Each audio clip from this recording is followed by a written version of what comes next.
Blackstone presents Lost Coast Literary by Ellie Alexander. This book is read by Megan Trout. For every reader who has found themselves transported to magical places through the pages of a book, and in the process, discovered who they were always meant to be. Chapter 1. Jane Eyre? Jane Austen. Eyre or Austen?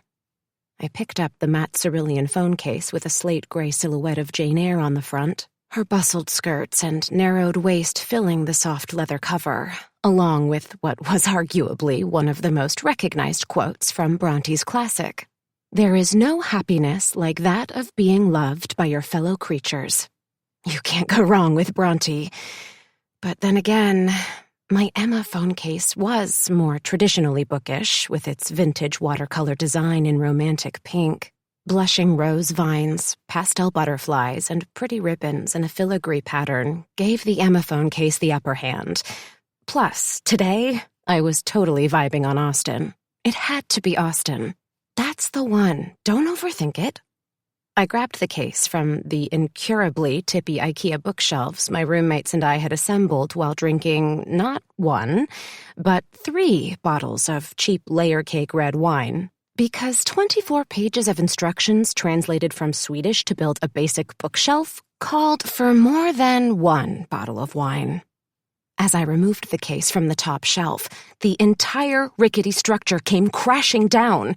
My most beloved possessions, hardcover collections of Sir Arthur Conan Doyle, Anne of Green Gables, and both Bronte sisters, thudded to the floor. Damn, I don't have time for this. I can't be late. Not today.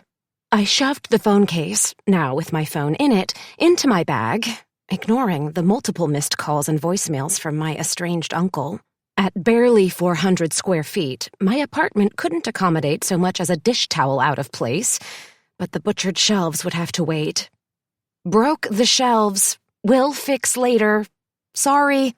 I shut off a text to my roommates, grabbed a copy of the most recent book I'd been working on, a stack of reader's reports, and 2 prick-your-finger-sharp purple pencils, and stepped over the carnage. You can deal with that later, I reminded myself as I checked my appearance in the hallway mirror one last time. A single strand of my penny-colored hair had escaped from my ponytail.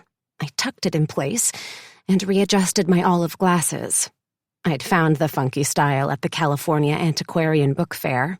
They were the perfect talisman for today. I locked the door and hurried to the elevator.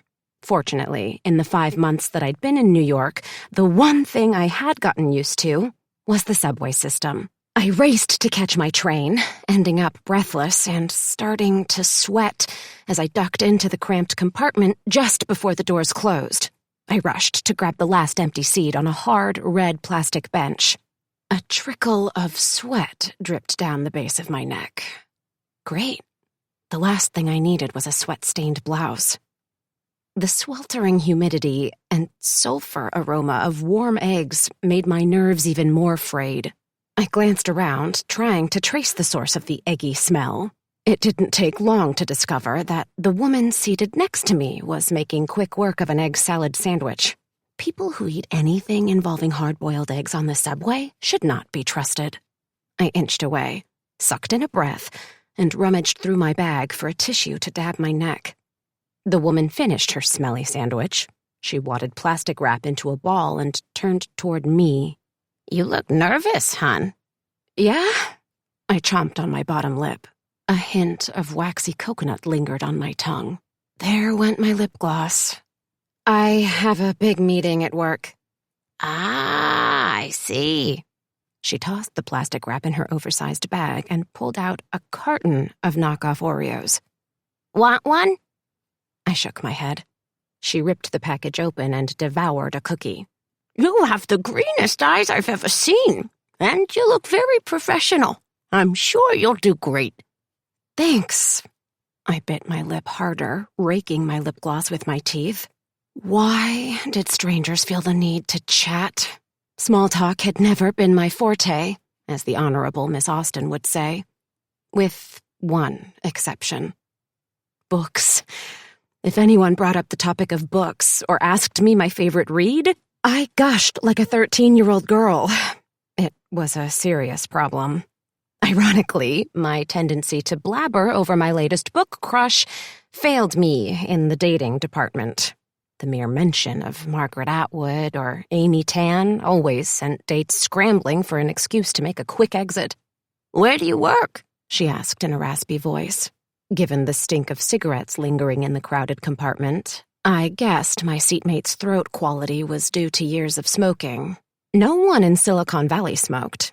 Well, that's not true. No one admitted to it. That was one of the things I appreciated most about the city. Not the smoking, but the fact that no one seemed to care about what other people thought. And the smell. New York had a fragrance of stale cigarettes, street-side pretzels, and gritty hope. Silicon Valley smelled like the desperation of startups clinging to the last of their venture capital, smart cars, and aquamarine swimming pools that went unused. Publishing. I pressed my hands on my tailored black slacks, trying to force my leg to stop shaking. I'm pitching a novel that I totally fell in love with at our sales meeting this morning. I'm going to absolutely die if I don't get to acquire this manuscript. Speaking of dying, I thought publishing was dead. Amazon and all that? She glanced to an advertisement for Amazon Prime above the handrails. Hopefully not. Otherwise, I picked the wrong time to change careers. I scooted to my left to make room for a family moving toward the exit doors. I didn't bother to provide the woman seated next to me with a dissertation as to why publishing was thriving. It was hard to imagine that a little over 5 months ago, I'd been living in Silicon Valley, working at a soulless startup as a technical writer. The money was good, but editing pages and pages of mind-numbing, tech-heavy language and processing it into digestible, user-friendly content did nothing for my bookish tendencies. I'd minored in creative writing in college, but had followed Dad's advice to get a steady, well-paying job. Look how well that had turned out. No salary was worth the utter burnout I felt at 29. That's why, one day last spring, after 8 hours in a windowless conference room, hearing phrases like, "Let's circle back on that," or "I don't have the bandwidth," uttered at least a dozen times, I did something rash. Something slightly out of character. Something I had dreamt about, but never actually imagined following through on. I cashed in my savings and signed up for the Columbia Publishing Program. It wasn't cheap. The 6-week intensive and move to New York had basically depleted my bank account, but I didn't care. Honestly, even if I hadn't landed my dream job of being an assistant editor, I would have been fine working in the mailroom. Just the thought of being surrounded by books and people who love them made me smile. I still couldn't believe I was here. I, Emily Bryant, was in New York and about to pitch my first book at a major publishing house. Someone pinch me, please. I was nervous about the meeting, but I didn't have a shred of doubt that I'd made the right choice. The only thing that made me worry was the fact that I was almost a decade older than most of my peers. My classmates at Columbia had gone straight from undergrad through the program and were launching their publishing careers in their early 20s. I hadn't envisioned living in a minuscule apartment with 2 roommates at almost 30, or basically starting over. But if I had stayed in Silicon Valley, I never could have lived with myself. Don't go there, Emily. I reached for my bag and pulled out my worn copy of Bridge to Terabithia and one of my favorite purple pencils. I felt a familiar calm return to my body as I crossed out a line and made a new note in the margin. Editing centered me. I had re-edited this copy many times, but it didn't stop me from trying to find new ways to manipulate the story. You can't do that! The egg salad woman peered over my shoulder, invading my personal space. She looked as if she were ready to swipe the pencil out of my hand. You can't write in a book! Yes, I can. It's my book. What I didn't tell her was that I had been rewriting book endings for as long as I could remember. It had become a hobby of sorts, or, depending on interpretation, an obsession. Mom used to say that there was no reason to settle for an ending you didn't like. After she died, Creating new endings had become my last point of connection with her. She would have agreed that there was no reason for Leslie Burke to die in Bridge to Terabithia. Instead of drowning in the creek, she could have swum to safety or been rescued. I refused to accept that books, even the most revered literary works, couldn't be altered and improved upon. My phone buzzed. I inched away from the woman, who swapped her crumbly cookies for a pack of Marlboro Lights. She clutched them tight as the train rumbled toward the next stop. I glanced at my screen. The text was from the same number I'd been ignoring for a week. Last year, I'd made the mistake of not only following my uncle's Instagram account, but giving him my cell. "Hi, Emily. It's Uncle Danny. Sorry to do this in text. Have left dozens of messages but haven't heard back. I have some bad news. Grandma has passed. Need you and your dad to come to Cascada ASAP. She left you the ballad." "What?" I gasped out loud. My neck prickled cold with damp sweat. My grandmother was dead, and she had left me a poem? A stanza? The train lurched as it screeched to a hard stop. Another text bubble appeared on my screen. "There are some stipulations in her will, including you coming to Cascada in order to inherit the ballad." That's right, the ballad. I hadn't heard that name for years. Her estate, like every grand house, had its own unique identity. "Hope they don't see you destroying books in your meeting," Cigarette Woman said in a warning tone, as she tucked a cigarette between her teeth and hurried off the train. I stared at the gray text bubble on my screen. Gertrude was dead? And even more surprising, she had left something? Anything? To me? Why? The trickle of sweat transformed into a pool, as if someone had just pushed me into the deep end. It was all too much. Gertrude, the heat, humidity, too many bodies packed together, the lingering reek of egg salad, a kid 2 seats away blaring K-pop on his phone.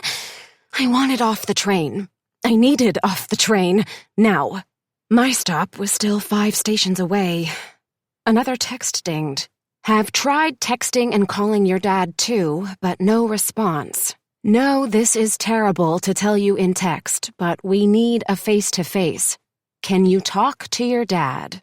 Yeah, like that would happen. I breathed in short bursts, sucking in air like it was about to run out.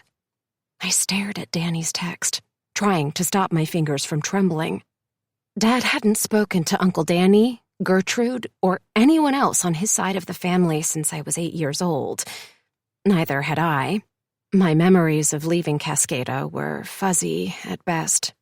The last time I'd been in Cascada was over 20 years ago.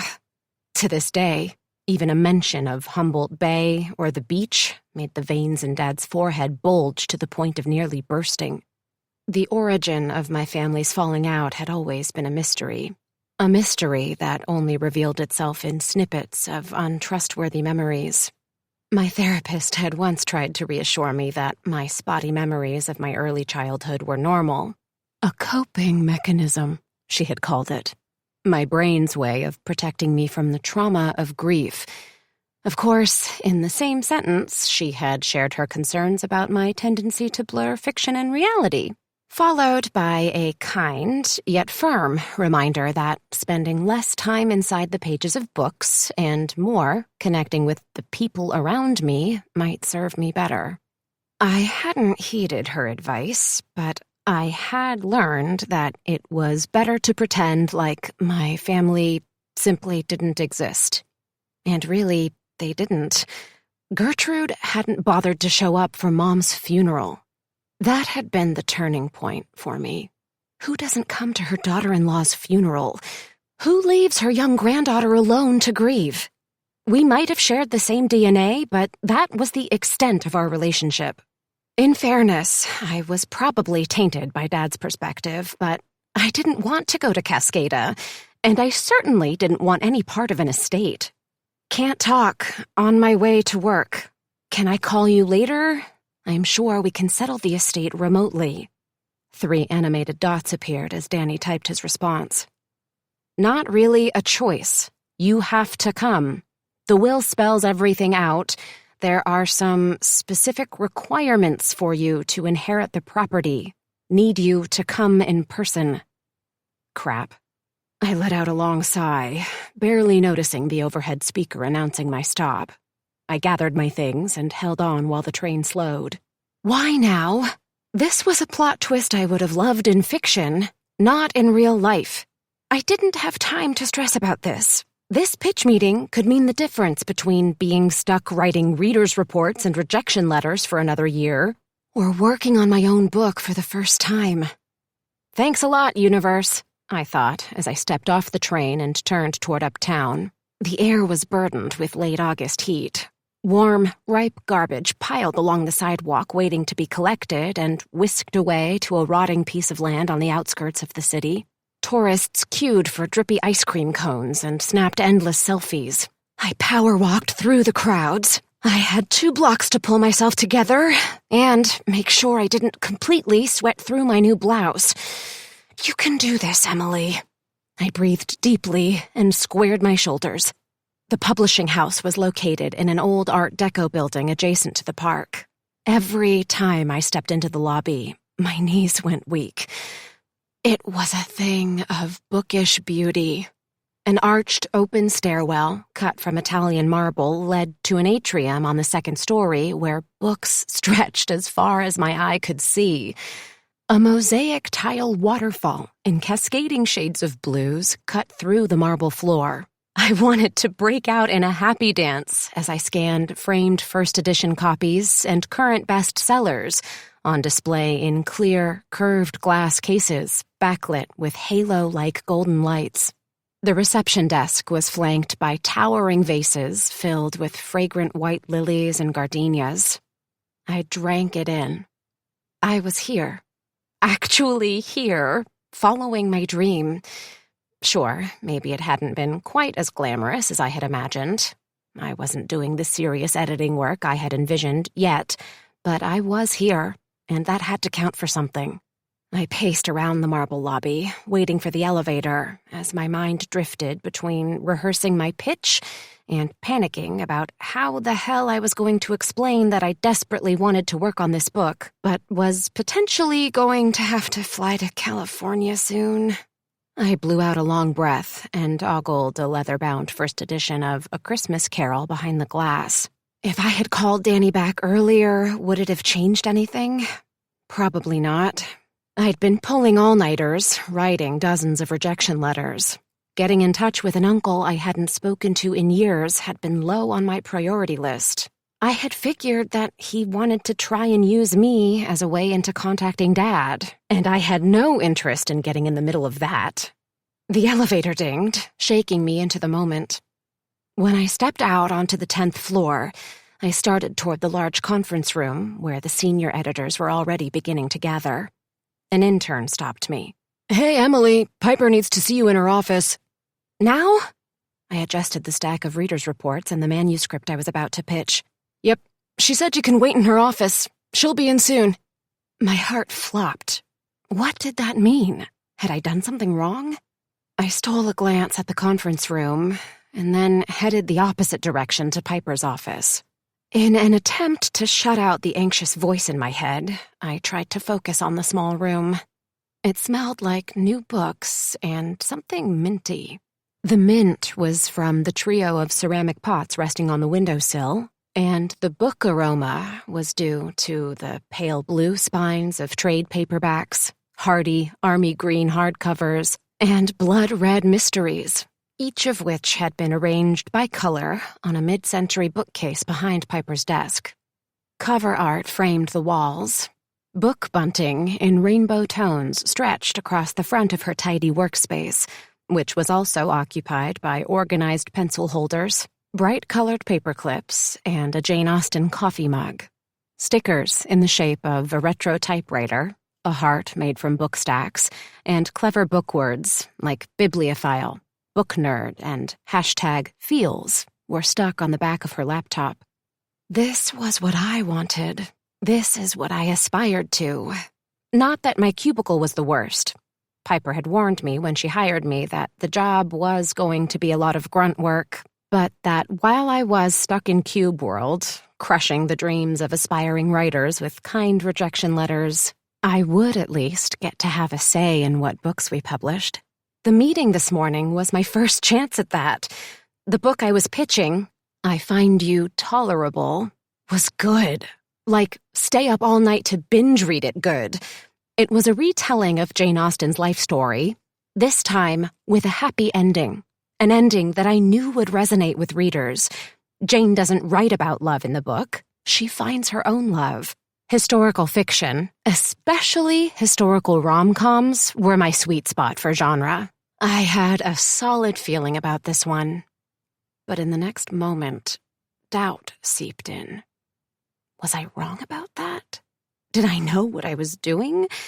My coworkers, other editorial assistants, seemed so self-assured and knowledgeable when they championed books at pitch meetings. Maybe I wasn't ready. Maybe that's why Piper had called me in. A few minutes later, Piper came in. She was in her mid-30s, with kind eyes and a literary scarf that I'd been coveting on Etsy for weeks. She greeted me with a wide smile. "Sorry to keep you waiting, Emily." She glanced at the stack of readers' reports I had placed on her desk. "You got them all finished? Nice work." "No problem." I readjusted my glasses. They had a tendency to slip down my nose and give off an irritated librarian vibe. She leaned back in a swivel chair and rotated from side to side, loosening her silky scarf. "How are you liking it here so far? You haven't had any regrets about giving up that tech salary, have you?" I managed to laugh, feeling panic rise in my throat. Was Piper hinting that I had made a mistake, leaving a good, high-paying job at my age to make less money? No, not at all, I managed to mumble. "Okay, as long as we get that out of the way first." She completely removed the scarf, folded it in a square, and placed it on the edge of her desk. I smoothed the sleeves of my shirt and concentrated on Piper's next question. "Look, I got your email about I Find You Tolerable. It sounds like you really liked the book." I smiled again. My knee finally stopped bouncing. "I didn't like it. I loved it. In fact, before you came in, I was admiring your Jane Austen coffee mug." I reached into my bag to show her my phone. "I had to swap out my phone case with this because it's perfect for today's pitch." Piper gave me a probing glance. "Let's talk about your pitch." I inched forward in my chair and launched into the speech I had stayed up late practicing. "My mom is the reason I love books. The story my dad likes to tell is that when I was younger, I would be completely devastated over any book that didn't end the way I imagined it should. So my mom encouraged me to rewrite my own endings. That's what readers are going to get in I Find You Tolerable. A love story for the ages, an Austen rewrite.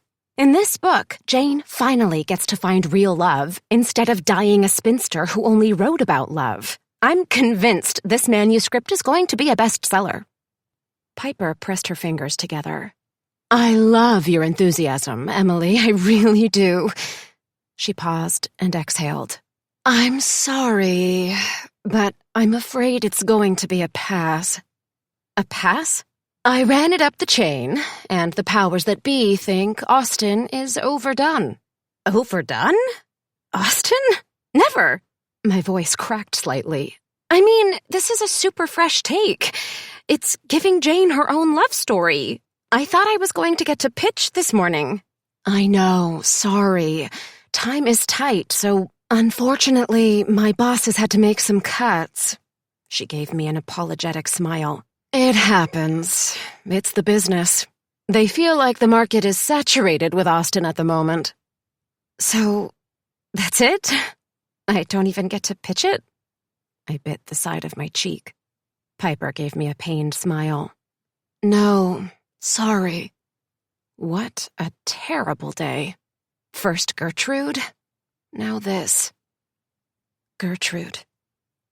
I clutched my silver locket, feeling it burn on my skin, as a memory of me clinging to Gertrude's legs threatened to suck me under. "No, not now. Focus, Emily." I released the locket and clamped my hands in my lap. I didn't have to open its brushed silver clasp to visualize Mom's face inside.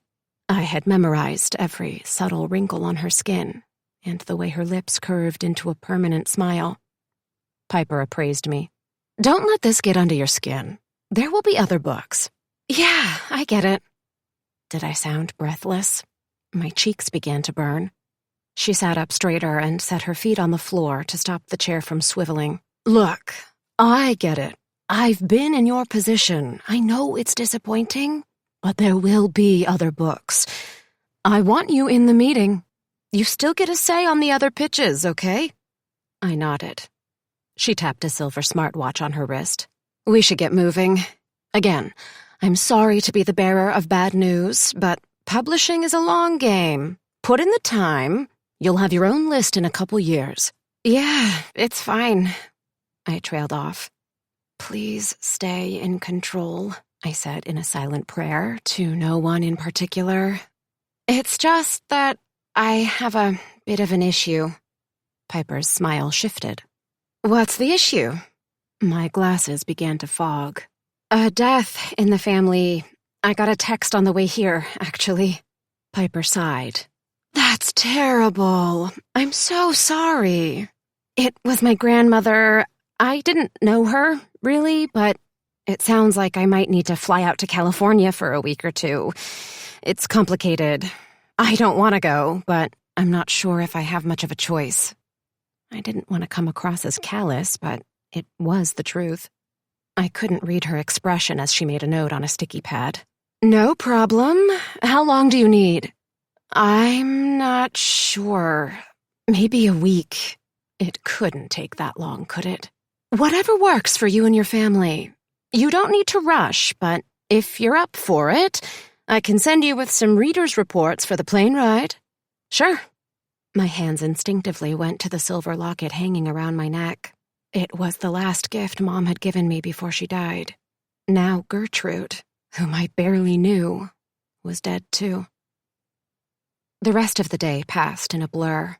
I would have liked to take myself out for a strong gin martini with a twist of lemon. Instead, I took the next train back to my apartment, where broken shelves and piles of books awaited me. On the way, I texted Danny. When would I need to come, and how long would I need to stay? He responded right away. "The sooner the better. The estate requires lots of maintenance, and the will stipulates that you need to be here in person before any other proceedings can occur." I wanted to shoot back a poetic slew of profanity. He hadn't shown up for Mom's service. I was supposed to drop everything and fly across the country for him? For a grandmother who had abandoned me? "You're sure we can't do this remotely?" "Sorry, no. Need you to come to get process started. Probably will take a couple weeks. Any chance you can talk to your dad?" I didn't bother to reply to that. If possible, my shoebox of an apartment was even stickier than when I'd left. I cranked the window AC unit to high. Not that I had faith it would do more than push sweaty, stale air around the room. I ignored the mangled shelves and the whiny whistle of the AC for a minute in favor of making a pot of French press. The galley kitchen I shared with my roommates was more like a dark, neglected hallway crammed with miniature appliances better suited for a dollhouse. I turned on the kettle and scooped aromatic Ethiopian coffee into the French press. Orange blossom with a candy sweetness from the rich blend helped mask the lack of ventilation. While the coffee steeped, I peeled off my interview attire and splashed my face with cold tap water. Then I gathered my hair into a ponytail, changed into a pair of shorts and the thinnest V-neck t-shirt I owned. I poured myself a cup of the strong brew, adding a splash of cream, and momentarily toasted my new career. Then I attempted to resurrect the shelves. To call my effort to reattach the shelves a success would be a stretch, but I managed to fake some semblance of construction. However, I didn't trust the shelves to support my collection of first edition hardcovers, so I opted to stack them on the floor. With that task complete, I went to assess the state of my bedroom. It was already tight with boxes of my stuff. I had been planning to start organizing my things, but there hadn't been time. If I was going to Cascada, it would have to wait a bit longer. While I remembered very little about my early childhood on Northern California's Lost Coast, the one thing I did remember was that it was cold and drizzly basically year-round. Did I even have any warm things to bring with me? August in New York hardly called for wool sweaters or rain boots. I began the arduous task of packing my clothes while sipping more French press when my ringtone sounded, and Dad's face flashed on my phone screen. Shit. I pushed my pile of tank dresses and cardigans to the far side of the bed before answering the FaceTime call. "Hi, Dad, what's going on?" I tried to sound casual. His whiskey-colored eyes pierced through me. "So how did it go, Em? Did you sell your first book? You were supposed to call me as soon as your meeting was done. I've been waiting by the phone." "Right, sorry. Something came up." I hesitated. If I told him about Uncle Danny's news that Gertrude had left me part of her estate, I knew he would freak out, but I couldn't lie to him either. "Dad, you haven't talked to Danny by chance, have you?" I clutched the phone tighter in anticipation of his reaction. He scratched his cheek and then gave his head a slight shake of confusion. "Danny? No. Why?" "Nothing." My throat tightened. The walls of the tiny bedroom felt like they were closing in on me. I didn't even get to pitch. "I'm sorry to hear that, Em." His response was measured. Was that because I'd brought up Danny? "You pitch the next one, right?" I inhaled as much courage as I could muster. "Yeah, I guess. That's the thing, though. I'm not going to have a chance to do much work if I have to fly out to Cascada in the next couple of days." "What?" A pained gaze crossed his face. "Oh, Em, don't go down that road with Danny. I don't want to see you hurt." I repositioned the phone. "Listen, I don't think Danny's trying to hurt me." I tried to soften my tone. Had he listened to the messages Danny had left for him? Did he already know that Gertrude was dead? I studied his aging face. The years had been kind to him.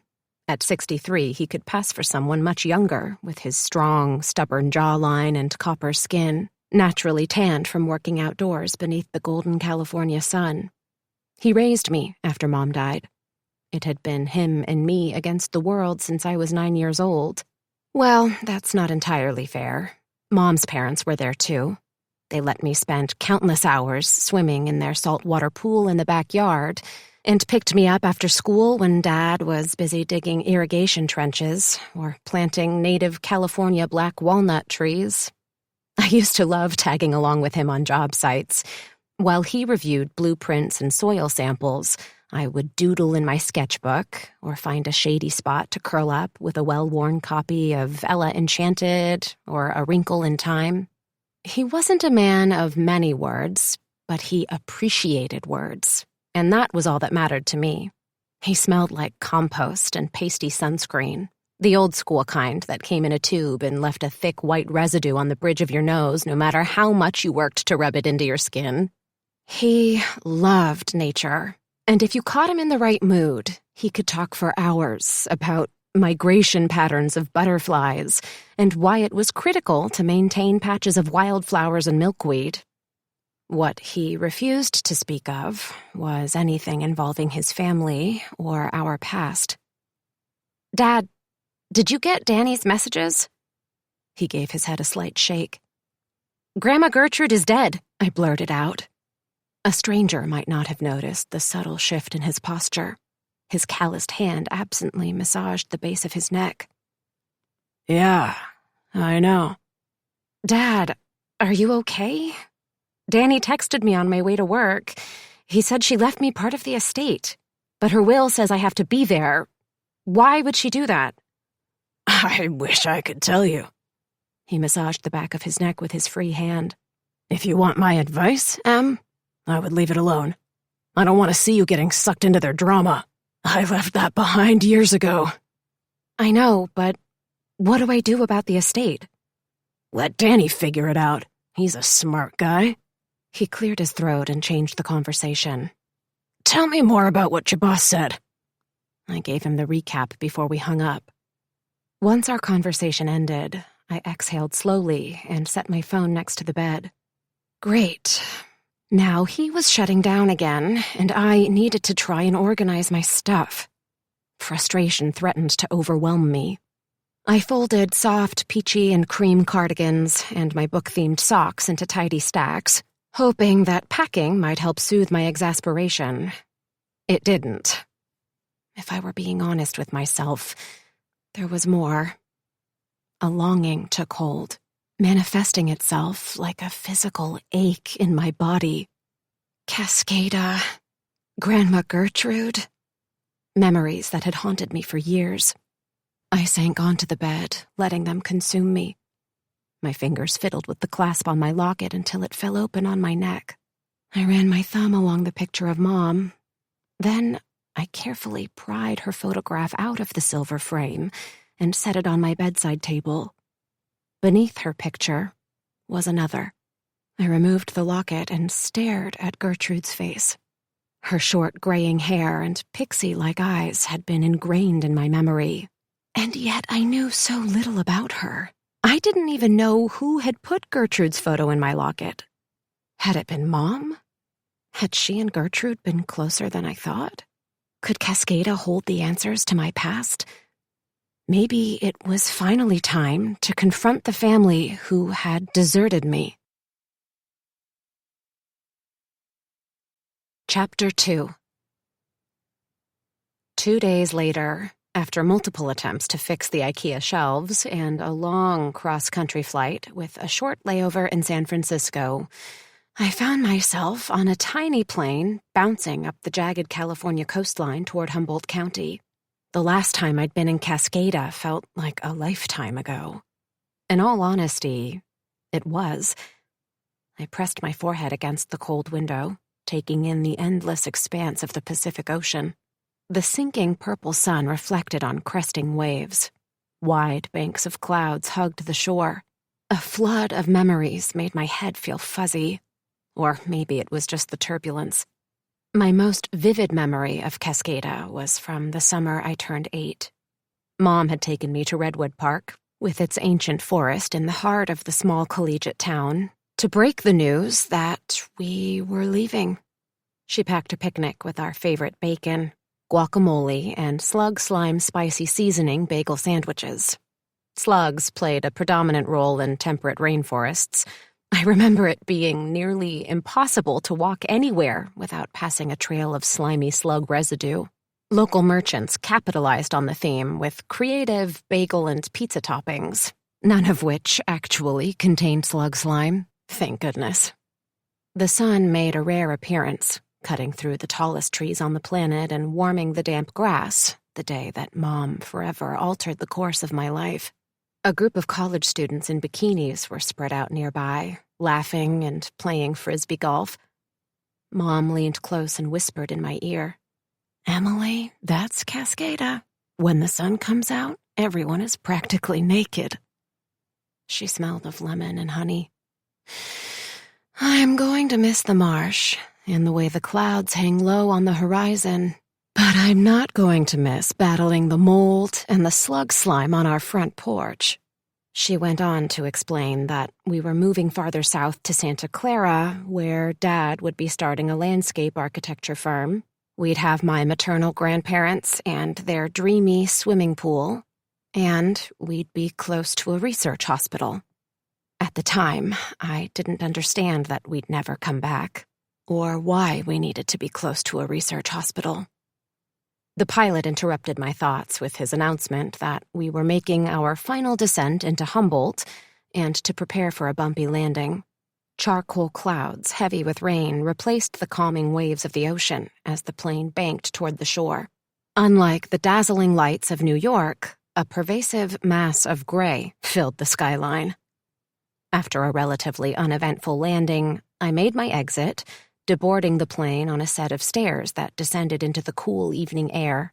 Cascada's proximity to the coast meant that during the peak heat of summer, natural air conditioning in the form of cool ocean breezes blew into town.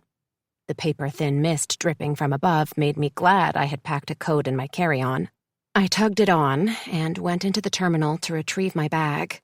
A far cry from LaGuardia, the Humboldt Airport consisted of a small baggage claim, coffee cart, and one gate for the single airline that flew in and out of the remote coastal community. My bag was already waiting for me, as was Uncle Danny. I spotted him immediately.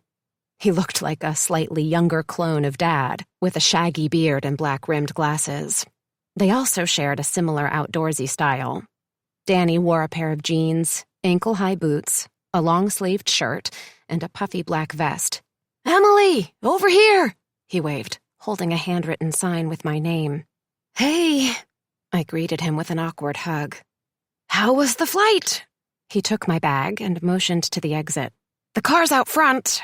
I didn't bring the rest of the family. I thought it might be better if we had a chance to talk, just the two of us." I followed him outside to his convertible Jeep. He opened the passenger door for me and put my suitcase in the back. "You hungry? I thought we could get a bite and catch up." He slid into the driver's seat and studied me for a moment before turning on the car. "Wow, how long has it been? 20 years?" He answered his own question. "I've thought this from your pictures online, but seeing you here... Wow, you sure look like your mom." The tender quality of his words made my throat constrict. "I could eat..." "Great, I'll take you to the pub." He pulled away from the curb. "So tell me, how's the big city? New York, huh? That's a far cry from out here behind the redwood curtain." "Yeah." Why was he talking like I had recently left? "How do you like it there? People probably don't smile and say hi much." "They didn't in Santa Clara, either." I focused my gaze out the window as he drove along the winding redwood highway. Cascada was well off the beaten path, nestled on a remote stretch of coastline between the redwood forest and marshy lowlands. We zoomed on the two-lane road past mudflats and cow pastures that paralleled the sea, up into the tree line where giant redwoods reached out to greet each other, their limbs creating an impenetrable, brilliant green canopy that would shroud the sun even on a clear day. "Did you talk to your dad? Is he coming?" Danny kept his eyes on the road. Did he feel as uncomfortable as I did? We rose out of the tsunami zone, trailing a camper van packed for summer vacation. Its wheel wells scraped the pavement under the weight of bikes, coolers, tents, and inflatable rafts. Mist collected on the tops of the mighty trees, dripping with moss and sparkling with dew. Everything was bathed in 100 shades of green. If these ancient beauties could talk, what stories would they tell? "No, he's not. Why would he come?" I took off my glasses and wiped a smudge off the lens with the edge of my jacket. "Listen, this is super weird for me. I don't really know what to say or why I'm even here. You know as well as I do that Grandma Gertrude and I never spoke. I don't remember much about her." He kept his focus on the road. "I'm sorry that he's not coming, but Mom would have been so happy to know that you're here." He steered the conversation to news of my cousins, Artie and Shay, who were basically strangers to me, as was my Aunt Kishana. I had a visual of his family in my head, only due to the fact that he had tracked me down on Instagram a few years ago. Otherwise, I wouldn't have been able to pick any of them out of a police lineup. The stunning scenery made for a gorgeous backdrop as Danny expertly navigated precarious drop-offs and tight turns. Not an inch of the forest floor was visible beneath the deep layer of glossy ferns and thick chunks of bark. The trunks of the imposing redwoods were nothing short of jaw-dropping. I felt as if I had been transported into their mystical, indigenous kingdom. They dwarfed Danny's Jeep and vanished into the cloud cover above. Everything smelled of the wet and cool ancient earth, mingled with sappy pine and damp leaves. Once we began our descent out of the vast forest, glimpses of the ocean came in and out of my view. Fog clung above and below the cliff sides, like a slice of a fractured geode. The landscape shifted, showcasing swaths of purple and yellow wildflowers, spindly trees bending from the coastal winds, and herds of elk bedded down for the evening in grassy meadows. Flashes of memories, as ominous as a tidal wave triggered on a distant shore, flooded my body. My toes in the wet surf. Women laughing. Books. Story time. Hot chocolate. I clutched the handrest and pressed my eyes shut as tightly as they would go. A tiny voice in the recess of my brain whispered calming words. It's okay. You're home. Home? I opened my eyes a crack as a small sign pointing to Cascada came into view. Danny turned off the highway and steered into the sleepy town, which was cut off from anything resembling a modern city. There were no big box chains, no fast food restaurants, Starbucks, blow-dry bars, or high-end grocery stores. A tile mosaic lookout toward the northern coastline greeted visitors who made the trek to the often forgotten seaside town known for its craftspeople. Artists, singers, poets, sculptors, and dancers who called quirky Cascada home. Here we are! He pulled into an angled empty parking space in front of a 3-story butterscotch yellow Victorian in the center of the palm-lined plaza in the heart of the city. 2 bright blue surfboards were strapped down on the roof of the car next to us. The breezy plaza was enveloped by historic buildings, restored to their original glory in varying shades of lapis, eggplant, pistachio, hickory, and graphite. Time-worn bricks carved a pathway around and through the plaza, dotted with eucalyptus trees and fragrant bunches of lavender. I got out of the Jeep and took in the pub. The first floor and trim were painted in a contrasting dark green with funky lettering and artwork. Colorful glass balls had been strung along the peaked roofline, along with random decorations from every holiday, including a massive fake spider nearly as large as Danny's Jeep that hung above the sign on the door reading, Cascada Pub and Cafe. This is your place? I recognized the cafe from Danny's Instagram feed. Don't you remember it? Hasn't changed much. A fresh coat of paint every now and then. The coastal winds give the place a constant bashing, but otherwise, we keep things the same. People seem to like it that way. He moved to hold the door open for me. Inside, the funky decor continued with a cedar bar and colorful ceramic tap handles. Surfboards hung from the walls and ceilings, along with inflatable palm trees and strings of chili pepper lights and pink Valentine hearts.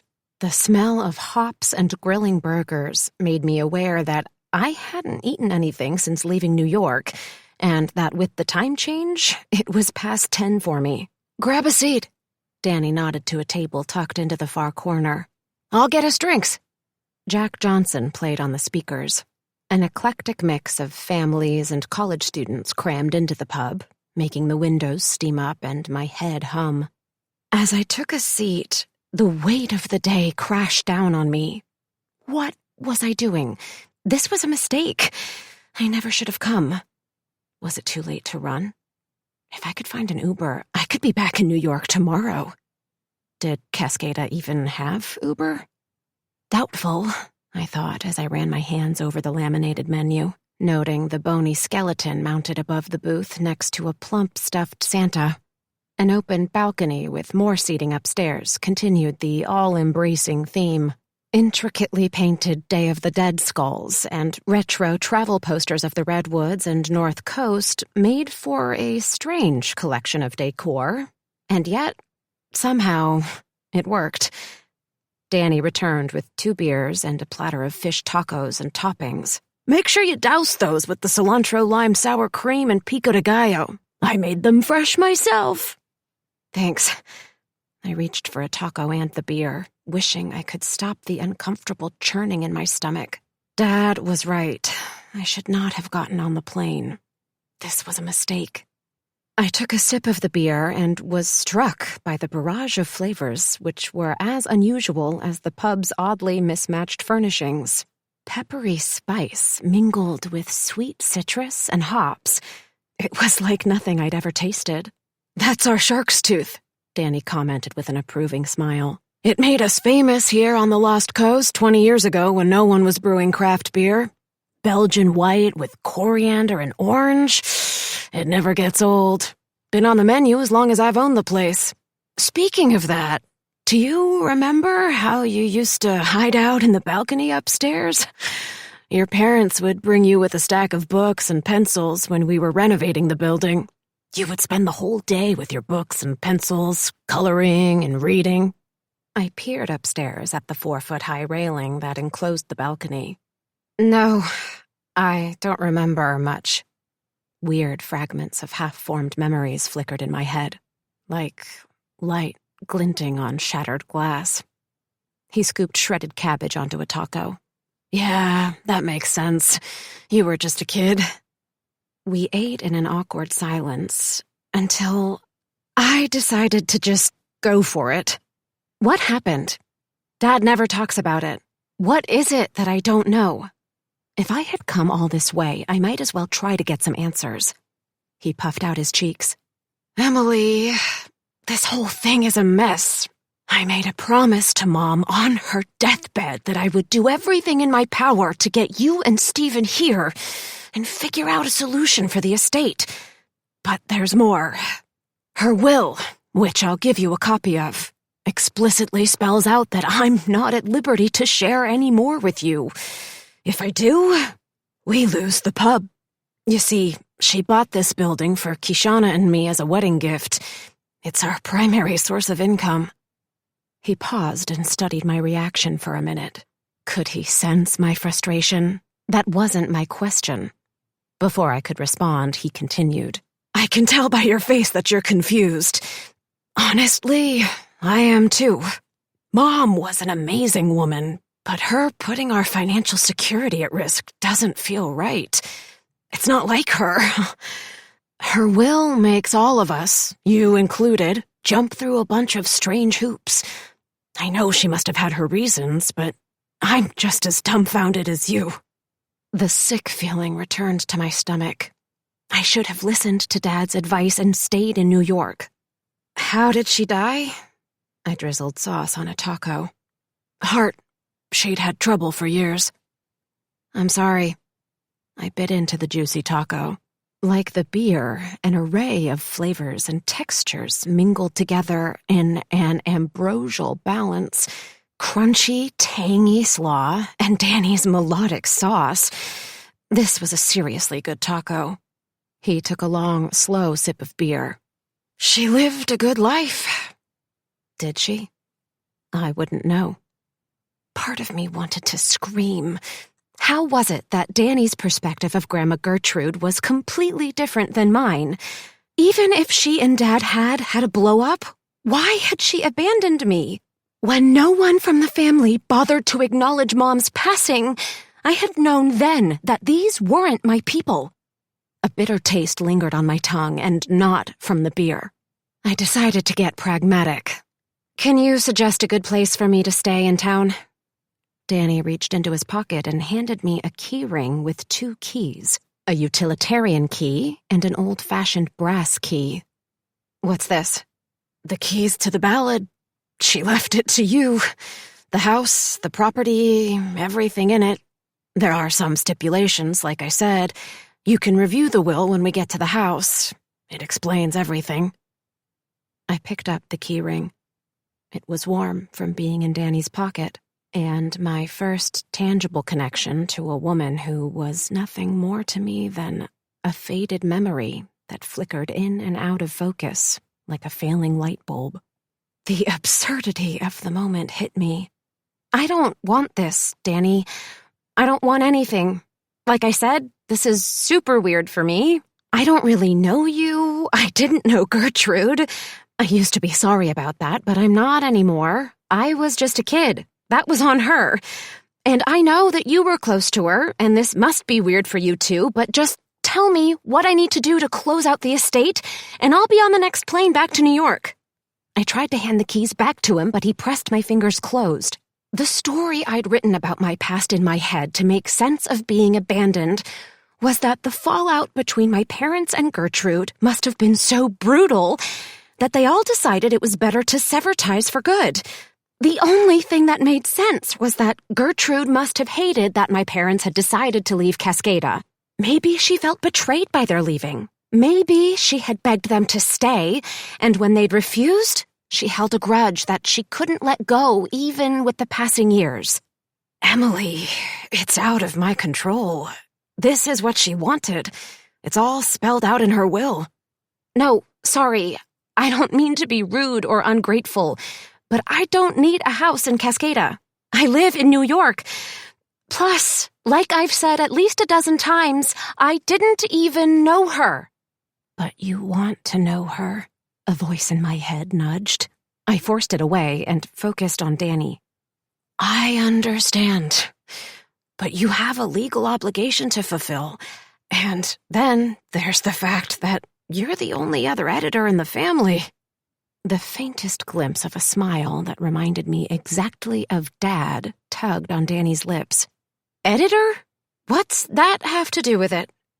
Danny polished off his taco. Finish your beer, and I'll show you. I wondered if the shock tingling through my body was evident on my face. The only other editor in the family? What did Danny mean by that? Chapter 3.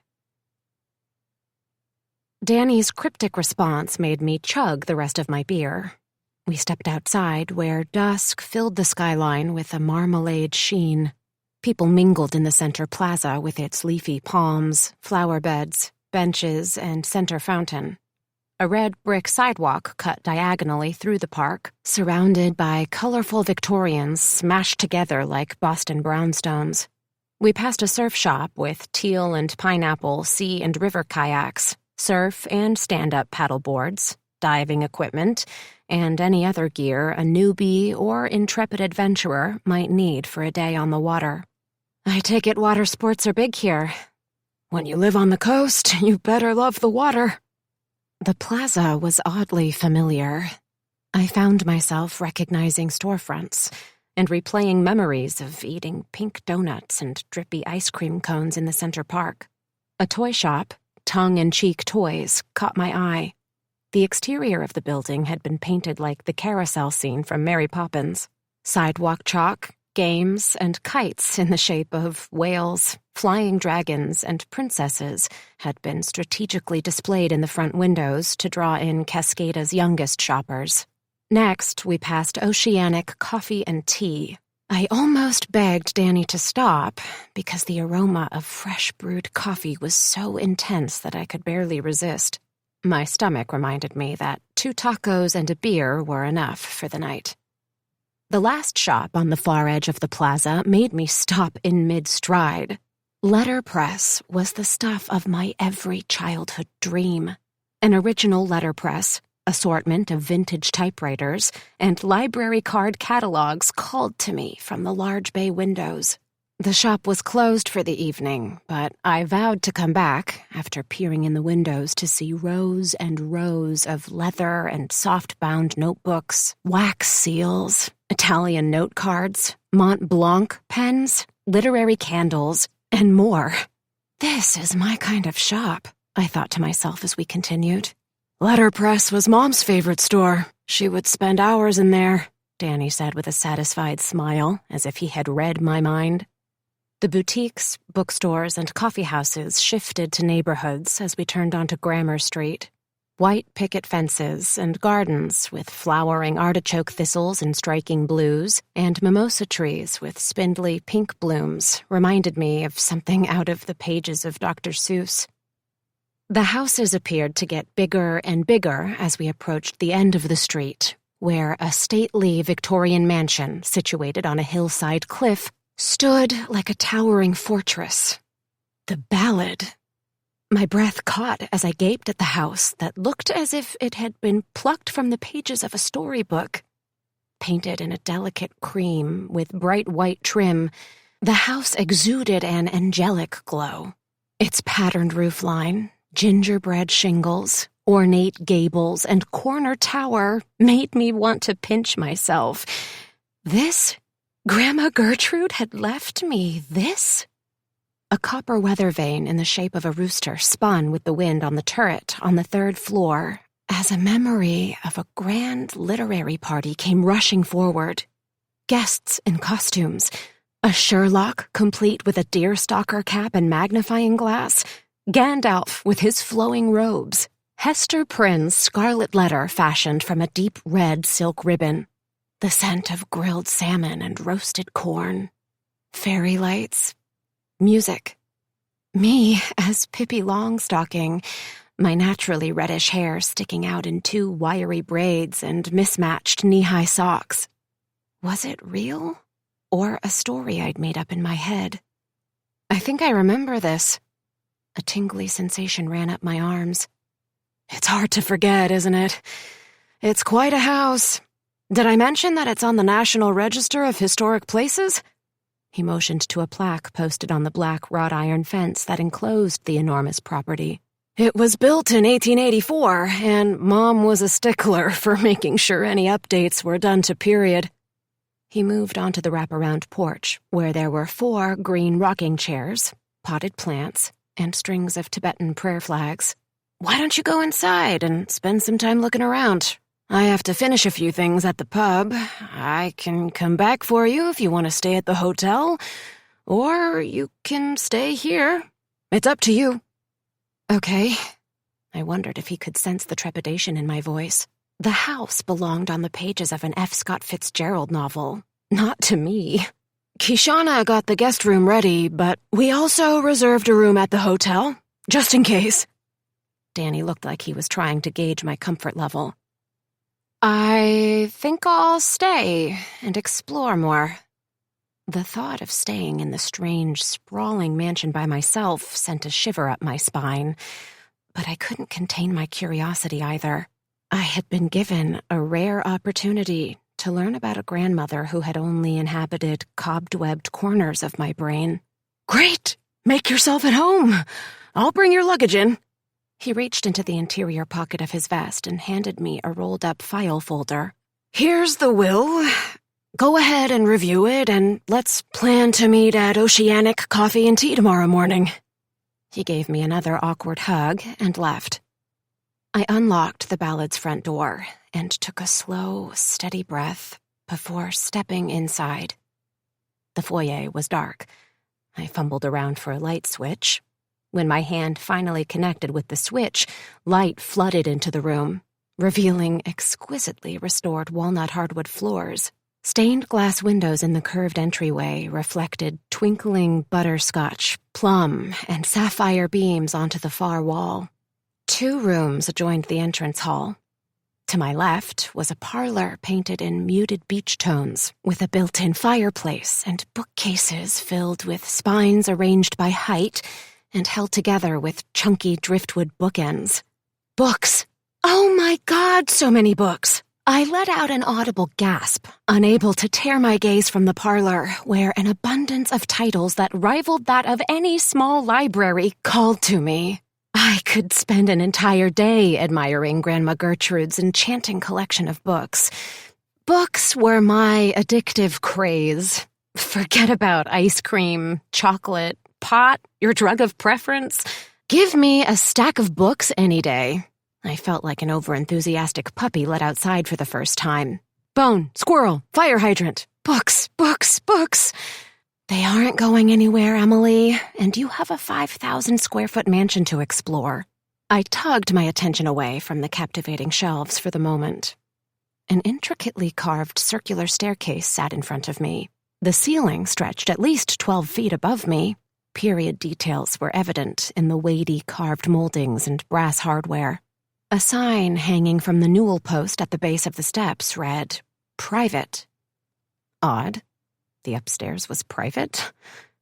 A cream-colored hallway lined with framed watercolor paintings and floral, geometric hand-woven area rugs led to the back of the mansion. The entire house had a cohesive, natural ocean color palette in milky greens, harbor blues, and soft grays and creams. But it was the room to my right that caught my eye. The hand-carved door was shut. Another sign hung from it. Lost Coast Literary. Lost Coast Literary, I repeated out loud. There was something oddly familiar about the name. Was it a memory? Something else? I turned the handle, but the door was locked. Maybe one of the keys would open it. I tried the basic house key first with no success. The antique key didn't work either. There must be a key somewhere else, I thought as I ventured upstairs. The serene, soft lighting and gleaming redwood accents continued on the second floor. Ornate millwork, jeweled windows, and knotted spindles gave the space a spellbinding aura. I was completely caught up in its trance. The house creaked and sighed as if readying itself for sleep, as I wandered into a study with yet another fireplace and a bathroom with patterned tile floors and an attached sitting room. Farther down the hall, there were 5 spacious bedrooms with carved oak fireplaces and 3 more bathrooms. I fought back cloudy memories of running through the long hallway and pretending to put on lipstick in front of the antique mirror. Were they real? Or was I grasping? The weight of the last few days and heaviness of the situation felt like they were collapsing in upon me. After checking each of the bedrooms, I decided that the last one on the left must have been the room Kishana had intended for me. A pretty ceramic vase with purple hydrangeas had been placed on the bedside table. The shutter-style windows had been left slightly open to allow the Pacific breeze inside. A London mantle, which had once burned with sooty coal, had been converted to gas. I flipped a switch, sending orange flames flickering in the fireplace. A 4-poster bed beckoned me in the center of the room with its butter yellow down comforter. The sounds of chimes outside the windows brought another round of memories to the surface. Had Gertrude read to me here? Nestled somewhere in the recesses of my brain was the sound of her voice lulling me to sleep with passages from the secret garden. "Do you hear those garden chimes, my sweet Emily? We have our own secret garden here, just like Archibald Craven's Misselthwaite Manor." Her silky hands had caressed illustrations of topiaries and creeping ivy as she turned the pages, waiting for me to soak up the pictures that accompanied the magical words. Was it true? My hand went to my locket where the photos of her and Mom hung around my neck. I couldn't trust my memories. They blurred together with the stories I had told myself about my family growing up and butted against Dad's narrow, unyielding perspective on the Bryant family. Being here was different than I had imagined. Like the ballad was welcoming me in with its sentimental melody. I pushed thoughts of my cloudy past away and unpacked, placing my clothes in the vintage wardrobe and my toiletries in the adjoining bathroom with a clawfoot tub and a view of the sea. Somehow, after unpacking, I never made it back downstairs. Instead, I curled up on the bed to review the will. I was the sole heir to the ballad and Lost Coast Literary. However, in order to secure my inheritance, I was required to edit Gertrude's forsaken manuscripts. Forsaken? The word girl in me was intrigued. Why were the manuscripts forsaken? And why did I need to edit them? As I read on, the will spelled out that I could not list, sell, or make any changes or improvements to the property until the entire stack of manuscripts had been edited. How bizarre. A tingly sensation pulsed through my skin as I read and reread the will. In order to inherit her property, I had to edit old manuscripts? It didn't make sense. Additionally, the will noted that Danny and his family inherited the pub, the building, and all of its contents. Some of Gertrude's specific personal items had been bequeathed to my cousins Shay and Artie, but otherwise, we were to divide everything else amongst the family and split any remaining profits equally from an estate sale. After spending an hour reviewing the legalese, I closed my eyes and drank in the sound of the ringing chimes and the faint hint of seaweed in the air. I felt oddly out of place, and yet accepted by Gertrude's house. Maybe it was the lulling rhythm of the distant waves crashing on the shoreline, the tinge of salt, or the gentle, calming whistling of the wind. But before I knew it, my head fell heavy on the pillowy mattress, and I fell asleep, dreaming about lost manuscripts and long-forgotten memories. Chapter 4. I woke the next morning feeling surprisingly rested and eager to find the strange stack of manuscripts Gertrude had insisted I edit in her will. I dressed in layers, unsure what sort of weather was on the horizon for Cascada, and, if I were being honest with myself, looking put together was like a form of armor as I prepared to step into unfamiliar family territory. My hair was tousled from a good night's sleep, so I pulled it into a messy bun, dabbed my cheeks with sunscreen, lined my eyes with a touch of chocolate liner and mascara, and finished the look with a nude lip gloss. I opted for a pair of moss green glasses, skinny jeans, a lightweight hoodie, and my favorite pair of laser-cut bookish earrings. Not bad, Emily, especially after a night alone in the cavernous mansion, I thought, appraising myself in the mirror before heading downstairs to the office. I stopped at the base of the stairs and studied the intricately carved office door. Morning light flooded into the arched entryway. To my surprise, a rusted key hung on a small hook next to the sign that read, Lost Coast Literary. How had I missed that last night? That hadn't been there, had it? It was almost as if the ballad were teasing me, offering me fleeting glimpses into the secrets contained within her walls. Without hesitating, I stood on my tiptoes, took the key off the hook, and opened the door. I held my breath as I turned the handle and stepped inside. The office was as big as my entire New York apartment. Walnut hardwood floors and thick rugs gave the room a gentle feel, as did the Edison-style lamps flanking a large desk. Period bookshelves with an intentionally distressed ladder ran the length of one wall. Every shelf was filled with titles in every format, hardcover, trade, mass market, and labeled by genre. There was upmarket fiction, assorted collections of the classics, shelves upon shelves of historical fiction, poetry, and thrillers. One entire bookcase contained nearly every editing manual I'd studied during my time at Columbia, along with some of my favorite writing self-help books, like The Artist's Way and Bird by Bird. But no sign of forsaken manuscripts. A butterfly print featuring the native butterflies of California and a hand-drawn map of Cascada hung behind Gertrude's desk. There were peace plants and succulents in glazed ceramic vases, catching the light from the curved bay windows.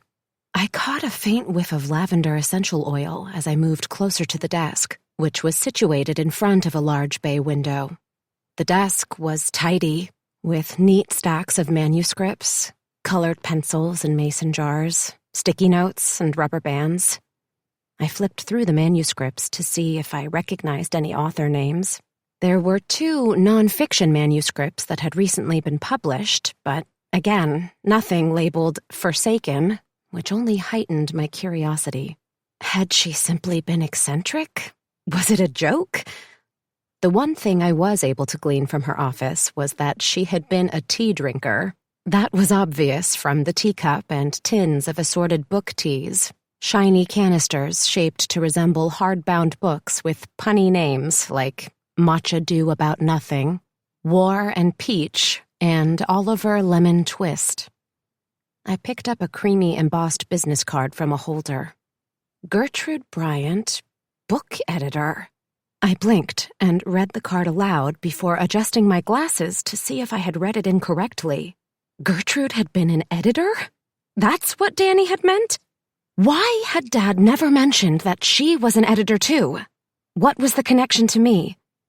I sat in her plush velvet chair, trying to gain control of my emotions. Did I know that about her? Had I forgotten? Did she know about me? Is that why she left the house to me? Gertrude Bryant, book editor, I read again, hoping that if I repeated it aloud, something might click. It didn't. I leaned against the high-back desk chair. A framed black-and-white photo in the center of the desk caught my eye. I picked it up for a closer look and allowed my body to sag against the chair as tears welled. The photo must have been taken not long before we left. In the grainy picture taken at the beach, my parents were grinning with their arms wrapped around each other. Mom's long, silky ginger hair caught the wind and brushed in front of Gertrude's face, who was laughing and kissing the top of my head. We all looked so happy. What had gone wrong? What could have been so terrible to tear us apart? And why was I here now? I choked back tears, put the photo down, and opened the top drawer of her desk. Everything an editor of her generation might need was contained within the desk. Notebooks, paper, and more paper, and a variety of pretty note cards.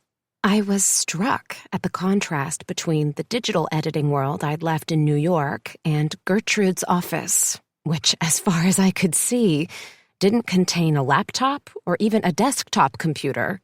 Time appeared to have stopped in her office sometime in the late 1980s. Her desk, while organized and tidy, was stuck in a time warp. There were memo pads, a fax machine, typewriter, and a bottle of whiteout. I scanned the Rolodex on the desk and discovered names and numbers for agents, editors, and other professionals in the industry. I had so much to learn about her. Who were her clients? Did she freelance or do contract work for publishing houses? Projects in production and those awaiting edits rested on the edge of her desk. I flipped through some of her most recent work, feeling the eager hum of anticipation that always came with diving into a new project. Did Grandma Gertrude feel the same? Did the thought of wordsmithing someone's work entice her? I let my fingers linger on the pages as I leafed through the manuscripts, feeling a flash of connection. It seemed like she had edited the gamut, everything from nonfiction to sci-fi. Her editorial feedback letters were thorough. I smiled to myself as I read familiar sentences that I could have written. One small suggestion you might take a moment to consider is your protagonist's motivation in this scene. What is her internal need, and how are her choices reflections of that motivation? How strange to read Gertrude's comments and share a connection with her. And how weird to go through her things. Even though I knew she was dead, it felt like I was violating her privacy somehow. I hesitated. Was this really what she wanted? All of this was going to belong to me now? As I returned her client files to their original spots, I noticed a small two-toned leather trunk with brass straps near the foot of the desk. I unbuckled the straps. An intense smell of mothballs hit my nose. I waved the scent away with my hand and investigated the trunk.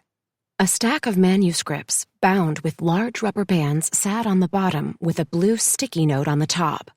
One word was written on the note in Gertrude's handwriting, which I recognized from her letters. Forsaken. Forsaken. This was it. I'd found the Forsaken manuscripts. My hands felt clammy as I leafed through the stack, hoping to glean a clue as to what I was supposed to do with them. The will stipulated that I was to edit each of them. But how? Did she want me to copy edit them? Give them a full editorial review? There had to be dozens in the stack. Unlike Gertrude's other work, the Forsaken manuscripts were completely unmarked. Not a single manuscript contained an author's name or contact information. Some of them didn't even have titles. This was getting stranger by the minute. A few days ago, in Piper's office, I would have relished the opportunity to put my touch on the page. But here, in Gertrude's estate, I found myself frozen. Editing could run the gamut of so many things. What did she want from me? Was this a test? Tiny beads of sweat formed on my forehead. My glasses started to fog up. You're just going to have to do it, Emily. I picked up the top manuscript in the stack, which was untitled, and made some simple notes on the first page. noting a few grammatical errors and that the author referenced dialing a friend on her cell phone before the blaring ring of the phone interrupted her work. If I had to guess, I figured the author was likely older than her protagonist, which was fine, but I cautioned the author to build authenticity by ensuring her cultural references matched the age of her main character. As I was about to look at the next manuscript in the stack to try and get a sense if there were any common themes or issues amongst the Forsaken pile, the phone on Gertrude's desk blared. I startled, then dropped my pencil. Geez, Emily, jumpy much? Before I could answer the phone, it stopped ringing. I looked from the manuscript to the phone and shook my head. Okay, that was weird timing. I moved on to the next section. The protagonist faced an inner conflict as she prepared to conquer a childhood fear. The setup was believable. A work-sponsored surfing event forced the character to confront her long-standing phobia of open water, but the author had missed a chance to share that struggle with readers. I made some suggestions about allowing the protagonist to take a beat, to even consider walking away and not facing her fear regardless of the consequences, before finally pushing herself outside of her comfort zone. Is this what Gertrude intended? Was I on the right track? I set the manuscript aside and flipped through the rest of the stack. Were they all like this? I had to be missing something. If Gertrude was giving me the house and her literary agency, why hadn't she left more details about her intentions for these manuscripts? I massaged my jaw as I unbound the next manuscript. This one was titled The Egyptian and the Alabaster. For starters, that title had to go. Anything that reduced characters to their skin color or ethnicity was a no in my book. I gave the first few pages a skim. Then I moved to Gertrude's couch and read a while. It was a rom-com in the style of a Jasmine Guillory novel about a young college student, Tamer, who worked at his family's bubble tea shop where he spent most of his time crushing on his classmate Kenzie, who had no idea he was even on the same planet. It was clear from the first few pages that Kenzie was a classic villain and completely wrong for Tamer, even though he didn't realize it. I was familiar with that rom-com problem. Boy loves girl, or boy, who doesn't love him back, while his true love waits in the wings. Gertrude was editing a diverse, contemporary rom-com? Not exactly what I had expected to find in the stack, but then again, I had no idea what I should be expecting. The writing was solid, but the plot was in desperate need of work. Maybe that's why Gertrude had labeled it as Forsaken. I skimmed the final pages to see if she had notes for the author, but there was nothing beyond the final chapter. Like the rest in the stack, no author was listed anywhere on the manuscript. Was I supposed to suggest more extensive revisions? Or should I entirely rework the scene for the author, being prescriptive in my feedback? I removed a red pencil from Gertrude's collections of pencils, Sharpies, and ballpoint pens and made a few edits and notes. In the first scene, Tamer works up the courage to finally talk to Kenzie when he delivers bubble teas to her and her friends. He overhears them planning an upcoming podcast for Cascada College Radio about race relations on the Lost Coast. It sounded like a good premise. However, Tamer is Egyptian, and Kenzie and her friends are all white. The scene as it was written was problematic on many levels. What do you think, girls? Are we agreed? Next hot topic is race. Kenzie twirled her honey blonde curls. Tamer cleared his throat, carefully balancing a tray of mango tea with blueberry bobas. Here's your order. His face flushed with color. You guys are going to do a podcast on race? That's cool. Right? Kenzie turned to take her tea. It's super timely and such an important issue. I think we have the perfect voice and platform for sharing how hard it is to be a person of color in Cascada. Tamer tried not to fumble his words. He was talking to her. He was actually talking to Kenzie, not just taking her order, but having a real conversation. That's such an awesome idea. I stopped reading and rolled my eyes. Come on, Tamer. Crush or no crush, you're going to pass the mic to 4 white women to talk about race? I don't think so. I can fix this. I redlined the section and rewrote the scene. Instead of encouraging his crush to go ahead and expound on her thoughts on race, Tamar confronted her. No girl is worth sacrificing your values, I noted in the margin. Before I could read on, my phone buzzed with a text from Dad. Did you make it safely? I set the manuscripts aside to text him back. Yes, got in late last night. How are you? Fine. His single-word response told me everything I needed to know. Can I call you later? We need to talk. I hoped that would appease him as I returned the bundle of manuscripts to the trunk and locked the office door. I wanted to explore more, to ferret out the truth of my memories and my past. Already, after one night, I was opening my eyes to the possibility that Gertrude had been as complex as any character on the page. But for the moment, I was due to meet Danny. The house would have to wait.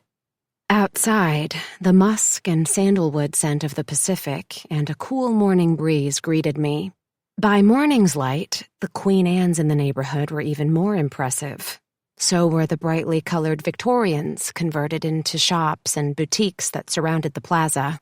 The beach motif, seashell wreaths, wooden crabs, aqua waves, ran through most of the buildings. I admired ceramic pottery and blown glass ornaments at the gallery before making my way to Oceanic, a popular hangout for college students and locals alike. That was true for most of the Lost Coast. Not many tourists ventured this far off the beaten path, unless they were dropping students off at Cascada College, the small liberal arts college nestled at the edge of the redwood forest. A group had gathered in front of the surf shop that Danny and I had passed by last night. I froze in mid-stride as I overheard a staff member trying to console a woman who had her wetsuit half-zipped. She was using her surfboard like a barricade as she rocked back and forth on her ankles, repeating, "I don't think I can do this. I don't want to do this." Her words had an uncanny familiarity, like the passage I had just edited. What was wrong with me? I scouted the area around us. My adrenaline must be running on high. I was imagining this, right? I stole one last glance at the woman, shook my head, and moved on to the coffee shop. The smell of strong coffee and cinnamon rolls made my stomach grumble as I walked inside. Retro couches in tangerine and teal sat in the center of the coffee shop. Smaller 2- and 4-person tables were scattered throughout the rest of the cozy space. Vinyl records and old album covers in silver atomic-style frames blended with lobster and octopus throw pillows and acrylic paintings of the sea. At the coffee counter, I studied the chalkboard menu. One side of the menu listed classic lattes, mochas, pour-overs, and the other had an extensive list of bubble teas. Bubble tea? Really? It's just another coincidence, Emily, I told myself, not fully believing it. I needed to pull it together if I were going to have a coherent conversation with Danny. I touched my throat and studied the assorted coffee mugs resting on shelves next to the menu. None of them were uniform, not like the classic Italian white mugs found at most New York coffee houses. Oceanic's coffee mugs shared one similar theme: the sea.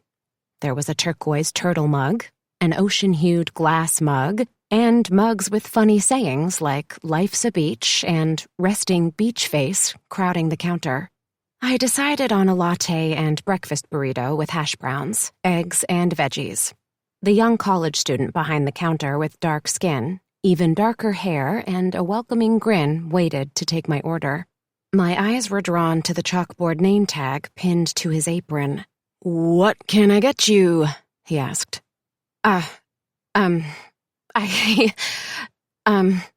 I was having a hard time finding words as I stared at the name embroidered on his brown apron. "Sorry, is your name Tamar?" "Yeah," he tapped his chest. "I'm Tamar." "Weird. Sorry." I pushed my glasses up the bridge of my nose and studied his apron, unable to pull my eyes away from his name tag. Not that your name is weird. I happened to be reading a manuscript earlier, and the protagonist is named Tamar. It's not a name I've heard much. Yeah, tell me about it. I've said that to my parents for years. You know how much easier it would have been if they had named me Ryan or Brady or something all-American? He motioned behind him where a couple prepared food in the open-concept kitchen. Nope, they had to go for a family name. They claim the name came to them like a sign from Allah during Ramadan the first year they were married.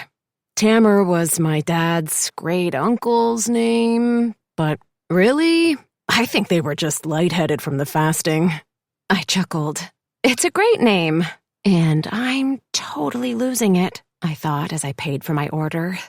A guy in line behind me stepped up to put in his order while I waited for my latte. I couldn't help but eavesdrop. Hey, Tamar, how's it going? The guy asked. I stole a glance at him. He was dressed in a faded flannel and jeans. He reminded me of a rugged Hugh Jackman. Not bad. Tamar switched on the espresso machine. I haven't seen you around the pub. I thought you were going to come to our storytelling night. Tamar kept his focus on pulling shots of coffee. Yeah, I've been pretty busy. You should come by, man. I don't know. Tamar made himself smaller by curling his shoulders over as he topped my latte off with foam and handed it to me.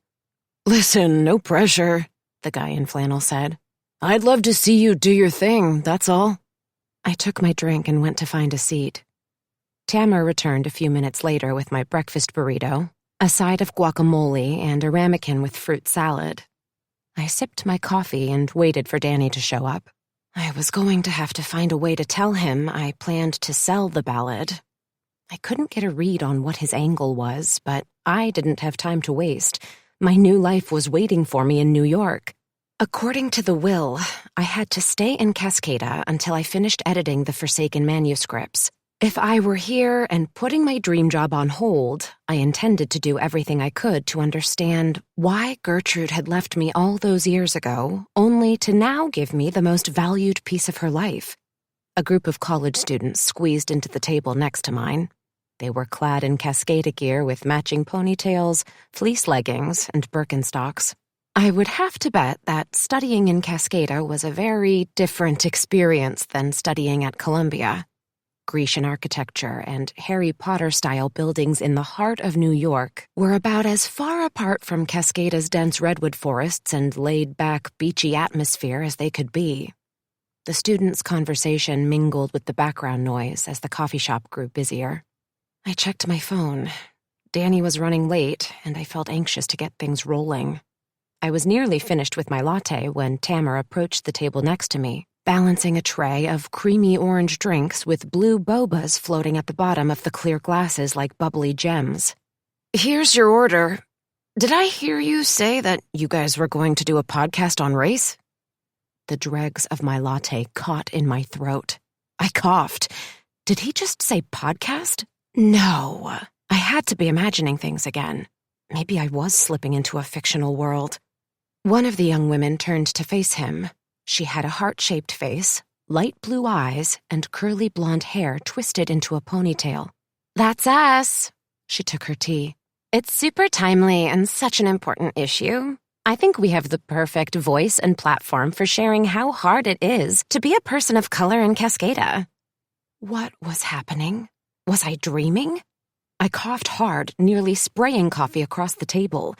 Then I pinched my forearm, hard, trying to make sure I wasn't asleep. Pain radiated up my arm, and a small red circle formed on my skin. Tamar finished passing out the drinks and tucked the tray under his arm. His voice quivered a bit as he spoke. Don't you think that it's ironic that the four of you are going to talk about race? The young woman scowled. No? Why? Because none of you have skin like this. He tapped his forearm. I was afraid he was going to drop the empty tray from the way his body visibly quaked. The pages that I had reworked played out in front of me, word for word. Everything around me faded, while Tamar and the students he was arguing with came into crystal clear focus, like a cut scene before a commercial. Was this stress? Was I hallucinating? I pinched myself. twice. This wasn't real. I must be having a mini breakdown. After all, I had just flown across the country, learned that Gertrude was dead, that she too had been a book editor, and that I had inherited her house and business. That was breakdown-worthy, wasn't it?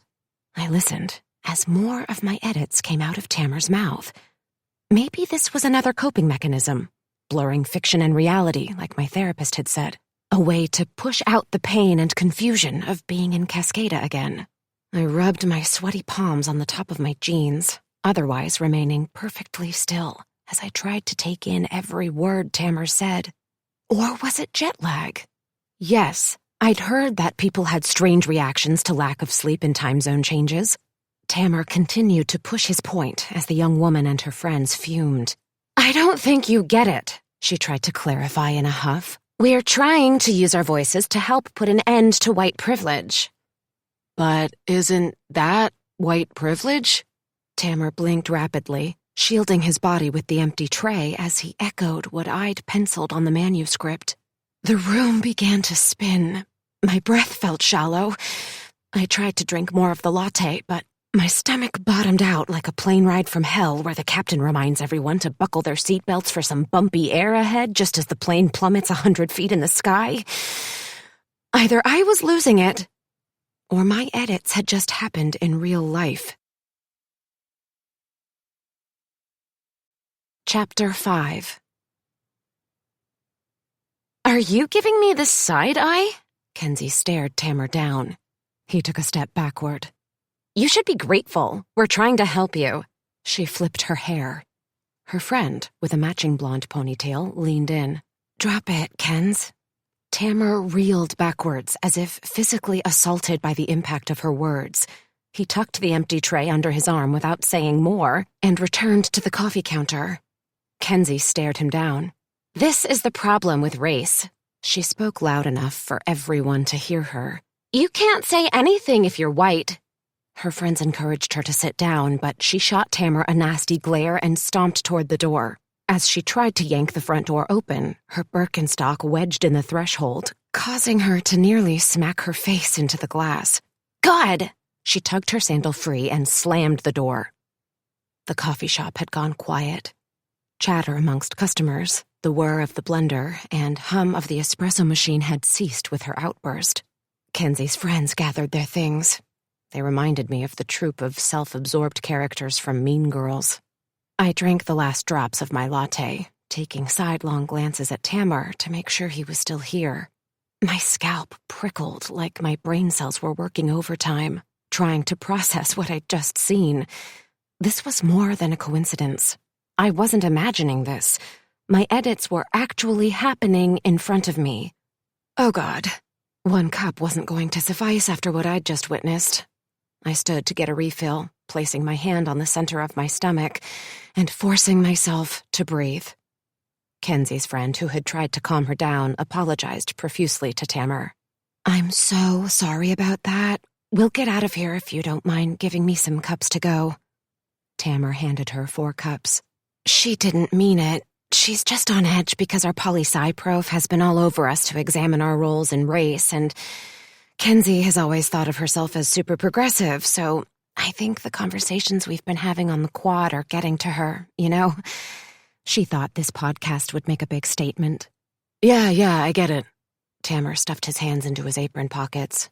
It's cool. I know that was bad, but she's usually pretty cool. Why was she defending her horrible friend? And why was he saying it was cool? You need straws and lids? Tamer asked, reaching for a stack of recycled plastic straws. Yeah, thanks. She secured lids onto the drinks. I've seen you around campus. You're an English major, right? Didn't I hear that you were going to do a podcast too? Tamer turned away from her to grab 2 breakfast scrambles from the kitchen window. That fell through. Oh, right. Sorry. And sorry about Kenzie. Maybe I'll see you on campus? She stalled for a second, as if trying to find a way to salvage the conversation. Yeah, sure. Tamer looked to me. Did you need a refill? Kenzie's friend balanced the bubble teas and ducked away. Someone must have turned up the music because a reggae beat and customer chatter returned to the crowded shop. I handed Tamer my mug. A black coffee would be great. He deftly filled my cup while passing plates laden with thick-cut bacon and sourdough toast to another customer. Room for cream? Sure, thanks. Still dazed, I took the coffee from him and found myself trying to take in every detail about him. His thin, yet muscular arms, a misshapen mole on the top of his cheekbone, his enviable black lashes which practically touched his thick eyebrows. Who was the real Tamer? What was his motivation? Did he have a quest other than pining over the wrong girl? My mouth felt like parchment paper as I tried to think of something to say to him. Do you know those women? Not really. He wiped down the counter. I mean, I kind of know them. I momentarily considered telling him about the Forsaken manuscript. I could feel the words welling up in my throat. Did I owe him an apology? An explanation? Had my edits crushed his dreams? But no, Kenzie was clearly the wrong girl for him.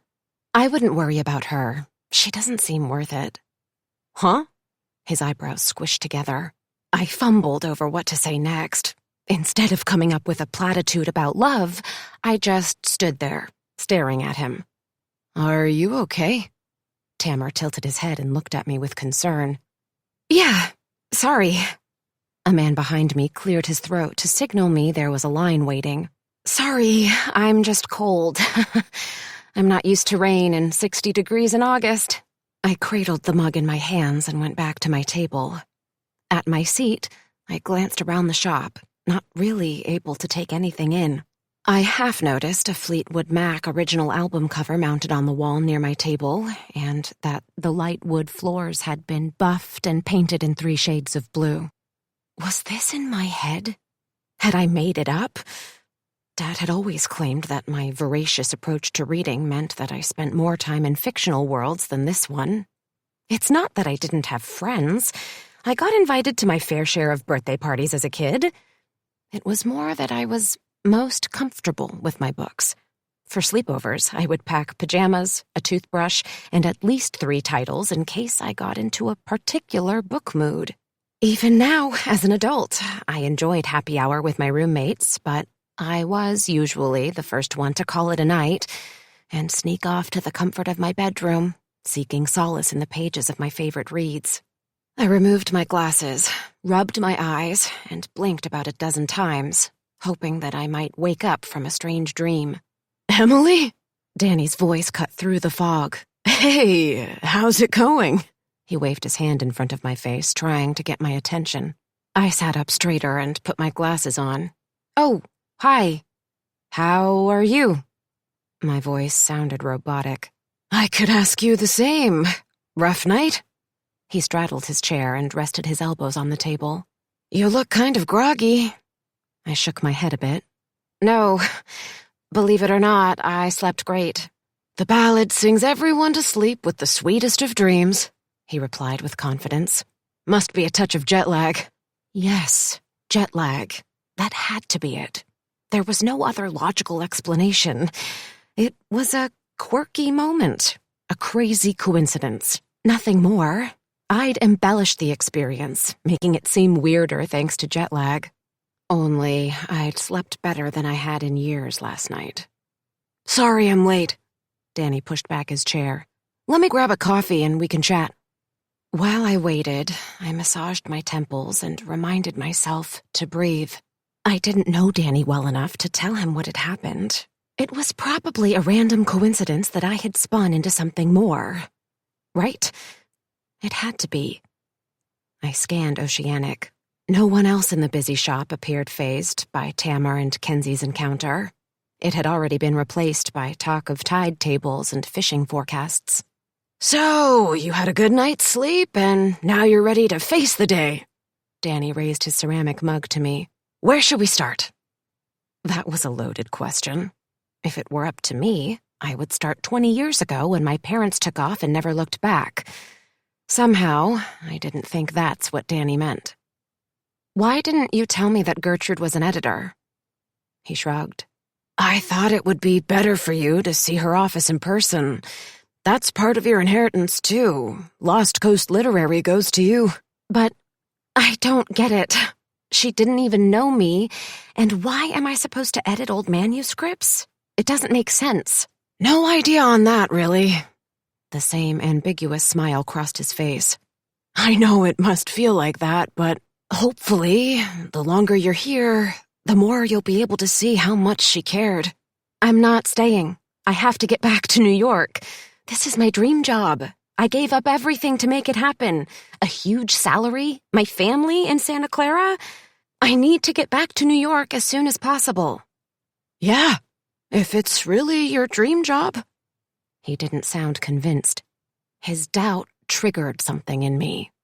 I thought about Tamer's story in the Forsaken Manuscripts. How was I editing my own story? If books had taught me anything, it was that the easiest path rarely led to happiness. But my dream was in New York, not here. Was I intentionally trying to sabotage my own chance at happiness in order to understand our family rupture? Was it worth it? Dad's concern rang in my head. I kept tight hold of my coffee cup in hopes that it might steady me. Confrontation has never been my strength, but I needed answers. Like I said last night, I'm confused about what I'm doing here. Danny, I'm confused about what Grandma Gertrude wanted with me. I'm confused about everything. The ballad, Cascada, all of it. And you should know that on top of that, Dad is really worried that I came. Danny cleared his throat. Whoa, slow down. It's 11, the slow brunch hour. He tried to smile, but it fell short when he saw my face. Look, I get it. Like I said last night, this has to be a lot for you. It's a lot for me, too. But I'm trying to trust that Mom had her reasons. Maybe you can try to trust that. That's a big ask. I barely know you. You're a Bryant. You're family. That's what counts. He stirred his coffee with a small spoon. I decided to cut to the chase. Can we talk about what happened with my parents, then? I'm going to try to talk Dad into coming out here, but I have no idea how to make that happen when I have no idea what went wrong. I wondered if Danny picked up on the fact that I was on the verge of losing it. My head pulsed with pent-up frustration and confusion. I took off my glasses and wiped them on my sweatshirt again. Had the temp risen? Or was it me? Dad had refused to divulge a single detail about his family. A family that had basically abandoned me from my preteen years through adulthood, and I was supposed to simply embrace and be grateful that I had inherited a house and business I didn't want? No thanks. Danny fiddled with the zipper on his vest. It reminded me of something a sailor might wear, dark navy blue with bright orange trim. What has your dad said? Nothing. Never. No matter how many times I've asked, so I just decided eventually to stop asking. He tapped his knuckles on the table. The way he drew in a long, methodical breath reminded me of a lawyer carefully considering how their words might impact a client before speaking. If your dad hasn't told you anything, I just don't think it's my place to say. Danny unclenched his fist. I do believe that you're supposed to be here, though. Mom might have used unconventional tactics to get you here, but nothing she did was ever malicious. Danny, I don't think I'm supposed to be here. I really don't. I fiddled with my glasses. I think the best idea is for me to forfeit the property, either to you or whoever, and take the next plane to New York. I don't have any attachment to Cascada or Gertrude. I'm sorry that you think I'm meant to be here, but I'm not. Don't do that, Emily. His voice got louder. Give it us a few days. I'll keep trying to get in touch with Stephen, too. Okay? It wasn't really a question. More like he was clinging to hope. His shoulders curled over as he waited for me to respond. I pushed up my glasses. Are you sure I have to edit the manuscripts? He nodded twice. Yeah. The property is yours to do what you will after you fulfill your editing requirements. My coffee had gone cold. Not that it mattered. I already had the jitters without another dose of caffeine. He sounded resigned. "Let me introduce you to a friend who's a real estate agent. He should be able to, at least, start the process of figuring out an estimate on the property for you." "Okay. Thanks. What else?" He reached for a packet of sugar, ripped it open, and sprinkled it into his coffee.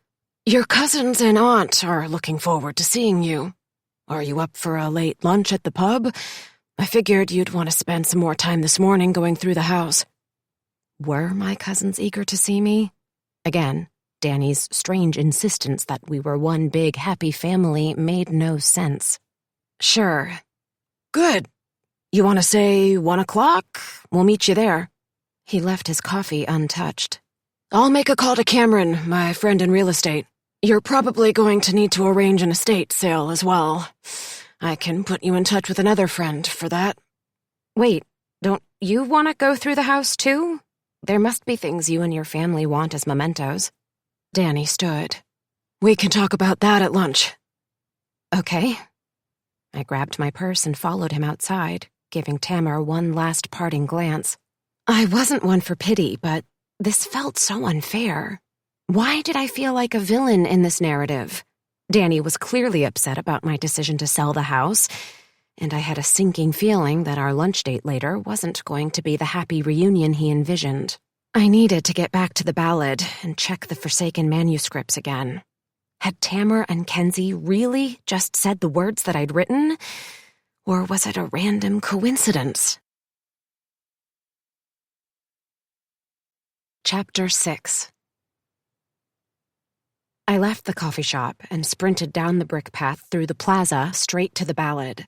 The minute I unlocked the front door, I dropped my bag in the foyer and made a beeline to the trunk of forsaken manuscripts. I had to know more about Tamar's story.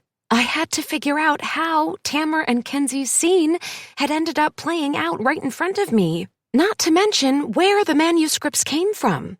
How did they end up in Gertrude's office? Why did she want me to edit them? And if I edited another one, would it happen again?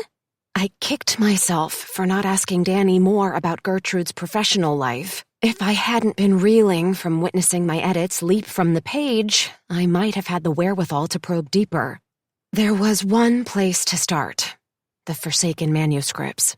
An equal sense of dread and excitement filled me as I lifted the creaky lid on the trunk and was met with the same musty aroma of mothballs. I handled the stack gingerly, as if they were fragile and might vanish upon contact with the air. Tamar's story was on the top.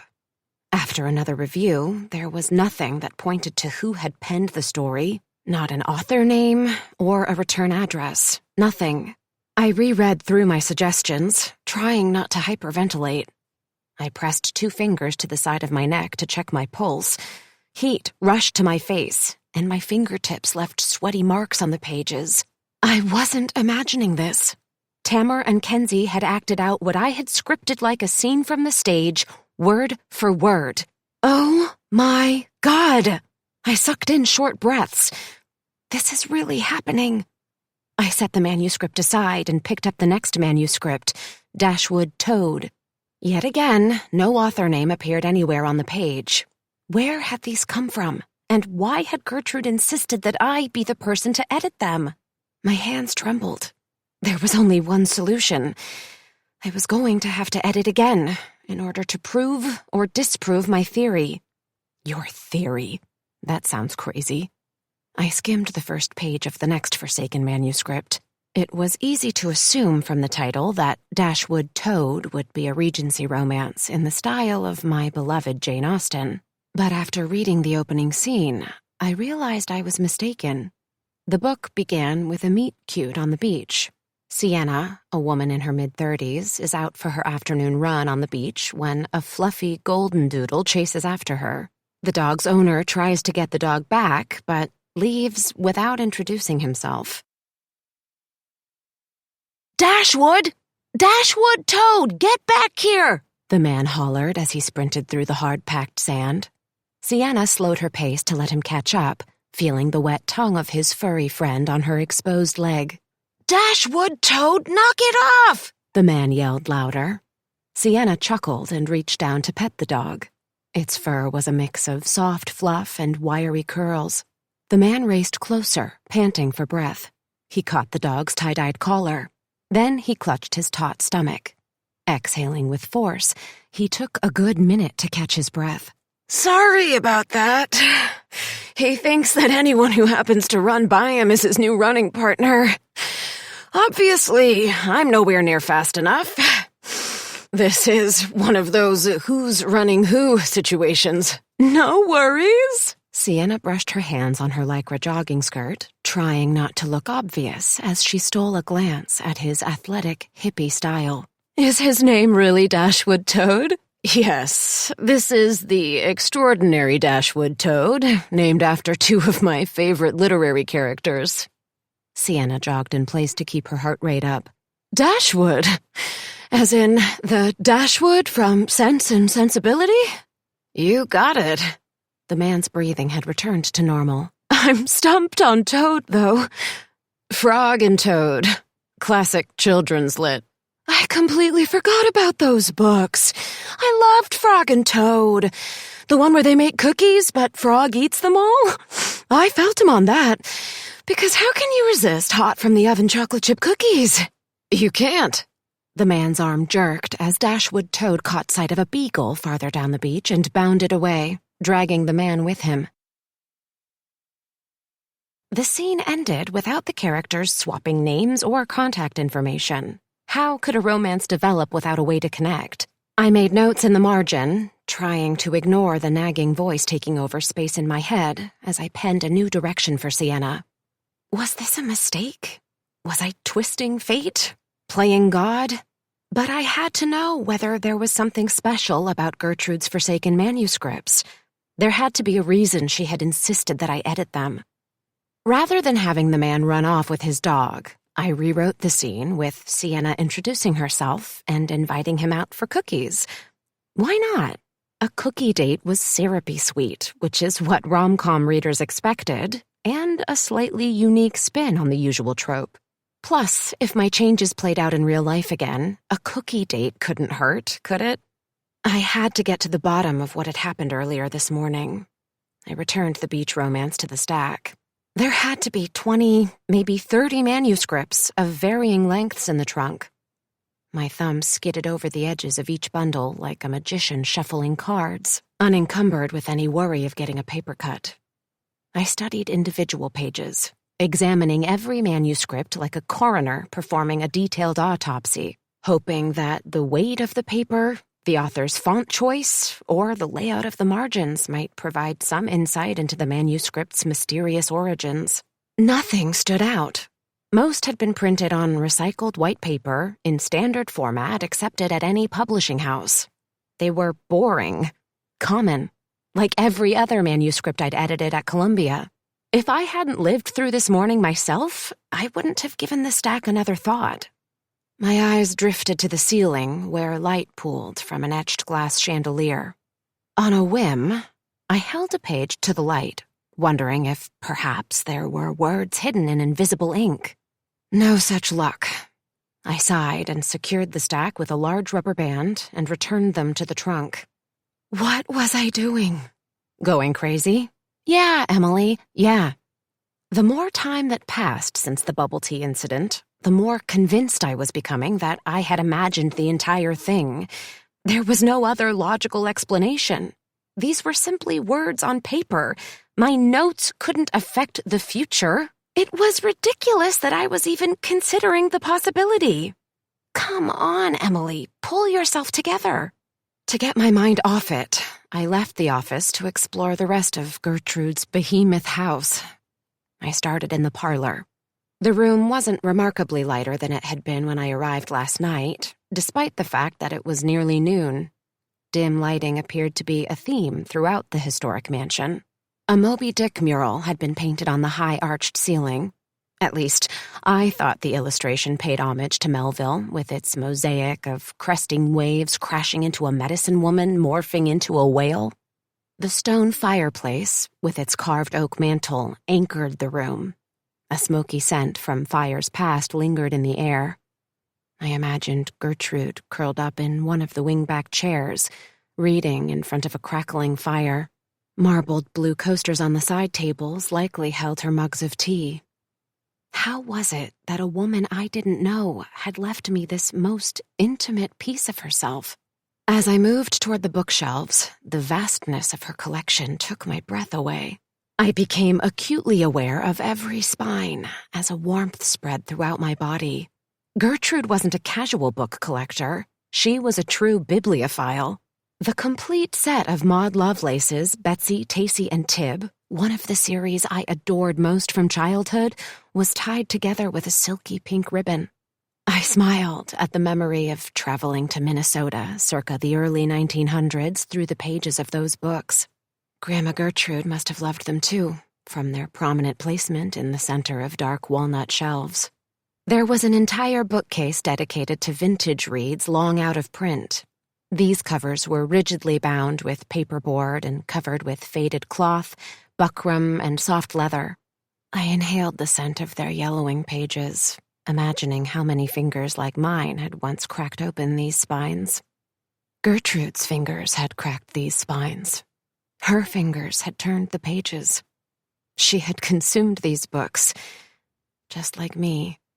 Paulo Coelho's The Alchemist, Isabel Allende's Zorro, and Joanne Harris's Chocolat showed me that Gertrude had been a modern reader too, drawn to books with mystical elements set in faraway lands. Heat radiated from my hands as I ran my fingertip along row after row of familiar titles. It was as if Grandma Gertrude's essence were here, housed not only in her estate, but in the millions of words printed on these pages. Is this what she wanted to show me? Was she speaking to me through her books?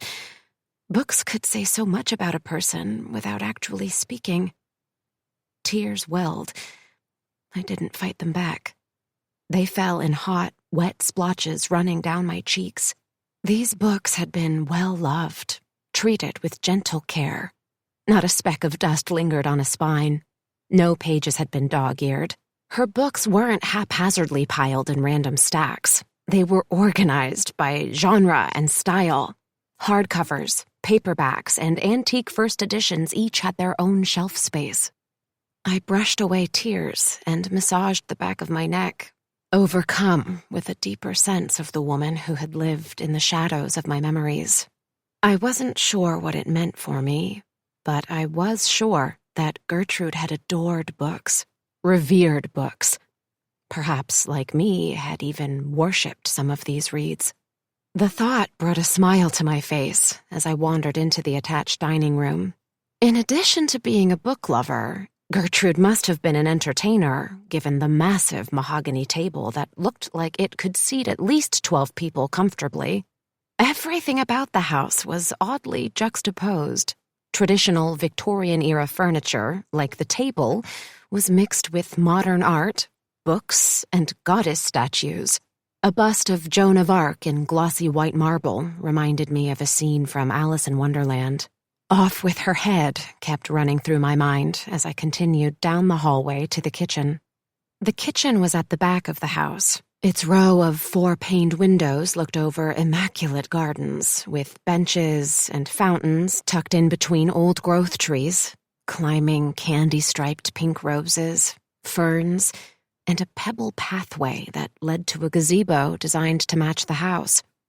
Boxwood wreaths strung with gray and cream-checked ribbon adorned each window.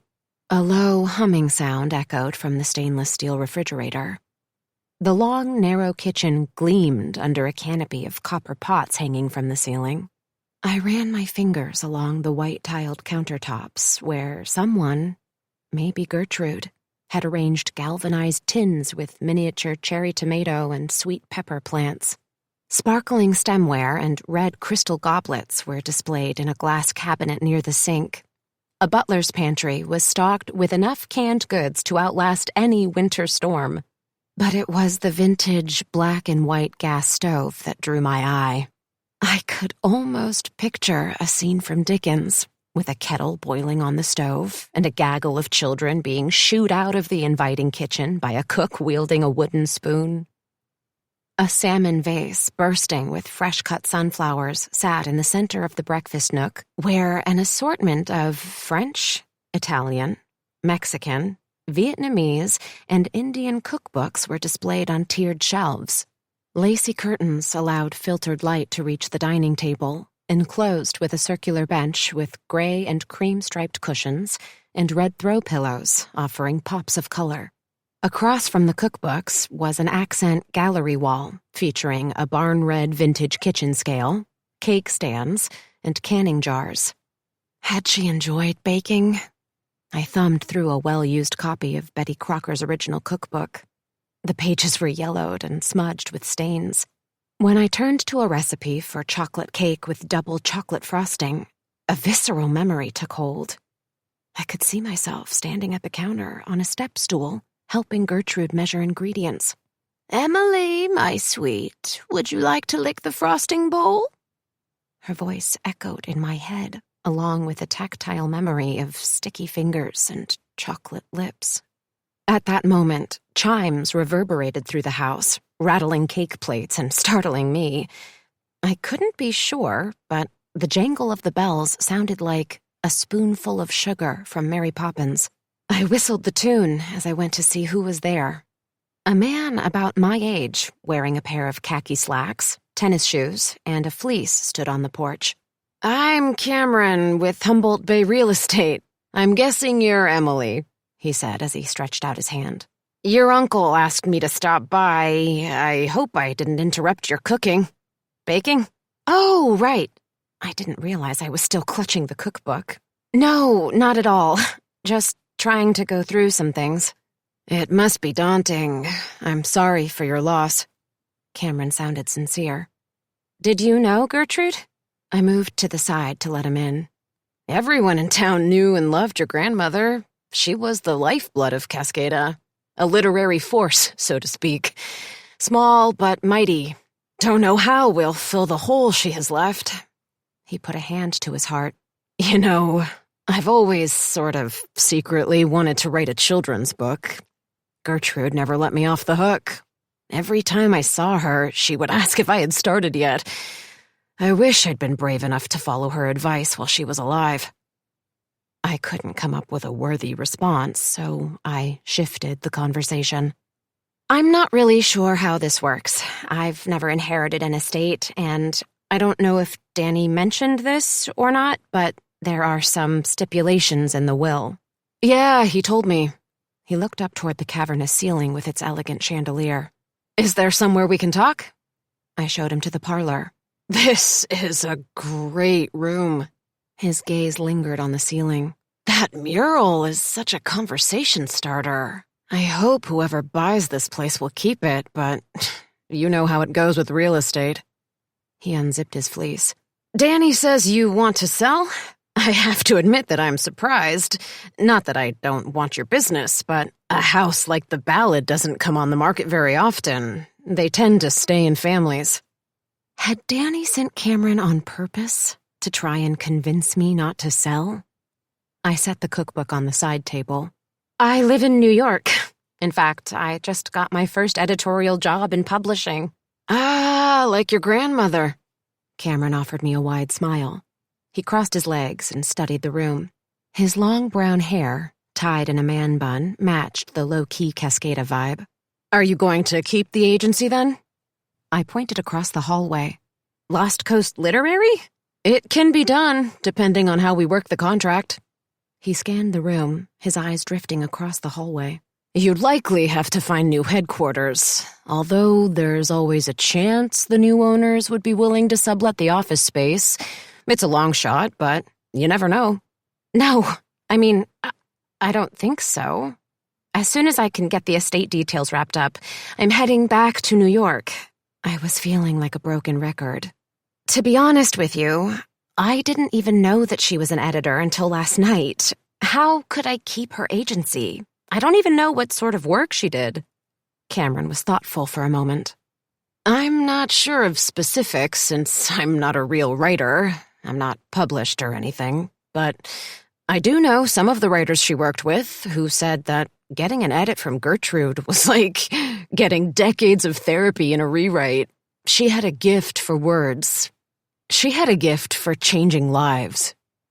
His sentiment made the tiny hairs on my forearms stand at attention. A gift for changing lives. Did that mean something? My throat started to close in on itself. I forced myself to swallow. Anyway, we should probably get to business. He removed a small yellow legal pad and ballpoint pen from his fleece pocket. I'll need to run some comps to come up with a fair market value for the property. I'm not sure if Danny told you or if you're familiar with this information, but the house is on the National Register of Historic Places, so there will be a few additional hoops that we'll need to jump through. Nothing major, but I do need to warn you that the local preservation society is likely going to give us some resistance. Why?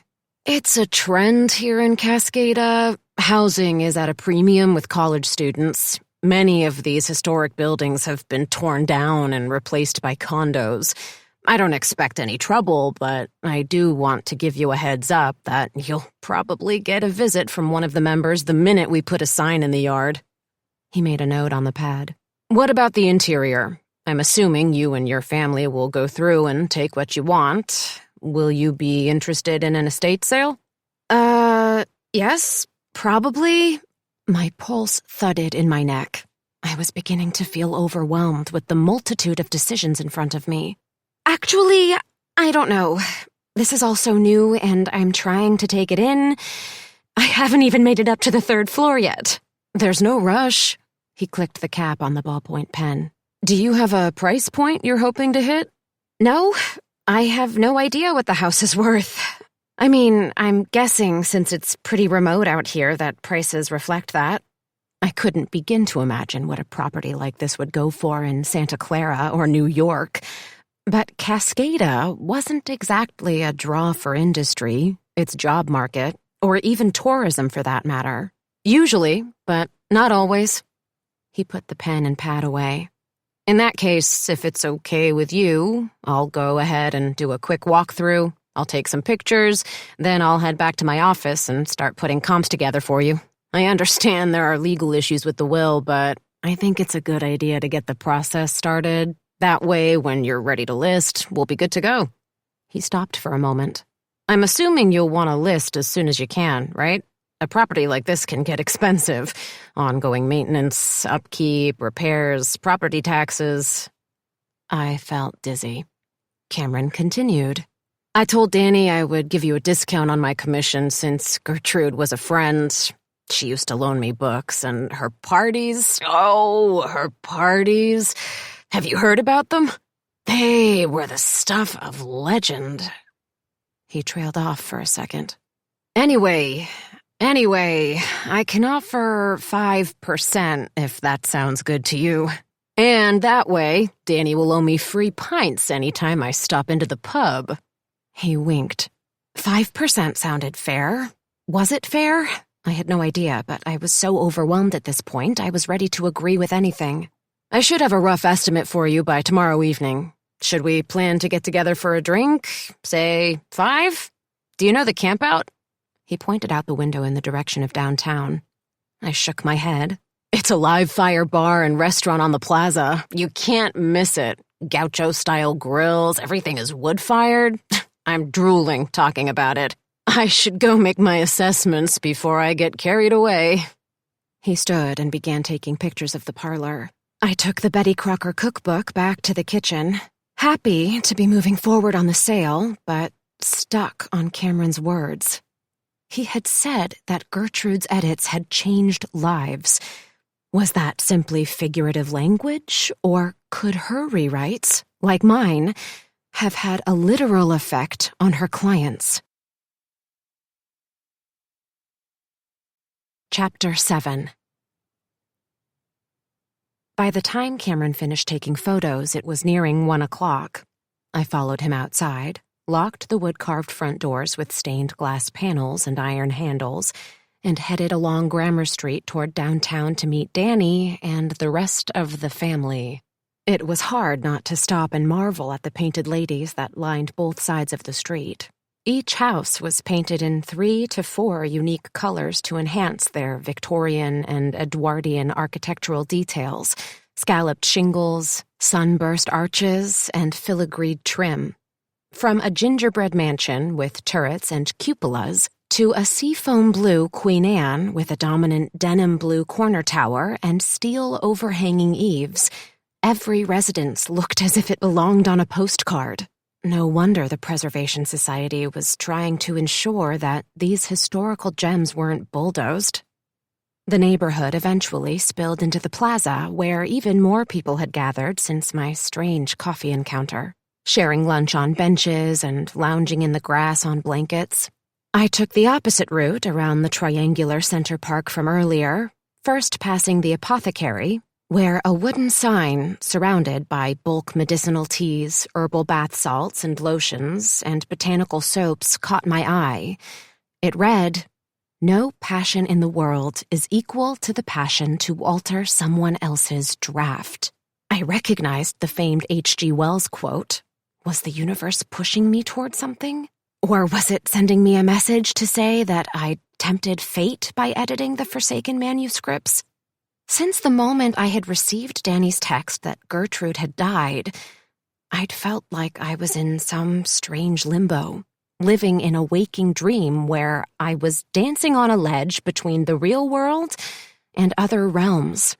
Everything was fuzzy, just out of my grasp, like trying to bottle up air. I moved on to the next shop. The 2-story row houses in the plaza were scrunched together tightly.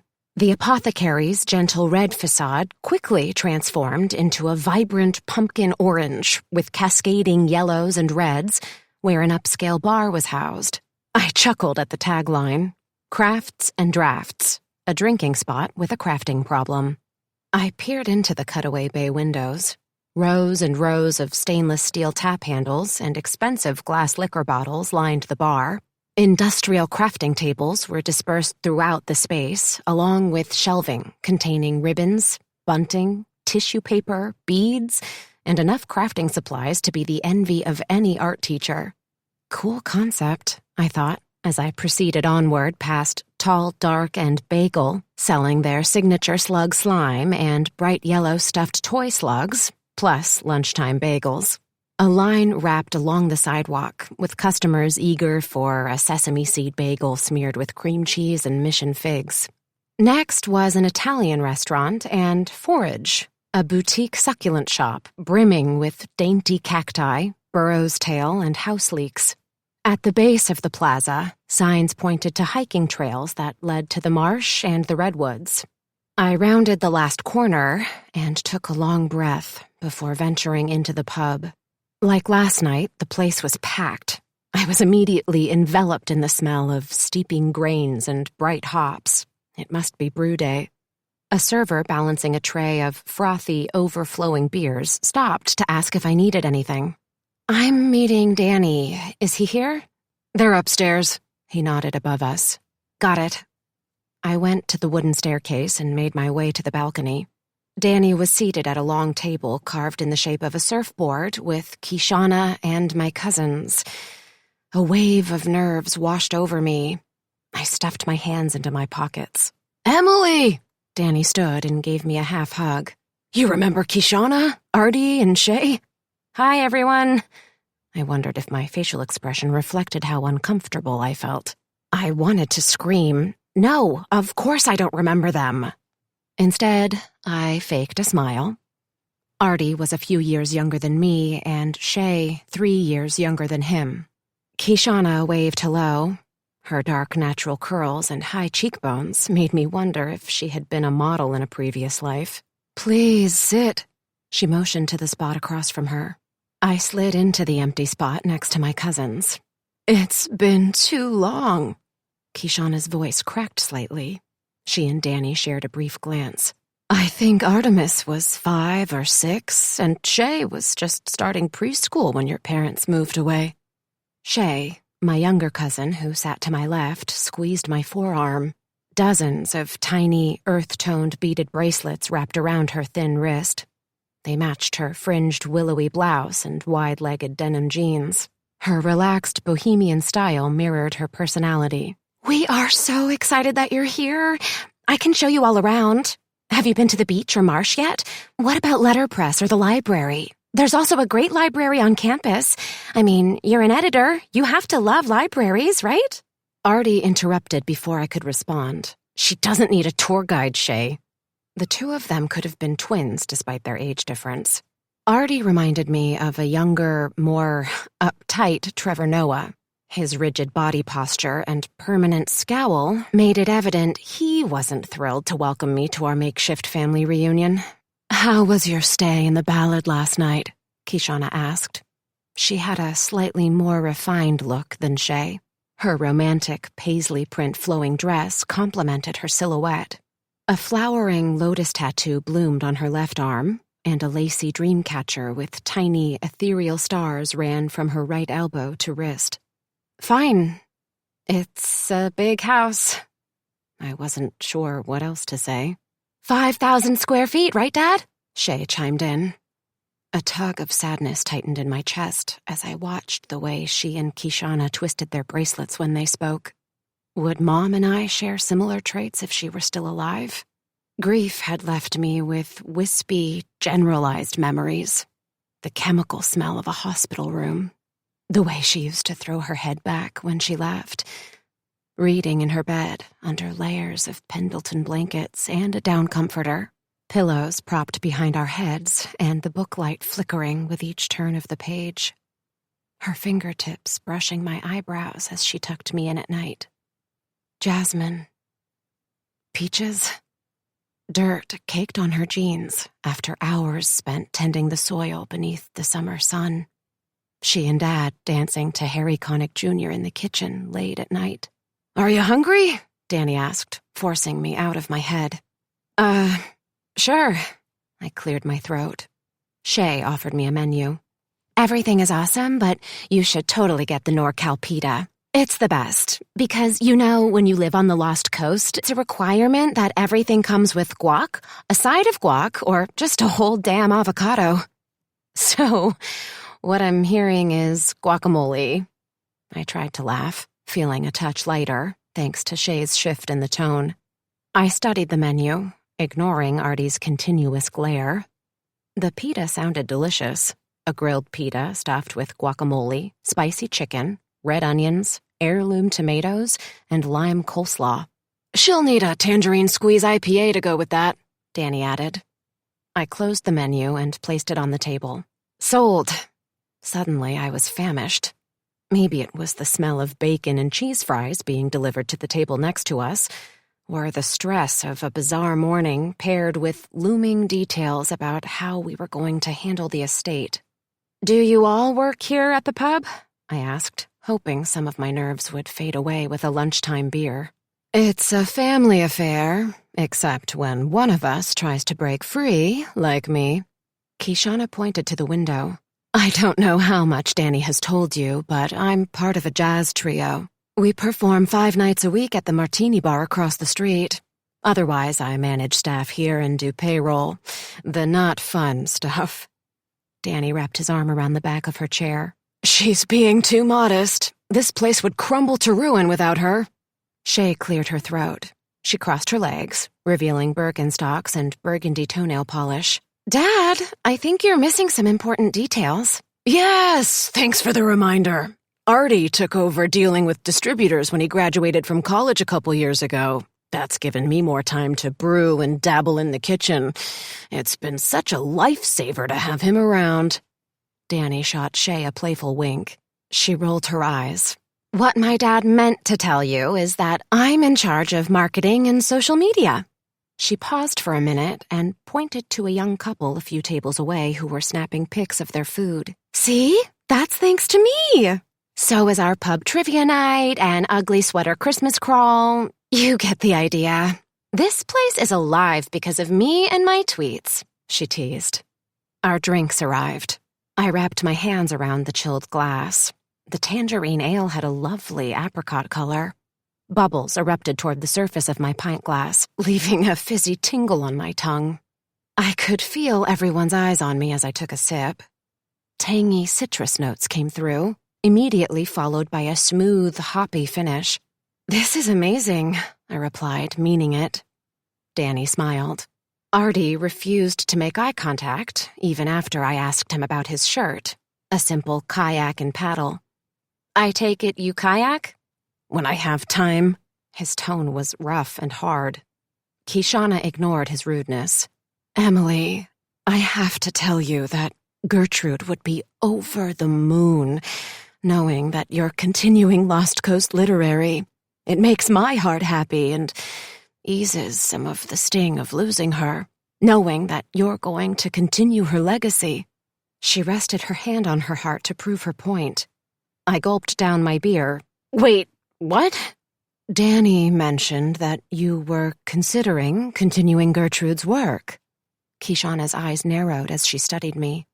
"No." I looked to Danny for support. He gave me a sheepish shrug. "I said we had to help convince her," Danny corrected his wife. "Doesn't look like we've succeeded yet." He turned to Shay. "You are going to have to show your cousin around town. Let her see how great it is." Why was he suddenly talking as if I weren't in the room? Artie beat me to a response. He balled up a cloth napkin and tossed it on the table. "She obviously doesn't want it. Why is everyone pretending like this is going to happen? It's not. I can see it on her face. And I told you guys at the reading of Grandma's will. She's going to sell the place to the highest bidder and take off again." He inhaled through his nose, his deep brown eyes lasered on me. "Am I right?" "Artie," Kishana shot him a warning look. "Hey, I'm calling it like it is. I know you believe that Grandma had a plan, but what if she didn't?" He gave Danny a hard look. "Grandma was quirky. She could have made a mistake. Maybe she hoped that this would be the last olive branch without realizing she was signing everything away to a stranger." The intensity of his tone cut through me. He wasn't wrong. I had basically said something similar to Danny last night, but an olive branch? And deserting them? He was taking too much artistic license with my family's history for my liking. "Food's here," Shay announced with a brightness that baffled me. I felt Artie's gaze continuing to burn as the waiter passed around plates. "Emily, how's your dad?" Kishana asked, catching Artie's eye and signaling him to stop. "He's fine." I picked up a crispy fry coated in spice and sprinkled with garlic. Melted Gouda and bacon bits oozed on the top. Dad's curt text earlier was a reminder that he was not happy that I had made the trip. I would have to try and smooth things over with a phone call later. "Is he still in Santa Clara?" Kishana ran her index finger around the rim of her pint glass. "Yes, he's busier than ever. I keep telling him that he should think about scaling back or even full retirement, but he won't consider it." "Sounds like Stephen," Danny said with what I interpreted as a touch of sarcasm. I bit into my pita, happy for a momentary reprieve. The flatbread was layered with guacamole, tender chicken, and chilled lime coleslaw. I savored another bite, washing it down with the IPA, wondering how he would know what sounded like Dad. They hadn't spoken in years. Everyone dug into their lunch, allowing quiet to fall over the table. After devouring a third of my pita, I dabbed my mouth with a napkin. "Listen, I don't want to make this more awkward. I already told Danny that if you want to keep the house in the family, we can figure out how to make that happen. It's an amazing place, but my life is in New York. I just completed an intensive publishing program and landed my dream job."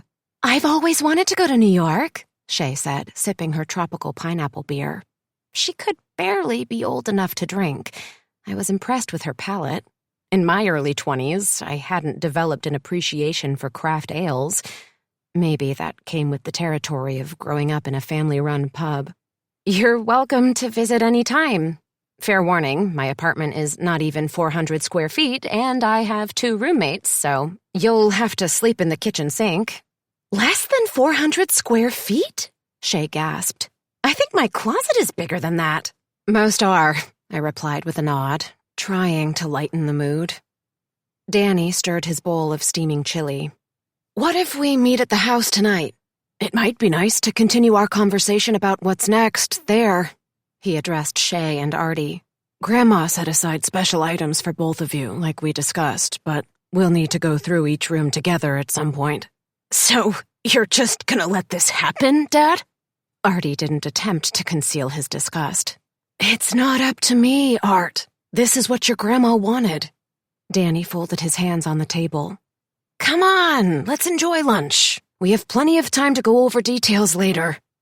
They might have had plenty of time, but I didn't. I found myself in a strange limbo. Part of me longed to be on a plane at 30,000 feet, hurtling my way back to New York. I thought of my meeting with Piper. If I wanted to break out of writing rejection letters, I was going to have to prove myself, and I couldn't do that here. But the other part of me refused to lose the thread of Gertrude's story. Of mine. There was no denying that we were tethered together with some sort of invisible string. A string that linked my future with my past. Maybe it was wishful thinking, but I wanted to believe I was here to learn something. Did the answers to my past lie in the forsaken manuscripts? In Gertrude's estate? Or somewhere else? Chapter 8. Kishana attempted to keep the rest of the conversation light as lunch wore on. By the time we had stuffed our faces with fries and full pints of beer, I was ready for a nap. My head felt like it was being swarmed by dozens of bees. Shay, do you want to take Emily to the beach? Danny suggested. You've got a few hours before dinner service. Sure.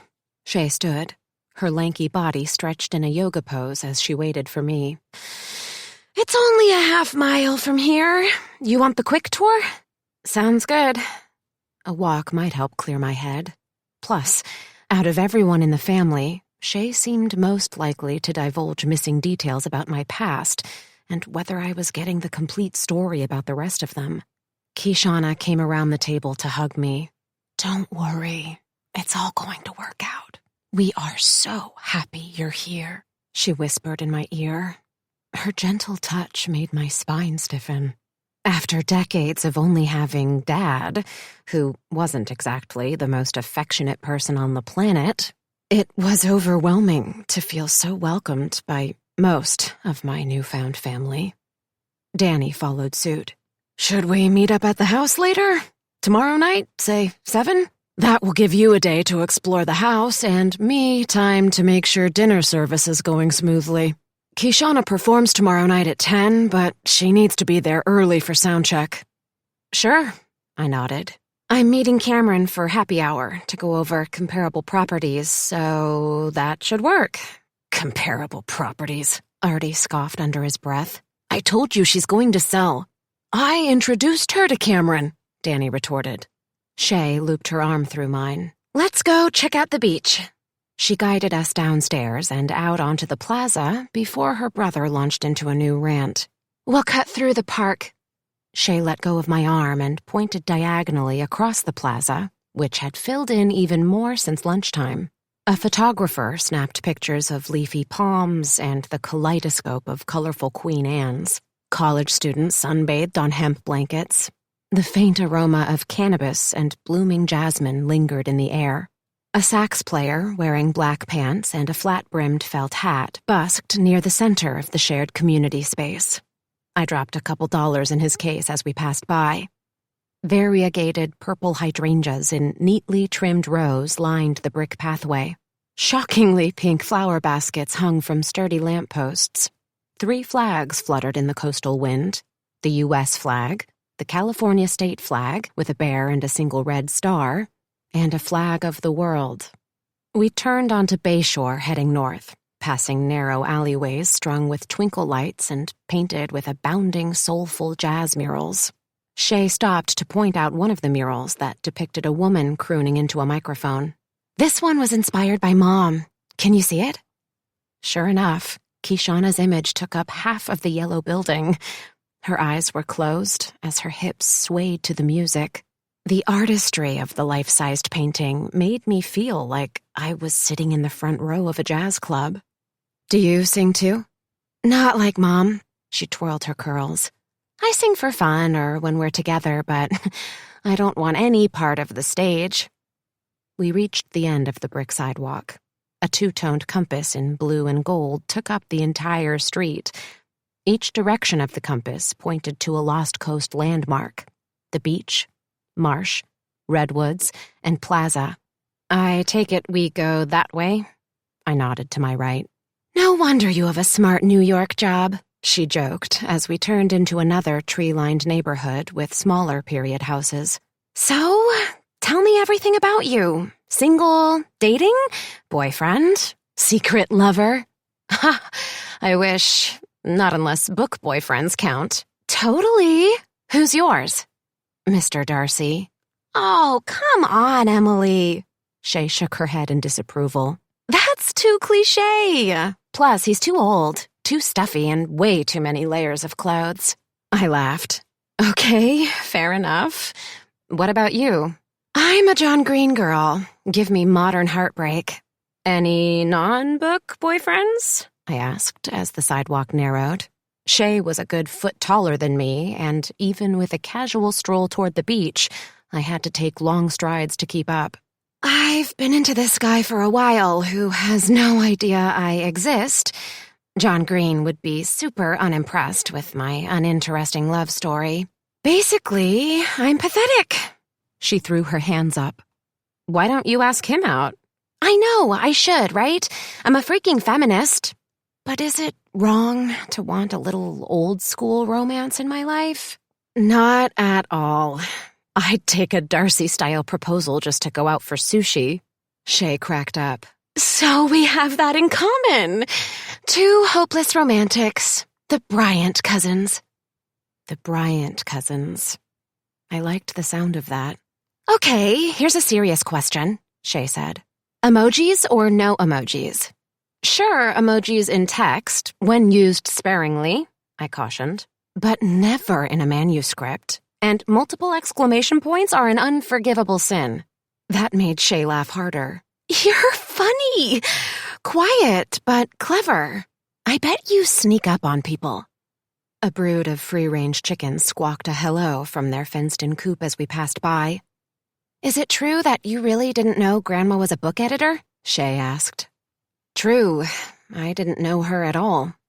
I nodded. She had opened the window for me. What was she like? I wanted to hear Shay's perspective. My memories were at war with one another, battling for space in my head. Was the Gertrude who had whisked hot chocolate on the stove the same person who cut me out of her life? How could that be?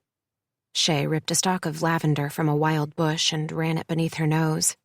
She was super intuitive. Like, she had this way of knowing what you needed, even when you didn't know you needed it. Does that make sense? The heady scent of lavender had a naturally calming effect. I allowed myself to breathe it in. How so? The temperature shifted as we descended the hillside and the ocean came into view. Another flood of memories washed over me as I took in the coastline. I remembered the smell, the dampness of the temperate forest, the horizon that stretched for miles and miles until it eventually evaporated, consumed by clouds in the distance. The bay was calm and still. Kayakers and paddleboarders cut through the glassy waters, leaving tiny wakes in their trail. A pod of pelicans performed an acrobatic display as they dipped and dived toward the shallow waves in search of fish. Rocky prominences jutted out in the middle of the bay, serving as landing spots for flocks of seagulls. It was as if the jagged rocks had been dropped from the heavens. In the distance, a bank of clouds rolled closer. Shay glanced at me and then to the sea. It's pretty awesome, isn't it? I'd forgotten how different the North Coast is from the boardwalk and packed beaches by Santa Clara. I grew up going to the amusement park at Santa Cruz. This is so... I struggled to find the right word. Rugged? Organic? Totally. Shay strolled down the hill. Except it's usually raining, and judging by those clouds looming out there, it will again soon, so don't let the sun fool you. I laughed. Anyway, about Grandma, what do you want to know? I pressed my index finger and thumb firmly together. It was time to rip off the Band-Aid. Here goes nothing. Anything. Everything. I don't understand why she left the house and literary agency to me. I can see why Artie is pissed, even though it's not my fault. I didn't write the will. She did. And for the record, it's been me and my dad for years alone without any contact from the family. Then suddenly I get a text out of the blue from your dad telling me that I've inherited her property and I need to get out here as fast as possible. My dad told me not to come, not to trust your dad. I don't get what went so wrong with them that they didn't talk for almost 20 years. Shay rubbed the lavender between her fingers. Me neither. I wish I could tell you what happened. I honestly have no idea. I was so young at the time. It wasn't something any of them talked about in front of me. The topic was basically off limits because it made Dad and Grandma too sad. I took her words in. It made them sad. That was something. We made it to the shore. Shay kicked off her Birkenstocks and dug her toenails, painted the color of glossy wine into the sand. I kept my tennis shoes on, but bent down to pick up a handful of the fine, dusty particles, worn down from years of thrashing waves crashing into the jagged coastline. I drank in the briny scent of the sea and the way the sun reflected on the water. Shay rolled up the edges of her bell-bottom jeans, revealing a small tattoo on her ankle. "What is that?" I asked, squinting to get a better look at the female figurine. "My goddess, Sige." "Sige?" "Yep, she's the goddess of quiet. I have a tendency to spend a lot of time in my head, so she serves as a reminder to help balance me out. I'm learning to surrender to that chatter and to listen. I'm not good at it yet, but hey, I'm a work in progress, right? Aren't we all?" I chuckled. "I hope so." Shay changed the subject. "Your dad never talked about what happened either?" "Never." I shook my head. I wonder what could have gone wrong. My parents are pretty chill, and like I said, Grandma was one of the wisest and calmest women I've ever known. She just had this way of making you feel okay. Whenever I had a problem, I would go to her. She'd make me a cup of chai tea or her amazingly awesome hot chocolate and toast a slice of her cinnamon bread with butter. She would sit me down at the kitchen island and just let me talk. I can't really say exactly what it was, but after a conversation with her, I just always knew things were going to be okay. She sounds great. I hoped my tone didn't sound too bitter.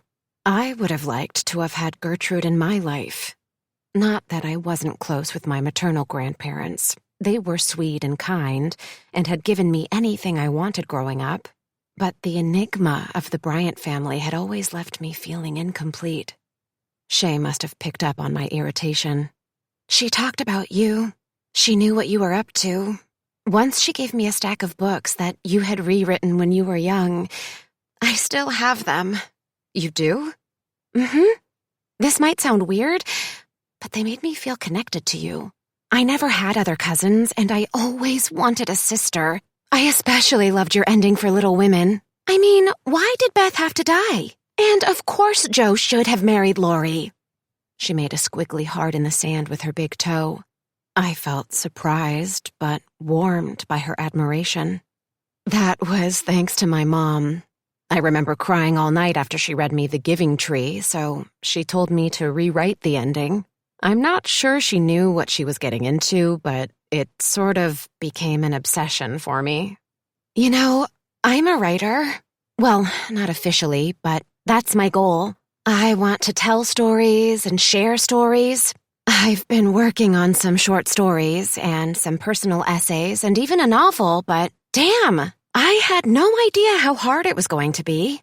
She reached into her tote bag and removed a purple journal with a peace sign on the cover. See, this is where I keep my notes. What's the novel about? Shay flipped through the pages, which looked to be filled with notes and doodles. That's the problem. I'm not sure.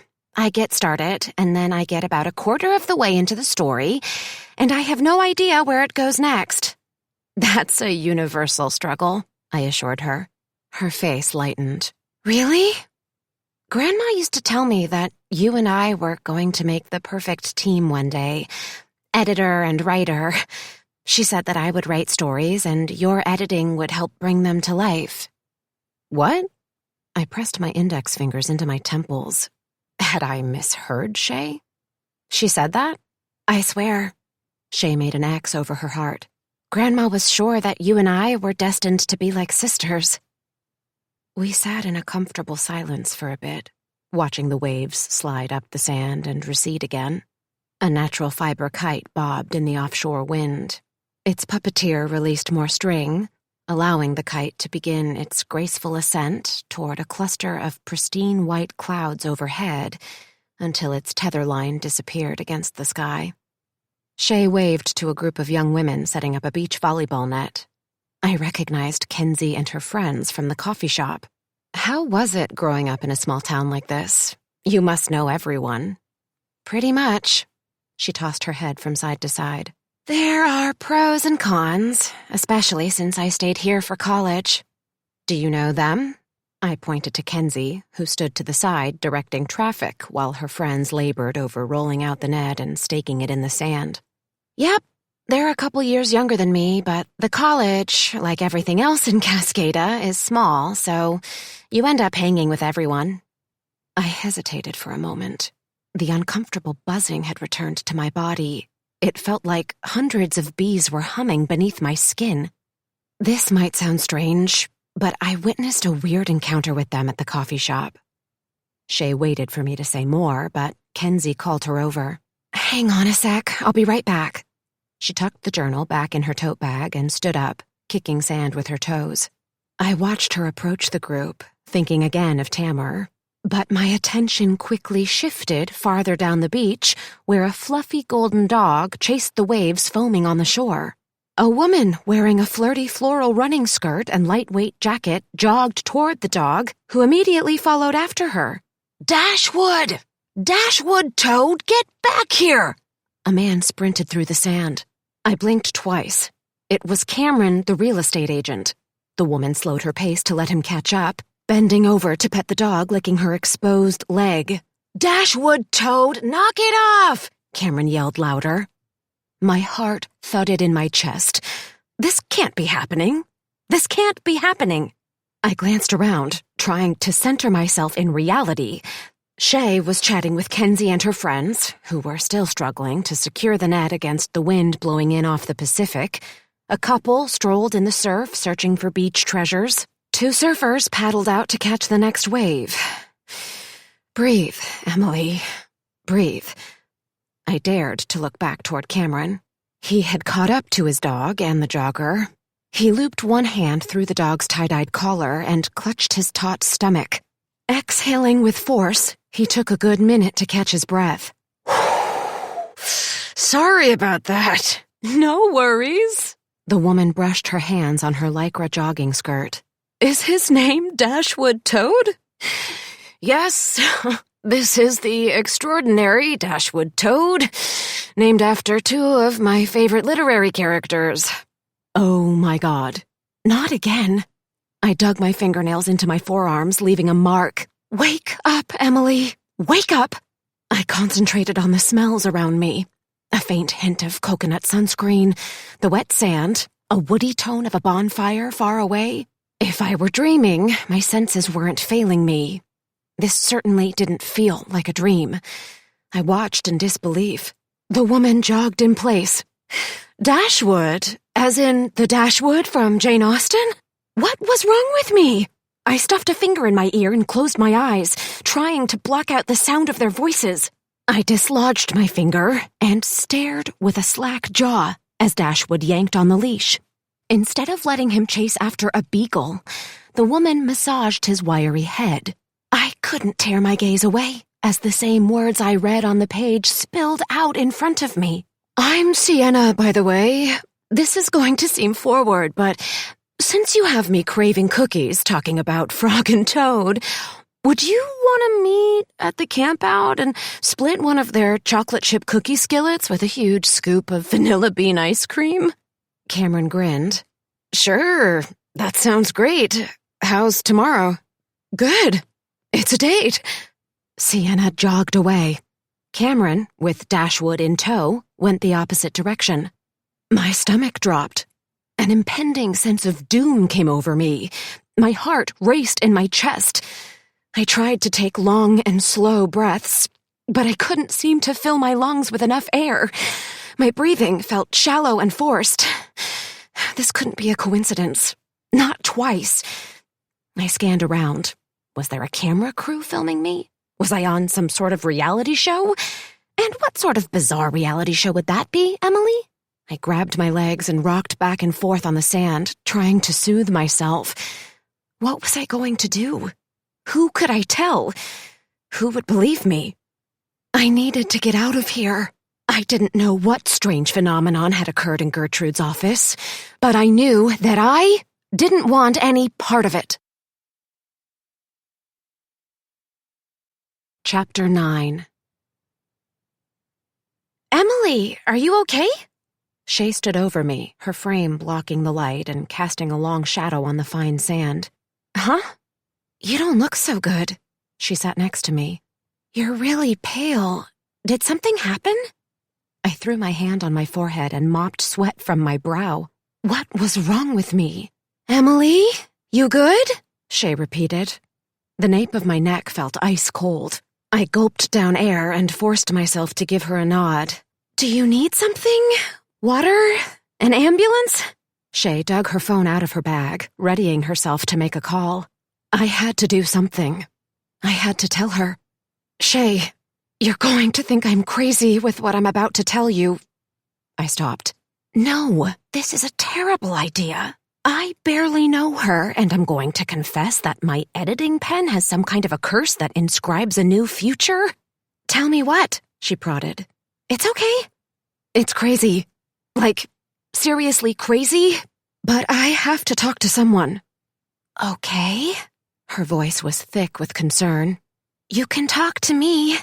I won't think you're crazy. I know you probably don't believe me, but I really have idolized you since I was 11 years old and I read your rewrite of Little Women, and like I said, it was the best thing I'd ever read. You're the reason I majored in English Lit. The thing is, I'm pretty sure I might be losing my mind. My fingers wouldn't stop shaking, and my feet felt numb as the words escaped my lips. How? Everything came gushing out. The forsaken manuscript pile, Tamer's story, what I'd just witnessed. When I finished, I expected Shay to march me straight to the hospital to be examined for a rare neurological condition that had to be responsible for blurring reality and fiction. But instead, she bombarded me with dozens of questions. How does it work? Has this happened before? Do you think it's some kind of magic? I have no idea, other than I must be losing my mind. No way. It's the magic of Cascada. She clapped her hands together. Emily, this is amazing. You have a gift. I would die to be able to rewrite everyone's future. No, you don't get it. It doesn't feel like a gift. This is terrifying. I wrung my hands together, trying to get them to stop quivering. No, really. Think about it. Tamer should not be with Kenzie. She's a totally self-absorbed granola beauty. You know why she called me over there? Shay's gaze drifted to the college students who had finally managed to erect the net. They had stripped down to their bikinis and were lobbing a volleyball back and forth, but mainly trying to catch the attention of a group of surfers. I shook my head. Because she's woke, her word, by the way, and wanted to invite me onto her podcast where she's raising awareness on race issues on the Lost Coast. It would be great to have a mixed race, her words again, definitely not mine, person like me on to share my experiences. Shay pretended to gag. She's the worst. You did Tamer a favor with that rewrite. Maybe. I wasn't convinced. No, I'm serious. This is huge. It's like you're editing everyone's best life for them. Shay, I'm definitely not qualified to edit anyone's best life. I can barely edit my own life. That's way too much pressure.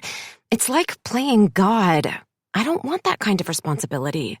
I reached my hand into the sand in an attempt to ground myself, forcing the tiny granules between my fingers. Continuing to edit the forsaken manuscripts was a bad idea. Sure, it was clear that Kenzie and Tamar were wrong for each other, but that didn't give me the authority to dictate the course of their futures. The weight of my decision to come to Cascada was as heavy as the thick sea air. Is this what Gertrude wanted? For me to dictate a random stranger's fate? No. No way. I dug my hands deeper in the sand. I couldn't do this. I shouldn't do this. Who has the right to make decisions that alter someone else's life? Certainly not me. This was too much. I stared at the waves lapping on the shore as Shay's voice broke through. Yeah, I get that, she said, studying my face. That's a lot of pressure, but why else would this be happening? There has to be a reason, right? It's like Grandma knew this was your destiny and called you here. She wouldn't have left you the ballad and her agency if she didn't trust you to do the right thing. You realize that in this case, we're talking about the right thing being me scripting out a future for complete strangers. She twisted one of the bracelets on her wrists.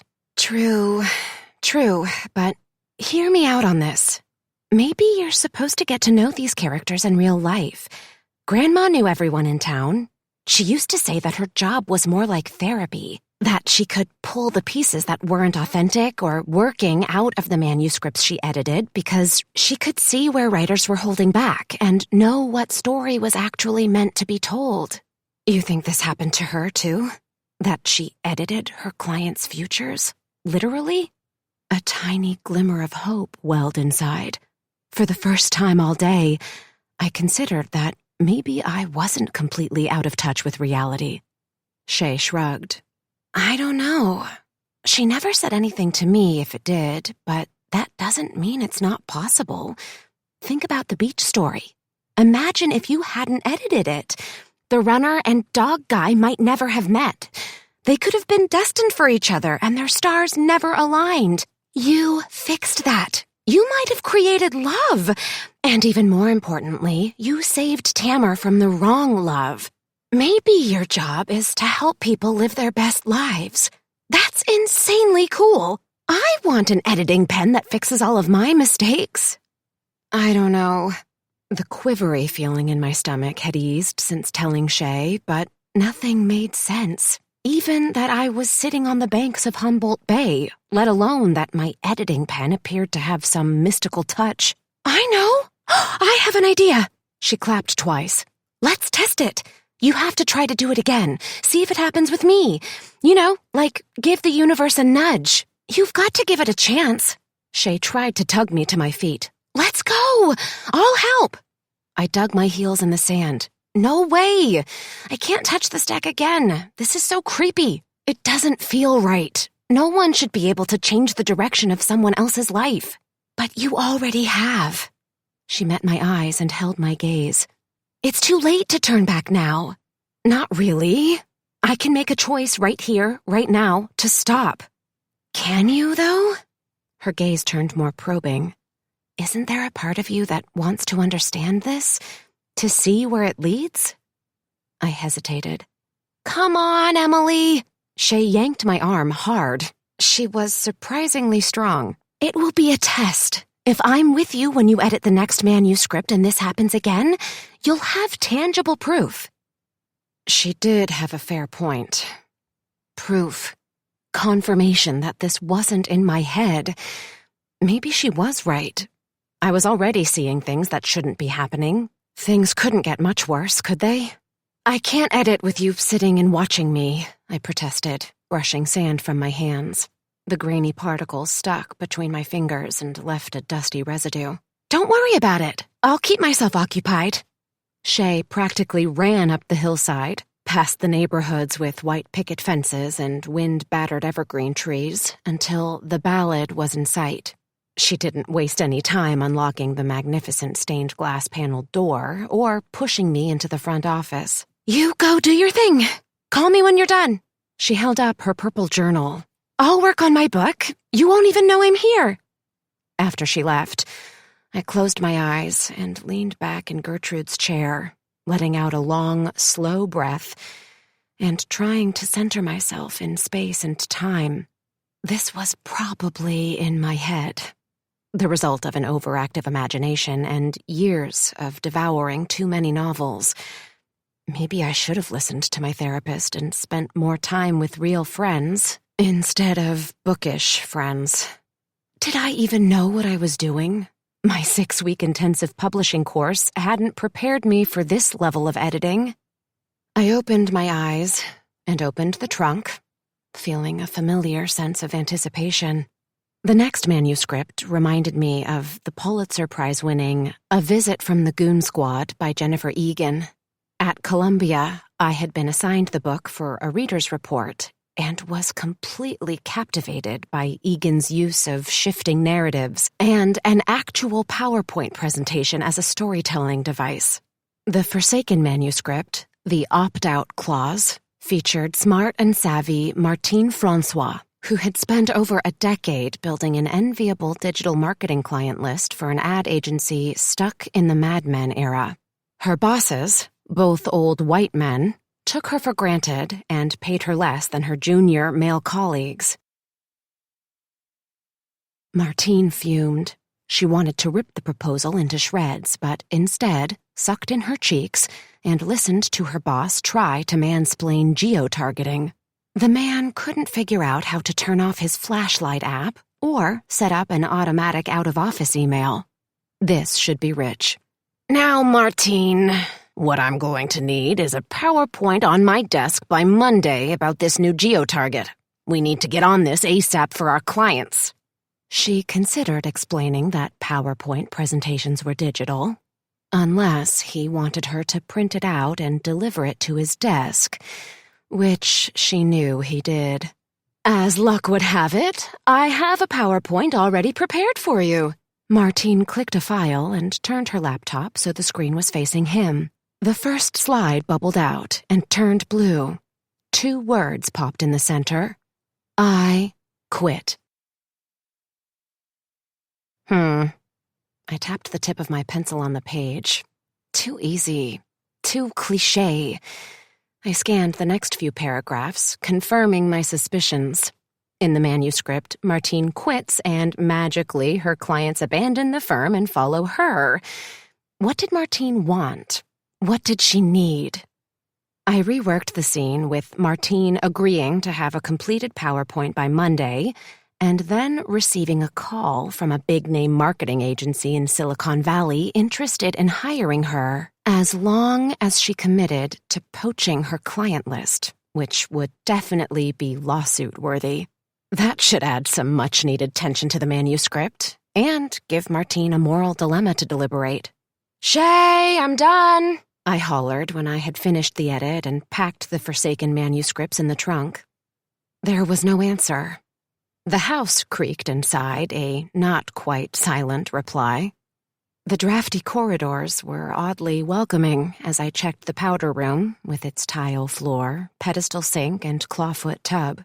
I searched every room on the main floor, checked the covered porch, and even peered into the immaculate gardens, where the wind shook the heavy blooms of nectar-blue salvia and white flower clusters on dogwood trees.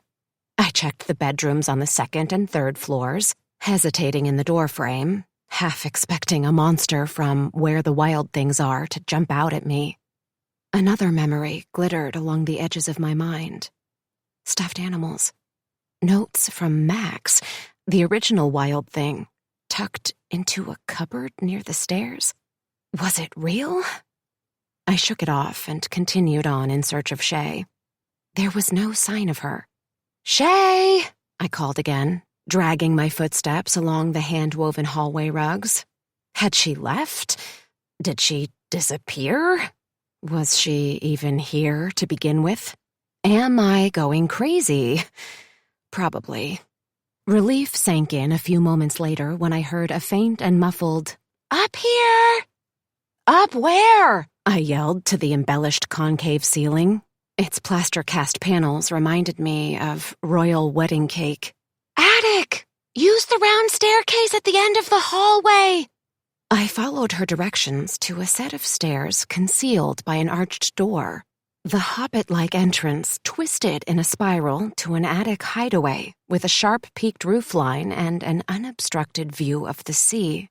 Shay was stretched out on a wooden bench, her long, thin legs taking up the entire space, and draped in a gray cashmere throw blanket. Isn't this the best view ever? I came closer to take a better look out the curved windows. I remembered this space. It was as if we were floating above the deep, churning waters on the wings of a seagull. Waves rumbled into shore, propelled by obsidian clouds. The soft foam lapping the sandy shore that we'd seen earlier had been replaced with angry, cresting water barreling into the coastline. I told you a storm is brewing. Shay shifted her feet to make room for me on the window seat. How did it go? Tell me every detail. I sat on the edge of the comfy window seat cushions and relayed my edits. Do you know anyone named Martine? She was thoughtful for a minute. No, I don't think so. And I don't think there's an ad agency in town either. Maybe in Eureka, but I can't think of a swanky digital agency anywhere on the Lost Coast. You've seen this place. It's granola hippies, surfers, and artists. There's still a film processing shop and freaking video rental place on the south side of town that rents DVDs and VHS. VHS? What the hell is that? I laughed. We sat in silence for a moment, gazing at the approaching storm. What do we do now? We wait. Shay pushed a long curl away from her face. Isn't that how it's happened so far? You make the edits, you rework the scene, then voila! She waved her hands. You see it unfold in front of you. She sat up, stretched, then patted me on the back. This is going to be fun. I wished I shared her enthusiasm. She glanced at her watch. I should get to the pub. I promised Dad I would take pics of tonight's dinner special to share on social media. If I have time, I'll swing by my apartment and get the old books that you rewrote as a kid. If not, I'll get them to you tomorrow. She stood and slid on her bronze suede Birkenstocks. I followed her downstairs as she pointed out secret panels tucked in the tongue-and-groove walls beneath the spiral staircase. When I was a kid, I used to stash candy bars in here, she said, pressing her finger into one of the dark redwood panels which swung open to reveal a hidden compartment. Grandma must have caught me in the act because then I started finding notes and little treats and surprises tucked away. For a long time, I thought I had a special fairy friend who was communicating with me. I clasped my hand over my mouth. Max, the stuffed animals. My memory was true. I froze, remembering my fingers making contact with the paneled wall, remembering the fluttering feeling in my stomach when I would peek inside to find a secret note waiting for me. A flush of adrenaline pulsed through my body. It was true for me, too. Shay continued on, chattering about how it wasn't until she was in high school that she realized her fairy friend was actually our grandmother. I continued behind her. The hallway creaked and popped under the weight of our footsteps. Old plumbing moaned and hissed, rubbing against the studs. Didn't you get scared? Scared? Shay's eyes bulged. No. Why? Can't you hear the groans and the creaks in this place? Oh, sure, but you get used to it. She waved a hand in front of her. Grandma made this space feel so warm and inviting that I never thought about being scared. Yet again, the grandmother who had abandoned me didn't match up with Shay's memories. We made it to the foyer. Shay held up her little finger. I pinky swear that I won't tell anyone our secret, but I'm so glad you trusted me. And you have to promise to text or call the minute something happens, okay? She left me with a hug and strolled away. I hadn't pinky sworn in more than 15 years. Maybe telling Shay was a mistake, but I didn't care. I needed an ally, a confidant, someone who didn't think I was entirely out of my mind, because at the moment, all signs pointed to the contrary. Chapter 10. I spent the remainder of the day after Shay left orienting myself with the property, mainly the gardens. The late afternoon sky saturated with color as I traversed the extensive pressed pebble pathways and iron archways dripping with wisteria and ivy. Anna's hummingbirds with tiny pink gorgets flitted from fountain to bubbling fountain. Bunches of yellow calendula flowers and rows of raspberry sherbet and fiery tangerine dahlias bloomed in neatly arranged patches. An entire portion of the garden was reserved for seaside botanicals and herbs. Another paid homage to the lost coast with fairy forest mushrooms, benches carved from driftwood, and collections of rocks designed to resemble the tidal gradient. There were hammocks and hidden benches perfect for lounging with a book under pinkish unicorn clouds. Copper flower spinners caught the wind, and honeybees buzzed in wooden hives mounted to the sides of splendid oaks. A red and black speckled brick retaining wall divided the back half of the grounds, where there was a large stone terrace with wicker couches and chairs interspersed with fairy bird baths, goddess statues, decorative mirrors, and glass balls. Time slowed to a crawl in the hallowed grounds that had been cultivated with Gertrude's signature. I lingered late into the night until the sun made its retreat and moonlight washed over the sea. The next morning, I woke with renewed focus to try to reconcile my memories, Dad's narrow lens, and the feelings that the ballad was stirring inside me. My first stop was letterpress. Danny had said it was Gertrude's favorite shop, so that seemed as good a spot as any to continue to try and excavate the truth of my past. In the plaza, I passed the record store, where old vinyl discs hung from fishing wire in the front window. The spa next door was offering specials on bee and pine pollen facials and hot stone massages. Mountain bikers trekked past me, emerging from the nearby trails in a happy mess of caked mud and sand. But my eyes were set on letterpress, which sat like a bookish beacon lighting the way inside. Book bunting and pastel string lights hung from the ceiling. Display cases with bookish stickers and individual sheets of artistic wrapping paper flanked the entryway. Cubbies with colored and charcoal pencils, fountain pens, rainbow Sharpies in all shapes and sizes, and stamps filled the far wall. "It's adorable, isn't it?" A woman behind the counter beamed as I scanned racks of hand-drawn cards, leather-bound journals, and inspirational notebooks. "It's gorgeous. This is the stuff of dreams. I'm speechless." I didn't know where to look. There was too much to take in. The woman emerged from the counter and came up to me. "I'm Sienna. I own the shop." Oh, God, it's her. The woman from the beach. It's the woman from Dashwood Toad. Blood rushed through my ears like waves crashing into the shore. My knees wobbled. "Hi, I'm Emily," I managed to squeak. "Great to meet you." Sienna's wide smile made her entire face light up. She wore a crafting apron covered with enamel book pins. "Are you new in town?" "Yes, sort of. I'm here for my grandma's estate. Gertrude Bryant. Did you know her? I heard this was her favorite shop." Sienna placed her hand over one of the pins, a black and gold book that read, "When in doubt, go to the library." "Unfortunately, not as well as I would have liked. I bought the shop shortly before she died. She came in a few times, and we were just getting to know each other. What a loss. She was larger than life around here." "Was she?" Sienna nodded. "Yeah, everyone adored Gertrude. All of my customers. She was the lifeblood of Cascada. I'm so sorry for your loss. Is there anything I can do?" "That's very kind, but I'm fine." "You know what they say. The way to keep people alive is through their memories. It's uncanny that you came in this morning because I've been thinking about a way to try to keep Gertrude's memory alive here." I forced a smile. Her gesture was sweet, and given the sincere look on her face, I believed it was well-intended. But it was the words she had uttered that made the ground beneath my feet feel shaky. The way to keep people alive is through their memories. How could I keep someone alive who I'd never been given the chance to remember? I should have guessed it when you first walked in. You look like Gertrude.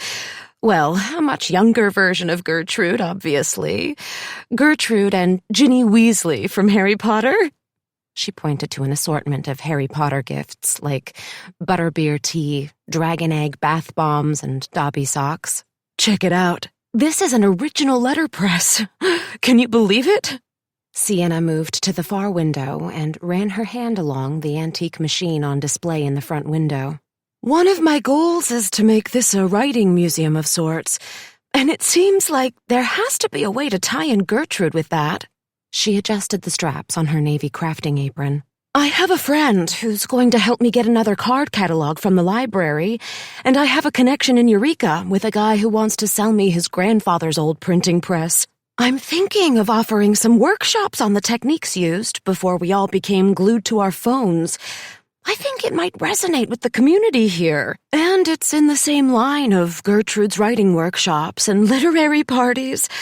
So I was thinking maybe the first event could be dedicated to her memory. What do you think? It's a wonderful idea. I'm sure my family would be touched. That was true. What I didn't say aloud was that I would have little to offer in terms of Gertrude's memories. I picked up a Mark Twain library candle in a silver tin. It was scented with tobacco flower and vanilla. A sticker with his clever quote about procrastination read, "Never put off till tomorrow what you can do the day after tomorrow." Is that what I was doing? Procrastinating? I knew what had to happen. At some point soon, if I really wanted to understand our family's difficult past, I was going to have to confront Dad. The door jingled and Sienna went to greet another customer. I wandered through the shop, picking up origami stars made from the pages of old books, fancy paper clips, and writer's charm bracelets, wondering which items Gertrude would have loved the most. Any of them? All of them? I waved goodbye to Sienna, promising I would be back soon, and spent the rest of the afternoon going from shop to shop. Locals and college students congregated around outdoor fire pits at restaurants. I ended up buying a canvas beach tote, screen-printed with pastel botanicals found in the redwood forest, and rose petal hand lotion. Later, when I returned to the ballad, before my meeting with Cameron at the campout, I decided it was time to rip off the Band-Aid and call Dad. The line rang and rang until it sent me to voicemail. I left him a pleading message to please call me as soon as he could. Then I hung up and took a few minutes to splash some water on my face. Trying to tame my unruly waves was a challenge, but I managed to smooth them down and change into something warmer for the evening. Shay had been right about the shift in the weather. Granite clouds blocked the sunlight that had been streaming in through the stained glass windows. I opted for a pair of jeans and my favorite book junkie sweatshirt in a soft heather gray. To think I had considered packing a blazer and tailored skirt when I left New York. They would have been useless here. Although I did regret not bringing an umbrella. On my way out, I checked the coat closet and discovered that Gertrude had an umbrella for every day of the week. There were black and red oversized golf umbrellas, stylish pinstriped and polka dot umbrellas, and even a raven umbrella with a quote from Edgar Allan Poe. Yet another moment of kinship between me and the grandmother I barely knew. Gertrude's collection of literary knickknacks was another reminder of how similar we were, despite not having a relationship. What did that mean? Was it merely genetics, or something more? A tightness stretched across my chest. How had she left me? I sighed and went with the raven umbrella, tucking it under my arm and heading out into the cooling evening air. There was no rain as of yet, but the darkening clouds threatened to unleash a deluge of water. I had a feeling I would be glad for the umbrella later. The campout was only a few blocks away on the south end of the plaza. I could smell it before I could see it. A swooning sensation threatened to consume me as I smelled wood smoke and the dreamy aroma of grilled meats and charred breads, and I placed my hand over my stomach to control it. The restaurant's rustic chic aesthetic, red camp lanterns, an entire wall composed of log slices, and woodsy furniture made me feel like I'd been transported to an upscale urban steakhouse. A large tree wrapped in flaxen twinkle lights dazzled as a centerpiece for the bar. Intoxicating smells erupted from the live fire grills, spitting out brilliant orange flames. I spotted Cameron at a two-person booth near a Forest Wonderland mural. He was deep in conversation with none other than Sienna. 2 empty wine glasses and the remnants of a cookie skillet sat in the center of the table. Cameron leaned his head on his elbows, gazing into Sienna's eyes. They appeared to be hitting it off. I almost didn't want to interrupt the moment, but Danny and the rest of the family were going to be at the house in a couple of hours. "Hi, sorry to cut in," I said with an apologetic grin. Cameron startled and sat up. "Emily, hey, is it 5 already?" He looked around for a clock. "This is Sienna, He fumbled over the introduction. "A friend." Sienna beamed at him and then looked to me. "We met earlier." She had ditched her craft apron for a slinky, low-cut red dress and dangling silver earrings. Definitely date attire. "I was just on my way out," she said, gathering her black leather purse. "Cameron mentioned that he's going to list your property. I've always loved the look of that place." "Thanks," I responded, feeling awkward about accepting the compliment. She slid out of the booth. Cameron's eyes followed her every move. "This has been nice," she said to him. "Let's do it again soon." "Yes, I'd love to." He half stood, watching her go, then waved the waiter over to clear their dishes. "I had dessert first. What can I get you? Wine? A cocktail? Dinner?" Cameron had transformed since I'd seen him last, too. His long hair looked as if he had slicked it down with gel. He wore a short-sleeved shirt and a pair of khakis. I took the seat that Sienna had vacated. It was still warm, and her floral perfume lingered in the air. The campout's menu resembled a campground sign. "The forager sounds amazing, and I could go for steak frites." I drooled over the cocktail's description of bourbon served chilled with foraged wild berries and a drizzle of honey. "Good choice." Cameron placed our order. "Sienna seems really nice," I offered, hoping he might expand on their meetup. Was Shay right? Had my edits created a love match? Was I supposed to play matchmaker? "She is. We just met on the beach yesterday and ended up here." A flush the color of his wine spread across his cheeks. "In the book industry, especially the romance genre, we call that a meet-cute." Cameron's face burned hotter. "Oh, no. It wasn't a date. Strictly professional. You never know where you might bump into potential future clients. The beach, the grocery store, anywhere. No, that wasn't a date. I don't know why you would think that. Definitely not a date." His protest didn't line up with the boyish grin I'd seen a few minutes earlier when he and Sienna were deep in conversation. Could my edits actually be a force for good? Did Sienna and Cameron's connection have anything to do with me? Or was this merely another coincidence? Chapter 11. Cameron slicked his hair down with his fingertips, staring after Sienna as she crossed the plaza and disappeared out of sight. "Sorry, okay, where were we?" He sounded distracted. After he took a moment to compose himself by gathering a collection of real estate flyers from his bag, we reviewed the list of comparable properties he had compiled. "Now remember, these are preliminary numbers. Houses like your grandmother's don't come on the market often, so I want to expand my query to surrounding towns. I want to give you a general sense of price. This is a starting point because nothing that compares with the luxury, the attention to historical detail, or the square footage and lot size of the ballad has come on the market here for at least 10 years. I leafed through the glossy flyers he had printed. They showed unique beachfront villas and exquisite Spanish-style architecture. My range right now, which, again, is subject to change once we have a broader base of comps from the entire Lost Coast, is between $3.5 and $4 million. He paused and leaned closer, studying me for a reaction. I gulped. I'm sorry, what? Had I heard him wrong? His chin tilted down. He shook his head repeatedly. Is that not what you were expecting? Like I said, I know there are similar properties in terms of architecture, history, condition, and size that have sold more recently in Ferndale and Eureka.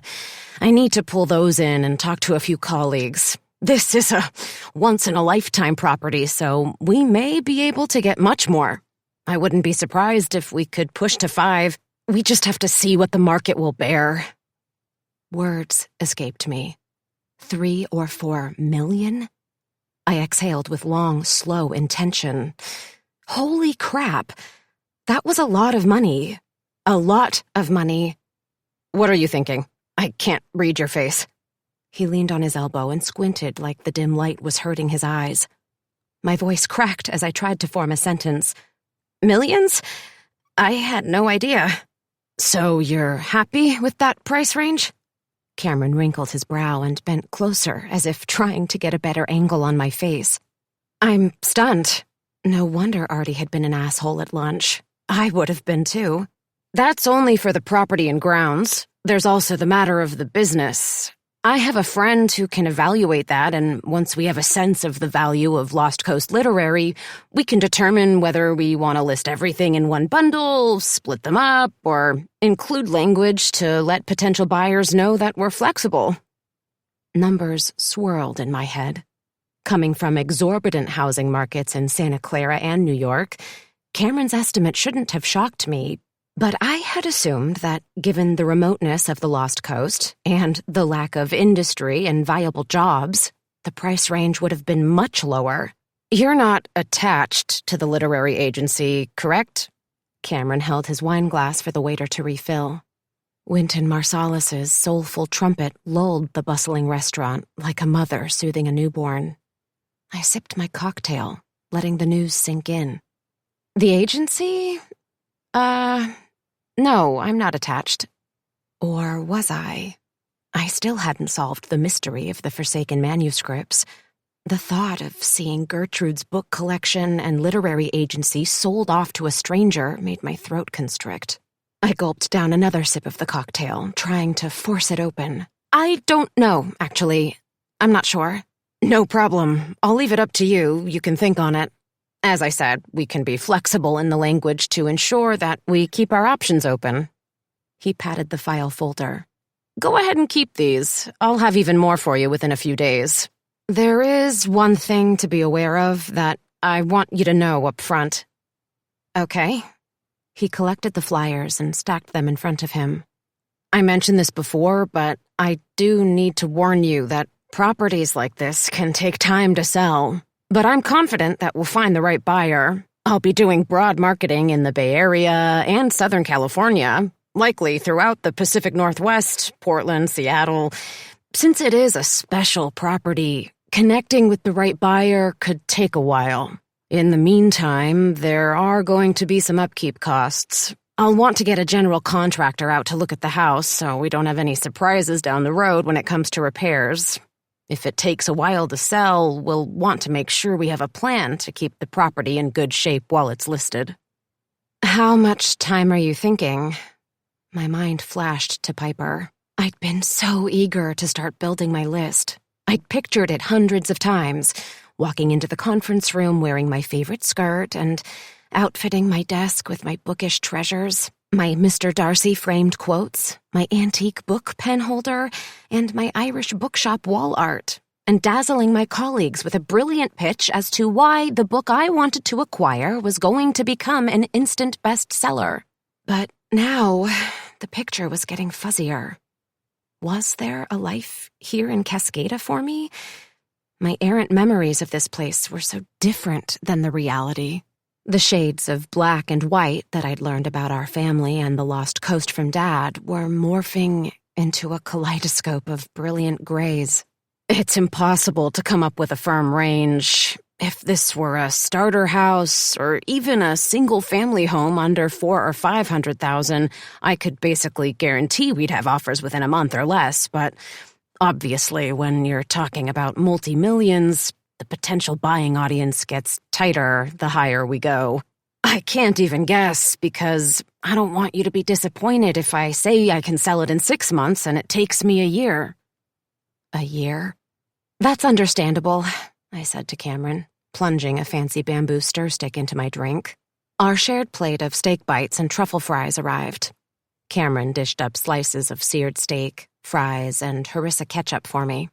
I don't have to be here, though, do I? When I return to New York, we can do this remotely, right? He dipped a fry into the thick sauce. For sure. That's not a problem at all. We can do everything remotely. I'll keep you updated via email, text, FaceTime, whatever you prefer. That was a relief. We may want to consider consulting a stager about how best to show the house, especially if you end up going the route of an estate sale. Empty houses tend to sit longer. Buyers don't like that vibe, and I would fear, with a house the size of the Ballad, that the creepy factor could be a deal-breaker. We want warm and cheery. Or, I guess, more like high-end and luxurious. I cut into the tender steak. It melted like butter in my mouth, but my throat still felt tight and narrow. Do you think it's better to hold off on the estate sale? Wait until we have an offer? Was I trying to buy myself more time? He considered my question for a minute, swirling his wine and watching its legs cling to the side of the glass. I got the sense he was buying time to come up with a response. Yeah, good question. Let me think on that. I'll reach out to a friend who is a homestager in Eureka. Hopefully she can swing by in the next few days and give us her opinion. The cocktail had warmed my body. Rain lashed the windows, spattering into the glass like tiny missiles. I was glad for the heat from the open-flame grills and the delectable food. This was progress.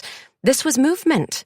The estate had been valued for more than I ever could have imagined, but my role in its future still felt unclear. Cameron provided me with a brief oral history of the region's architecture. I always wished I lived in the pages of A Study in Scarlet, he said with a wistful quality to his voice. That's one of the reasons I was drawn to this area. There's nowhere else on Earth where you'll find stately Queen Anne's hugging the cliffsides. This place was made to be a novel. You should give this place a chance. I promise the longer you're here, the more it gets under your skin. I didn't disagree with him, and I also hadn't pegged Cameron as so bookish. You know your classics. Blame my mom. She was a children's librarian. In fact, Gertrude was a real mentor to her when she was starting out. She still volunteers 3 days a week at the library. Books were the lifeblood in our house. She had me reading the greats from a young age. Dickens, the Bronte sisters. I guess that's why I've always been drawn to write children's stories. But, you know, life gets in the way. He stopped himself. I'm sorry. I should be asking about you, not commandeering the conversation to talk about me. Sienna and I had the same conversation. She's a book lover, too, so I guess it's sort of the theme of tonight. Books connect us. I could talk about books forever, I assured him. Reading is and always has been my greatest love. What I didn't say to Cameron is that I wasn't sure I had ever really been in love. At almost 30, I'd had a couple of short-term boyfriends, but no one who lived up to the unrealistic expectations I'd created in my head, thanks to the fictional characters I'd fallen for. No one who shared my passion for words. No one who made me feel like it was worth the risk of opening my heart. I pushed the thought away. You know when I was growing up what my punishment was? He shook his head. On the few occasions when I got in trouble, my dad would ban me from nighttime reading. Seriously, he would take away my books. He knew it was the worst possible punishment imaginable. And obviously it was. Cameron chuckled. Oh, God, don't take away our books. Exactly, I laughed. We chatted about classics, poetry, our favorite modern writers, and sci-fi titles that altered our perspective on the genre and reshaped our life views. The Left Hand of Darkness by Ursula Le Guin for me, Ray Bradbury's Fahrenheit 451 for him. Did you say you're meeting your family at the house? Cameron asked when the waiter brought the check. I glanced at my watch. Yes, I should probably get moving. Thanks for the drink and dinner. I picked up the paperwork, my purse, and umbrella. I'll be in touch tomorrow. He stood as a show of respect. I'm looking forward to working with a fellow book lover. I left the restaurant feeling more conflicted about what to do. As Shay had promised, the rain fell in wet sheets from every direction as I stepped outside. A stinging wind made each drop feel like a bullet from the sky. I used Gertrude's umbrella as a shield without success. It blew in upon itself, bending the wire frame and looking like an archaic weapon or some kind of torture device. I gave up. Instead of trying to stay remotely dry, I cinched my hood as tight as it would go, stuffed my purse and the file folder with the comps under my sweatshirt, and sprinted 3 blocks. Standing water pooled on the brick sidewalks, soaking through to my socks. A squishing sound oozed from my tennis shoes. The cold rain on my face felt like I was getting sprayed by a pressure washer. Lumbering clouds blocked out any sliver of late evening light. They hung so low on the horizon, it was as if I could almost reach out and capture them. Howling winds bent the rain-laden branches of velvet ash trees and Monterey pines, sending debris and leaves scattering. There was no reprieve until I skidded up the front steps of the house where the rain had found a way onto the covered porch, soaking the cushions on the rocking chairs and creating a tiny stream that trickled between the weathered floorboards. I kicked off my drenched shoes and ditched the mangled umbrella. "Hello?" I called when the door handle twisted easily. A welcoming sound of crackling logs and the scent of smoke greeted me. "Hey, Emily!" Danny popped his head out of the parlor. "I hope you don't mind. I let myself in. I figured we might need to warm up this creaky old lady. She tends to get drafty when the wind kicks up like this. Kishana is making tea." "Great." Yet again, I was struck by how comfortable, how familiar Danny and his family were in Gertrude's house. They belonged here. Did I? I wanted to give them a chance, but I felt like an intruder. My wet socks left imprints on the hardwood floor. I tugged my purse and paperwork free from my waterlogged sweatshirt. "I'll go change real quick." A thick pair of wool cabin socks, soft sweats, and my thickest fleece later, I returned to the parlor to find everyone gathered around the fireplace. Artie leafed through a volume of Keats' poetry. He was the only person who hadn't removed his coat. "Tea?" Kishana handed me a steaming mug. It's herbal lemon with a splash of cream and Gertrude's secret ingredient. "What?" I shot her a grateful smile as I took the tea. "Maple syrup," Shay grinned. She lounged on a comfy chair, holding a ceramic mug. "Sounds bananas, but it's delish." The tea was too hot to taste. "I'll take your word for it." "How did it go with Cameron?" Kishana stood in front of the fireplace. She had changed since lunch, I assumed for her performance, since she'd donned 3-inch heels and a tight black turtleneck dress. Her hair was tied back in a twisted braid, accentuating her graceful neck and giant gold hoop earrings. "Good." I clutched the mug tighter, thankful for the heat generated from it and the fire. Goosebumps had broken out on my arms. I stifled a shiver. How had I gotten so cold in just a few blocks? "The rain gets into your skin, but you get used to it," Shay commented. "You can move a chair in front of the fire. Or come stand by me." Kishana moved to make room for me next to her. "I can't sit before I go on stage. Have to move the nerves through my body." "Haven't you been performing for years? You still get nervous?" I stepped cautiously so as not to spill my tea. "Always. I don't believe performers who say they don't. It's not like it was when I started, but there are usually helpful butterflies that remind me I'm about to put myself on display. Singing in front of people is the ultimate act of vulnerability." I appreciated that she wasn't jaded or trying to pose as something other than her artistic self. Thin smoke wafted into the room. Not enough to force anyone into a coughing fit, just enough to center me in the reality that I was in a completely different world than I had inhabited a few days ago. I tried to imagine a roaring fire burning in my New York apartment, or sipping tea spiked with maple syrup, or how quickly my sense of family was expanding. Mom's seriously solid. She's dope. Don't let her fool you. Shay beamed at her mom, pride sneaking out the edges of her dark eyes. Kishana returned her gaze, like this was the way they always interacted. It was almost unbearable, the easy tenderness between them. Artie, who had been silent until now, caught Danny's eye. He slammed the book of poetry shut and returned it to the bookcase, ruining the moment. Are we going to sit around, or are we going to talk? Danny crossed one leg over the other.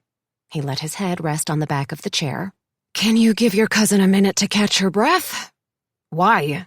I don't know why everyone keeps pretending we're one big happy family. I want to know what we're going to do about Grandma's will.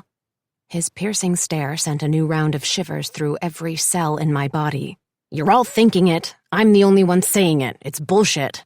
I don't understand why Grandma would do this to us. It's total crap that she, he gestured at me, gets everything, and that the pub is on the line. I started to reply, but he cut me off. Do you know how much the ballot is worth? Millions. It's not fair that you're inheriting everything. It's not what Grandma wanted. She wanted to keep this place in the family. It belongs to us. We can't just sit around and let her sell everything to total strangers. Did they all feel this way? Danny, Kishana, and Shay had been so open and kind, but were they faking their enthusiasm for having me in town because they were worried about losing the pub?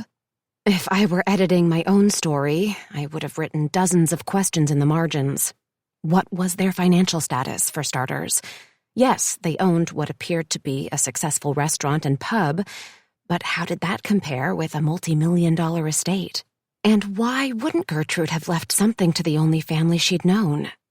The more I thought about it, the more none of this added up.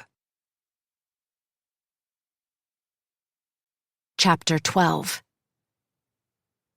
Danny shifted uncomfortably. Artie, don't. Ask her. Ask her how much of Grandma's money she's going to pocket. This house is worth millions, and she doesn't care. She admitted that at lunch. I'm not going to let it happen. Grandma worked so hard to make the ballad what it is. She doesn't care that this house has our history.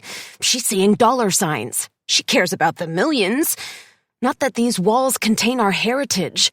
Every room in this house is a reflection of her. This wallpaper. He slid his hand along the teal and cream accent wall where spindly waterbirds waited in marshy rushes and poppies and reedy flowers twisted amongst slender trees. My pulse sped up. I crossed my arms and tried to tamp down the heat rushing through my body. How dare he accuse me of only being here for the money?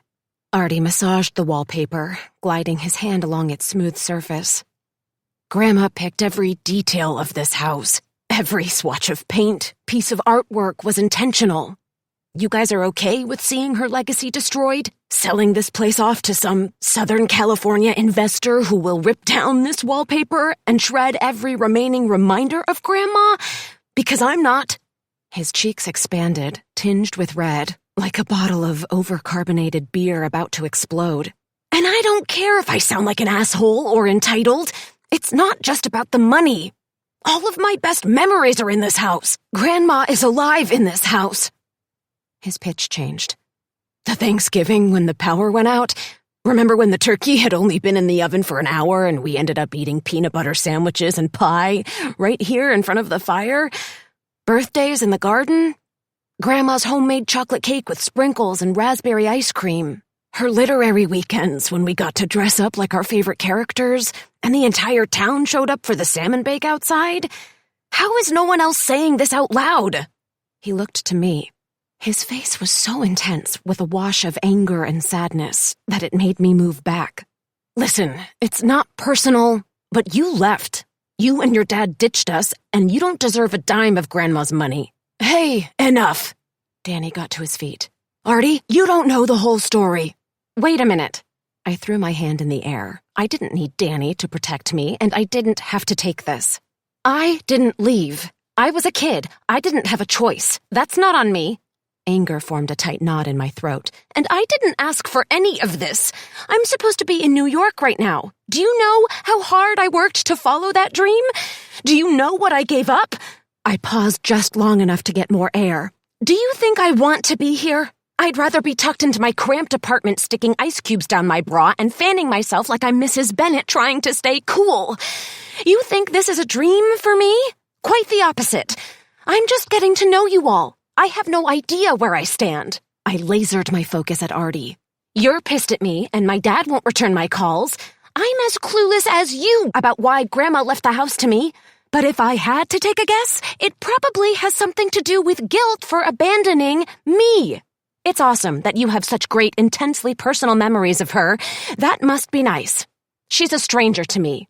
Do you know how that feels?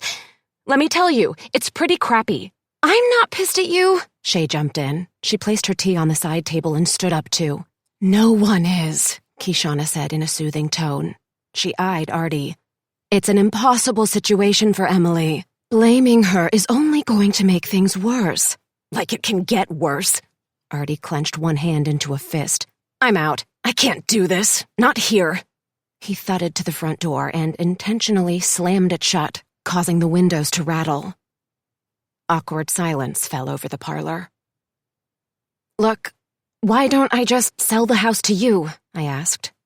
I'm not sure it's that easy, Kishana replied with a sad smile. You have to understand that Artie and Gertrude were extremely close, she tried to offer as an explanation for his outburst. We all grieve differently. He's not wrong, though. It sucks to bear the brunt of his anger, but I agree with him. Why did she leave everything to me? And why are the rest of you being so calm about it? No one answered. Logs cracked in the fireplace, lapped by the flames that devoured them. I finally tasted my tea. It was heavy on the lemon, with a sweetness from the syrup. This was a bad idea. Danny looked to Kishana for confirmation. She set her tea on the mantel. Yes, this is our fault, Emily. We shouldn't have pushed Artie. I thought if we were all in the house together, it might put everyone at ease, but I was wrong. I'm sorry. But my point is that he's right. We do need to talk about this, even if it's hard. I'm not sticking around forever. We have to figure out what to do with all of her things. I swept my hand across the room. As soon as I can get my dad out here, I have to get back to New York. Cameron is working on pulling comps from a broader region. He wants to bring in a homestager to talk about whether it makes sense to leave everything as is until we have an offer, or move forward with an estate sale now and stage the house for showings. Oh, my goddess, it's starting to feel real. Shay chomped her fingernail. It's going to be so bizarre to have another family living here. Danny reached for the fire poker. I moved to the side as he pushed the logs around, causing tiny embers to float up the chimney like a sea of fireflies. Let's table this for tonight. I have a feeling we'll just go around in circles. But we need to talk about plans, I insisted. I got the sense that neither he nor Kishana enjoyed conflict. If left to their timeline, we might go on pretending for months on end. This isn't going to magically fix itself. There's 5,000 square feet of stuff we have to discuss. We will, soon. Let's give it a day or two. Kishana picked up empty teacups. Would you like to come to the club? I can put your name on the guest list. I glanced to the windows where the rain continued to fall, spurred by the screeching winds. Can I take a rain check? I'm wiped out. I think I'm just going to call it an early night. Sure. Anytime. She gave me a gentle smile before taking the dishes to the kitchen. You can let this burn down. Danny returned an ornate iron gate to the front of the fireplace. Keep the flue open tonight, and it will be fine. Thanks. Kishana wrapped on a scarlet raincoat. She belted the waist and then stepped closer to kiss my cheek. The touching gesture made me clench my body tight. I fought back tears as she said, Please don't worry about Artie. He'll come around, and we'll figure this out. We really are so happy to have you here. Danny seconded her sentiment. We are. Mom would have done anything to see us together like this. That's why I'm choosing to believe that Mom knew what she was doing, and you'll figure it out too. Shay started with them toward the door, but stopped herself. Oh, I almost forgot. I found your old books. I put them in Grandma's office. You're going to crack up when you see them." She gave me a big hug. I could smell her peachy shampoo as she squeezed me tight. I couldn't remember the last time I'd been shown this much physical affection by anyone. It was oddly comforting and uncomfortable at the same time. I tried not to hold my body too rigid. "Let's get together for lunch or something tomorrow. Catch up on stuff, you know?" "Cool?" Shay asked. Her eyes motioned to Gertrude's office. I agreed and locked the door behind them. I went to grab the box of books that Shay had brought for me and took them back into the parlor. The fire burned low, logs smoldering above a bed of crimson embers. I found the pounding sound of the rain against the side of the house soothing. I tucked myself under a velvet throw blanket and took the books out of the box. The first book was a hardbound copy of Charlotte's Web. I flipped through the pages, taking in the wonderful illustrations and E.B. White's remarkable story of an unlikely friendship between a spider, Charlotte, and a pig, Wilbur. My feminist roots must have been planted in early childhood, because as I looked over my purple-penciled notes for a better ending, I realized that even at 8 or 9, I had been confused and frustrated with the unhappy ending for the strongest female character in the book. Charlotte saves Wilbur only to write her own death sentence? No way. Not in my rewrite.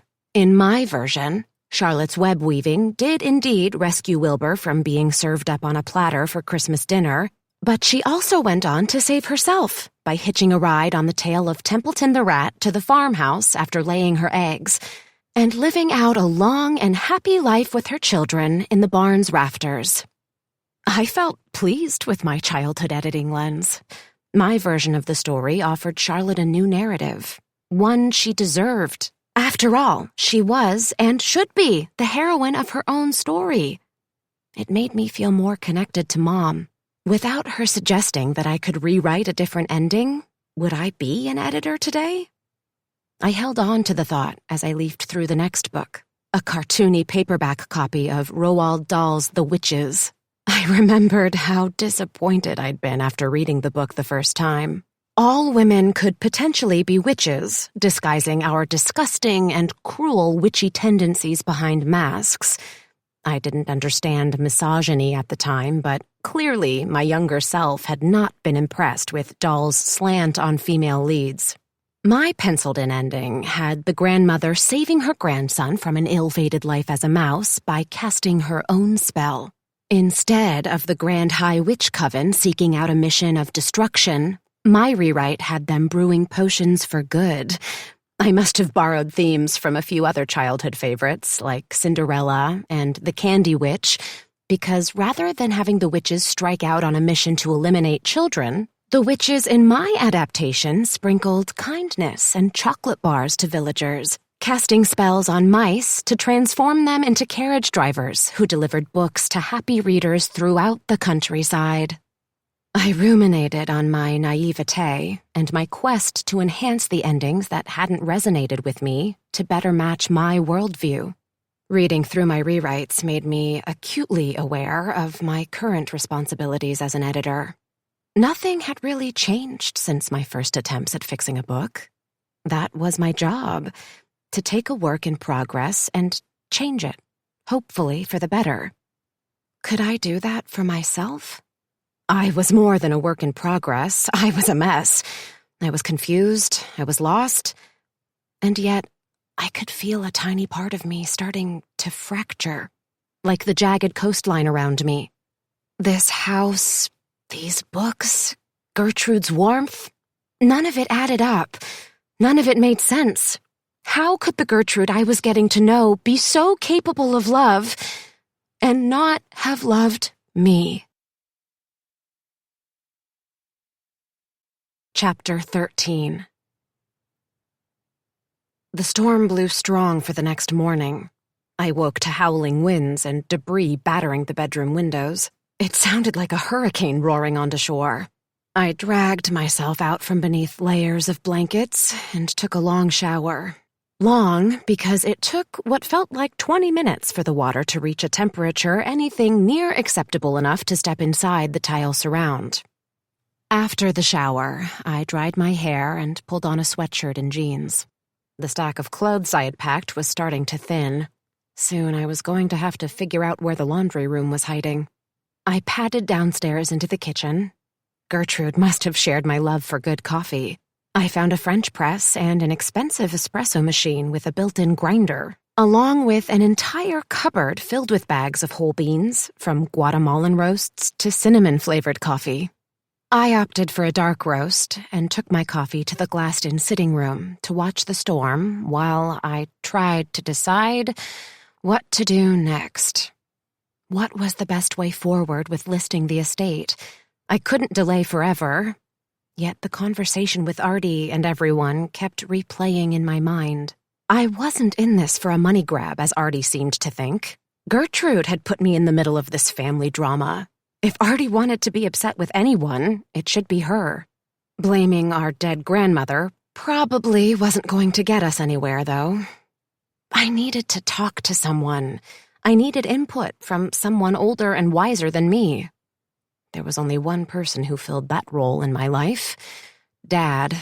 I could almost hear his disapproving tone, but I called him anyway, hoping this time maybe he'd pick up. To my surprise, he answered on the third ring. "What's going on, Em?" The sound of backhoes in the background made it hard to hear him. It was barely after 8 and he was already on a job site. "Hi, Dad. How are you?" "I'm okay. How are you, Em?" "I've been better. Do you have a second to talk?" He mumbled something. The rumble of machinery stopped. "What's going on? Is it Danny? Is he pressuring you to stay?" "No, I mean, I don't know." "Emily, I'm worried about you." Maybe this was a bad idea. I swallowed hard. "I know, Dad.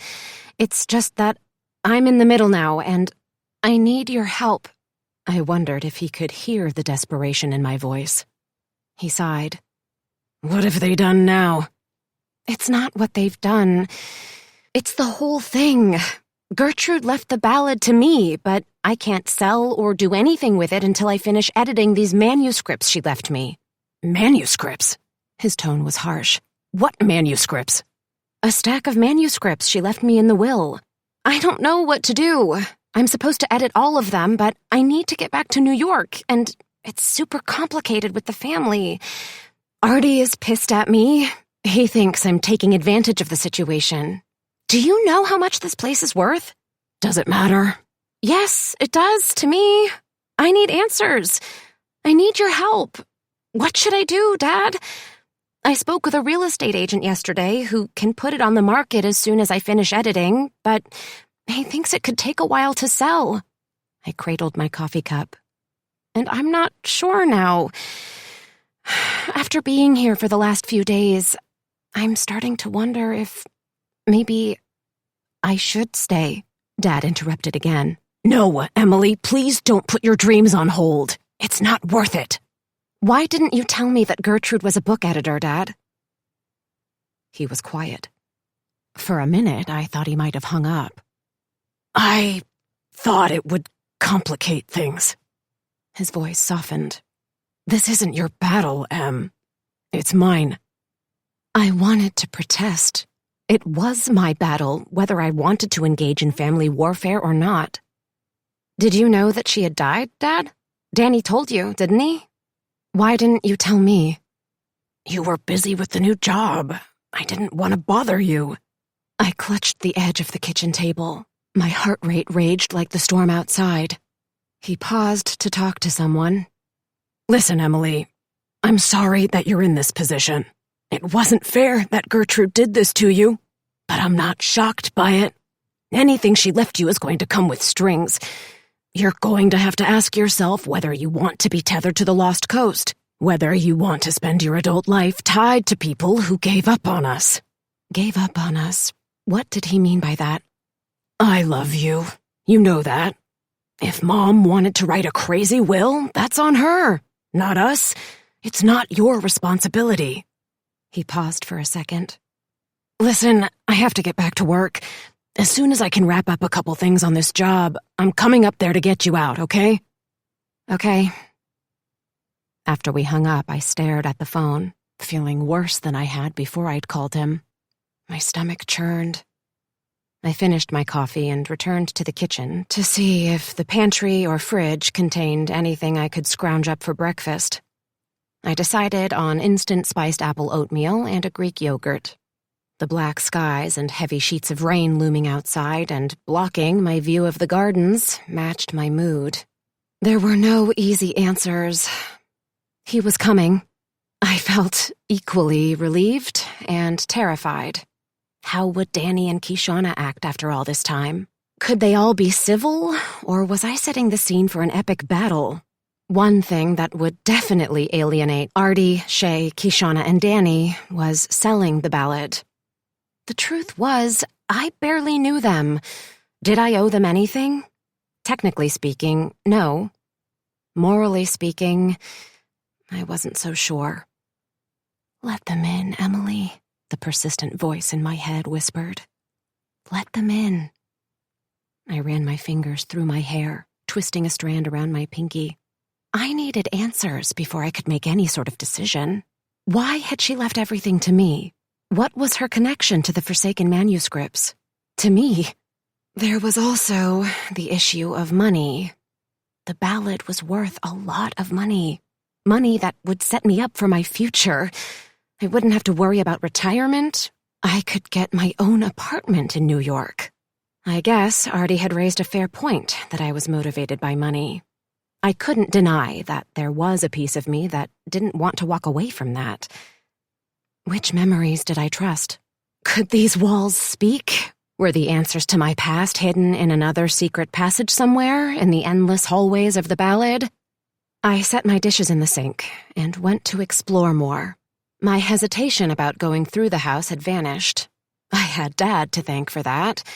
Our conversation was proof that he wasn't going to budge on telling me his side of the story. I could either be pissed, or I could take matters in my own hands. Or both, I thought, as I opened cupboards and drawers with more force than I intended. I rummaged through rows of spices, a cupboard devoted entirely to sprinkles, and a library's worth of cookbooks. Unlike the pristine collection of books in the parlor, many of the cookbooks had miniature sticky notes flagging favorite recipes. I scanned a cake book with glossy pictures of hummingbird cake layered with decadent cream cheese frosting and peach bourbon cobbler. Gertrude had noted different baking temps and minor adjustments to lists of ingredients on pastel sticky notes. I felt my jaw go slack as I flipped to a recipe for red velvet cake, where Gertrude had noted, "Emily's 8th birthday. A birthday in red for our little Red." Images of bunches of red balloons filling the kitchen, a 3-tiered cake on a pretty white stand, and little Red Riding Hood decorations surged forward. I had worn a velvet candy apple red cloak. There had been a basket with snacks and sparkling cider, a scavenger hunt that led me and my friends on a search for treasures in the garden, and a piñata filled with candy and fake plastic rings shaped to resemble the big bad wolf. I could hear the sound of the smack of the baseball bat pounding the piñata and the shrieks of happy laughter as its papier-mâché base ripped open, spilling brightly wrapped candy onto the grass. I had been happy, delightfully so. I closed my eyes for a moment, placing my hand on the picture of the red velvet cake and the inky smudges of Gertrude's handwriting, letting that truth sink in. I had been happy here. I blew out a long breath and closed the cookbook. My body hummed with restless energy. I needed to move. I returned the cookbook to its spot on the shelf. Next, I found the laundry room on the opposite side of the pantry. Like the other rooms on the first floor, it was painted in tawny sand tones with natural wood wainscoting. A picturesque 4-paned window faced the garden. Lavender and eucalyptus sachets made the room smell like it had invited the herbs inside. The space had been modernized with a freestanding washer and dryer and outfitted with neatly labeled bins for towels and sheets for each of the guest rooms. It reminded me of something straight out of Downton Abbey. Clean blankets, Towels and pillowcases were stacked in plastic bins reading second floor oceanside guest room and third floor bathroom. Who took care of the ballad? Gertrude couldn't have managed this space alone. And yet, since I'd been here, I hadn't seen a housekeeper or gardener. The front door chimes rang out the upbeat Mary Poppins tune. I went to the front and found Cameron standing on the porch, shaking rain from his black golf umbrella. "Good morning. I hope this isn't too early." He was dressed in jeans, a rain jacket, and a pair of ankle-high boots. His long, damp hair fell loose on his shoulders. "It's a soaker today." "Nope, I'm up. Come on in." He stopped in the foyer to take off his boots. Then he followed me into the parlor. Smoke from last night's fire lingered in the cozy room. "I have some news," Cameron said, taking his phone from the inside pocket of his raincoat. "I heard back from a colleague in Ferndale. There's a property very similar to yours that just came on the market. I thought you might want to take a trip down that way to check it out. It's probably our best comparable." He offered me his phone. "Go ahead and scroll through the pictures. They should give you a good sense of the condition of the estate, but nothing makes up for touring a house in person. I told my colleague that we can be there in 30 minutes if you're interested. She doesn't have a showing until later this afternoon." I looked through the pictures.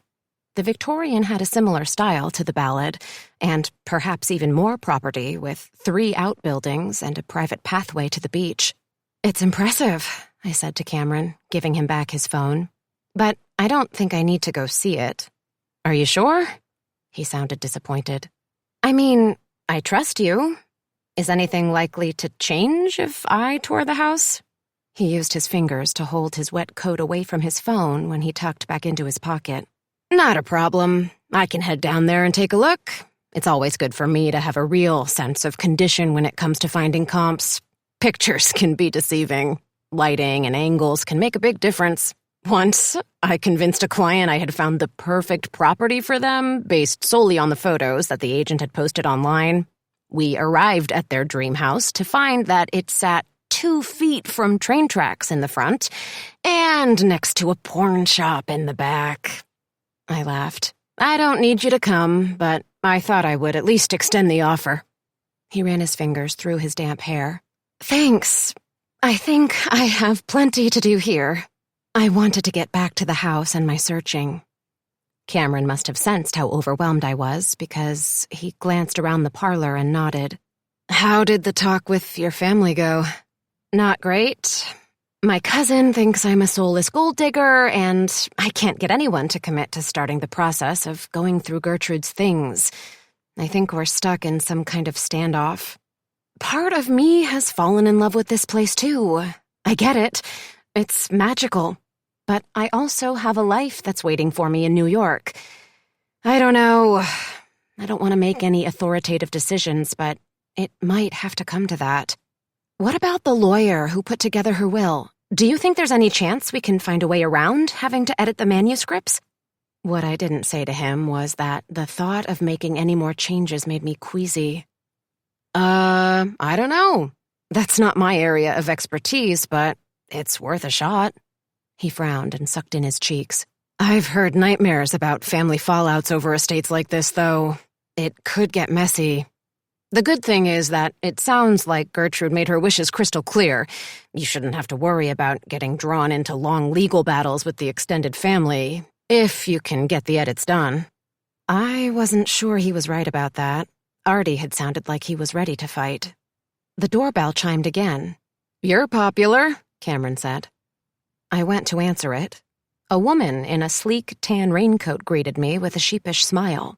Her long chestnut curls fell in lush, thick waves. She wore a stylish pair of ankle-high boots under skinny slacks. Light maroon shadow dusted her dark brown eyes. "I'm so sorry to bother you, but I'm looking for Cameron." She was naturally tall, but made even more so by her 3-inch boots. Her meticulous, stylish outfit, manicured nails, and expensive leather purse made her seem out of place on the gloomy Northern California coast. "He accidentally took my car keys this morning," she said, stretching her neck to see inside. "Your car keys?" I was confused. "Oh, how rude of me." She extended her hand. I noticed a sparkling diamond resting on her ring finger. I'm Martine. I'm Cam's wife. Cameron's wife? I repeated like a parrot. Yes, you must be Emily, she smiled, revealing unnaturally white teeth. Cam's thrilled to be listing Gertrude's house for you. I tried to take it all in. Cameron was married? To a woman named Martine? Martine. The Martine from the opt-out clause. Here we go again. I braced myself. Chapter 14. Panic rose in my chest. My heart thudded so loud it reverberated through my ears like a ping-pong ball bouncing back and forth. "Is he here?" she asked, trying to get a better look into the parlor. Now I was the one being rude. Sure. Come on in." I stepped to the side, trying to remain calm. "This is such a beautiful property," she commented, gazing at the arched ceiling. "If we were going to stay here much longer, I would be the first person putting an offer in. Not that we could afford it, but a house like this makes you want to deal with the devil." "You're not staying in Cascada?" Why would Cameron have agreed to list the estate if they were leaving? Cameron jumped up from the couch and hurried to the entryway. "Martine, what are you doing here?" He kept his eyes averted from mine and went to greet her with a hug. "Sorry to interrupt your meeting. I know how important this is." Her voice was as smooth and silky as vanilla ice cream. Too silky. Too smooth. Was it my imagination, or was there tension between them? I stared at them, feeling dumbfounded that Cameron was married. I had assumed that he and Sienna were meant for each other. Cameron was married. Holy shit, Cameron was married. "You took my keys, babe," Martine continued. "I have to get down to San Francisco by 3 for that meeting." "Yeah, right." He dug through his coat pockets until he found Martine's keys. He rubbed the back of his neck, eyeing the foyer like he was trying to figure out a way to make a quick exit. "You met Emily?" Martine unzipped her purse and stashed away her keys. "I just did. I was telling her that I would love to put an offer in on this place." "We could." Cameron sounded hopeful. "Cam, we've been over this. I can't keep commuting. It's killing me." She turned to me and rolled her eyes. "This guy, he's such a dreamer. I can't ever get his head out of the clouds." Cameron stared at his feet. "Cascada is a sweet little town, but I work for an ad agency in the Bay Area Monday through Thursday, and then come home for long weekends. The commute is the worst." Not that I needed more confirmation, but yep, she was Martine from the opt-out clause. For the first time since I'd made changes in any of the Forsaken manuscripts, I was less disturbed by reality and fiction mashing together than with the fact that Cameron was married. What about Sienna? They had had such obvious chemistry last night. What had I done? Their meet-cute wasn't a meet-cute at all. I had written it wrong. They should have gone their separate ways. Instead, my edits had sent Cam on a date with another woman. "You work in the Bay Area?" I asked Martine, hoping my gaping stare wasn't as obvious as it felt. "Yeah, and like I said, the commute is killing me," Martine admitted. "It wasn't so bad at first. It's a gorgeous drive along Highway 101. Have you ever done it?" I shook my head. "Not many people have," she continued. "There's rarely traffic, but it's a 6-hour haul. I fly sometimes, but that's expensive. That's why I've been trying to twist this guy's arm for the last year to make the move with me." She squeezed Cameron's wrist. Cameron tried to smile, but his eyes held a faraway, wistful quality. "I keep telling him that just the sun alone is worth it. We are going to be so much happier out of this sunless, forsaken town." Forsaken? Had she just said forsaken? Did it mean something? Was I missing some kind of secret code? "That's true," I agreed, nodding to her. "I lived in Santa Clara for years." "You did?" Martine perked up. "Why did you leave?"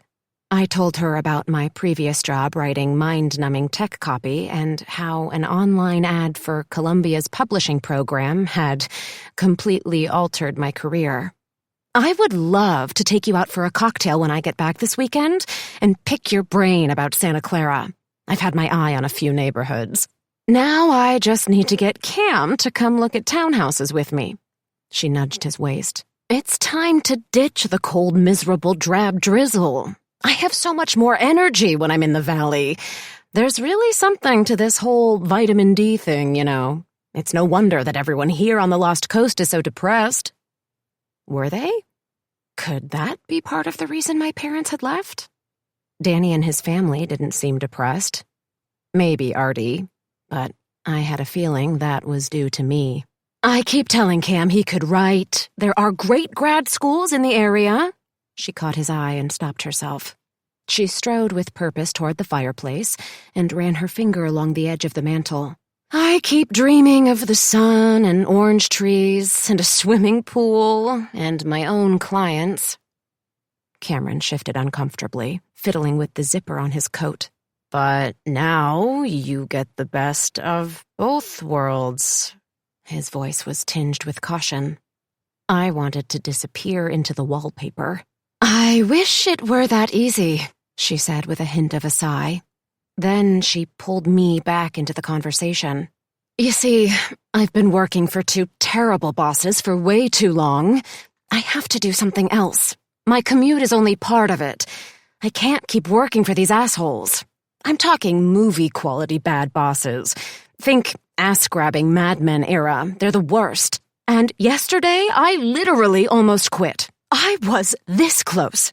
She scrunched her thumb and index finger together. "I had put together a PowerPoint letting them know that I was out for good." "A PowerPoint?" I heard myself saying, knowing exactly what Martine was going to tell me before she spoke another word. Was my face betraying me? A damp sweat formed on my brow. I blinked rapidly, trying to focus on what she was saying. "Don't ask. They think PowerPoints are the second coming.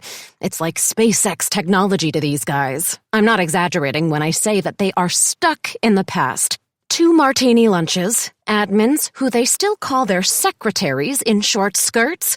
They come back from their private club reeking of cigars. It's nauseating. I've put up with it for way too long, haven't I, babe?" "Yes, you definitely have." Cam nodded in agreement, but didn't move away from the wall. Since Martine's arrival, he had shrunk into himself. Even his broad shoulders appeared smaller as she continued.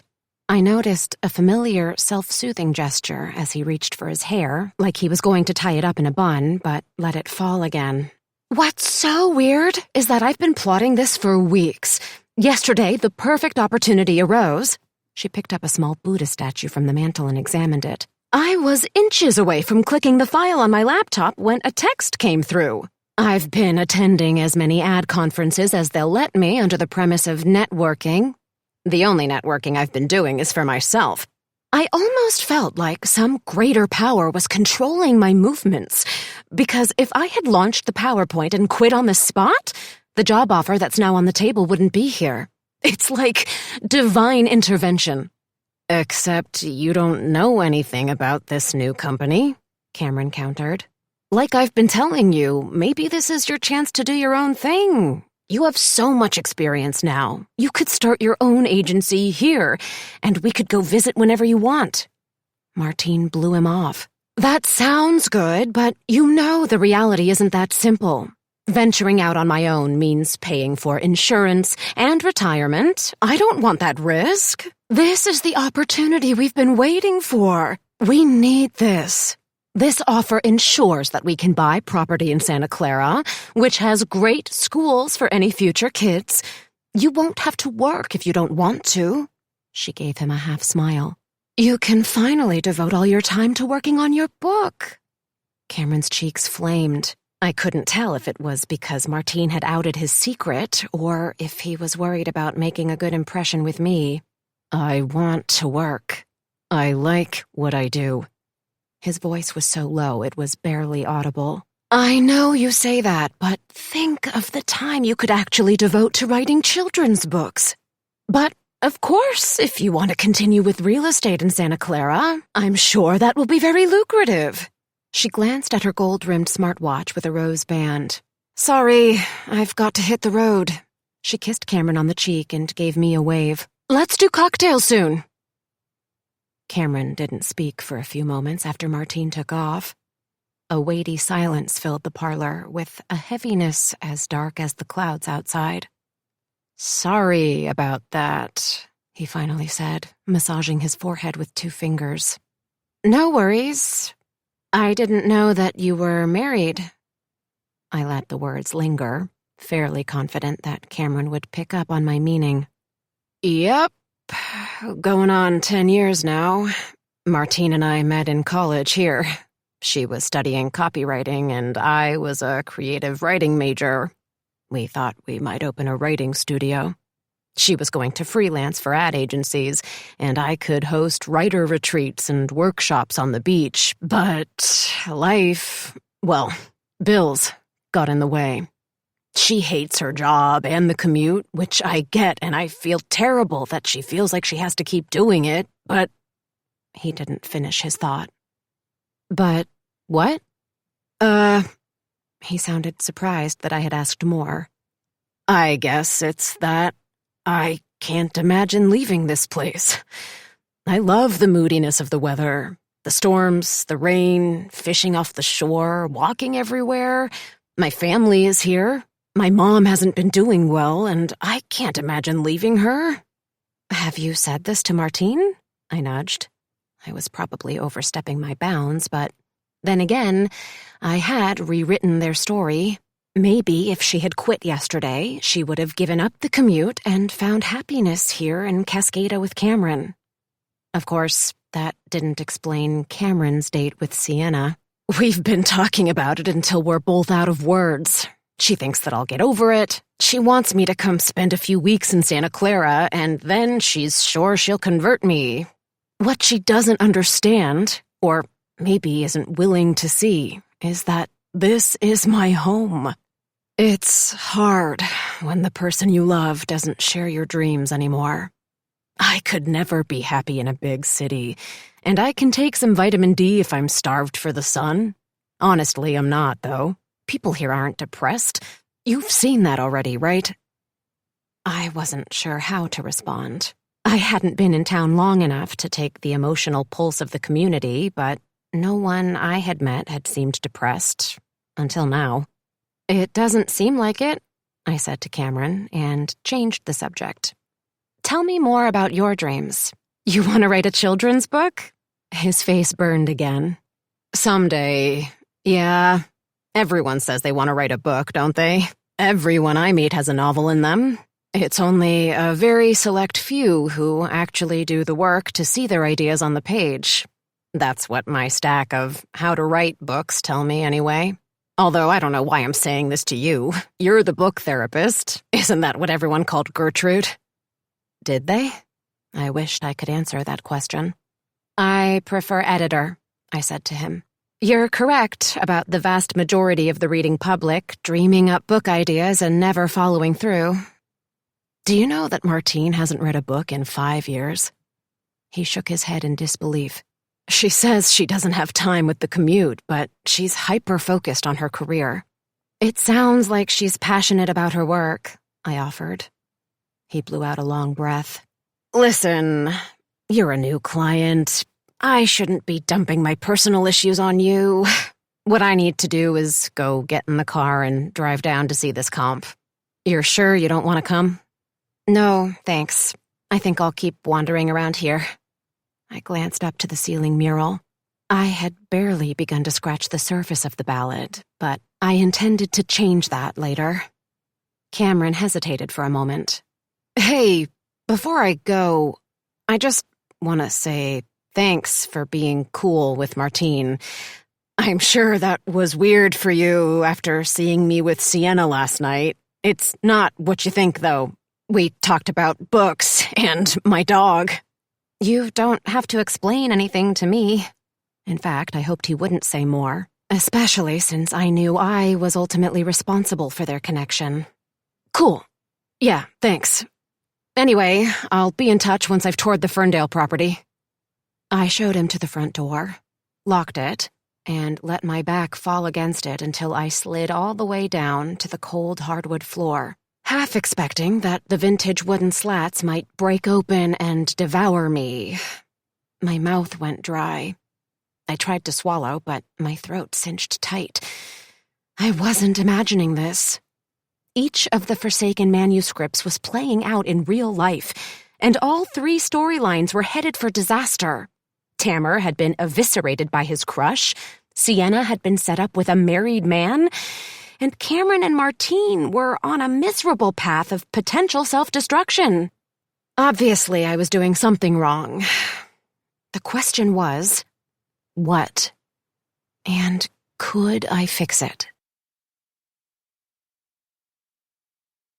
Chapter 15. Instead of exploring more of the house, I returned to Gertrude's office and retrieved the stack of Forsaken manuscripts. My body moved like sludge. I felt like one of the gooey slugs slithering in her garden. I had to fix this. I'd clearly done a hack job on my first round of edits. This couldn't be what Gertrude had intended. What was it about this stack? What was I missing? The answer had to lie with the Forsaken manuscripts. Maybe they needed a complete rewrite. Maybe they needed to be shredded or burned in the fireplace. But what would that do to the characters? If I burned the stack, would they die in a horrible fire? How much power did my editing pencil actually have? I had always believed that any book could be salvaged. It was a personal challenge to take on books in need of deep repair and unearth the nuggets of beauty and wisdom within. Maybe this was a sign that it wasn't possible. My heart thudded in my chest as another thought invaded. Was this a sign that I had made a mistake? A reflection of my life choices? I'd been so confident, so convinced that publishing was where I was meant to be, but maybe I was wrong. Maybe this entire experience was meant to teach me that. I sank into the chair and ran my finger along the picture of all of us on the desk. Was there a reason I was meant to be here? What did Gertrude know? My lips trembled as I stared at the photo. My hand instinctively went to my locket. I held it tight and said a silent prayer to Mom, or whoever was listening, to offer me some kind of guidance. Any kind of guidance. I leafed through the stack, running my thumb against the edge of the pages. To my surprise, when I landed on a short manuscript, I was stunned to see a sticky note taped to the front. The rectangular note was oyster pink with a butterfly on the top right edge. Gertrude's handwriting, in beautiful calligraphy, filled the page. It read, "If the lightest flutter of a butterfly's wings can send ripples of wind across oceans, so too must be the touch of an editor's pen." Was she speaking to me from the other side of the grave?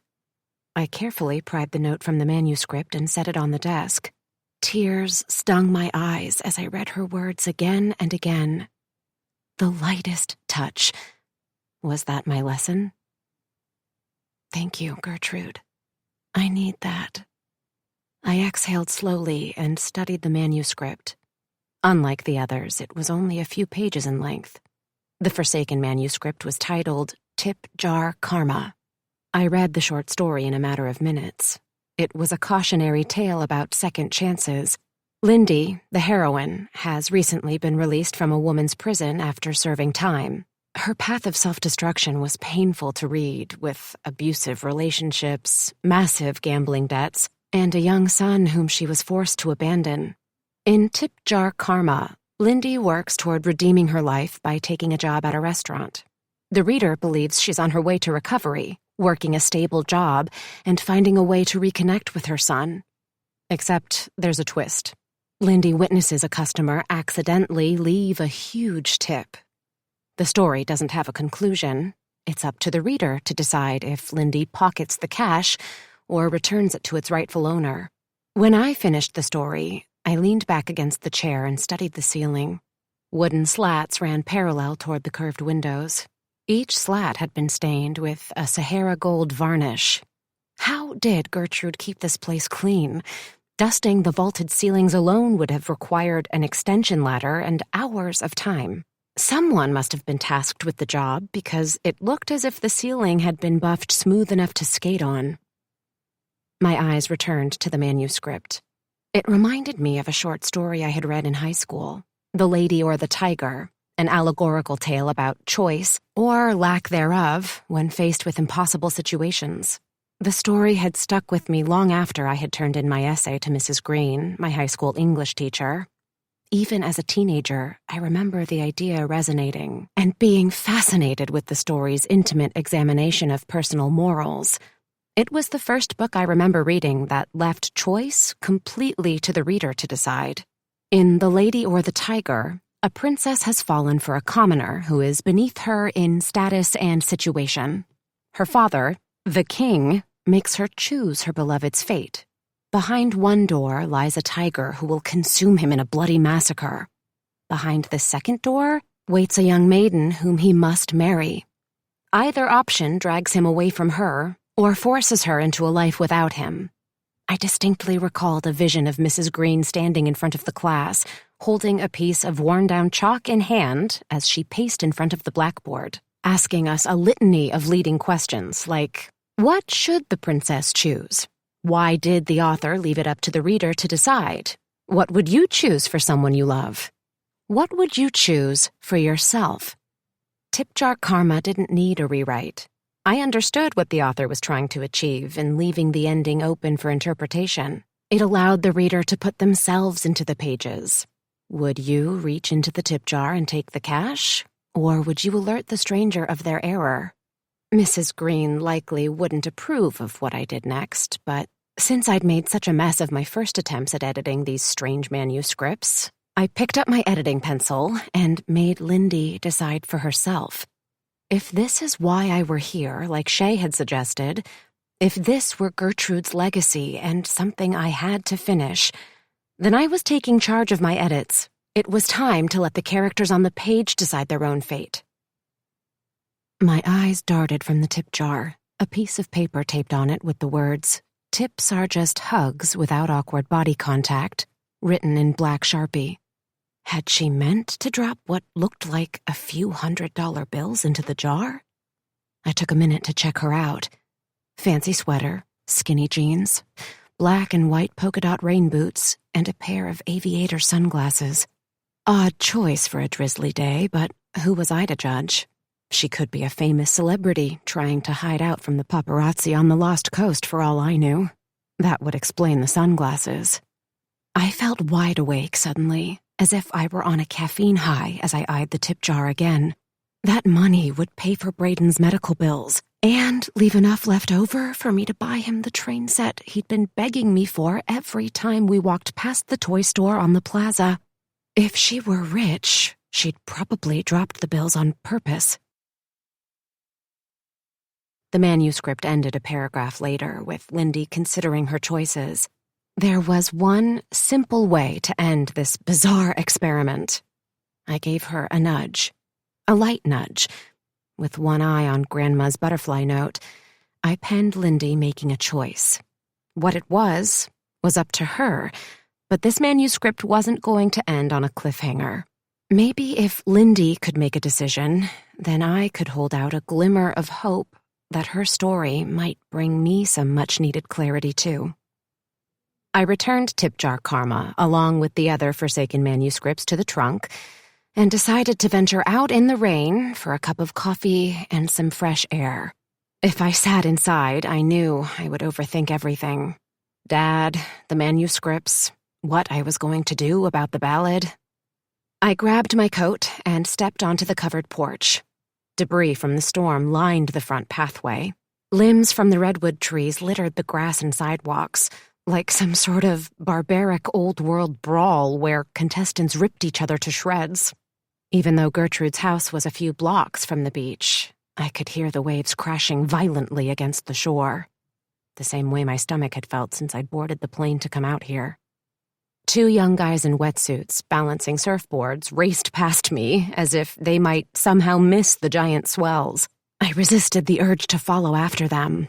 The inner adventure geek in me loved the thrill of extreme sports. Not that there was a single cell in my body actually willing to put myself at risk. I preferred watching other people from a safe distance. That's what I loved about reading. Cracking open the pages of a new book meant transporting myself into new worlds and new ventures without ever having to leave the comfort of the couch. My therapist had once asked if books had become a crutch for dealing with my grief. "What if you took an adventure yourself, Emily?" she had asked. "I don't need to," I replied without having to consider her suggestion. "That's what books are for." Had I been wrong about that? I'd spent the bulk of my 20s being pretty much miserable in a job I hated, taking respite in long weekends spent at my favorite bookstore and in the library. Was it respite, though? Or had it been an escape? Since coming to Cascada, I'd been surrounded by books, but I hadn't disappeared into them. Rain rushed down the storm drains like a mini whirlpool.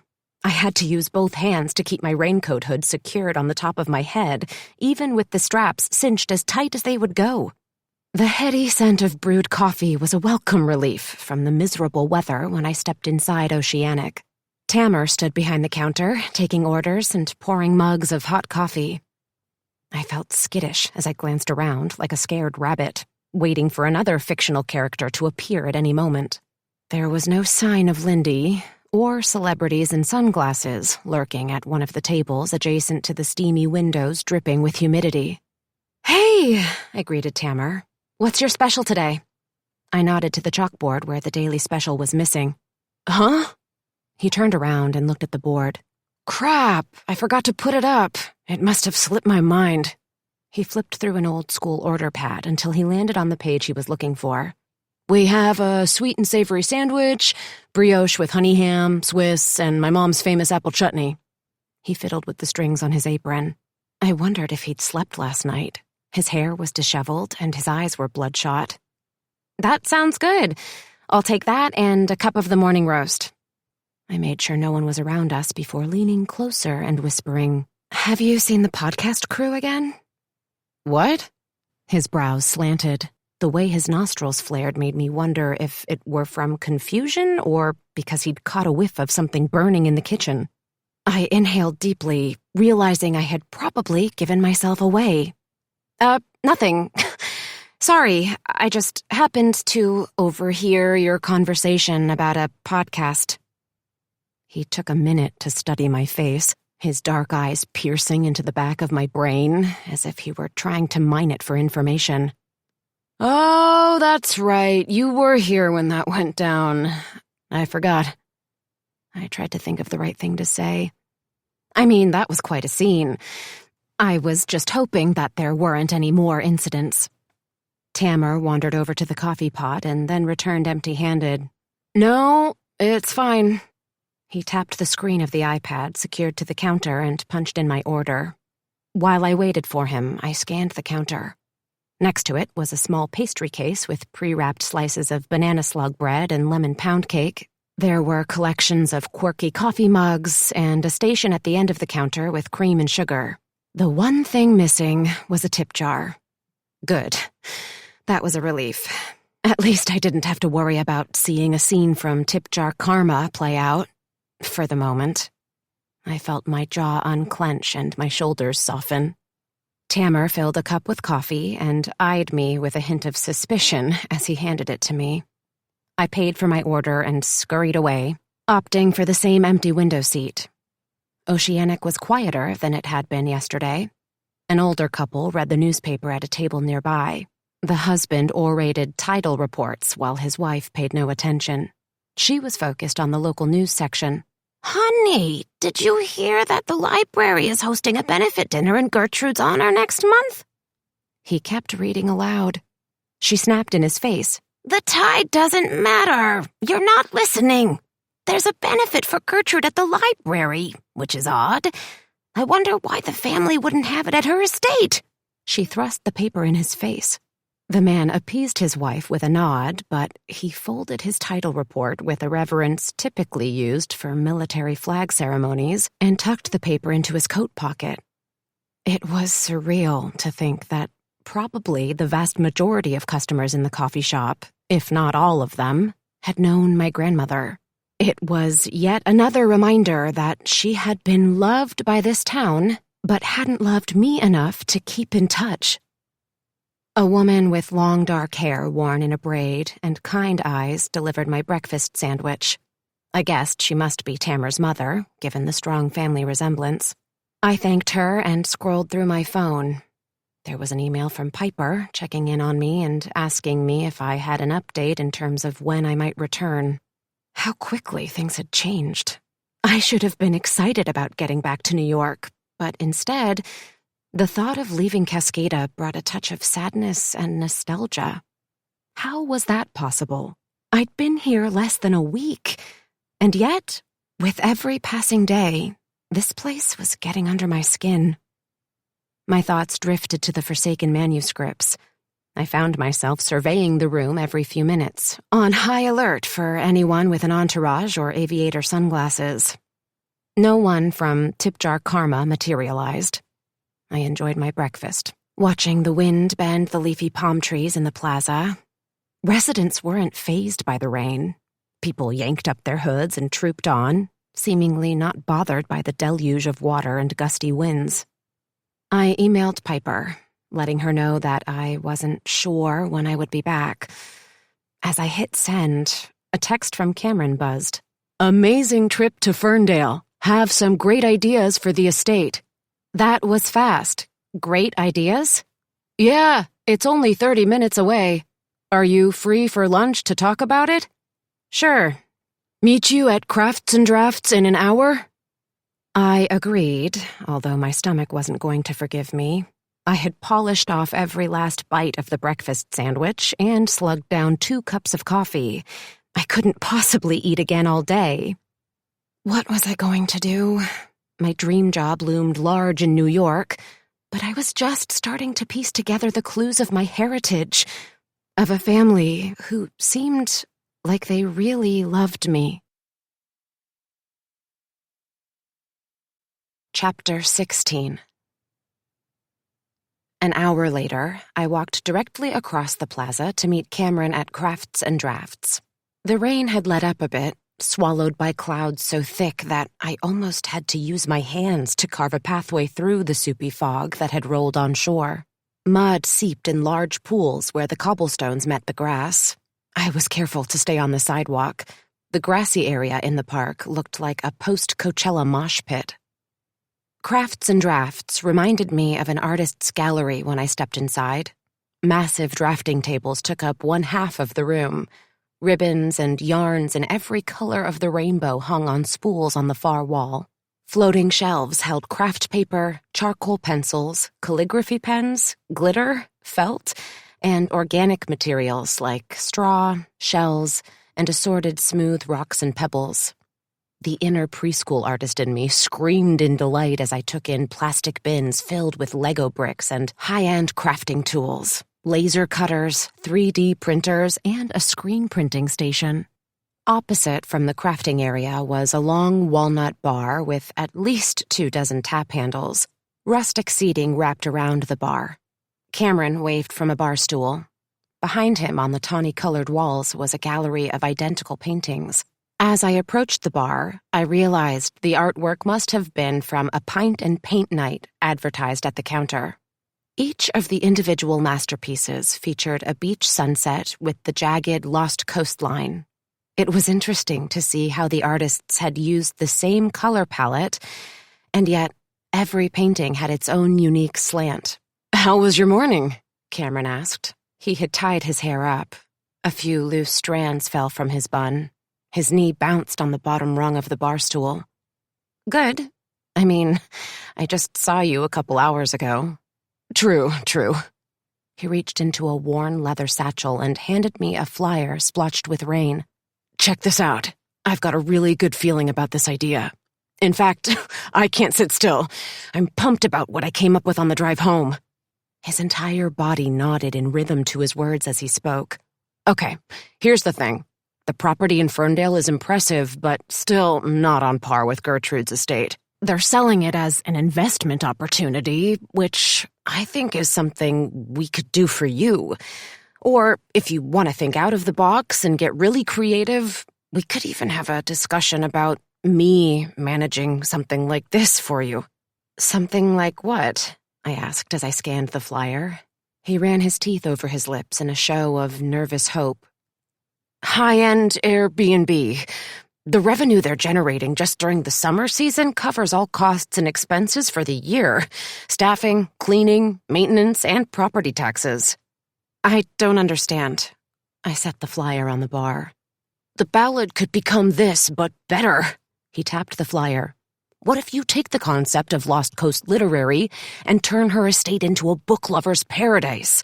You love books, I love books, this town loves books. Huh? I frowned. Just hear me out on this. Many of the rooms already have book themes and decor.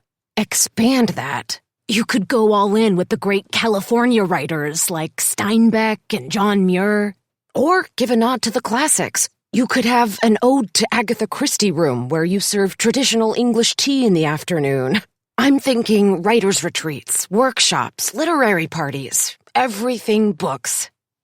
His energy was electric. His knee shook so hard that I thought he might topple off the bar stool. His eyes were wide with enthusiasm. I know an amazing baker we could hire to cook beautiful breakfasts in that gorgeous kitchen. People would eat up this concept. Pun intended. He let out a little chuckle. But no, seriously, you could stand to make a lot of money. I'm talking long-term income here. Not just money from a sale, but an ongoing investment that could set you up for life. You wouldn't have to worry about taxes or things getting awkward with your family. It could be the perfect solution. What? I wrinkled my brow. Could I keep the ballad and turn it into something like this? I chomped on my lip, imagining the possibilities. The idea filled me with a palpable excitement, but that was a huge undertaking and would mean giving up on my dream of New York for good. Our conversation about Gertrude's will got me thinking. This could be a way to avoid family conflict. You wouldn't be selling. It's a way to keep the property in the Bryant family. His eyes became even wider as he tried to pitch me on the idea. Seeing the property in Ferndale really opened my eyes. It's booked every night solid through the end of October. There is some serious cash to be made in the short-term rental market. I know you're heading back to New York as soon as you've fulfilled your editing requirement here, and that's why I'm saying I could manage the property remotely for you. And on the plus side, that way, anytime you come to visit your family, you'll have a built-in place to stay. I need to run some firm numbers, but I think you can gross a really nice profit. He paused and picked up the flyer. That's stable income for decades. There's already a shortage of hotels here, especially during the summer, and when families come to visit for parents' weekends, homecoming, and graduation. The ballad is one of a kind, and guests will pay top dollar to be able to stay in the historic mansion. If you do some book-themed add-ons, you could stand to make a lot of money. A waitress interrupted us to take our order. Her face was pretty, with high cheekbones and plump lips, but her eyes held a weariness, as if the world had beaten her down like the storm outside. Her dusty blonde hair was cut short at a blunt angle, like it had been sheared off with a straight-edge razor. "What can I get you?" Cameron ordered lunch. I opted for a cup of lemon herbal tea. "You're not going to eat?" he asked when she left to put our order in. "I just had a big breakfast." I paused for a minute, trying to think of how best to tell him that owning an Airbnb on the opposite coast wasn't any part of my future vision. "Look, I appreciate your enthusiasm and wanting to think through every possibility, but I don't know if I can take on a project like this now. I'm supposed to be back in New York next week. That's why I would run it for you." His pale brown eyes were almost pleading. I could sense what felt like a manic desperation pulsing off of him. "Right, but there's so much more that would go into a project like that. Firstly, the renovations. Do you know how much it would cost to outfit each room with a book theme? Not to mention the level of staff who would be required for upkeep, cleaners, a cook, groundspeople. Do you know if she had hired help?" He shook his head. "I mean, I love the idea. I really do, but I'm not sure. That's a huge project to take on right now. It was true. The thought of turning the ballad into a bookish retreat was more than compelling. But could I handle that on my own? What about the conversation I had witnessed earlier between him and Martine? For all I knew, he was planning to take off for the Bay Area. Did he really want to help me with this, or did he see me as his ticket to stay in Cascada? His face fell. He reminded me of a young child who'd been told that he couldn't keep a puppy. He tried to recover by clearing his throat and shifting on his bar stool. I saw through him. I understand. It's a lot to think about. Maybe you should take the rest of the day, and then tomorrow we can get moving ahead with the listing if that's the direction you want to go. Before I could respond, the door blew open and a woman rushed in. She shook an umbrella unsuccessfully, sloshing water onto her cable-knit sweater and skinny jeans. "This place is so wet!" she fumed as she tossed the umbrella in a galvanized tin by the front door and left a trail of footprints from her black and white polka-dot boots as she tromped to the bar. Oh no, it's happening again. I curled my toes around the bar stool. The woman's outfit was a dead giveaway. She shielded her eyes from the grayscale tone behind a pair of aviator sunglasses. "Be with you in a minute," the waitress said as she came to deliver my tea and Cameron's lunch. I tried to steady the shaky feelings assaulting my body by grasping the mug. Its warm, smooth surface did nothing to quell the familiar swirl of nerves in my stomach. I already knew what was going to happen, but I watched anyway. A feeling of distance invaded my body, like I was observing a film from far away and couldn't quite make out the sound. "I'll take an Irish coffee," the woman in the aviator sunglasses said to the waitress, cutting a direct path to the bar and making sure everyone around her took notice. "Double shot. Make it strong. I hate this place." The room began to sway. Or was it me? I could hear Cameron crunching on his chips, but I couldn't tear my eyes away from the scene I had rewritten. The woman in the sunglasses dug through her expensive black leather purse and pulled out a wad of cash. Her cell phone buzzed at the same time, distracting her from the task at hand. Without paying attention, she handed the waitress payment for her drink, and then she stuffed a bunch of crisp bills into the tip jar before she moved to the far side of the room to take the phone call. The waitress, who I now realized must be Lindy, stared at the tip jar, which I noticed for the first time had a piece of paper with the words, "Tips are just hugs without awkward body contact," on it exactly as it had appeared in the Forsaken manuscript. Lindy removed the money from the jar and carefully peeled the brand new bills apart. "Excuse me," Lindy called to the woman. The woman pointed to her phone and shot daggers at Lindy. "I think you left too much money," Lindy continued. "These aren't ones." She pointed inside the jar. The woman on the phone glared even harder. Then she held up her index finger. "Excuse me, I'm on a call." Lindy held her hands up in surrender. "I'm trying to tell you that you tipped me too much." "It's fine, keep it." The woman let out an exasperated sigh and shook her head repeatedly at Lindy before continuing with her call. I watched with interest. This was as far as I had edited the scene. What happened next was entirely up to Lindy. The sound of Cameron's voice made me almost fall off my bar stool. "How's your tea? You sure you don't want something? They make the best chips in town here. You should try them." "I'm okay." I didn't make eye contact, keeping my focus on Lindy, who had backed away from the tip jar like it was a bomb about to go off. "Seriously, they are so good," Cameron said with a mouthful of chips. "You have to have them with the aioli dipping sauce. It's spicy and has a hint of sweetness. So good." "Uh-huh." I was barely listening to him. I wanted to see what Lindy was going to do with the money. He must have taken my lackluster response as a request for chips because the next thing I knew, he was waving the waitress over. "Hey, can I put in another order?" "No, really, I'm fine," I insisted. But Lindy had grabbed her order pad and approached us. "What do you need?" She had a pen in one hand and an order pad in the other, but her eyes kept darting back to the far end of the bar, where the tip jar sat with crisp $100 bills. Was she considering her options, or worried that the woman on the phone was going to realize the mistake and come back for her cash? "Can we get a second order of chips and aioli?" Cameron asked, clearly oblivious to what just happened. "Sure." She made a note, and then caught me staring at the tip jar. "Did you see that?" "The tip?" I nodded. "Yeah." Lindy's eyes had lost their dullness. "She stuffed a bunch of hundreds in there. That had to be a mistake. They were stuck together. I think she must have thought they were ones." "That's my kind of mistake," Cameron chimed in. He seemed to take notice of the woman on the cell phone for the first time. "She looks like rich Hollywood to me. I'd pocket that cash if I were you." "You think?" Lindy looked to me. I shrugged. "You told her about it, right?" She bit her bottom lip. "Yeah." But she didn't listen. "Does it matter?" Cameron munched on another chip.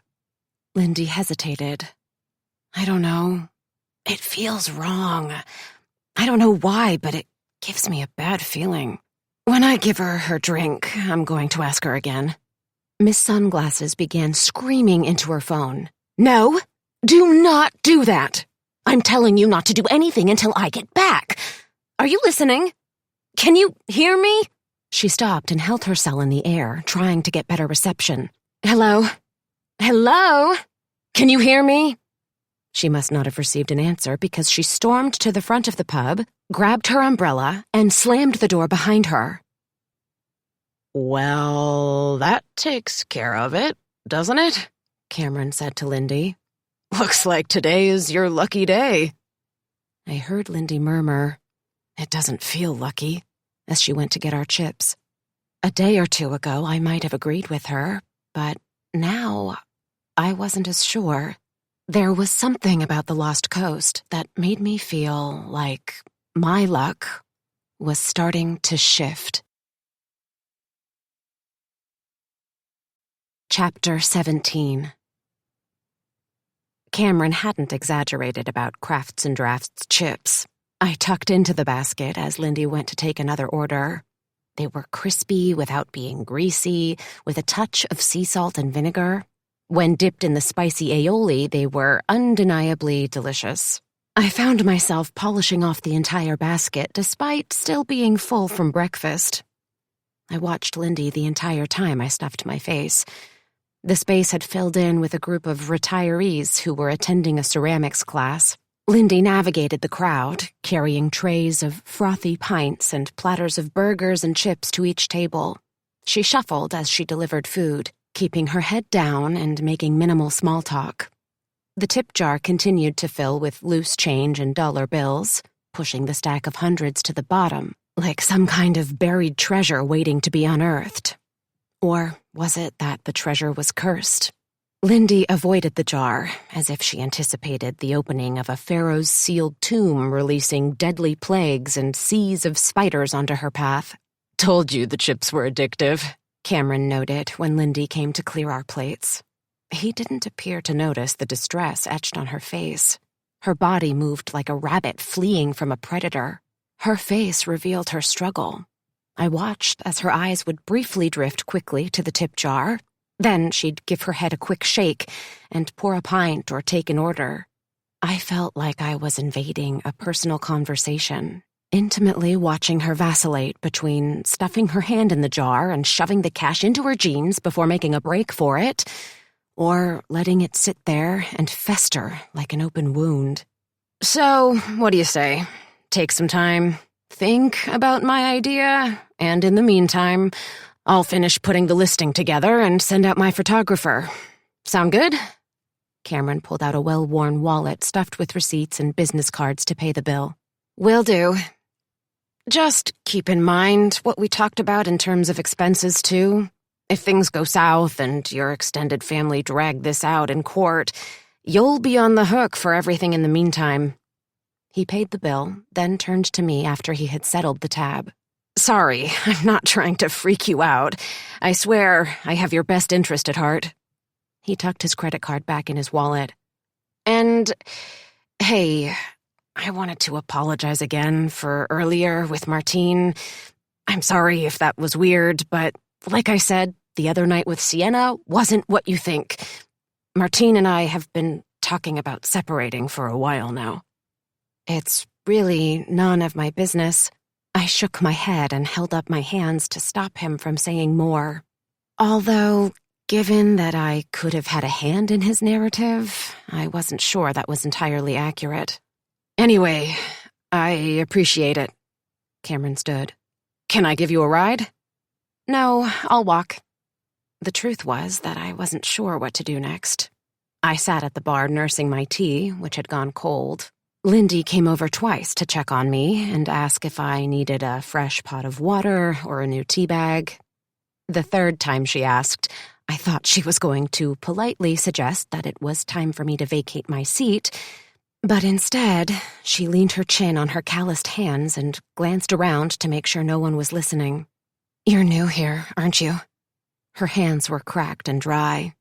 Tattoos in dark shades of black and blue spread along her forearms, almost like bruises. "I haven't seen you around." "I'm here for some family business." I shifted in my seat, not wanting to elaborate at the moment. "Okay, that's why I didn't recognize you. I'm Lindy, by the way." She held out her hand. "Yeah, I know." The words came out before I could stop them. I returned the handshake as she gave me an odd stare. "Your name tag." I pointed to the name tag pinned to her shirt. "Oh." She drummed her fingers on the bar. Her black nail polish was chipped, and her nails had been chewed down, leaving open cuts on the tips of her fingers. "I guess I could use some advice. I know it's supposed to work the other way. I'm supposed to be offering wisdom from this side of the bar, but you saw what happened earlier, and I'm not sure what to do." "You mean about the tip?" I nudged, hoping she would say more. "Yeah." Her eyes returned to the jar. "I have a kid, and I've been gone and not able to take care of him. I could really use the money to help him, but it doesn't feel right to take it, you know?" I wasn't sure how to advise her. In my rewrite, she had attempted to return the money, but I hadn't anticipated that Miss Hollywood wouldn't accept it. "It's like a test. A weird test," Lindy continued, pounding her fist lightly on the bar. "A test I'm going to fail." The Edison-style bulbs lining the bar reflected in her sky-blue eyes, giving them soft, angelic halos. I got a closer look at her face. She wasn't as young as I had first thought. Soft lines creased her forehead. A small scar cut from the base of her lip to her chin. Her cheeks had a dull tint to them, as if her skin had been deprived of natural sunlight. Her short bob accented her cheekbones, but it wasn't a particularly stylish cut. It looked more like she'd taken a pair of kitchen shears and cut it herself. Her blonde ends were split and frayed. "How so?" I asked. "It's a long story," she sighed. "I've made a lot of mistakes. Big ones. I've paid for them, though. I'm not afraid to admit that, even to you, a stranger. In fact, my therapist said it's important to own my past. I'm trying to do right by my kid. That money feels like it could be a gift, or it could ruin me. I'm not supposed to touch the money, but we're short-staffed today." I'd never had anyone be so forthcoming with me. Was it because of the manuscript? Did Lindy intuitively know that I had nudged her to a new future? I should have left it up to chance, as Mrs. Green would have scolded. After all, wasn't that the author's intention? To let each reader determine what came next. I should have trusted my instinct that Tip Jar Karma had been written in the same vein as The Lady or the Tiger. It hadn't been my place to tweak it. A wave of guilt washed over me as her cheeks sank deeper into her face. "How would it ruin you?" I asked. She gnawed on her bottom lip so hard I thought she might cut straight through it. "I've had some problems with money, and it's probably better that I don't have a wad of cash hanging around, Maybe if I played devil's advocate, I could help her figure out the best choice. But didn't you say that the money would pay for necessary things for your son? Had I made a mistake? I knew that from the manuscript. What had the manuscript said about overdue bills? The real world and my edits were starting to blur together. She appeared unfazed. "It would help a lot. I have a kid and I've been gone. I could really use the money to help him, but, you know... She trailed off. The way she continued to stare at the tip jar, as if it might grow legs and walk away, was unsettling. She moved from chewing on her lips to biting her thumbnail. I just need to take it and get out of here, you know? Because it would be pretty easy to double it. Double it? Yeah, the casino's just a few miles down Redwood Highway. She pointed behind us. If I could double it, that would pay for half of next month's rent. Or you could lose it all, I countered. She nodded in agreement, but her eyes remained glued on the tip jar. One of the women attending the ceramics class approached the bar. I should get back to work, Lindy said. Thanks for listening. I needed to talk that through. No problem. Part of me wanted to stay and watch what she decided to do, but I'd been sitting on the hard bar stool for too long. My left foot had gone numb. I shook off the tingling sensation as I put on my raincoat and walked outside. The rain had let up, giving way to gray skies with tiny spots where the sun struggled to break through. Garbage cans had been blown over. Tree limbs sagged under the weight of the rain and wind. Pale purple hydrangea petals littered the cobblestone pathway. Streams of water gushed toward overflowing storm drains, creating miniature rivers adjacent to the sidewalk. Emily! Emily! A voice called behind me. I turned to see Shay sprinting toward me. She looked like she belonged on the cover of a travel ad for Cascada, with her black leggings, candy apple red rain boots, and matching red rain jacket with oversized black buttons and a black and white striped hood. Hey! I was heading to the house to find you, she said as she caught up to me. Water sprayed with each of her long strides. You found me. I held my hands out in surrender. Shay's cheerful disposition wasn't dampened by the rain. Yay! I'm so glad. I totally need an update about... She lowered her voice and glanced around us. The manuscripts. You want to come back to the house with me? I didn't want to talk about it in the middle of the plaza. I had the sense that news traveled fast in Cascada, especially since it appeared that the entire town had adored our grandmother. Sure. She slowed her pace to match mine. Her legs were so long, I had to take 2 steps for every one of hers. How was last night? You didn't lose power, did you? No. Why? Is that normal? She nodded. Sometimes. Depends on the storm. I made a mental note to check my bedroom for flashlights or candles. The thought of being plunged into complete darkness in the rambling mansion sent a shudder down my spine. Before I forget, what are you doing tomorrow? Shay asked. We passed the hotel and turned right toward the beach. No idea. You want to come with me to a taping of the podcast? The podcast? Yeah. It's not a big deal. Shay waved me off. But I thought you might be interested in coming to see what goes down between Tamara and Kenzie. I still don't get why he likes her. She's such an ass. She made a gagging motion. Just wait until you see how sickly sweet she is to the audience. She has an audience? Yep. Can you believe that? Some people. I guess that's what money buys you. Her parents own a bunch of restaurants in SoCal, and her mom is a reality TV star. The rumor is that they gave the college a donation in exchange for the show. It's a pretty big show. They record it in the auditorium on campus. It's broadcast live twice a week. She gets some decent names to come on as guests. Mainly any speakers who are already coming to campus, but still. It sucks that she's bitchy because Cascada could use a decent podcast. I frowned. I thought that's why you turned her down. I did, but I changed my mind. She winked. You've inspired me. I decided it's better to be part of the narrative and try to shape it versus just reacting to it. That's why you have to come for moral support. Okay. I was surprised that Shay had had such a dramatic shift of heart. Then again, everything about Cascada had surprised me since my arrival. Shay's shifting attitude shouldn't be any different. We arrived at the house, and Shay immediately made herself at home, kicking off her boots, hanging her coat on the rack, and plopping onto the couch in the parlor. Her body had a familiar connection with the estate. It was obvious that she'd spent many hours lounging in the same position. Envy welled inside me. How many times had she spent rainy afternoons reading in the cheery parlor with Gertrude? I could almost picture Gertrude bringing them a tray of hot chocolate with mini marshmallows and chocolate chip cookies. I could hear their laughter and how they had conspired to convince Kishana and Danny to let Shay and Artie sleep over and stay up late, watching movies in Gertrude's king-sized bed. Could I have had that too, if it weren't for Dad? But then, why had Gertrude let him take me away? Why hadn't she tried harder? Why hadn't Danny and Kishana made more of an effort to connect with me? So, tell me, what happened? Have you found a mysterious woman named Martine? Shay dangled her feet off the edge of the couch like her toes were skimming the surface of the surf, which roared in the distance. I found Martine, and it's not good. I locked my eyes on her, waiting for her reaction. What? You found her? Already? Damn, that was fast. Shay sat up straight. What?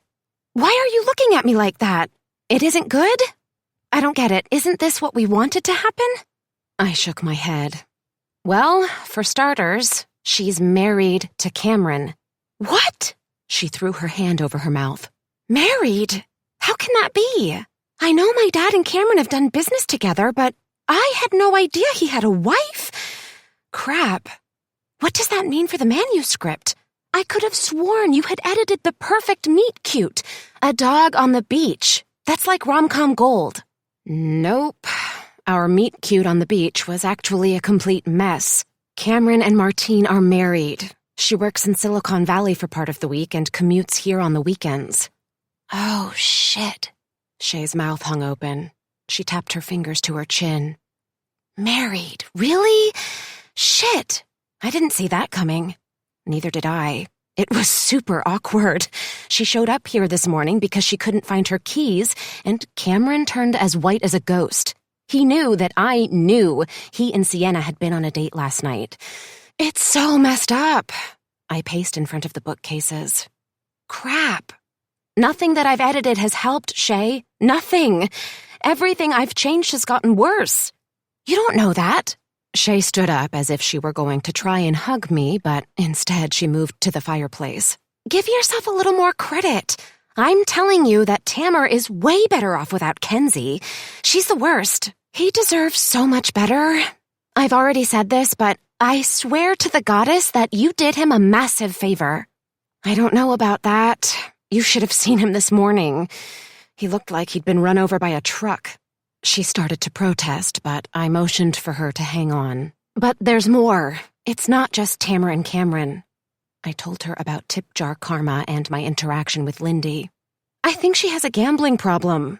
I thought she was weighing her choices when she kept staring at the jar, but now I think she was calculating how she could double the cash.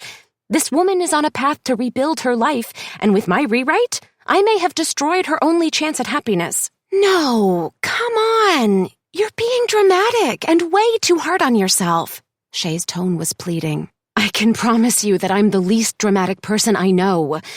Think about it, Shay. Every edit that I've made has backfired. This is a disaster. I haven't written a single happy ending. If I were reading any of these books, I would want to toss them in the fireplace and torch them. Emily, you don't get it. You're a professional editor. You know as well as anyone that tension is what makes good fiction. This is the murky middle. This is the place in a manuscript where everything is supposed to go wrong. What if you've gotten it right? Maybe this is exactly what was meant to happen. I'm more convinced than ever that this was Grandma's plan for you. This has to be why she left you the house. She knew you would have to come out here. She knew you would find the manuscripts. She knew you were the only person who could fix them. You're giving her, and me, a lot of credit, Shay. No, I'm serious. You can fix this. You know books. You've trained for this. You studied for this. Books are your life, am I right? I shrugged. She rolled her eyes. Of course I'm right.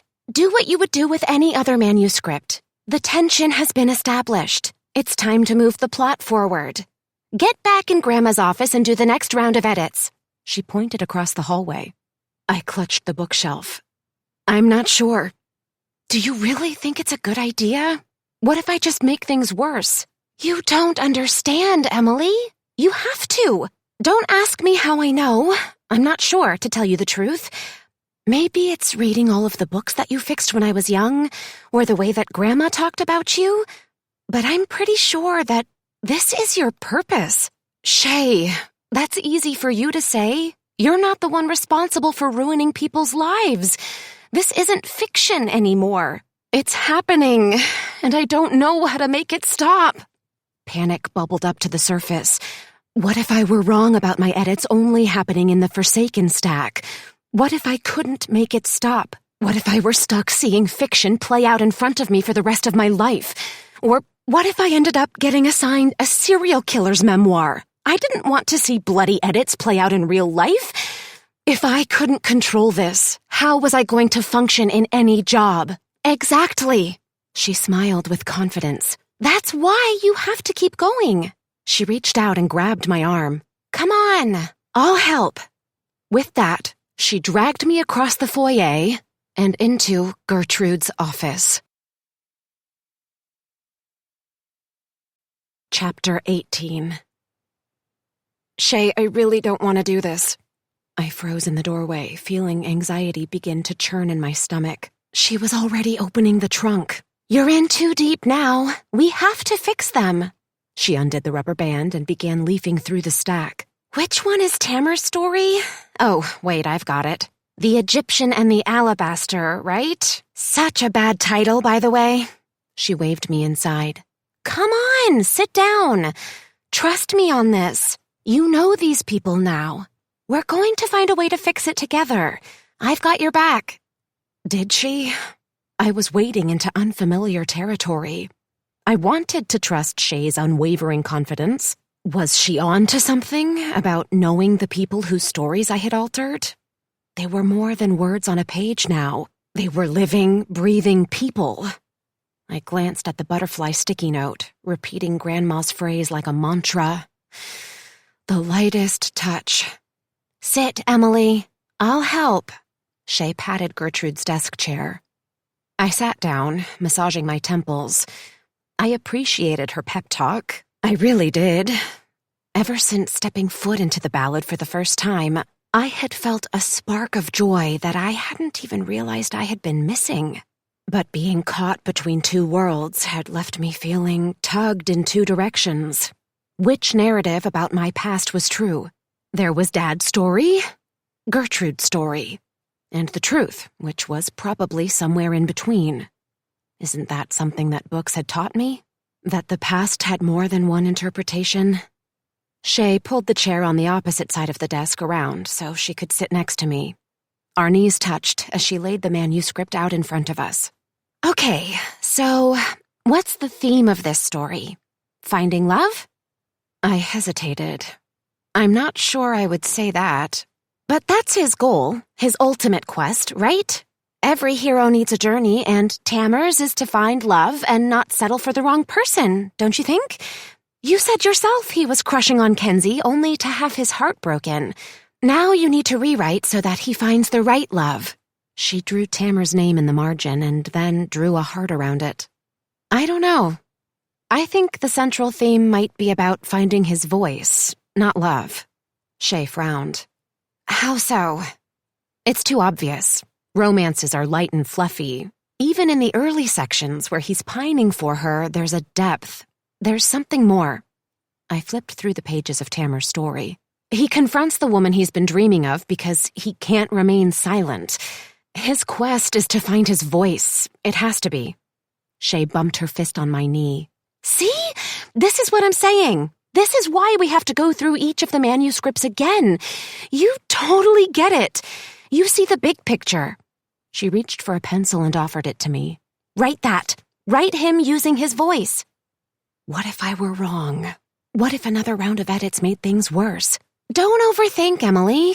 That's something my creative writing professors told us over and over again. Trust your gut. Shay held the pencil for me. She could be right. There's only one way to find out. I heard a voice echo in my head. Without waiting for more internal dialogue, I took the pencil from Shay and crossed out paragraph after paragraph of text. The manuscript's original author had written a scene after Tamer and Kenzie's initial interaction over bubble tea, with the two of them joining forces on her podcast. It was a cloyingly sweet passage of young love where Tamar gazed in her eyes as she expounded on her struggles with white privilege. The manuscript was a mess. In a burst of inspiration, I took a different route, having Tamar crash the podcast and create a scene, embarrass Kenzie in front of her friends and professors, but then I left it to Tamar to take it from there. Isn't that what Gertrude's note suggested? My job was to make suggestions without being prescriptive. I lost track of time as I made changes to the pages. Is this how Gertrude had worked? When I was done, I handed Shay the pages to review. Harsh. She let out a long whistle. I wouldn't want to be on your bad side, but I love it. If Tamar's growth arc is finding his voice, then I would say he's found it. You think? I was already starting to have doubts. For sure. She must have sensed that I wasn't feeling confident because she snatched the rest of the manuscript, bundled it together, and shoved it back into the trunk. That one is done. This has to be it. We're on the right track. I can feel it. Do the next one. She shoved Dashwood Toad into my free hand. I don't know about this one. I stared at the manuscript. I mean, it's not exactly a love story either, is it? Shay shrugged. Maybe I'm reading into it because I know Cameron now, but I think his journey is about finding his truth, or maybe defining what home means to him. I thought for a minute. At first, I assumed that the beach scene with the dog was supposed to be a meet-cute, but now I'm not sure. In getting to know Cameron, I think he's really at odds. He obviously loves Cascada, but Martine wants to leave. He's being pulled in two directions. They say that opposites attract, but is that true when they want two very different futures? He said they don't have the same dream anymore. Maybe that's what he needs to explore. Martine, too. How do they follow their dreams, even if it means they take different paths? Shay whistled. True. I swear, if he could afford to buy this place, I think he'd do it in a heartbeat. He loves this life. But the question is, does he love his wife? I didn't elaborate on my conversation with Cameron, where he offered to manage the property for me. Does he? Shay twisted a silver bracelet on her narrow wrist. Do you think he does? I don't know. I thought back to his first interaction with Sienna. They had much more in common, namely a deep love and appreciation for literature. Did he and Martine share the same passions? They seemed so different, so mismatched, I said to Shay. Apparently, he wants to write children's books, and she hasn't read a book in 5 years. Can you even imagine? I think I would have serious withdrawal and need, around-the-clock therapy if I hadn't read a book in 5 years. I made a funny face and pretended to shake my fingers like I had just downed too many shots of strong espresso. Wait, what? Shay threw up her hands. Her bracelets clinked together and slid down her arm. She contorted her face in disgust. What kind of monster doesn't read? No, you gotta fix that. He's definitely not supposed to stay with a woman who doesn't read. She shook her finger like a schoolteacher scolding a student. I don't think she's a villain in his narrative. I just don't know if they're a good match. I flipped through the pages of the manuscript. How does the story continue? Shay peered over my shoulder. I read the next few pages aloud. In the original manuscript, Cameron and Sienna's paths hadn't crossed on the beach. For days, they continued to come close to meeting, brushing past one another at the grocery store, in the plaza, at a paint night, and even at an open house. They finally have a moment in the library where they reach for the same copy of Mansfield Park. It seems like they're meant to be together, Shay commented when I came to the end of the chapter. Yeah. Maybe. I doodled in the margins, unsure where the story should go next. Is Sienna the catalyst for change, or a roadblock in his ultimate quest? I feel like we need to call in my creative writing professor. Or I should grab some paper and start taking notes for my own story themes. Shay dumped out a tin of paper clips and began sorting them by color. What's Cameron meant to do? Stay here, right? If you send him to the Bay Area, isn't he going to be miserable?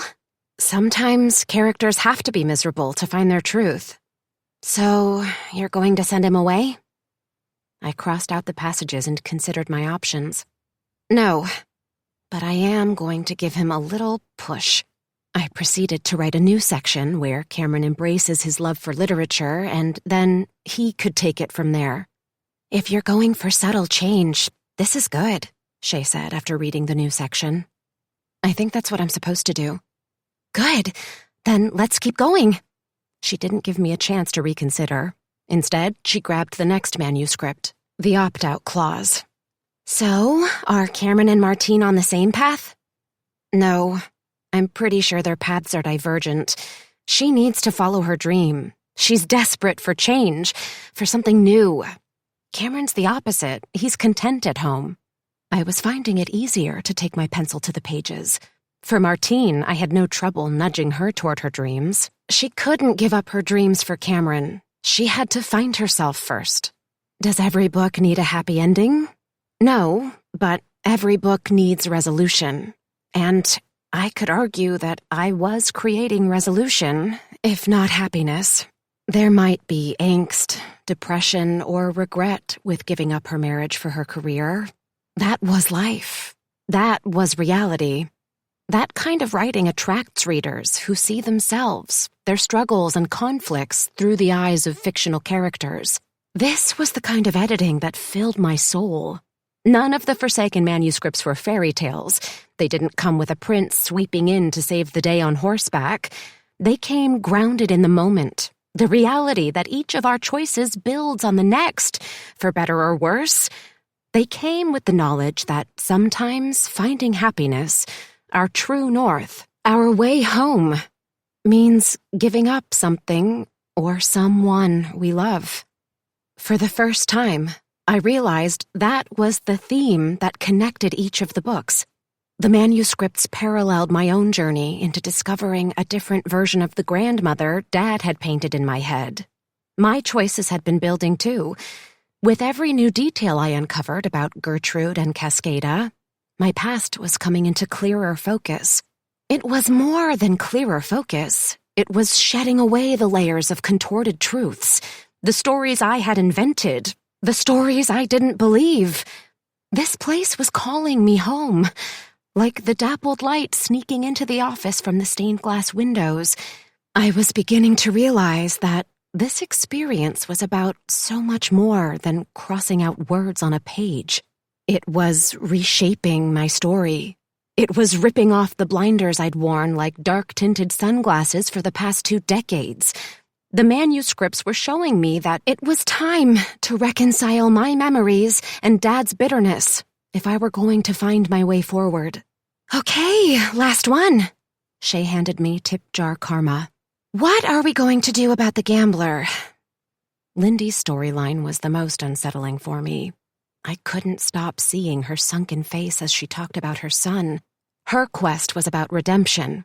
It was about the same things, finding her way back to herself and to her son, that the other manuscripts shared in common. Yet I felt a different weight, trying to figure out how best to shape her story. Was I supposed to lend my insight? Did I have any? Or was the moral of her story meant to be an enigma? Shay, I'm stumped on this one. I held the manuscript away from my body, hoping that some physical distance might provide space for a revelation. You already changed it, though, Shay noted with a wisdom I hadn't expected. I think you have to finish what you started. Her body shifted. She became quiet and introspective. I feel Grandma so deeply in this room right now. Her eyelids closed gently as she inhaled through her nose and allowed her head to tilt toward the ceiling, rocking in rhythm with music that I couldn't hear. This is right. This is what we're supposed to do, she barely whispered with a small nod. I set the manuscript in front of me and studied it. There was nothing that came next. The short story didn't have a conclusion, only what I had scripted, that Lindy made a choice. And maybe now her story was about living with the rewards or consequences of that choice. Again, I left it up to her free will, writing one simple sentence. Lindy made her own choice. That's it, I'm done, I announced, dropping the pencil on the top of the pile. Shay was still in a state of meditation. She gave her upper body a shake and blinked rapidly, as if trying to bring herself back to earth. Whoa, that was intense. Did you feel it? I nodded. I did. I think I really did. I couldn't believe it as the words escaped my lips.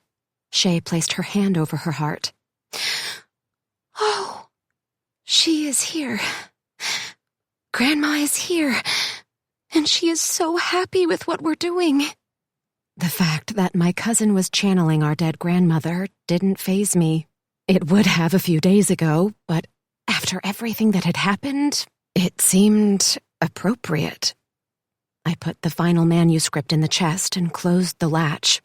My hands shook slightly. I wasn't sure if it was from relief, dread, or a combination of both. All right, now what? Shay stood and stretched. Oh my goddess, I almost forgot I have to get up to the pub. You're still coming to the podcast tomorrow, right? I need you there for moral support. Of course. I wanted to be there for Shay, but I had just nudged Tamar toward this. I had to see it through. I followed her to the foyer, closing the door to Lost Coast Literary behind us. Whether or not Gertrude approved, I felt an undeniable sense of relief. It might be temporary, but at least I had done something. I knew enough about literature to understand themes. Each of the manuscripts shared one similarity. They needed to find their central theme. I had edited them with that in mind. Whether or not I had done so successfully was up to fate. Chapter 19. The next morning, I found myself in the plaza waiting for Shay. She showed up shortly before 11. Be honest, how do I look?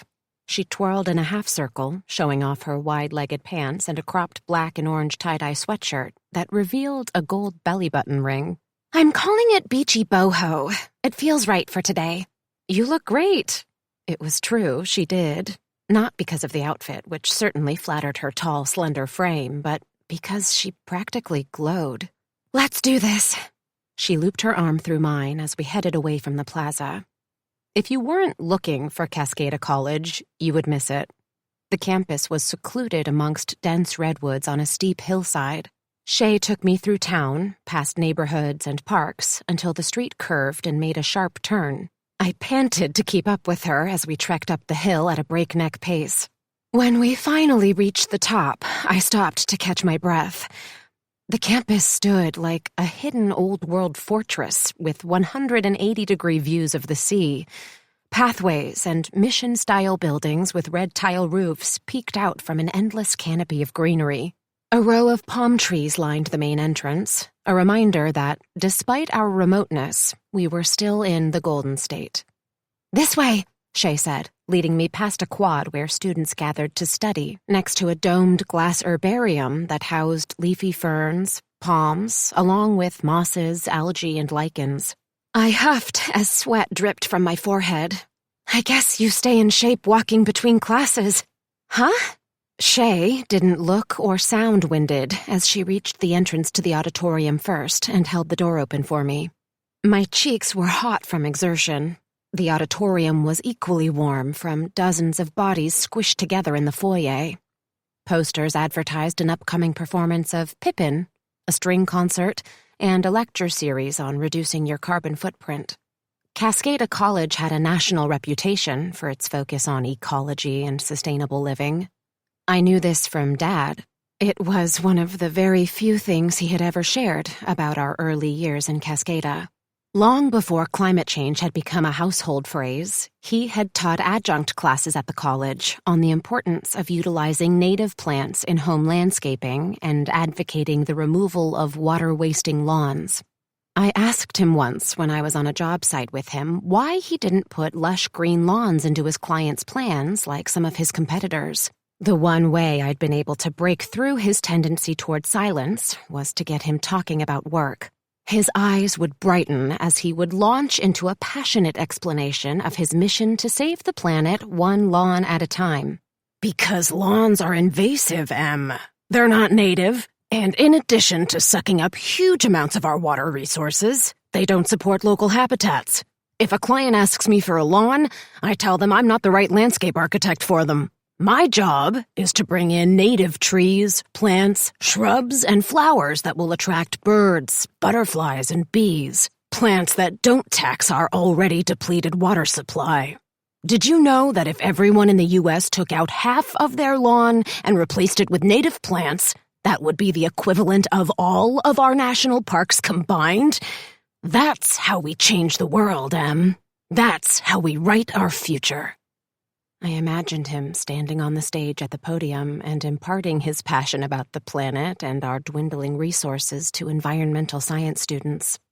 I'd never been able to count on Dad for much conversation, but the exception to that rule was to get him talking about his vision for how subtle changes, like tearing out a section of grass and replacing it with buckwheat, wild cucumber, and milkweed, could have a dramatic impact on generations to come. Quite a turnout, I noted, as we worked our way past nearly life-sized headshots of Kenzie and a line queuing up for drinks and snacks to find our seats. Shay pointed to a couple of empty seats a few rows from the back. "Take those. I'll come meet you after my segment. Wish me luck." She clenched her teeth in a nervous smile and danced toward the front. I squeezed past college students and a handful of professors and took a seat. The crowd was predominantly made up of 20-somethings wearing beanies and stocking caps. I caught a whiff of stale pot and clove cigarettes. The first 2 rows were reserved for guests. I watched Shay mingle with the other speakers. There was no sign of Tamar, but unless I was mistaken, it looked like the woman who had left the generous tip was seated in the front row. I recognized her expensive highlights and model-like posture. Had she flown into Cascada to be a guest on Kenzie's student podcast? The lights flashed twice, and a voice came on the overhead speakers, announcing that the show would start soon and everyone should take their seats. Kenzie pranced onto the stage a few minutes later. She wore a pale blue V-neck t-shirt with the saying, "White silence is white violence," across the chest. Her blonde curls were styled in what could only be described as a failed attempt at an afro. She pumped her fist in the air as she took a seat at center stage, and the lights dimmed. The setup reminded me of a cheap talk show production. There was a long folding table with 3 snowball microphones and a vase of flowers. 3 plush chairs that looked as if they'd been purchased at a secondhand store sat behind the table. Kenzie's spot was outfitted with a laptop and soundboard. Stage lighting beat down on her as an AV guy balancing a camera gave her the signal to get started. Welcome to, the totally beautiful Cascada College. We're here in the Redwood Auditorium with a killer crowd. You guys are the cutest. I'm so super stoked to see so many familiar faces in the audience. Say hello, everyone. She paused and waited for the audience to respond. I want to, thank Lost Coast Blooms for providing today's flowers and to the Cascada College Audiovisual Department for the live stream. You can, catch this podcast again on any of your favorite services. I'd love it if you'd subscribe to my channel and smash those likes. She sounded older as she spoke, intentionally trying to morph her voice to mirror the style of an NPR interviewer. It was an odd choice and a strange juxtaposition between her throaty, serious tone and her overuse of the word like.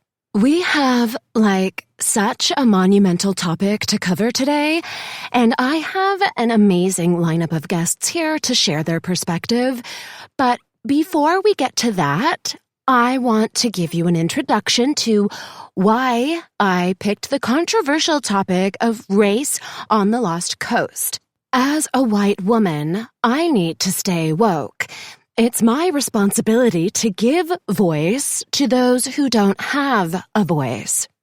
A few people clapped. Otherwise, an uncomfortable pall fell over the musty auditorium. Kenzie's attitude might have been well-intended, but she came across as a white savior, as if she could single-handedly solve centuries-old issues on an hour podcast. "Maybe it's your job to share the mic," someone shouted. I glanced in the direction of the sound to see Tamar standing on his chair in the second row. Shay pumped her fist in the air and let out a whoop. Kenzie laughed uncomfortably and adjusted a dial on the soundboard. That's like exactly what I'm doing today. Using my platform to raise awareness about the heart-wrenching issues impacting people of color right here in Cascada. She fanned her face as if she were trying to fight back tears.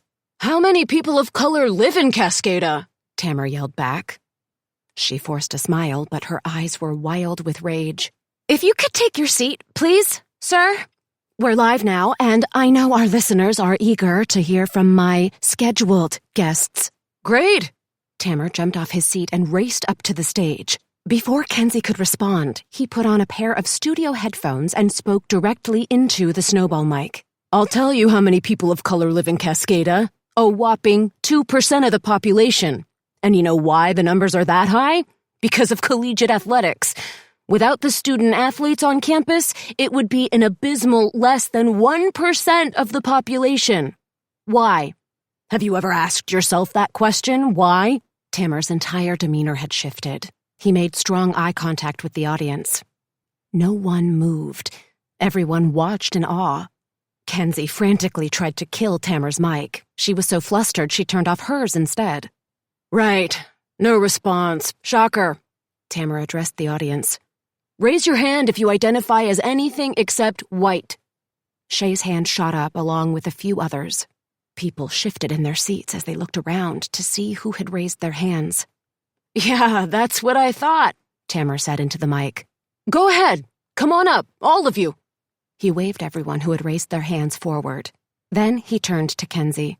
If you want to have a conversation about race relations in Cascada, then I suggest you go find a seat in the audience, and we'll take it from here.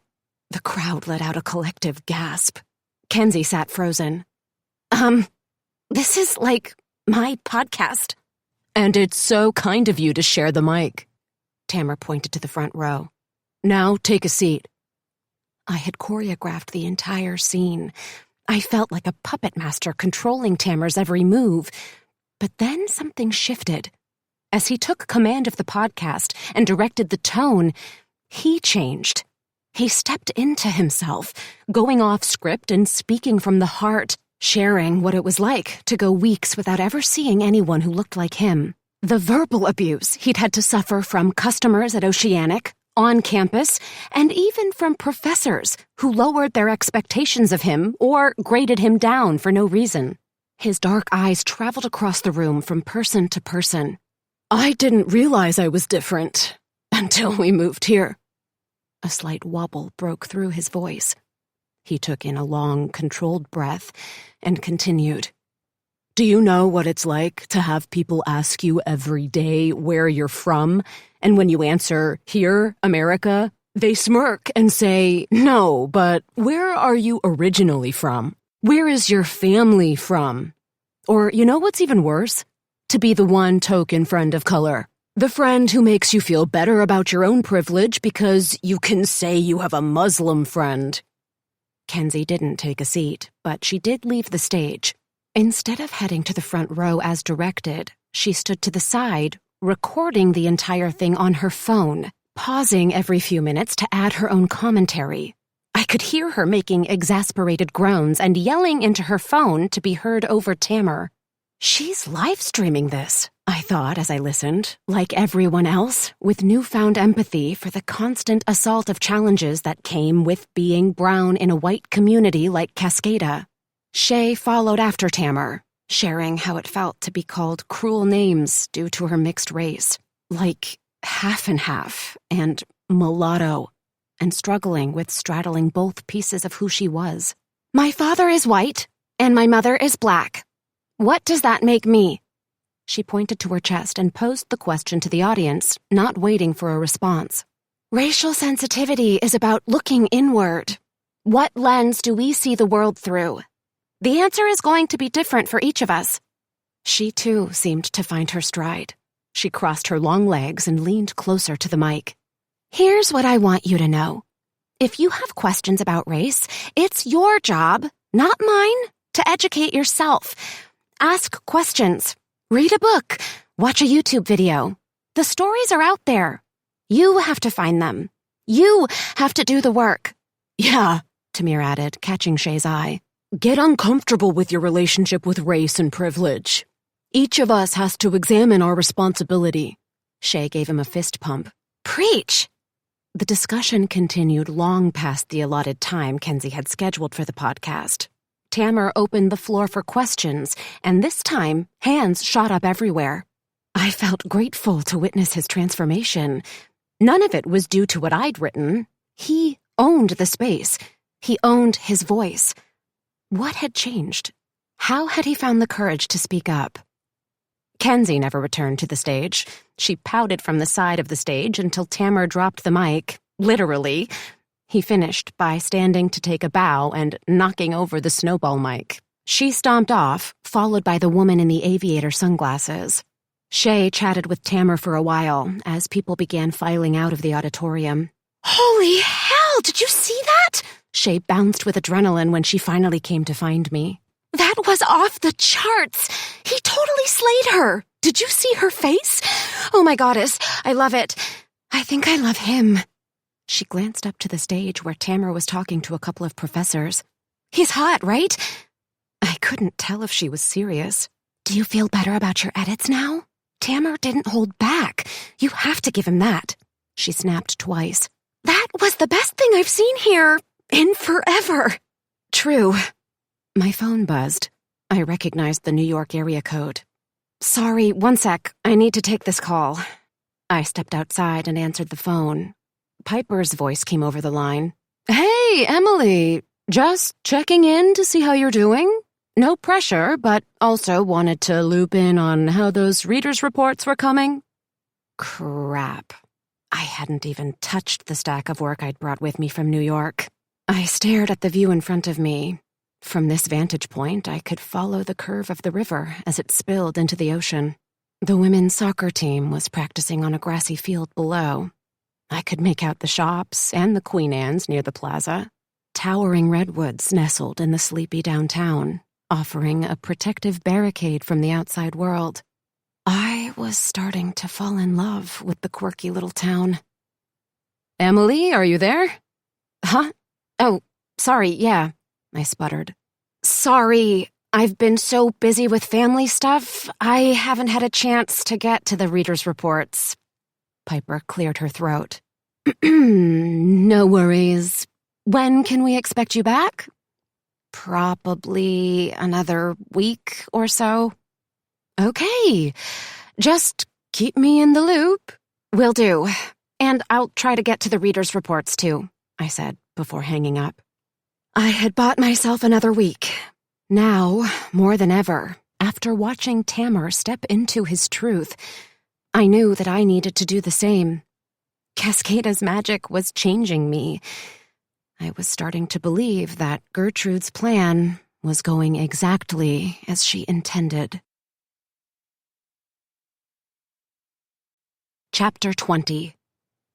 Shay tried to convince me to come out for a celebratory drink with her, Tamir, and some of the other impromptu guests from the podcast.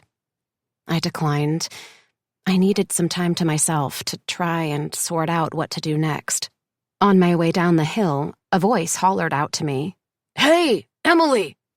I turned to see Artie barreling toward me. The severe look on his face matched his attire. Black soccer pants, a black warm-up jacket, and a black stocking cap pulled tight over his head, allowing a sliver of his curls to escape. Hey, I want to talk to you. I slowed my pace to let him catch up. Were you at the podcast? No, I had practice. He pointed to the gym bag hanging from his shoulder. Do you play for the college? Does it matter? Just trying to make conversation, I retorted. He kicked a rock, sending it tumbling down the hillside. If you have to know, I help coach. I played in college.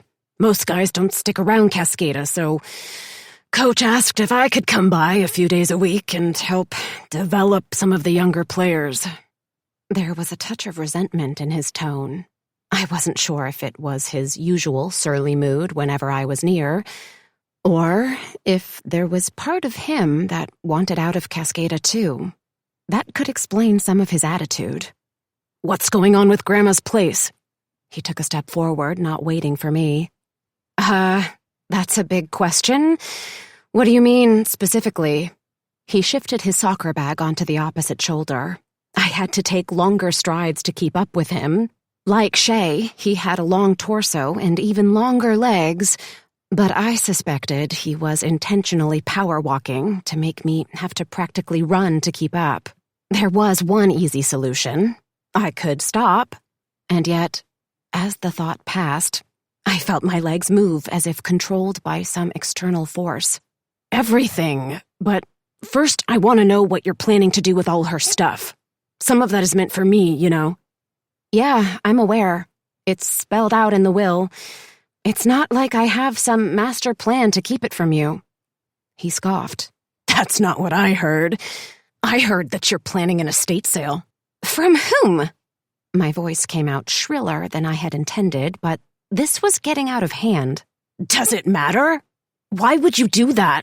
You might not care about her things, but some of us do. We were almost to the bottom of the hill. I pointed to Grammar Street.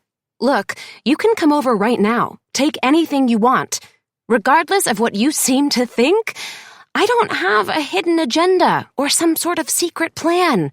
I didn't ask for this. I don't want to be in this position any more than you want me to be. But that's where we're at. We can keep fighting, or you can come get what's important to you right now. Fine, he huffed. I will. Good. We walked the rest of the way in silence. As soon as we were inside, Artie tossed his gym bag by the front door and made a beeline for the parlor. I'm grabbing some books first. Go for it. I almost made a snarky comment about being surprised that he was a reader, but decided against it. Do you want me to make a list of what I'm taking? No. Like I said, take whatever you want. There was the briefest flash of remorse on his face before he shot me a nod and headed toward the bookshelves. What was the deal with him? Was it just the money, or was there some other reason for his anger at me? I considered confronting him about it, but I had a feeling that might backfire. Instead, I gave Artie his space and went upstairs to read. The minute my head hit the pillow in the guest room, I fell asleep, hard. When I awoke again, it was pitch black outside. How long had I slept? I reached for my phone, noticing that I had missed 3 calls from Dad. Shit. It was after 9, which meant that he was already in bed. Dad tended to start his days early, as in before the sun even rose early, which meant that growing up, I tucked myself in and would hide under my Eloise blanket, reading with a flashlight until well past midnight. I got up and stretched. A message notification popped on the screen. Emily, it's Dad. Call me. Classic. He was a man of few words on a good day. I had often wondered what my parents' relationship had been like. They had obviously loved each other deeply, but what had their day-to-day routine been? I couldn't remember. 2 memories of them together played on constant rotation. The first was of them dancing in the kitchen to Harry Connick Jr. The other was Dad delivering Mom's coffee with 1 lump of sugar and a healthy splash of cream to her in bed every morning before he left for work. It was the simple gestures that made me sure their love must have been real. That and the crater her death had carved in his heart. Thinking about her last days brought a well of emotion to my body. I tried to fight back the panic, the fluttery feeling in my chest, the vision of her in a barren hospital room. The funeral. The never-ending silence. Dad had tried to hide his pain from me in the days after her funeral, but I heard him sobbing in the bathroom when he was pretending to shave. I saw the piles of discarded tissues, soaked with his tears, hidden in the kitchen garbage can. I remembered silence. A silence that was different from his usual lack of words. This was a silence that permeated everything. A silence that signaled it was too painful to speak. As a kid, the deafening quiet used to scare me. Books became my retreat, I found solace in the pages of my favorite reads, returning night after night to the warm, cozy Murray family kitchen in A Wrinkle in Time, or trekking back in time to cold Minnesota with Betsy Tacy and Tib. I learned that I wasn't alone when I had a book. Characters became my family, my circle of friends. I realized sometime in my 20s that his silence was likely because he couldn't afford himself the luxury of letting his internal thoughts escape his tongue. They might swallow him whole and drown him. As a teenager, the pervasive quiet had felt personal. No amount of self-reliance mattered. He never seemed to notice when I took it upon myself to learn how to make scrambled eggs for breakfast, shop for school clothes, or plug in a pair of headphones to listen to an audiobook at the dinner table while he read the evening paper. "You don't have to do this now," I told myself, blinking back tears. I tugged on a pair of cabin socks and shoved the unhappy memories aside. Since I'd slept through the evening and missed dinner, I went downstairs to see if Artie was still around and if there was anything I could scrounge up in the kitchen. Hunger rumbled in my stomach. Creaky noises in the house rumbled right along with it. I flipped on the golden glowing lights as I descended the grand staircase. Artie must have left. The kitchen was dark, but an immediate warmth spread over the countertops when I turned on the lights. I found soup and crackers in the pantry. They would tide me over until tomorrow, and given the constant damp chill outside, soup and the coziness of Gertrude's breakfast nook sounded like the perfect retreat. I heated it in the microwave and dug through the cupboards and drawers. Gertrude had been organized. Each drawer was lined with pretty beach-themed contact paper. There was one drawer entirely devoted to spoons. Soup spoons, teaspoons, expensive silver spoons, and everyday dinner spoons. Plates were stacked by size and color. Dish towels were neatly folded in tight squares. There wasn't so much as a junk drawer, although I did find a drawer filled with pens, scissors, matches, and flashlights. None of it was loose or scattered. The pens had their own plastic tub to keep them separated from the matches and scissors. It made me wonder if Gertrude had had slight OCD. I ate the soup and crackers, acutely aware of how alone I was in the rambling mansion. Who would want to live like this? Not Dad. But me? I could easily live with the hum of the fridge, the creaking floorboards, and books around every corner as my only companions. But a space like this deserved to be shared. Cameron's proposal was certainly compelling. Could I do it? Could I give up on New York and transform this place into a literary getaway? I could almost hear the sound of happy laughter around the giant dining room table for communal breakfasts and picture guests strolling through the gardens, taking in the afternoon sun and the sea breeze. Of course, I was operating as if there weren't a huge elephant in the room. Dad. I needed answers, and soon. After cleaning up my dishes, I padded back upstairs and browsed through the assortment of books in the guest room. Was there a room in the entire house that didn't contain bookcases stuffed to the edges with an abundance of titles? I landed on a favorite read from my late teen years, I Capture the Castle, a coming-of-age story written in the form of diary entries from a 17-year-old girl, Cassandra. The book had captured my heart the first time I'd read it, and I was immediately transported to the English countryside and a crumbling castle when I tucked myself in bed and cracked open the pages. I'd forgotten how beautiful the narration was in the book, and was struck by how many themes resonated with me. Not that I'd grown up in a house of physical disrepair, but my childhood had felt equally unsteady and isolated. In the novel, Cassandra's struggle to build connection with her father, a writer who saw a fleeting flash of fame with his first novel and had been in a state of crippling inaction ever since, paralleled my challenges with Dad, as did the fact that we had both lost mothers young and been left with fathers who wouldn't, or couldn't, move past their own grief. I stayed up for hours devouring the familiar read. When the purple, blushing light of dawn crept through the windows, I had finished the book and fallen into a semi-dreamlike daze. There was no point in trying to sleep now, so I got up, showered, made a pot of French press, and went for a walk on the beach. The storm had blown onward, leaving Cascada under calm thistle and periwinkle skies. I inhaled the misty ocean air. I had forgotten that living this close to the ocean meant that my body was constantly being rejuvenated by healing ions, the remnants of the particles that created Mother Earth, washing ashore and over me. Mom used to tell me that whenever she felt sad, she simply sank her feet into the sand, letting the minerals seep into her skin. I could see her silhouette staring into the waves in a trance, then turning to me to say, "Emily, isn't the sea such a lovely reminder of how small we are in perspective to the greatness of the ocean?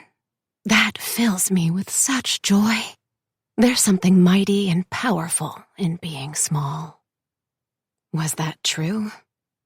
The memory of her voice triggered an image of her, only not the usual image that I had to fight away, of her pasty skin sagging away from her brittle bones and the ache behind her eyes. Her face, as I remembered it from Cascada, came into mind. The soft curl of her hair at the nape of her neck, her twinkly brown eyes that held a hint of mischief, the way she used to throw her head back and laugh at Dad's silly jokes. It had been too long since I had smelled her peach perfume or heard her voice reading Little Women aloud. Being in Cascada these past days had a way of making her feel whole again. I'd spent decades trying to block images of her ravaged by cancer, her gaunt cheeks and bluish skin stretched tight over her bony skeleton, the struggle to speak, her turning down sips of water, grasping my hand while she gasped her last breath. Without even realizing it, I replayed visions of her chasing me through the foamy surf, her face lit from the sun and glowing with happiness, racing at a full sprint with the waves lapping at our heels, until we collapsed in the sand in a fit of giggles. Hours spent with buckets in hand, crisscrossing the beach in search of treasures, mussel shells, jade and shiny glass floats, windy picnics on a Pendleton blanket, our sandwiches gritty with sand and never more delicious. Her tote bag filled to the brim with library books, some for her, some for me, some we'd read together. Grandma was there. I paused in mid-stride. That's right. Grandma was there. She had joined us for impromptu lunches, bringing a wicker basket packed with caramel snickerdoodles and chocolate snack cake. They would talk books for hours while I read my way through the entire Nancy Drew series. How had I forgotten? I forced dusty memories forward. There had been tears. Grandma's hand, with its long fingers, and her collection of turquoise and aquamarine rings on Mom's knee. Mom leaning into her shoulder as Grandma dabbed her tears with the edge of a paper napkin. What did it mean? Did Mom not want to leave? Had she known then that she was dying? Why did we go? I paused as I caught a glimpse of a bob of seals frolicking in the waves cresting off the shore. I wish I felt that free, I thought. This new barrage of memories threatened to drag me under. It didn't make sense. If Mom had already known that she was sick, why not stay and surround ourselves with support? It was only a single memory, a slice in time, and yet the image was so strong in my mind that it was like stepping into the scene. I could hear their muddled whispers trying to spare me, Mom's gaze out of the corner of her eye, checking to make sure I was still reading, Grandma's hand massaging the small of my back. This felt important. I strained to recall their words. Terminal. Experimental treatment. Emily. Why hadn't I paid attention at the time? If only I hadn't been a kid concerned with Nancy's next sleuthing antics. The story I'd made up had been that Mom and Grandma must have had a falling out. Or worse, that they'd hated each other. I'd written pages and pages in my head over the years, with Grandma starring as Cruella de Vil, the antagonist from The 101 Dalmatians, that, coincidentally, had been written by none other than Dodie Smith. How she crafted a childhood fairy tale so drastically different from I Capture the Castle would always remain a mystery to me, and proof that she was one of the most underappreciated women writers of the 20th century. But that was a story that a broken-hearted little girl had told herself to survive not only one loss, but two. I wasn't that little girl any longer. I was a grown adult. A grown adult who felt the woman who had loved me in every square inch of this space. My own internal narrative had been wrong. I had written myself into a corner. I hadn't given my own life story the gentle kiss of a butterfly's wings. I'd forced myself down a path of a gusting hurricane without an escape. Grandma was showing me it was time to change that. Chapter 21. Hey, Emily! The sound of a woman's voice pulled me into the moment. I turned to see Sienna jogging toward me. Her ponytail swung in the breeze. Despite her quick pace, she wasn't even slightly breathless when she reached me. You're an early riser too, huh? I guess. More like I stayed up all night reading and decided that if I tried to sleep now, I would be wrecked for the rest of the day. Oh my God, me too! The book hangover is real. That's why I'm out for a run. It's better than coffee for curing the post-reading blues. She shifted from side to side, I assumed to keep her body in motion while we talked. Must have been a good book. I'm always on the hunt for recommendations, if you want to share. I Capture the Castle by Dodie Smith. I read it years ago, and it holds up well. A pod of pale pelicans skimmed the waves, flying in formation as they searched the surf for food. I love that book. Sienna practically swooned. She threw her head back and clutched her heart with both hands. I mean, that scene where they inherit a closet full of their aunt's furs? No joke. I begged my mom to let me get a fur coat after I read that. And I'm a vegetarian. I have been since I was 10 years old. She laughed as she shook her head at the thought. Granted, she was in jogging attire, but her style, the loose ponytail, no makeup, and her effusive reaction to books made me wonder if she was a better match for Cameron than Martine. Stop it, Emily. I blinked twice and refocused on what Sienna was saying. That book changed me, Sienna continued. So good. I haven't read that since college. I'll have to see if the library has it. You're welcome to borrow Gertrude's copy. Her entire estate is basically a library. Come over any time. Really? Sienna lifted a well-toned arm behind her neck and stretched. I have heard so many rumors about the estate. I would love to come take a look. Please do. I'd love the company, and we could seriously talk books all day. Let's do it. I'll bring the wine. She stretched again and glanced at her watch. I should probably keep going, but before I do, would it be really weird if I ask you a question?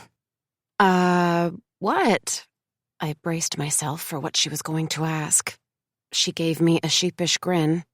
What do you know about Cameron? How has it been to work with him? I know we've only been on one date, but I'm kind of into him. He's not like anyone else I've dated. Probably because he's such a reader, too. That's the dream, right? A man who loves a book has my heart immediately. I mean, come on. No guy I've met in the last 10 years has ever even heard of The Great Brain or Babar the Elephant. Cameron not only knows them, but he's read them. Actually read them. She rambled on about their mutual admiration of classic authors. Did you know that his mom is a librarian? I mean, come on. How great is that? Pretty great. I tried to put on a happy face, but I had no idea how to respond. Was it my responsibility to tell her that Cameron was married? By her outpouring of emotion and blushing cheeks, it didn't take a super sleuth to figure out that Cameron had likely failed to mention that minor detail. Or had he? She danced from foot to foot, unable to hold still. I had thought that her constant motion was due to trying to keep her body from cooling down mid-run. Now I was starting to wonder if it was because of Cameron. We're supposed to meet tonight. It's a book date. Can you believe that? A book date? He's pairing a bottle of wine with a book he thinks is going to be my new favorite. I feel super silly. I've been trying to run off the anticipation. Her cheeks brightened as she spoke. I know it's stupid, but I haven't felt like this since middle school when I had a crush on a guy 2 lockers down from mine who was the star of the football team but secretly used to sneak into the library to read at lunch. He asked me to the after-school social, and I remember being all aflutter, like something straight out of the pages of Emma for days. I seriously haven't felt like this in years. I've dated plenty of guys, but that spark is always missing, you know? I swallowed hard and nodded. I'm trying not to get my hopes up, but I think Cameron could be the one. I doubted she would think that once she learned that he was married. Am I making you uncomfortable? I'm so sorry. I don't know what's gotten into me. I'm acting like a hormonal teenager. You don't want to hear this about your real estate agent. Please, forgive me. She tapped her watch, resuming her workout tracking. Can't wait to come by Gertrude's. I promise I'll bring wine. She ran off in the opposite direction, leaving me staring after her and wondering if I had done the right thing. It wasn't my job to tell her that Cameron was married, was it? If only I had left the forsaken manuscripts alone, I wouldn't be in this position. Cameron and Sienna never would have met. They would have gone their separate ways on the beach, and I wouldn't be in the middle of any of this. Then again, Cascada was small. If Sienna had recently purchased letterpress, odds were good that her and Cameron's paths would have crossed sooner or later. I was probably giving my edits more credit than they deserved. Or, at least, that's the way I could spin it for the short term. My phone rang. Dad's face flashed on the screen. I placed my hand on my stomach and breathed in deep to center myself before answering. Morning, Dad. I turned so the beach was to my back. You're up early, Em? Yeah, I couldn't sleep. In the distance, I caught a whiff of bacon. Someone must be making breakfast in one of the brightly colored cottages that paralleled the coastline. He frowned. I'm worried about you. Dad, don't. Please. I can't do this with you now. I'm maxed out. I don't know what to do. I'm completely torn about staying here or going back to New York, and I need your help. You're my dad. I love you, but I'm starting to wonder if you really care about me. I could feel my courage building. Or maybe it was anger, or sheer exhaustion. Either way, I couldn't believe the next words I uttered, even as I said them. Why did you take us away, Dad? Why did we leave Cascada and never come back? I need to know. I need to know right now. Emily. His voice held a tone of warning. No, I'm done with the secrets. I paced in the damp sand, my tennis shoes sinking into the fine granules with each step. I'm done tiptoeing around you. Always worried that if I mention anything about Mom or the family, you'll shut down and not talk to me for days, or end up pissed at me. That's not fair. It's not fair that you took me away from all of this. It's not fair that you and Danny can't figure your shit out. I'm remembering a lot of stuff, Dad, and it's not reflecting well on you. I had opened the floodgates. Words spilled out of me like the waves rushing onto the shore. Mom didn't want to leave, did she? He was silent. I knew it. Why? Why did you take us away? I kicked a small, charred piece of driftwood that had washed ashore. Emily. His voice quivered. This isn't the time. When is the time, Dad? Tell me that. I'm here in Cascada dealing with the fallout from your issues. This isn't on me. This is on you. You're going to have to fix this. Again, he didn't respond. I paused for a minute, trying to think about what to say next. Memories of Mom and me on the beach rushed to the forefront as I followed a bank of clouds spilling toward me. Without hesitation, I knew what I had to say to him. I know about Grandma, Dad. I know about her editing. It's happening to me, too. What? He gasped. Dad, I'm serious. I want answers. You can either tell me now or when you get here, but I'm done with pretending like our past didn't happen. He sucked in air. I thought I heard him whisper okay, but I couldn't be sure. Did you say something? His voice almost quivered. Okay. He paused. It will be better to talk about this face to face. I'm coming, I promise. I'll be there in the next day or two. I just have to finish this job. Dad, you're going to have to do better than try. I started to hang up. I wasn't going to give him a minute more of my time until he told me the truth. Wait, Emily! Promise me you'll stay out of it until I get there. Gertrude's clients. Those manuscripts. Don't get involved. Too late, Dad. Too late. I hung up. Chapter 22. I felt better after my blow-up. It had been decades in the making, and I'd had enough. Tamer's impassioned speech had helped me see that. I didn't doubt that Dad loved me, but that didn't mean that he'd made the right choice. His job should have been to figure out what I had needed. He had failed me, and grief certainly didn't absolve him from his responsibility. Why had I tried to protect him? Not just with Danny and Kishana. I reflected on my teen years and early 20s, questioning so many things that I kept locked up inside because I knew if I asked, he would go mute. I never worried about him harming me, not in the physical sense, but I was beginning to realize his silence had left a lasting scar. His stoicism might have been his way of dealing with the grief of losing Mom, but it didn't work for me. I needed to own that. As soon as he arrived in Cascada, he and I were going to have a conversation that was long overdue. I left the beach and headed into town. I found myself at Oceanic. This was becoming a habit. Tamer was at the counter as usual, wrapping chocolate and lemon poppy seed muffins in parchment paper. Great speech yesterday, I said. I wasn't sure if it was my imagination, but he looked like he was standing taller. His posture was upright, with his shoulders squared and his angular chin tilted to the ceiling. His prominent mole and thick, bushy eyebrows gave him almost a regal appearance. Thanks. I don't know what came over me. It was like I was speaking in tongues or something. I can't say I regret it, though. It felt good. Really good. His head bobbed as if he were just realizing he actually believed what he was saying. Yeah, I can relate, I replied, my eyes lingering over a gooey cinnamon roll in the pastry case. I think there are a few people who would have appreciated it if I had kept my mouth shut. He smoothed a strand of dark hair back into place. I'm guessing you mean Kenzie? I can understand that she might be pissed, but I have to tell you that you moved me. You motivated me. He gave me a half smile. Thanks, but I think I pissed off more than Kenzie.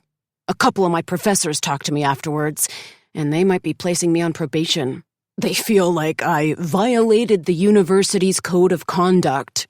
I think it has nothing to do with any code of conduct and everything to do with Kenzie. She blew up my phone and ranted all over social media. Did you know that she live-streamed it? I nodded. Yeah, I thought that's what she was doing. I'm screwed. Her parents have donated a ton of money, and now they're on a mission to get me kicked out of school. But you don't think they'll actually succeed? I protested. I haven't heard anything yet this morning, but I'm not sure what my academic standing is at this point. They've got money, so I'm guessing it's not going to be good. I felt my shoulders slump. I wished I could go back in time. Do you think they'll actually put you on probation? No idea. I just hope I don't lose my scholarship. He sighed, placed the muffins in the case, and pointed to the specials board. What can I get you this morning? I'll take a latte. I considered ordering a cinnamon roll too, but my adrenaline was already pumping from my confrontation with Dad. An extra hit of sugar might put me over the edge. Tamar put in my order. So, I didn't know that Shay is your cousin. Yep. She's rad.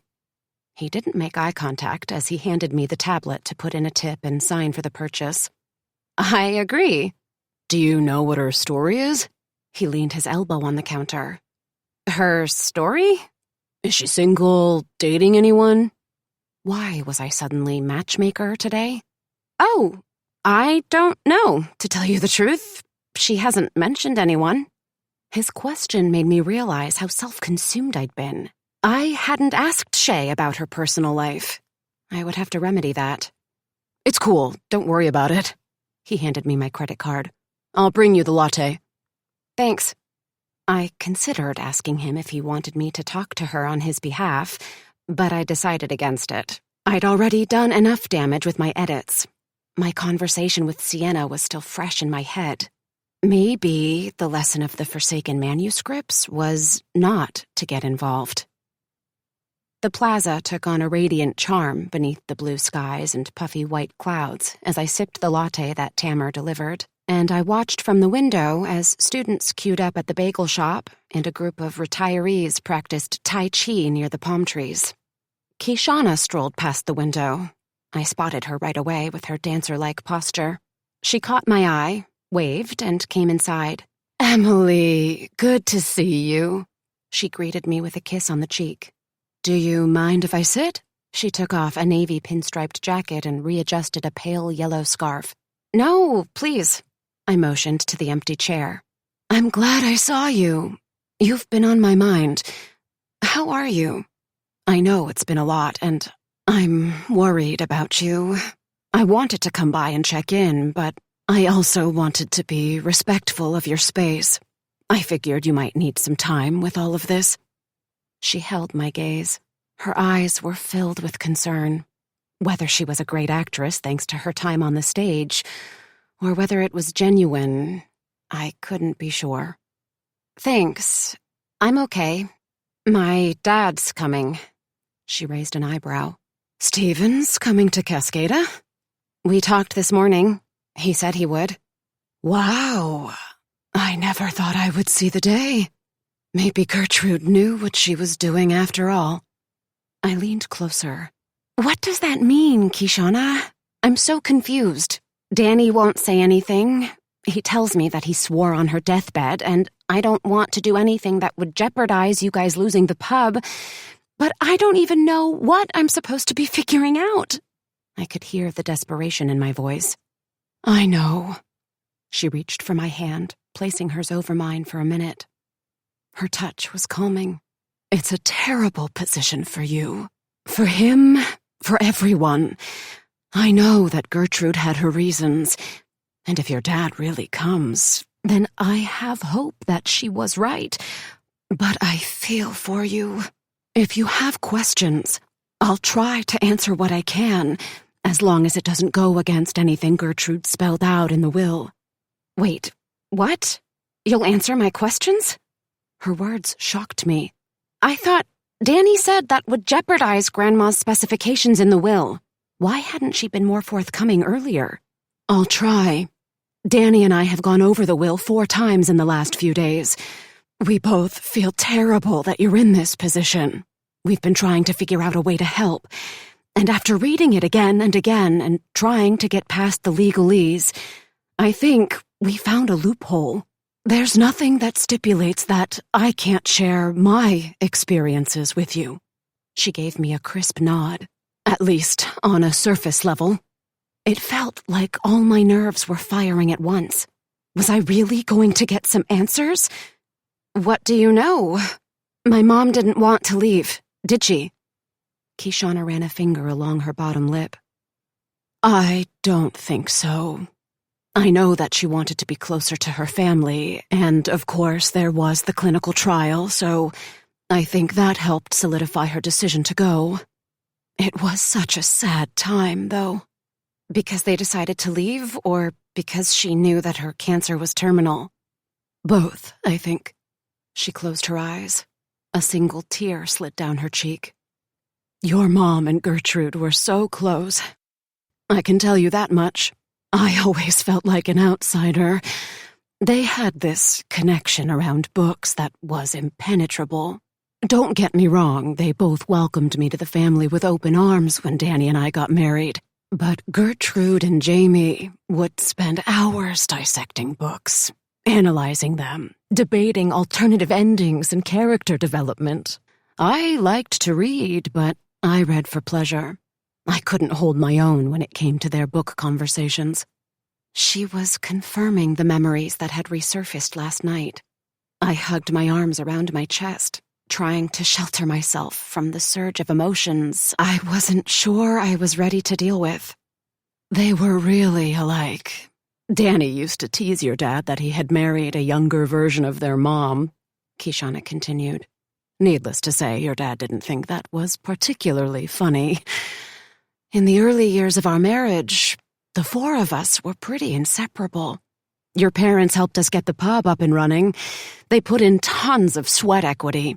You were young, of course, and we all adored you. Gertrude, especially. You spent lots of time with her while we were tearing down old sheetrock and painting.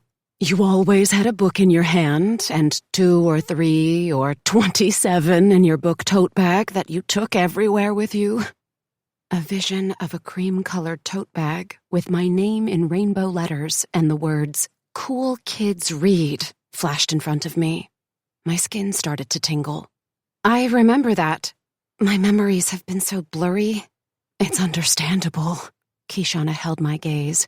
It had to be so hard on you to lose your mom and then lose the rest of us. I gulped hard. If I remember right, I wore a hole in that book tote. You did, Kishana smiled. Gertrude would take you to the library every Friday. You'd have a stack of books that you would devour over the weekend. She took me? I thought my mom did. Her face shifted. Well, she did, before she got sick. What do you mean? I clutched my locket as the tingling feeling spread to my stomach. Grandma didn't take me to the library. Not Grandma.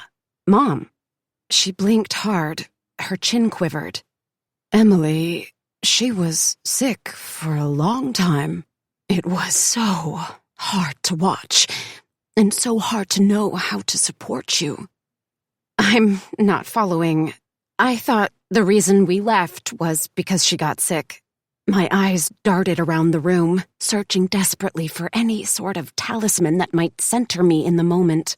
Kishana shook her head and brushed away tears. No, that wasn't a secret. That was a known fact. Jamie was sick for years.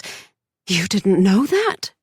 I clutched my jaw as tight as it would go to try and stop my chin from quivering.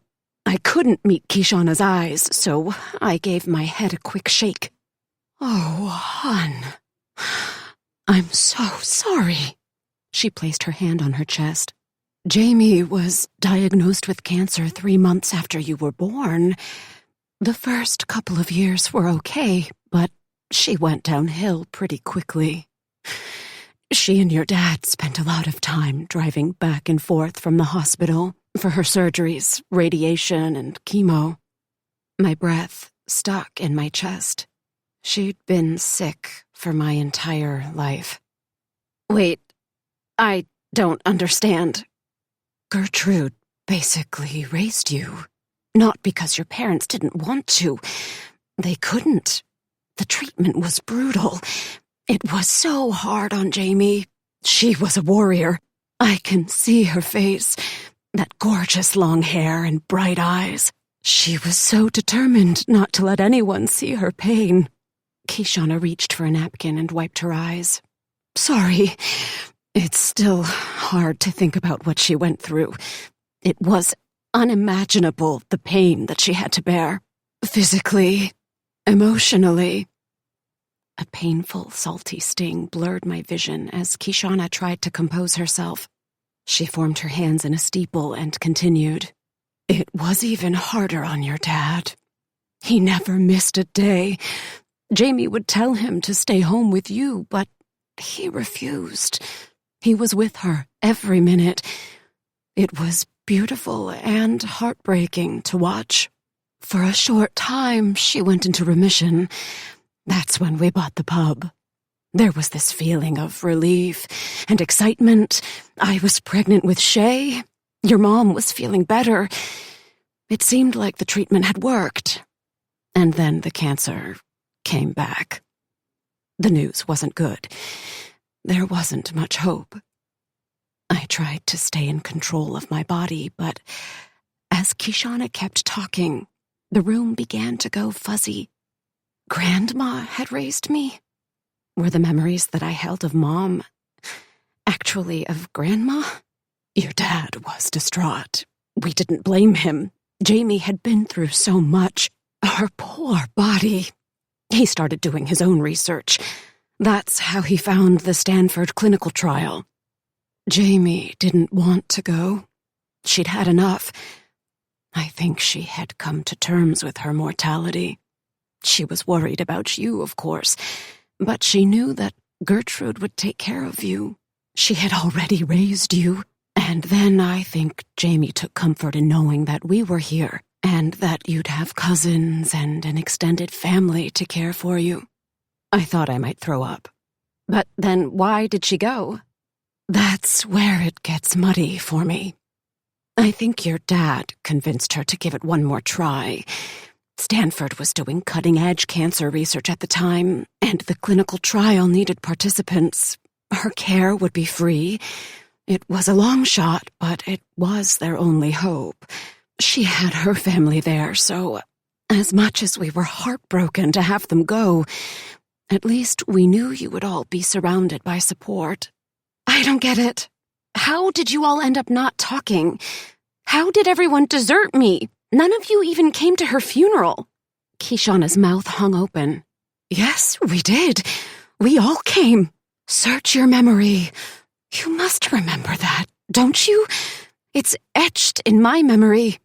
You wore a black and white striped dress, and your hair was tied in pigtails with matching black ribbons. Gertrude and I had been impressed that Stephen had taken the time to do your hair in the midst of losing Jamie. She choked up again. Do you remember the gardens where he had the service? It was late May, and everything was in bloom. Roses, lilacs, and that archway that was dripping with fragrant jasmine. Jamie would have loved it. To this day, whenever I smell jasmine, I think of her. I blinked hard, trying to force away tears. I cradled my head in my hands and closed my eyes, remembering the dress and the sunlit garden. That image was quickly replaced by one of the living room in our mid-century ranch. I had curled up on the yellow couch with my copy of Little Women as strangers arrived with vases of flowers and casseroles. I remembered a knock on the door and Dad blocking my view, telling someone to leave, that they weren't welcome, before closing the door. The fuzzy memories that I'd been trying to bring into focus suddenly sharpened in my mind. Oh my God. You were there, weren't you? I said to Kishana, opening my eyes and trying to absorb the shock. Chapter 23. Was everything I had believed about my past a lie? Grandma had raised me. Mom had been diagnosed with terminal cancer shortly after I was born, and everyone had come to her funeral but had been turned away. Had anything that Dad told me over the years been true? Was this why I'd struggled against my memories for so many years? Kishana, I don't remember any of that. Well, now that you say it, there are some fuzzy memories, but I'm so confused. Pressure built in my chest. I had to force myself to keep inhaling. She clutched my hand. You were young, Emily. Gertrude didn't want to make a scene or make it worse for you. You had just lost your mom. She had lost her beloved daughter-in-law and her son and granddaughter at the same time. She really thought that Stephen would come around. She gave him time and space, thinking that Once the rawness of grief wore off, they would be able to mend things. But the opposite ended up true. He retreated completely. We always guessed that his refusal to accept our help would change with time, when the agony of the loss softened. But it didn't. This is my perspective, though. I don't know the entire story. Then why didn't she try harder? For me? Oh, she did, Emily. Kishana let out a hard sigh. She shook her head for a moment before continuing. She wrote you letters. She called. She used to drive by your school and watch you on the playground from a distance. It broke her. She wrote to me? Yes. Your dad never gave the letters to you, did he? Realization spread across her face. Oh, Emily, I'm so sorry. The room tilted. Wavy lines zigzagged across my field of vision. Was I going to pass out? Emily, are you okay? Kishana clutched my arm tighter. Let me get you some water. No, I'm fine. I fought through the panic. None of this makes sense. I never got a letter from Grandma. Why would Dad have kept them from me? I thought back to Danny reaching out to me on social media after I graduated from college. I had shunned his attempts, believing that he and the rest of them had abandoned me when I was most in need. What if everything Dad had told me, or not told me in his silence, was a lie? I'm sorry, Emily. Her gaze drifted to the window for a moment. I'm simply telling you what I know and observed from my end. I honestly have no idea what sort of interactions, if any, your dad and Gertrude had before her death. I just think it's so important for you to know that you were and are loved. That's why I got so irritated with Artie the other night. You're right. This isn't fair, and it shouldn't fall on your shoulders. We were the adults. We should have done better. Danny and I are committed to trying to find some common ground with your dad. I can promise you that much. I understand it's not enough, and I understand your frustration and anger with us. I would feel the same. Her voice caught. I'm not absolved here, Emily. I could have done more. I should have done more. That's been keeping me up at night lately. That and a barrage of hormones making me drench through my pajamas and sheets. Her joke fell flat. I think I need some time to sit with this. My mouth felt gummy. Of course. She cleared her throat. Is there anything else I can do or say that might help? No. I forced a smile. But thank you for this.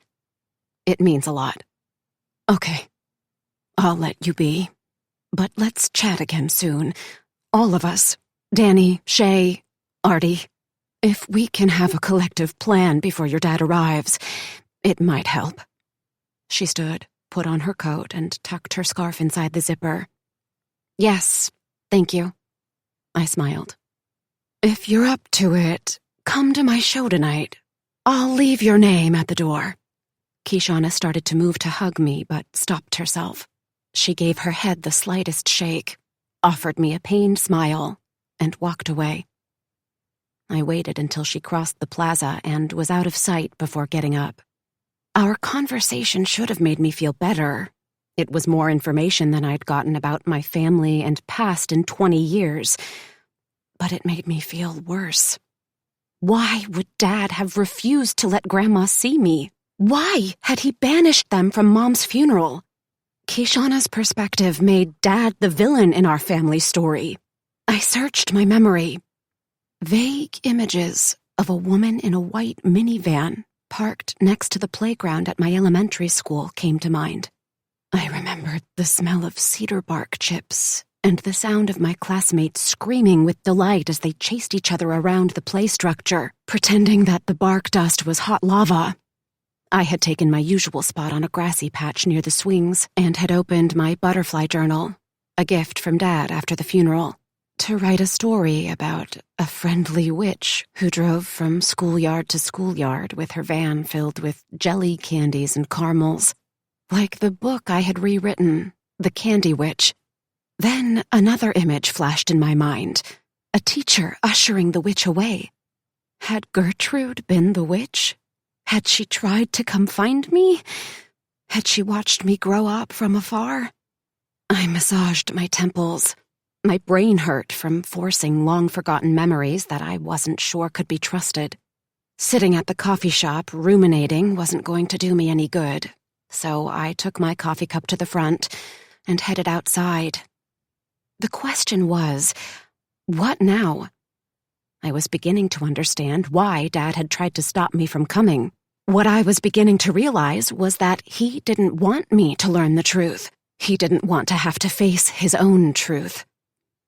I meandered along the cobblestone pathway, barely noticing any of the activity around me. Morning was in full swing in Cascada, people happily going about their day. I wondered if they could see through me. Was my internal angst visible on my skin? I had learned at Columbia that the gift of good writing, good storytelling, was allowing readers to temporarily inhabit someone else's soul. It's the only time in our lives when we actually live and breathe through another person's lens. Crack open the pages of any book, and suddenly we're transported to a different world. My perspective had been expanded and altered thanks to the many, many pages of historical fiction and poetry that I had devoured. Stories had helped shape me, written by authors who had vastly different experiences than mine. Yet these writers welcomed me into their worlds and allowed me to glimpse, even briefly, what life was like through their perspective. Books had shifted my understanding, offered me an opportunity to see myself in a different light. From Kishana's description, it sounded like I had Grandma to thank for that. I tried not to fume. I wanted to call Dad back and unleash on him. However, after years of trying to analyze his moods, I was certain that would backfire. We needed a face-to-face as soon as he arrived. I shot him a text with trembling fingers asking him for a definitive arrival time. That was another strategy he had often employed, promising one thing and relying on the fact that I might forget or not bring it up.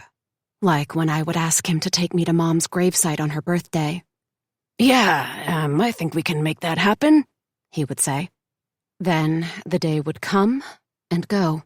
I would note the occasion by swimming in my grandparents' pool, submerging myself in the deep end until my fingers and toes were wrinkled and my skin tingled with salt, and then reading my favorite book and toasting her memory alone in my bedroom with a dark chocolate bar and a grainy picture of us on the beach. My 30th birthday was only a few months away, and suddenly I felt like I was shedding the 13-year-old inside of me. Had grief stunted my emotional growth, or was Dad responsible for that too? Trauma. That's what my therapist had labeled it. She had promised me that it was a normal coping mechanism, my brain's way of dealing with the enormous loss of a parent.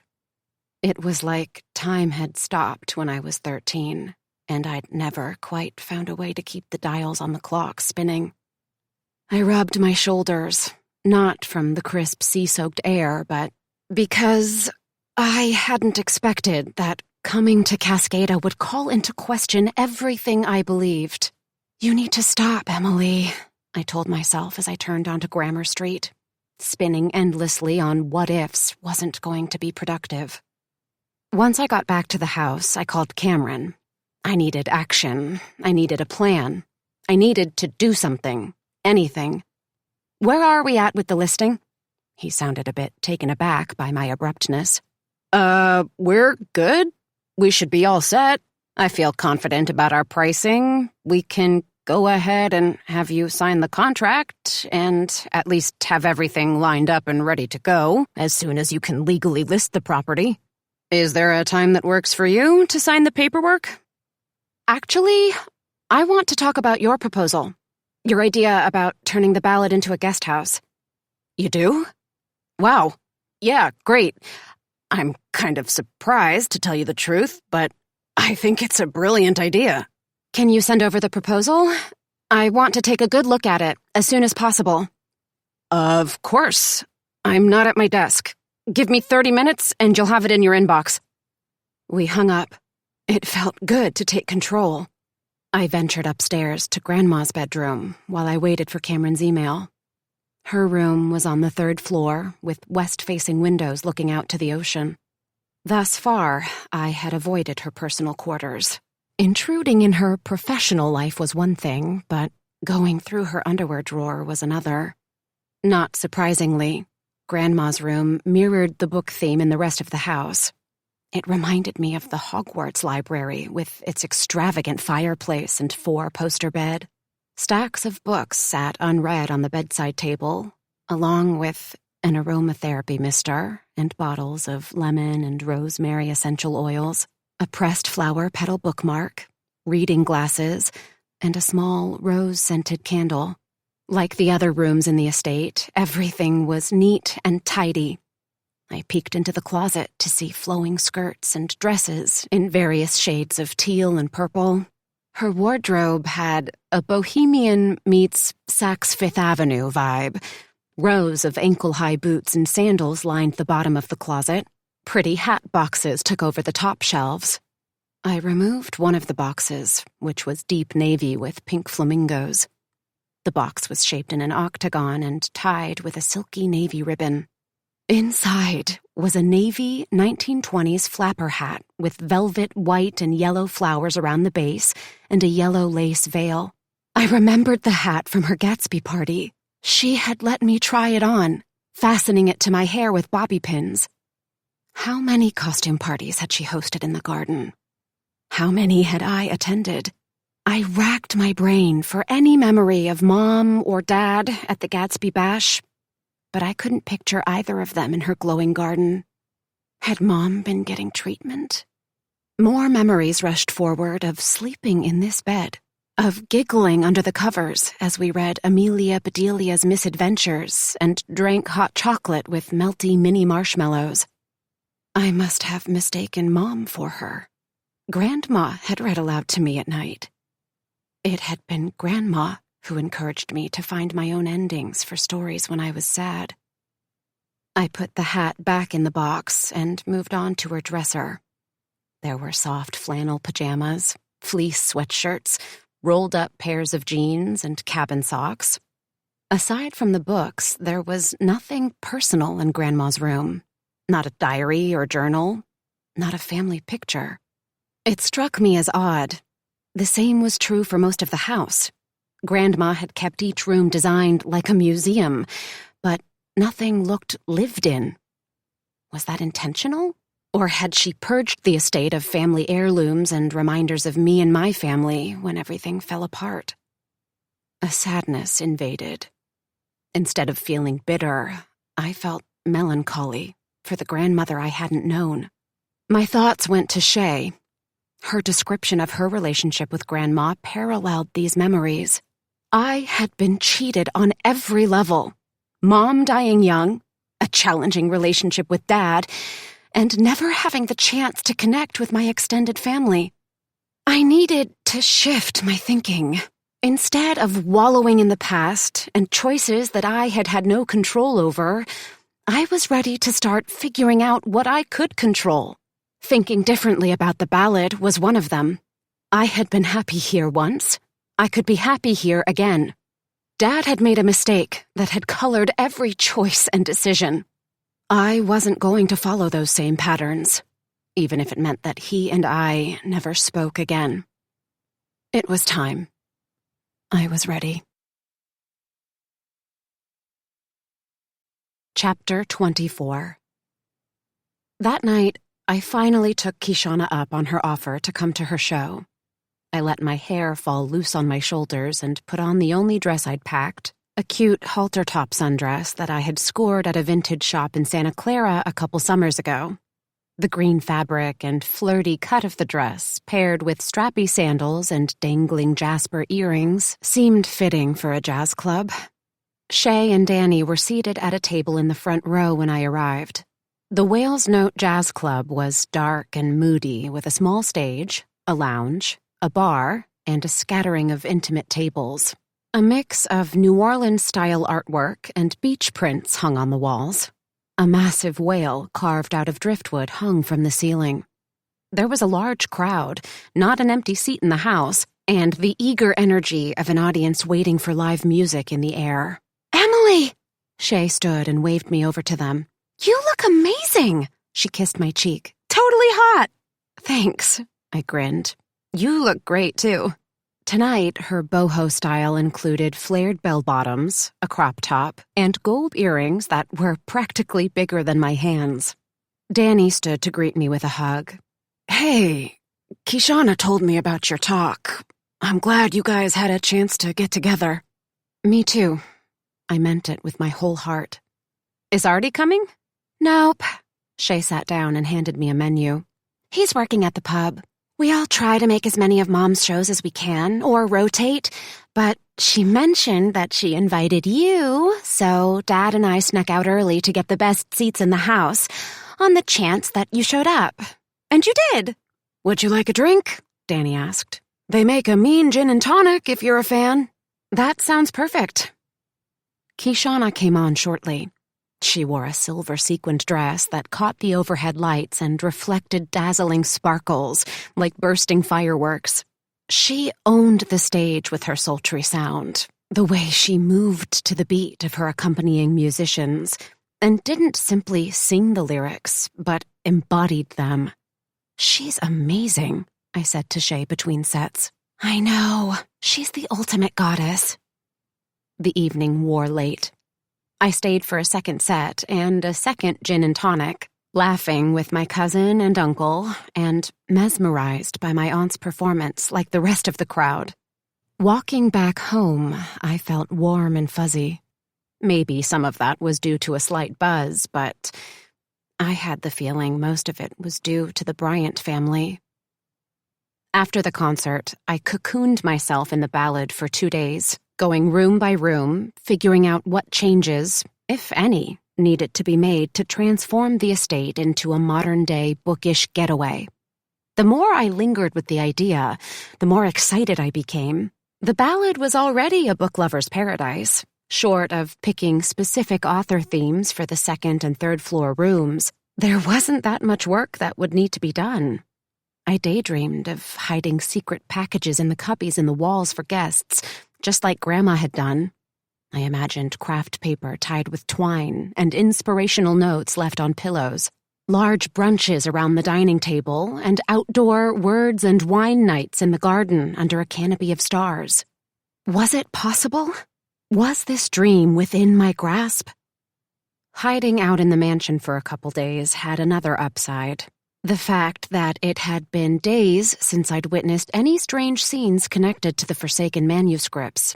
When Martine called to invite me to lunch on Friday, in exchange for sharing my perspective and insight into Santa Clara, I felt like it was the least I could do after my major screw-up with her and Cameron's narrative. Plus, I wanted to see if there was any chance she and Cameron were going off script too. I dragged myself to the Italian bistro, wishing I had made up an excuse to get out of our lunch date. Having a reprieve from the Forsaken manuscripts had been nice, but I knew sooner or later they were going to show up again. The minute I sat down across from her, I knew I wasn't wrong about that.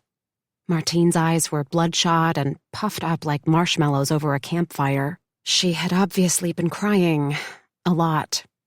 "How's it going?" I asked, bracing myself for her response as I slid into the red leather booth. "It's been better. I told Cameron that we need to split up." "You did?" I bit the side of my cheek. So much for a discussion about neighborhoods in Santa Clara. Martine obviously had other issues on her mind. I studied her face, feeling underdressed in my jeans and sweatshirt. Martine was dressed in an impeccable white pantsuit. Her brushed silver jewelry matched the shade of her eyeshadow and her shimmering lipstick. Yet no amount of expensive makeup could conceal the bags under her eyes. "It was the worst night of my life," I came home early to surprise him because I had toured some properties and found a perfect condo for us. I could see it on his face instantly. He wasn't excited. He didn't even want to look at any of the places I found. He only wanted to talk about the ballad. You should have seen how thrilled he was when he was talking about possibilities of turning your estate into a book lover's paradise. Her cheeks splotched with red marks. Maybe it's just the lure of a new project, I offered, fiddling with my napkin. Martine cracked her knuckles. No, I don't think so. I don't think it's going to work with us. He was pretty clear about what he wants, and what he wants is to stay here in Cascada. So Cam had gone off script, too. She pressed one hand on the table. I've cried more than I have in my entire life, but now I'm done. It's out of my system. She shook her arms as if to prove her point. The thing is, I knew we were both unhappy. We have been for a while. That's why I thought a move would give us a fresh start, but I realized Cam doesn't want a fresh start. He's happy here. I can't ask him to give that up, can I? But I also can't keep putting my dreams on hold. She paused momentarily when a waitress came by to take our order. I'll take a large glass of Chianti and your caprese salad. I hadn't had a chance to study the menu. After giving it a quick scan, I opted for a chicken and pesto panini and iced tea. Do you think I'm making a mistake? Martine asked after the waitress was gone. Have you ever felt like you know what you need to do, but you don't want to do it? Yeah, for sure. The blotchy spots on her face evaporated. It would be so much easier if I hated him. I don't. She pressed her lips, outlined in dark burgundy lipstick, together tightly. Her nails, which were polished with a pale, glossy varnish, tapped on the table in a rhythmic motion, like she was playing an imaginary piano. But I can't keep living in limbo like this. I don't want to commute. I want to take this job. I can't ask him to give up his dream just so I can pursue mine. I could tell from the sadness behind her delicate brown eyes that she was genuinely torn. She swallowed hard, then pinched her lips together again. Maybe splitting up is the catalyst we both need. The waitress delivered our drinks. Martine downed sips of wine like a runner trying to rehydrate after a marathon. Have you noticed how apathetic he is about real estate? I sipped my iced tea and shook my head. He got his license for me. What do you mean? He wanted to help find a way for me not to have to commute. Getting his real estate license brought in more money, but I kept telling him it wasn't even about the money. There's no future for me here. Cascada is hardly a beacon of industry. The work I want to do is in the Bay Area. No amount of money is going to change that. Our lunch arrived. What happened with the job interview? I asked, taking a bite of my panini oozing with mozzarella cheese. I got the job. She chugged more wine. Congratulations. It's some consolation, knowing that I'll have something else to focus on for a while. When do you start? Next week. I'm packing my things this weekend. She stabbed her caprese salad. That's not the only thing I'm taking with me. I'm taking half my client list at my old agency. My bosses are going to lose their shit when they figure it out. I can't wait. I guess the theme of getting screwed works both ways. How so? She poked her fork into the top of thick-cut tomatoes drizzled with balsamic vinegar. That was part of the deal.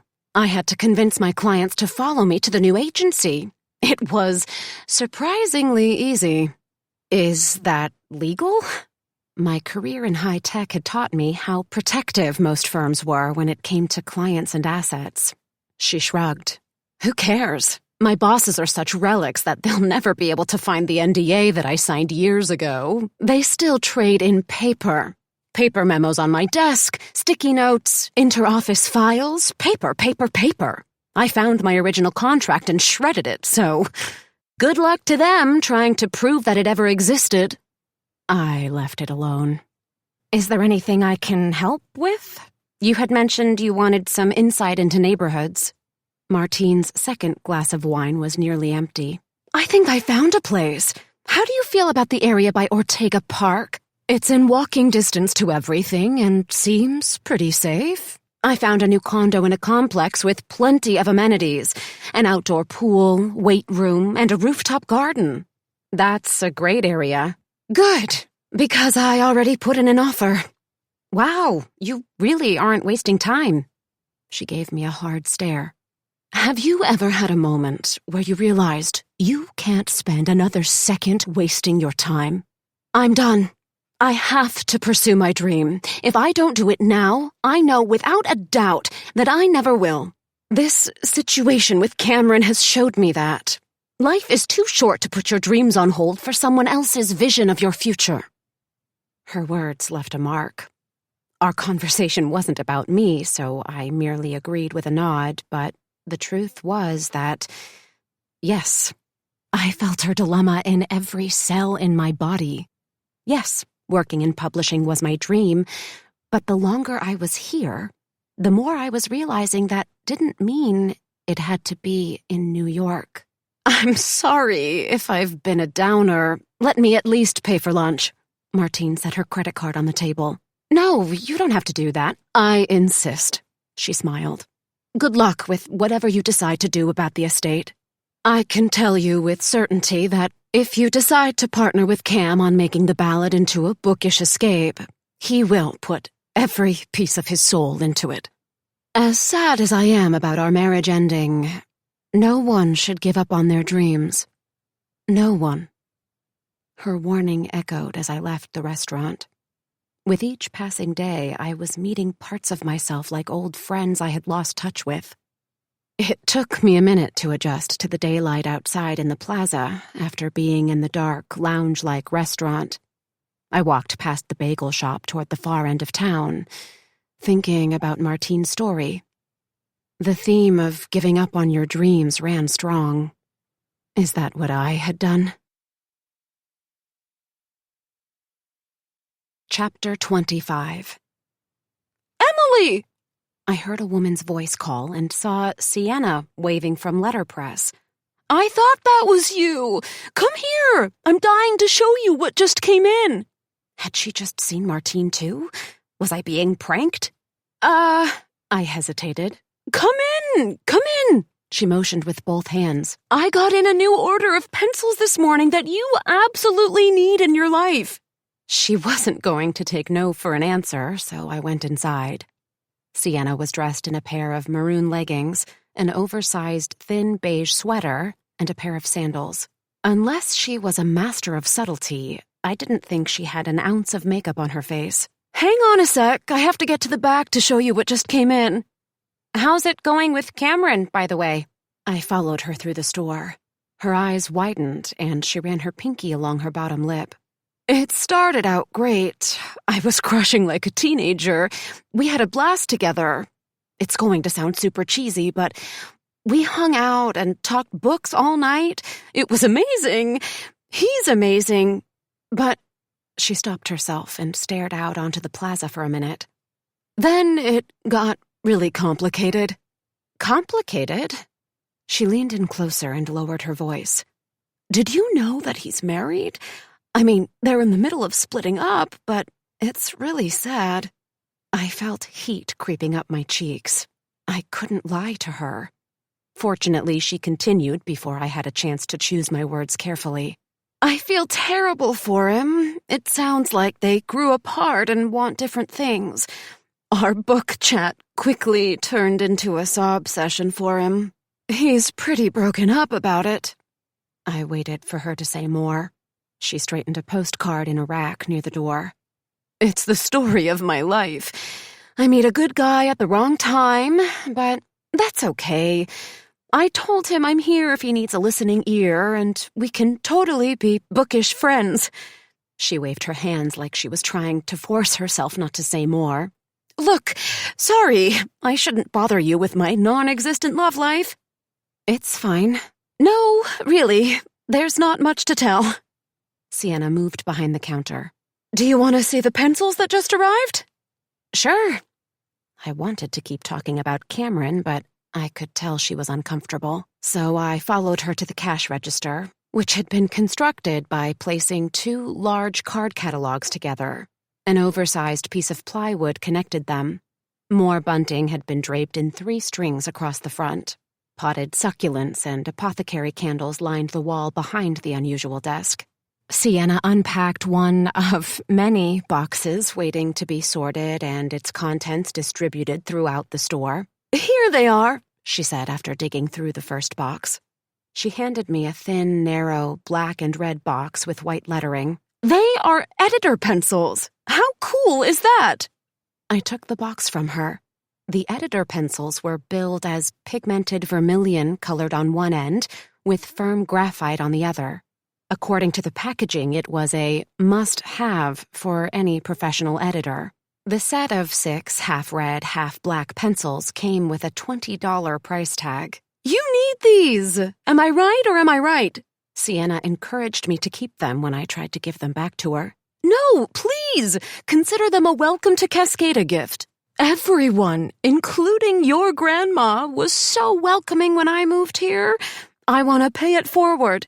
"That's okay. You don't have to give them to me." That was thoughtful of her. "Really, keep them. I'll feel good knowing that a real editor is using them." She refused my money when I reached into my jacket for my debit card.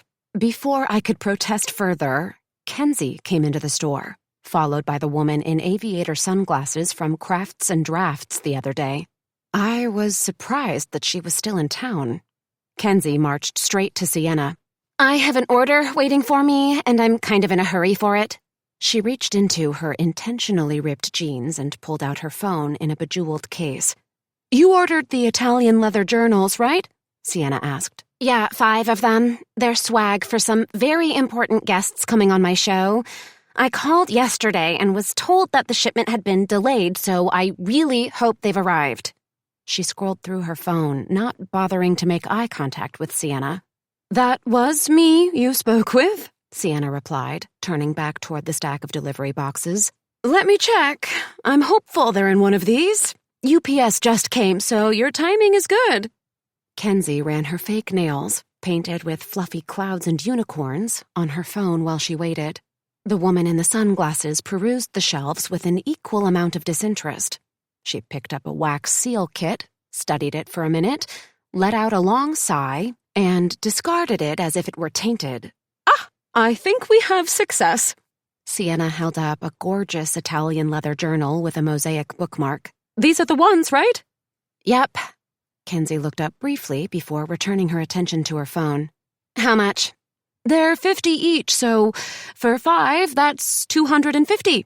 "Victoria, I need some cash," Kenzie called to the woman. The woman sauntered over to us, visibly irritated. "Kenzie, knock it off. I've told you not to call me Victoria. I don't care what your women's studies professor says, I'm your mom." "God, you're so archaic sometimes, mother." Kenzie scrolled through her phone as she spoke. "How much, Kenz?"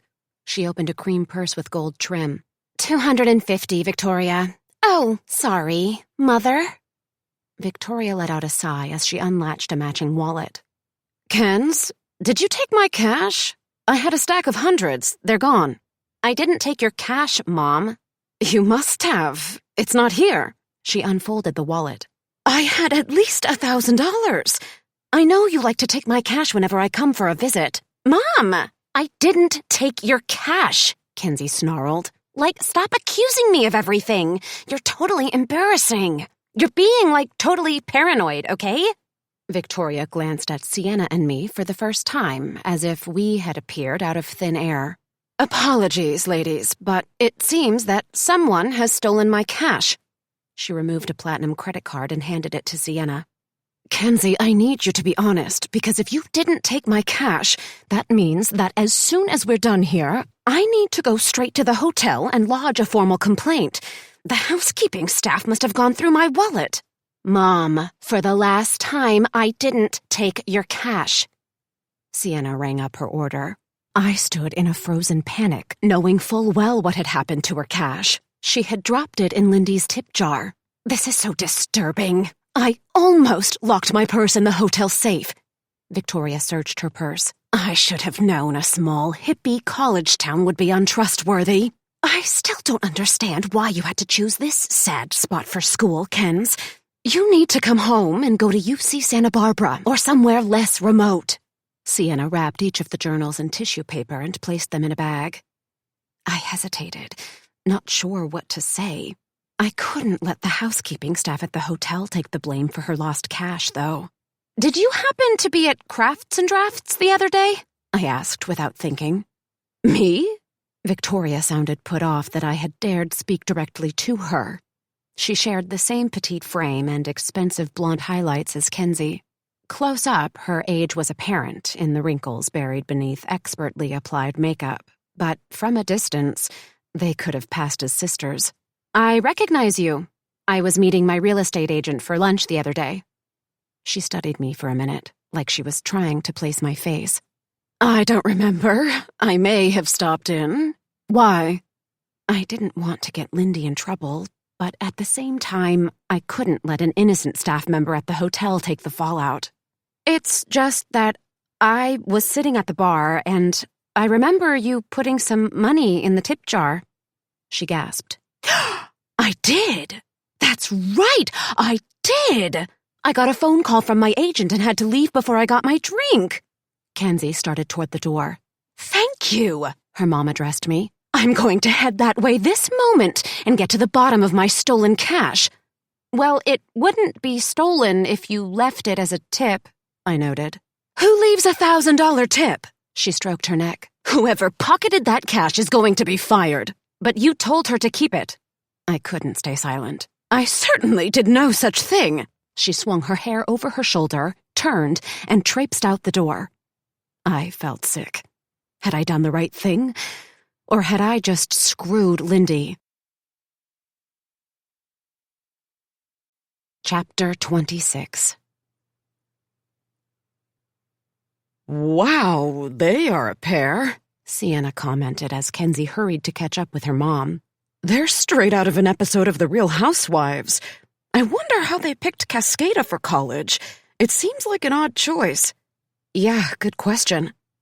I hesitated for a moment, but needed someone else's input. Here's the deal. I saw her put the money in the tip jar. The bartender tried to tell her about it, and Victoria totally blew her off and left. What should I do? I had to say something because I didn't want her to demand that the hotel fire the housekeeper responsible for cleaning her room. But now it sounds like she's going to get the waitress fired, which isn't fair either. Plus, that was a couple days ago. She can't expect to get her tip back now. No way, Sienna agreed. Maybe you should go over there and give them your side of the story. It sounds like you were an eyewitness. That's exactly what I was thinking. I couldn't believe that at every turn I ended up more and more enmeshed with the plot lines in the Forsaken manuscripts. That couldn't be the reason I was supposed to edit them, could it? Let me know what happens, Sienna said as I left. That woman strikes me as the kind of person used to getting her way. Yeah, that's what I'm afraid of. I tucked the editor pencils in my coat. Thanks again for these. I'm sure you'll put them to good use. Sienna waved. I didn't share her enthusiasm. I was dreading getting in the middle of yet another confrontation, but it was my fault. I owed Lindy that much. I crossed through the plaza toward the art pub. Not surprisingly, Kenzie's mom, a.k.a. Victoria, had beaten me there. When I pushed open the door, the bar was nearly empty except for a couple of tables that had been pushed together in the back. Two groups were building a Lego cityscape and downing baskets of chips.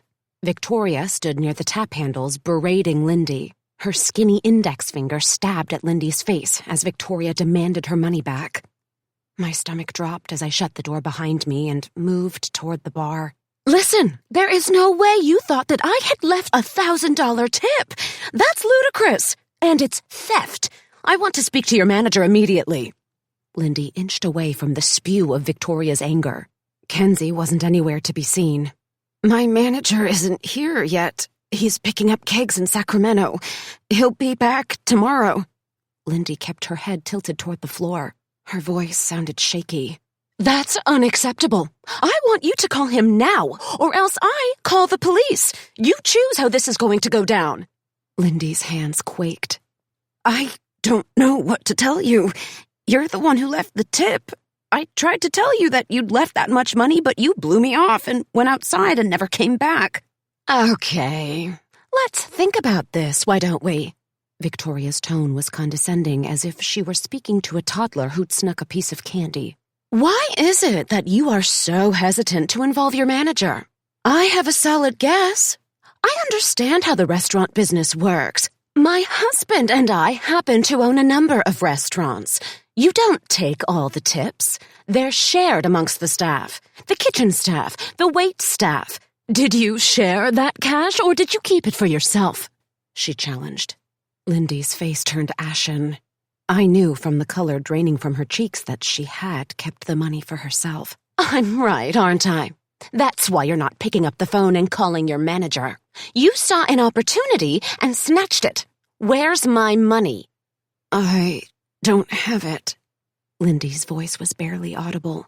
Let me guess. You went on a spending spree. Excellent. She mocked Lindy by clapping twice. Here's what's going to happen. I'm going to call the police. You're going to call your manager. I'm sure there's video footage that will reveal you taking the money. That's option 1. I press charges and we involve your boss, who I'm sure will show you the door. Lindy gulped. There's a second option, and that is that you return the cash in full by the end of the day tomorrow, and we call it good. A simple mistake. But that means every single cent is returned to my hotel room in full. Understood? But I don't have it. Well, I suggest you find it. I'll be back tomorrow when your manager arrives. She tapped a diamond-studded watch on her wrist. You can let me know what you've decided then. She spun around in my direction and stopped. Oh, you. Listen, I came over to back Lindy up.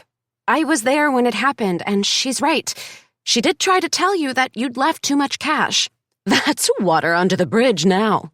Victoria looped her purse over her shoulder and clicked away on her 3-inch heels. She shot Lindy one last challenging glance before slamming the door. Lindy and I stood in silence for a minute. I wondered if she, like me, were trying to process what had just happened. What am I going to do? Lindy massaged her jaw. Can you get the money back? She shook her head. No, it's gone. It's gone? I wondered if my fear had come true. Had she taken the cash and gone straight to the casino? Lindy's eyes held a vacant look. She stared off behind me. Yeah, I used it to pay rent and medical bills for my kid. I can't get it back. And when my boss hears that I kept the tip money to myself, he's going to fire me for sure. She said she's going to press charges. I already have a record. I can't go back to jail again. I can't do that to my kid. I wished I had the money to loan her. I'm sure we can work something out. Maybe a payment plan? I'll back you up. I was here. I saw you try and get her attention. She was so distracted with her phone call that she didn't even bother to listen to you. That's her mistake, not yours. Yeah, but she's right about the restaurant policy. We're supposed to split all the tips. I didn't. I pocketed her cash and shared everything from the rest of my shift with the team. I'm going to get fired for that, I know it. It's fair. I knew it was wrong, but I did it anyway. She hung her head and looked at the floor again. I'm repeating the same mistakes. I thought I had changed. I thought I had learned from the past, but I guess I haven't. Now it's all going away again. I was just starting to build trust with my son. You don't know that. I'm sure we can find a solution. Tell your boss the truth. Maybe he'll understand. He might surprise you. A thought invaded my pep talk. You used the money for a worthy cause, rent and medical bills. She gave me a half nod but didn't meet my eyes. I wasn't sure she was telling the truth. Maybe, but I doubt it. He was pretty clear when he hired me. He knew about my past. He already gave me a shot by taking a chance on me. I've let him down. I've let everyone down. I felt terrible for her and irritated with myself. I should have kept my mouth shut. Why had I said anything to Victoria? I had to find a way to fix this. Lindy didn't deserve to be fired and lose out on a chance to rebuild her life. Victoria hardly seemed strapped for cash either. It had taken her days to realize that the money was missing. She didn't need it. She wanted to be little Lindy. She wanted to exert her power and flaunt her privilege. Maybe if I talked to Lindy's boss, he would listen to me. I wasn't sure if it would help, but I had to try. Chapter 27. I promised Lindy I would come back tomorrow and tell her boss what I had witnessed. So much for Shay's theory of continuing to edit the Forsaken manuscripts, I thought as I cut through the center of the plaza, past the leafy palms, and turned onto Grammar Street. My second round of edits appeared to have the same effect as the first, sending every character into more of a tailspin. But I tried to remember Grandma's advice, picturing the butterfly note in my head. I'd only given each of these characters a nudge. The rest was in their hands, right? Is that what she had wanted to teach me in requiring me to edit the Forsaken stack? Shay was waiting for me on the front porch in one of the rocking chairs when I returned to the ballot. "Hey, you're here!" She stood up from the rocker. "I was wondering if you were ever coming back. In fact, I had this terrible feeling that maybe you took off without saying goodbye. You wouldn't do that, would you?" "Never," I grinned. "Did I forget that we were supposed to meet?" "I stopped by because I have some big news." "Big," she tagged after me. "What's your news?" I unlocked the front door. "You're not going to believe it." She rocked on her toes, reminding me of a ballerina warming up, except instead of ballet slippers and a leotard, Shay wore a pair of black and white Chuck Taylors and skinny jeans. Her eyes were bright with enthusiasm. "I want you to think about what I'm going to tell you because it's hard evidence, proof that your edits have helped." "I hope so. I could really use that because I'm feeling like I've just made even more of a mess." I dropped my keys on the small table in the foyer and walked toward the kitchen. After witnessing Victoria and Lindy's exchange, I needed a drink of water, or maybe something stronger. "Why? Wait up!" She followed me down the hall. "Uh-oh, did something happen again?" "Yeah." I told her about Kenzie's mom and the tip money as I found a glass in the cupboard and filled it from the tap. "I'm not sure if our second attempt worked for Lindy. Victoria, who, get this, is Kenzie's mom, is out for blood for no reason. I don't know why, because I doubt that $1,000 is more than pocket change for her, but she wants to eviscerate Lindy. Shocker. The apple doesn't fall far from the tree. Kenzie must get her winning personality from her mom." Shay helped herself to a handful of M&Ms in a canister on the counter. "That's terrible about Lindy. We have to do something." "I know, but what?" I reached for a couple pieces of the chocolate candies. "I told her I would stop by tomorrow and back her up in front of her boss, but he doesn't know me. He could think she put me up to it." "What about Cameron? He was there too, right? I'm sure he'll help," Shay suggested, munching on the candy. "He's been part of this town for years." "That's not a bad idea.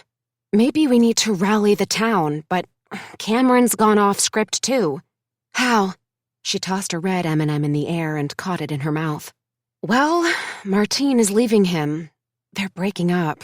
She decided she didn't want to waste any more time on not following her dreams, and she doesn't want to hold Cameron back either. She's packing up her things and moving to Silicon Valley. Oh, and taking her client list with her, which, by the way, is completely unethical and perhaps also illegal." "That sucks," Shay grimaced. "But they weren't happy, right?" "No, you're right, they weren't. I keep reminding myself of that, and then I feel equally guilty." Don't do that to yourself. You don't need to beat yourself up. These are real people, Emily. They're making their own choices." Relief flooded my body. "Thanks. I needed to hear that." I refilled my water glass. "Tell me your news." "Okay." She danced back and forth on her toes. "It's about the podcast. Apparently, there were a couple producers in the audience who were here to meet with one of the professors. Anyway, it's a long story, but it turns out they're interested in doing a professional podcast with Tamara and me as the hosts. They're going to do a demo and potentially partner with us on distributing it on the major channels. It's not a done deal, but it's a pretty big in." Shay couldn't contain the grin spreading across her face. The best part is they want me to do the writing for it. I didn't see myself telling stories in this way, but it's kind of perfect, you know? It will give me experience, and maybe one day I'll finally be a storyteller too. What? Are you kidding me? That's incredible news. I reached out to hug her. And you're absolutely going to find a way to share your stories. I'm sure of that. Her face glowed with a happy sheen. Who would have thought this would be the outcome? I mean, think about it, Emily. If you hadn't changed that one scene with Tamar and Kenzie, this never would have happened. I can't believe it. I'm so happy for you. I squeezed her hand. It's not going to be so shabby having to spend time with Tamar either. Professionally speaking, of course. Her eyes brightened. It took me a second to catch her meaning. My mouth opened as I laughed and sucked in a quick breath. Strictly professionally speaking. Tamar. Of course Tamar had been the guy she was into. Clearly, I had been way too self-consumed with my own issues when I'd gotten here. I hoped that with shedding some of the unwanted and untruthful layers of my past, that was changing. I was changing. Hey, on that note, I have an idea I want to run by you. Hit me! Shay waved her hands toward her. What do you think about throwing a party in Grandma's honor? Here, this weekend. You had me at party. No, I'm serious.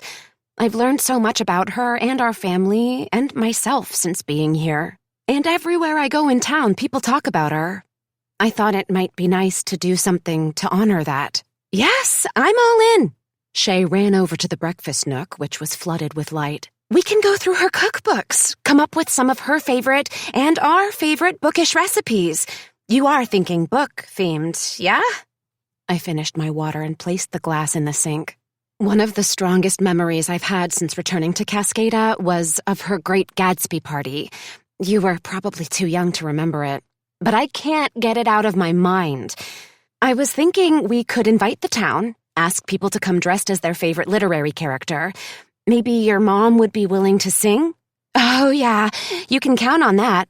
Shay pulled a handful of cookbooks off the shelves. I don't remember the Gatsby party specifically, but Grandma had costume book parties every summer. We didn't do one this summer because she was sick, so this is perfect. I know my parents will help, and I know the entire town will show up, so we had better start thinking food and libations now. She offered me some of the cookbooks.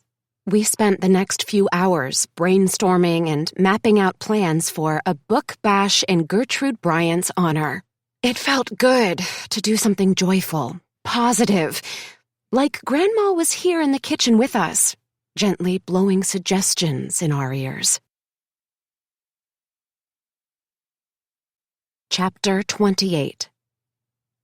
The next day, as I walked through the plaza, I realized how much my circle had expanded in the last 2 weeks.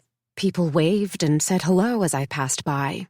I knew nearly every shopfront by name. I had met most of the owners and shopkeepers. It had taken coming to the remote Lost Coast to an off-the-beaten-path town sequestered behind the mystical redwood curtain to stretch my worldview. While I appreciated my newfound community, I couldn't stop spinning on whether I'd made things much, much worse for Lindy. When I arrived at Crafts and Drafts, there was a handwritten sign posted on the door that the pub would be closed for a staff meeting and opening late. The door was unlocked, so I slipped inside and waited for a chance to defend Lindy. A man, whom I assumed must be Lindy's boss, was trying to hear both sides of their stories, but they kept talking over one another and interrupting. It was like a bad wrestling match. She stole $1,000 from me! Victoria spewed spit as she spoke. She twisted the cashmere scarf around her neck tighter and narrowed her eyes. I gave her a chance to return the money, but since she's refusing, I am going to involve the authorities. Wait, slow down. He held out his hands to try and calm her. The man looked to be about my age, with a well-trimmed beard. His flannel shirt, jeans, and boots made me wonder if he spent time foraging for rare mushrooms in the redwoods when he wasn't tending bar at Crafts and Drafts. Lindy, why don't you tell me what happened? She pocketed cash clearly not intended for her, Victoria shrieked. She's trying to play innocent, but come on. Who in their right mind would think that someone left them a $1,000 tip for a $10 drink? That is absolutely ludicrous. I own a number of restaurants in Southern California, and no one ever leaves that kind of cash. She knew exactly what she was doing. She intentionally took my money and made sure that no one knew about it. If she was so innocent, why did she cover it up? Why didn't she tell you? Lindy, go ahead. Her boss focused his attention on her. Lindy wrung her hands together and stared at her feet. I should have told you about the tip, but I swear I didn't steal it. She put the money in the tip jar and left. I flagged her down and told her she'd put a lot of cash in there, but she just dismissed me. She paused and noticed me standing near the doorway. She'll tell you. She was here.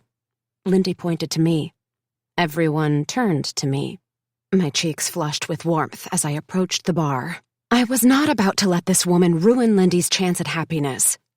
It's true, I saw it happen. Lindy's telling the truth. Victoria shot daggers at me.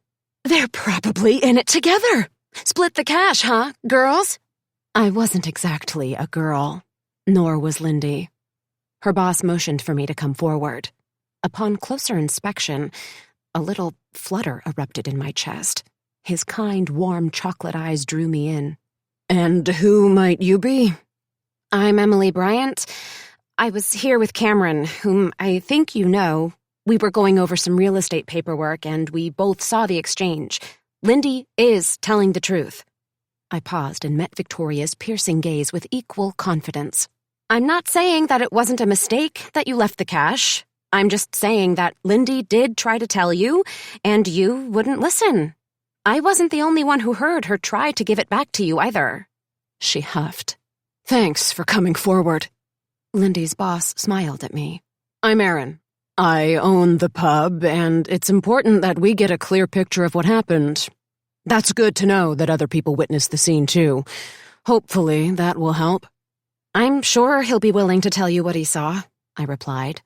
Why was my heart speeding up? Aaron was handsome in a rugged, non-traditional way. I tried to shake off the feeling and concentrate on the problem at hand, but I kept stealing glances at his strong jawline and kind eyes. Okay, I think this is a misunderstanding, and our best bet is to pour a round of pints, go take a seat, and see what kind of solution we can come up with that will feel beneficial for everyone. Aaron addressed Victoria. What kind of beer can I get you? I don't drink beer. It's way too fattening. She placed her hand on her tiny waist. Her tailored skirt and well-cut jacket highlighted her narrow figure. What else can I get you, then? Aaron didn't sound impressed. I'm not thirsty, and I know exactly what you're trying to do. Yeah, Aaron nodded. I just told you what I want to do. I want us to go sit down like mature adults and figure out a solution that's fair for everyone. He met my eyes. What about you? Me? Sure, I'd love to. Did I sound as unsure as I felt?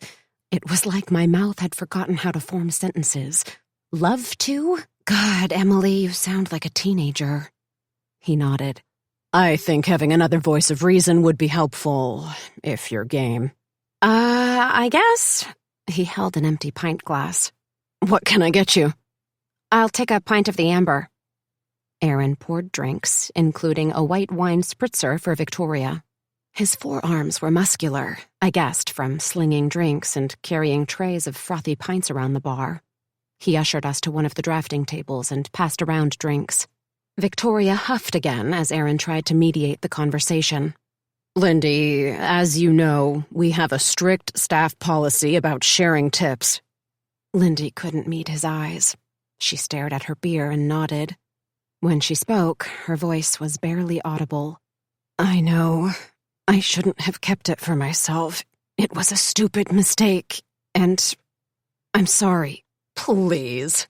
Victoria feigned interest in the zipper on her purse, zipping it partway open and then shut. Lay off the sob story. You knew exactly what you were doing. You need to fire her, and I want my money back. All of it, she said to Aaron in a forceful tone. Well, I'm not sure how that stands up in terms of legality. Aaron made eye contact with me. Emily, here, is a credible witness who saw you leave the tip and ignore Lindy's attempts to let you know about your mistake. It's doubtful that the police will have any interest in getting involved in this. What about cameras? She scanned the ceiling as if expecting to see cameras mounted on the exposed beams. You must have cameras, which will be proof of her guilt. I don't. It's not my thing. We're in Cascada. I don't need security cameras, and I don't think it's an issue of guilt. It's more of a misunderstanding. You didn't intend to leave such a large tip, and my staff member followed protocol in alerting you to your mistake. Where's the guilt in that? Aaron kept his cool. He was calm and relaxed in his approach, which just seemed to make Victoria that much more irate. But she kept the money! Her voice developed a piercing nasal quality. She admitted that herself. Are you telling me that if, at the end of the night when you were doing the books, and you learned that a customer had left $1,000 tip, that wouldn't have raised a red flag? No, we probably would have celebrated. Aaron raised his pint glass. You read about this kind of stuff in the paper all the time. A rich patron pays things forward by leaving the waitstaff a big tip. That's front-page news. Such a great human interest story. He snapped, a smile spreading across his beard. That's it. That's how we can spin this situation. I knew exactly what he was thinking. Our eyes met across the table. I coughed on my beer. Nice, Emily. Classy. You okay? Aaron sounded concerned. Just swallowed wrong. I coughed twice, feeling flames lapping at my neck and cheeks. What in the world are you talking about? Victoria remained rigid, her arms barricading her petite frame and holding her purse with a death grip, as if she expected Lindy to reach across the table, steal it, and run off. Here's an idea. The gleam on his face broadened. What if that tip that you left Lindy was in a show of kindness and generosity? You stopped by the pub for an afternoon drink, and while you were enjoying your cocktail, Victoria cut him off. I didn't even drink my cocktail. He lifted one hand. Hear me out on this. While you were enjoying your afternoon refresher, you happened to strike up a conversation with the bartender, who you learned had been dealt a tough hand. She shared that she was working diligently to provide for her young son and to rebuild her life. You were so touched by her story that, on your way out the door, you slipped $1,000 into her tip jar. You intended to become her secret benefactor, but Emily here saw the entire thing and tracked you down. This story has media darling written all over it. And I went to school with a reporter for the San Francisco Chronicle. I can make a call right now. I'm sure he'd love to write a feature story about such an incredible gesture of generosity during these times of disconnection. It seems to me like the kind of feature that ends up getting picked up by the AP wire, and before you know it, you're a guest on the Today Show. Think of the publicity. That's worth way more than the $1,000 you gifted Lindy, am I right? Victoria appraised Aaron with newfound respect. I could tell his pitch was hitting the right notes and stroking her ego. Lindy remained silent. She laced her fingers together, unclasped them, then repeated the move over and over again. I'd be happy to help. I've written hundreds of press releases, I offered. Aaron shot me a look of thanks before turning to Victoria. What do you say? I think it's a win-win for all of us. Crafts and Drafts gets our name mentioned, and you get to take the credit for playing the role of personal fairy godmother to a woman in need who is working 12-hour shifts to pay for her son's care and to get her feet back on the ground after a string of unfortunate circumstances. Was Lindy actually working 12-hour shifts? That had to be exhausting. I also noticed that Aaron steered clear of discussing the fact that Lindy had done jail time, wisely opting to laser in on her quest to rebuild her life and skimming over the gritty details. You can't pay for this kind of publicity. Everyone loves a feel-good story. It's a classic fairy tale. Erin held her gaze. Had she met her match? Victoria nodded slowly, taking her time to respond. I'll consider it. What's there to consider? Erin pushed her for an answer. Press coverage like this is a no-brainer. I'm convinced this story will get great traction. The PR you'll receive would cost you thousands of dollars, and there would be no guarantee that whatever angle your expensive publicist attempted to pitch to the media would even get covered. This is a sure thing, and well worth $1,000. She sighed. All right. It might be good for Kenzie's podcast. We can work that into the story. You have press contacts who you can distribute the story to? Yep. He looked to me. Was it just my imagination, or did his eyes sparkle with flecks of gold? You're game to help? I'd be happy to. Awesome. It's settled then. Erin reached across the table to shake hands with Victoria. He smiled with genuine enthusiasm. I love getting to spread good news. Victoria offered him her hand as if she were a royal princess and he should bow and kiss it. She couldn't resist giving Lindy a parting sneer as she left. We sat in silence for a moment, letting the tornado of negative energy evaporate. Once Victoria was long gone, Lindy spoke first. She looked to Erin with tears. Thanks. I didn't deserve that. Lindy forced a smile. I'll pack up my things and get out of here. Why would you do that? Erin scowled and shook his head. Because I kept the money. I broke the rules, and I'm guessing you're going to fire me anyway, so I figured I would save you the trouble. Her voice was monotone, like she knew she had already sealed her fate. Hang on. Erin held up a muscular arm. You're part of this press spin. We can't very well pitch the media a feel-good story only to have one of the key players absent. You have to stay. Am I disappointed that you kept the cash? Yeah, but I can tell that you feel worse about it than I do. I'm not going to say another word about it, and I'm not going to let you quit. That woman is a complete narcissist, but this is seriously good press for the pub. I owe you. Lindy wiped her nose on the back of her sleeve. Thank you. It won't happen again. I know it won't. His voice was gentle. Why don't you take off? I've got the bar covered, and Emily has graciously agreed to help me with this press release. Lindy thanked him again. That was really kind of you, I said after she left. I think she's trying to make changes. I know she is. That's why I hired her. I can always tell based on the eyes. Honest eyes don't lie. You've got them, too. He held my gaze for a minute, then gathered the empty glasses. So, you want to write a press release? Yeah. I followed him behind the bar to his office, feeling a spark of excitement that was entirely unsettling, but definitely not unwelcome. Chapter 29. It's cool of you to help, Erin said, showing me into his office, which was packed with beer memorabilia and funky artwork. Lindy mentioned that you're a book editor visiting from New York. Are you buying a summer beach house out this way? No, I chuckled. I wish, but editors don't make that kind of money. Unfortunately, I'm here because my grandmother died. Gertrude Bryant. Did you know her? Oh, you're Gertrude's granddaughter? He pushed aside a stack of receipts and bar catalogs.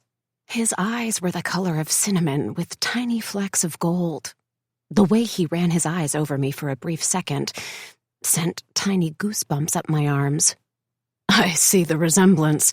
Of course. Your grandmother was one of a kind. I was so sad to hear that she died. There was no denying that he was attractive, although he wasn't my type. Was that even fair to say? I didn't exactly have a type.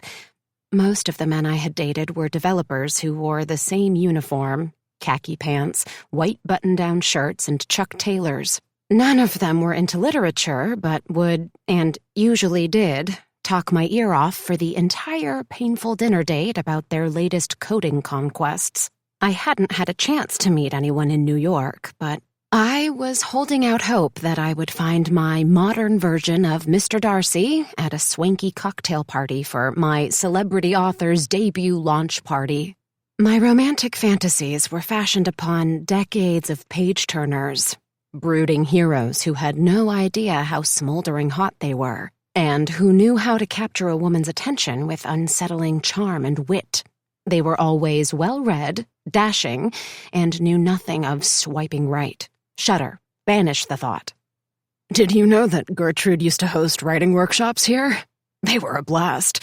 The minute I would list a new one, every spot would fill within minutes. Her philosophy was to tap into the old-school method of writing. Get it? He paused and winked. Sorry, I can't resist a good pun. Anyway, Gertrude's philosophy was to loosen everyone's creative energy up with a drink or two, and then send them off with her clever writing prompts to let them make magic. He smiled at the memory. She asked me to come up with a special menu for the workshops. I would make cocktails for whatever writer she was going to spotlight for the evening. She found this great book, Tequila Mockingbird, and we paired up to put together Romeo and Juleps, a mint julep with a splash of rose water, and my personal favorite, Vermouth the Bell Tolls, a shot of vermouth with a twist of lemon. Gertrude would read a passage from the author. She designed writing exercises for the group based on those passages. It was so much fun.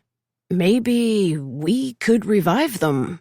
I'm sure the writers who attended faithfully would love to have you take the lead. Partnering with Aaron was tempting. I'm not sure what my plans are yet, but my cousin Shay and I are planning an impromptu party this weekend in Gertrude's honor. Would you want to make a special drink or two for that? Count on it. Great. I felt another wave of heat trickling up my neck. It was great that Aaron was willing to help, and I certainly wouldn't mind having an excuse to hang out with him again soon. He made a note of the date on his desk calendar, then leaned forward, resting his chin on his hands. What do you need from me to write the release? More details. I looked around for something to write with. As if reading my mind, he opened his desk drawer and handed me a pen and notebook. Hit me with your questions. Can you give me more background on Lindy? If not, I can talk to her. No, I can tell you a lot about her. He proceeded to launch into their history. We went to high school together. Lindy was 2 years older than me, but Cascada was small, so we ended up running in some of the same circles. Lindy's dad was a raging alcoholic, the bad kind. He eventually died of cirrhosis of the liver, but not before leaving lasting damage. He paused and met my eyes. I could see real sadness in his face. He was an abusive drunk who beat her mother to the point of hospitalization. Lindy's mom suffered multiple concussions, broken bones, and bruises. Lindy escaped with school at first. She was a good student, naturally bright, but she didn't have much of a chance. Family patterns like that are hard to break. Aaron sighed and shook his head. I wasn't sure I wanted to write any of this down, but I held the pencil anyway, waiting for him to go on. Lindy started dating a guy who everyone knew was an asshole. He perpetuated the same kind of brutal violence on her that her mother had experienced at her father's hand. She began drinking. I don't know for sure, but I suspect there may have been drugs involved as well. After graduation, she couldn't keep a job. She drifted around town. Things changed when she found out she was pregnant. She left her boyfriend. It feels wrong to call him that. The definition of boyfriend in my book doesn't involve physically harming someone you love. That's so sad. I felt even more empathy for Lindy. It was sad. People were worried she and the baby would end up dead. A few women in town rallied around her and got her help. Gertrude may have been involved in that. I'm not sure. But anyway, they were able to place her in a woman's shelter in Eureka where she had the baby. She stayed away from Cascada. I'm sure because she was worried that her boyfriend would find her. Turns out she didn't have to worry. He plowed into a tree on the Redwood Highway, high on meth, and died on impact. It's not going to sound very nice, but it kind of seems like karma to me. I don't understand. It sounds like Lindy was on the path of recovery. She was, but things got worse. Her dad murdered her mom. He shot her while she was sleeping. I set the pencil down. Thus far, I had yet to write a single word. That's horrible. My struggles with my memories, Grandma, Dad, the manuscripts seemed tiny in comparison. I had been loved. I had lost some of that love, but that was very different than never being loved. It set Lindy back. She started drinking again, couldn't hold a job. Her aunt took over raising her son. She racked up a lot of debt gambling and got arrested for breaking into a house on the cliffs and stealing a bunch of money. I think she was set up by the crowd she was hanging around with. I always felt sorry for her. She couldn't catch a break. I don't know how to explain it other than the eyes and that I knew her when she was more together. Once she finished her time in prison, she needed a job. I didn't hesitate. It takes some kind of crazy resiliency to go through what she's been through and come out the other side still standing, even if slightly messed up. Yeah. I couldn't think of anything else to say. I tried to blink back the tears welling in my eyes, but it was no use. Lindy's history pierced my heart. Dad had cut himself off from the world after losing Mom. Their love had been that deep. Lindy's experience had been the opposite. She'd had to watch her father beat her mother and eventually murder her. Tears spilled, rolling down my cheeks. I brushed them away with the back of my hand. Aaron handed me a tissue. It's the worst, isn't it? Anyway, that's why I want to help her. I don't care about the money. I know she's trying to rebuild her life. Honestly, if she had told me about the tip, I would have told her to keep it. Not only was he crazy handsome, but he obviously had a kind, caring heart. Victoria was out for a fight from the minute she walked in. Her disdain for this town is palpable. Everything I said out there is true. Lindy really did try to do the right thing. I made a couple of notes, not sure what pieces, if any, of Lindy's background would be included in the press release. I know. That's why we're going to make sure we help her solve this. Rewriting her story, if you will. My throat tightened. Did he know? As an editor, you must be used to rewriting happy endings. I gulped. Yeah. I shifted the topic to crafts and drafts, asking him some questions about how long he'd owned the pub and the concept of an art bar. The press release needed background on the bar, but I was already feeling out of sorts, since my stomach fluttered every time I glanced down at his muscular forearms. Him bringing up rewriting endings sent a new round of nervous energy pulsing through my veins. Part of me wanted to confess that I had rewritten Lindy's story. His connection with Grandma had been solid. Was there any way he could know the truth? But how in the hell would I go about asking that? Chapter 30. I took enough notes to put together the press release and went home. How strange that 10 days ago I had been a foreigner in these halls, and now they felt like a part of me. I went straight to work on the press release. It didn't take long to type up a one-page document, but it was painful to have to spin Victoria as a benevolent, empathetic hero. I tried to tell myself I was writing a work of fiction to get through it, as much as it went against my inclination to want to call out her terrible behavior. Aaron was right. The press would love the angle of a big city socialite rescuing a down-on-her-luck single mom. I had learned enough about PR in my time in high tech to know that securing a feature was all about the pitch. If Aaron's friend agreed to cover the story, I could see it getting national play. And I had gotten Lindy into this, I would do whatever it took to get her out of it. I emailed the release to Aaron and went to the parlor to try and unwind. I had missed a text from Dad while I was at Crafts and Drafts, and I could barely believe the words in the little blue bubble. "Coming Sunday. We'll let you know when I'm on the road." He was coming to Cascada. Finally. That either meant we were going to make some forward progress and perhaps even find some closure about our shared past, or things were about to go nuclear. As much as I hoped that Dad's arrival would go smoothly, given the surreal events of the past week, I was leaning toward the latter. But it didn't matter anymore. I didn't know the ending of my own story, but I knew the direction my narrative was heading. I lit a fire and found a book of Mary Oliver's poetry on the bookshelves. Her lyrical wisdom was the salve for my soul. I had first discovered her works in college, which had served as therapy in the form of a tightly bound book of individual poems. Poetry should be read aloud. It's like song in motion.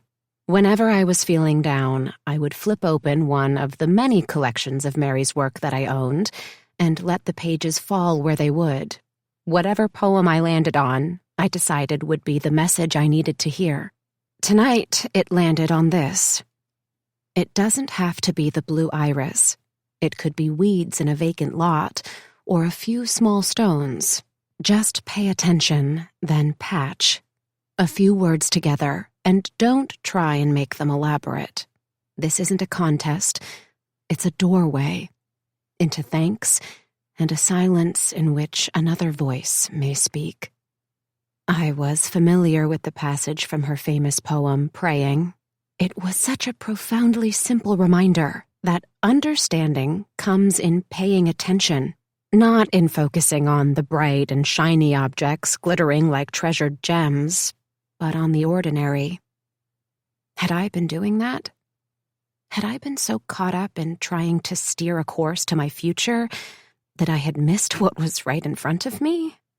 I lingered in the thought, allowing the earthy scent of wood smoke to envelop me like the cashmere blanket wrapped around my legs. I must have drifted off because I woke later to a dark parlor backlit by the fire's dying embers. I stretched, then returned the poetry book to its spot on the bookcase. The fire had nearly burned out, but I removed the iron poker and stabbed the coals. After I had spread out the remaining charred pieces of wood, I returned the grate to the front of the fireplace. In doing so, a thick stack of paper bound with a rubber band caught my eye. It was tucked in next to a collection of Barbara Kingsolver hardcovers. I'd picked up a copy of Unsheltered the other day and never noticed anything next to it. The stack of papers turned out to be another manuscript, bound with a rubber band like the Forsaken pile in Gertrude's office. However, there was something very different about this manuscript. The title immediately sent a cold sensation piercing down my spine. It read, Emily's Story. My knees buckled. The title couldn't be a coincidence, and there was more. Unlike the other manuscripts I had edited, this one listed an author at the top. Gertrude Bryant. Any tiredness that I had been feeling vanished. I removed the rubber band and began reading. Emily's Story. She came into the world, pensive and knowing, tiny eyes that held a lifetime of wisdom, a tender kindness, eyes that would lock onto mine as I kissed her soft hair, rocked her in my arms, and soothed her to sleep. This miniature being captured my heart from the moment she was born, binding me to her with an invisible string. In those early days, I could have never imagined that the tether might one day remain the only piece of her I had left. Emily, I write this to you, my dearest granddaughter, whom I raised like a daughter, in hopes that these pages will find their way to you when it's time and when you're ready. Words and stories were always our connection, From before you could walk, you were a reader. Your parents and I used to marvel at how most babies would gnaw on the cardboard edges of board books, working in their new teeth. Not you. Your pudgy fingers would crack open each page, absorbing the pictures and pointing to each word. More, you would sign when the story ended. It's one of the reasons that this is almost too painful for me to write. When I thought of your future, I never envisioned that I wouldn't be a part of it. And yet, as is so often true in fiction, it's the unexpected twists, those blindsiding shockers that make us want to turn the page. I wish I could have rewritten a different ending, an ending that would have us seated in the breakfast nook with cups of my homemade hot chocolate, which was your favorite bedtime story accompaniment. By the way, before I continue, I must tell you that it's important for you to know that the secret to incredible hot chocolate is a healthy dab of butter. Good chocolate, whole milk, and a splash of vanilla are essential too, but it's the butter that gives the hot chocolate a special, rich creaminess that can't be achieved any other way. Trust me, I've tried. I have also never shared my secret ingredient with anyone, so the choice is yours whether to keep it for yourself. If I might be so bold to suggest, I have found over the years that keeping a few things close to the chest helps to add a spark of mystery and zest to life, especially when it comes to pouring the perfect cup of cocoa. You never know when you'll want to dazzle guests and leave them wanting more. But, as I say, the choice is yours. I'll harbor no harm or ill will if you decide that the secret is too sweet to share. Then again, if this story has found its way to your lap, it's most likely that I'm off to my next incarnation. It won't seem like this is true, but I have watched every step of your growth and evolution, and I'm so very proud of you, Emily. Yes, my admiration has come from afar, but it doesn't change the deep swell of emotions I have every time I think of you. I don't have many regrets. I've found with age that it's better to embrace the mistakes I've made as lessons, opportunities for self-reflection. Each moment in my life has built on the next. It's writing that's taught me that. My writing, other people's writing, reading, editing. An examined life is life lived through the pages of books. If you're in Cascada and sitting in my parlor reading this, then you may be wondering about my gift. A gift I knew from the very first day I held you in the hospital room that you had inherited as well. It's not really a gift, Emily. It's a knowing. It's trusting your instinct, that internal compass, knowing that everyone has to not only write their own story, but live right in the pages, word for word. Our gift isn't about taking a red editing pen to the page and excising the pieces we don't like. Our gift is guidance. I left the forsaken manuscripts for you. You'll know what to do with each of them, even if it feels like you don't. The heroes in each of those stories just need a nudge. They don't need more direction. Your job is to help push them forward, or off a cliff, and they'll take it from there. This is something I learned through many failed attempts to force my broad strokes upon the page. It's the delicate changes that make the difference. You'll learn that soon, if you haven't already. Don't fear your wisdom. Don't hide from it. Think of why you're here now in this moment with these pages. Has it been divinely scripted? Or did you just need a nudge to connect with the life that you somehow knew you were always missing? when we feel that tug on the invisible string, we can choose to ignore it, or we can see where it leads. I paused momentarily to brush a tear from my eye. Wet, salty splotches landed on the manuscript, if I could call it that. It was more like a letter, or maybe a guidebook. I couldn't be sure, but I felt her love pouring out of the page. I read on. Emily, I've spent years dissecting what I might have done differently. There are a million options, an infinite amount of choices I could have made. But I didn't. Not from the lack of wanting to, but from a place of understanding that no amount of editing can change someone else's story, even if that person is someone you love more than you love yourself.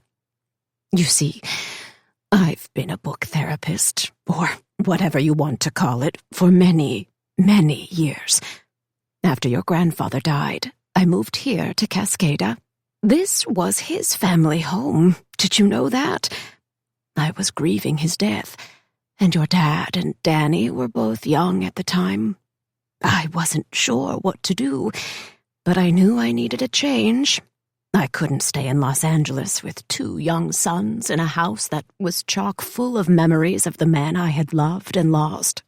Cascada felt like a fresh start, and so far away and remote. It was hard, I won't lie. Grief, as you well know, invades every cell in your body, and if you let it, will consume you. I nearly let it, but this house saved me. Lost Coast Literary saved me. I'll try to paint a picture for you. One night, not long after we moved in, and after a particularly hard cry, the guttural kind, you know, that leaves your abs quivering and your eyes like sand, there was a knock on the door. I had just put the boys to bed, and I didn't know many people in town yet. When I opened it, there was a manuscript sitting on the porch, bound with a single rubber band. There was no author noted, no return address, nothing. I have to admit it was a distraction I needed. I found myself sucked into the story, and without thinking, I began to make some edits. I'm sure it won't come as a surprise to you to learn that, a day later, when I dropped the boys off at school, the very edits I had made on the page happened right in front of my eyes. Does this sound familiar? Did you think you were going crazy? Did the changes you made seem like they were the right thing to do? Were they? Or did the story you wanted to write or imagined that you were helping to finish go completely off the rails? That's what happened to me at first. But then, as more manuscripts would arrive, I began to see a pattern. I began to learn that it wasn't my changes or suggestions that shifted the future. It was putting my pen to the page. My edits weren't the answer. They were the start, a launching point, that first movement that launches a character on their ultimate quest. That was my job. No matter what edits I made, the story played out from there however it was meant to. Give yourself permission to accept that, truly and deeply at your core. Give yourself permission to let go of the outcome. If you can do that, I am confident that Cascada is where you're supposed to be. I stopped reading when I realized that I had such a tight grip on the pages that the tips of my fingers had turned white. The woman who had written this letter bore a strong resemblance to the grandmother who had lived in my dreams. This was the final confirmation that I needed. I felt her in a way I never had before. I closed my eyes and drank in the smell of her parlor and the power of her words before reading on. Emily, I'm sure that you want to know about your parents. Your dad and Danny were embarrassed by my storytelling when they were teenagers. Word got round the town that I was a book doctor, or therapist, like I said. I'm pretty sure that's how the manuscripts appeared. I've never known for sure.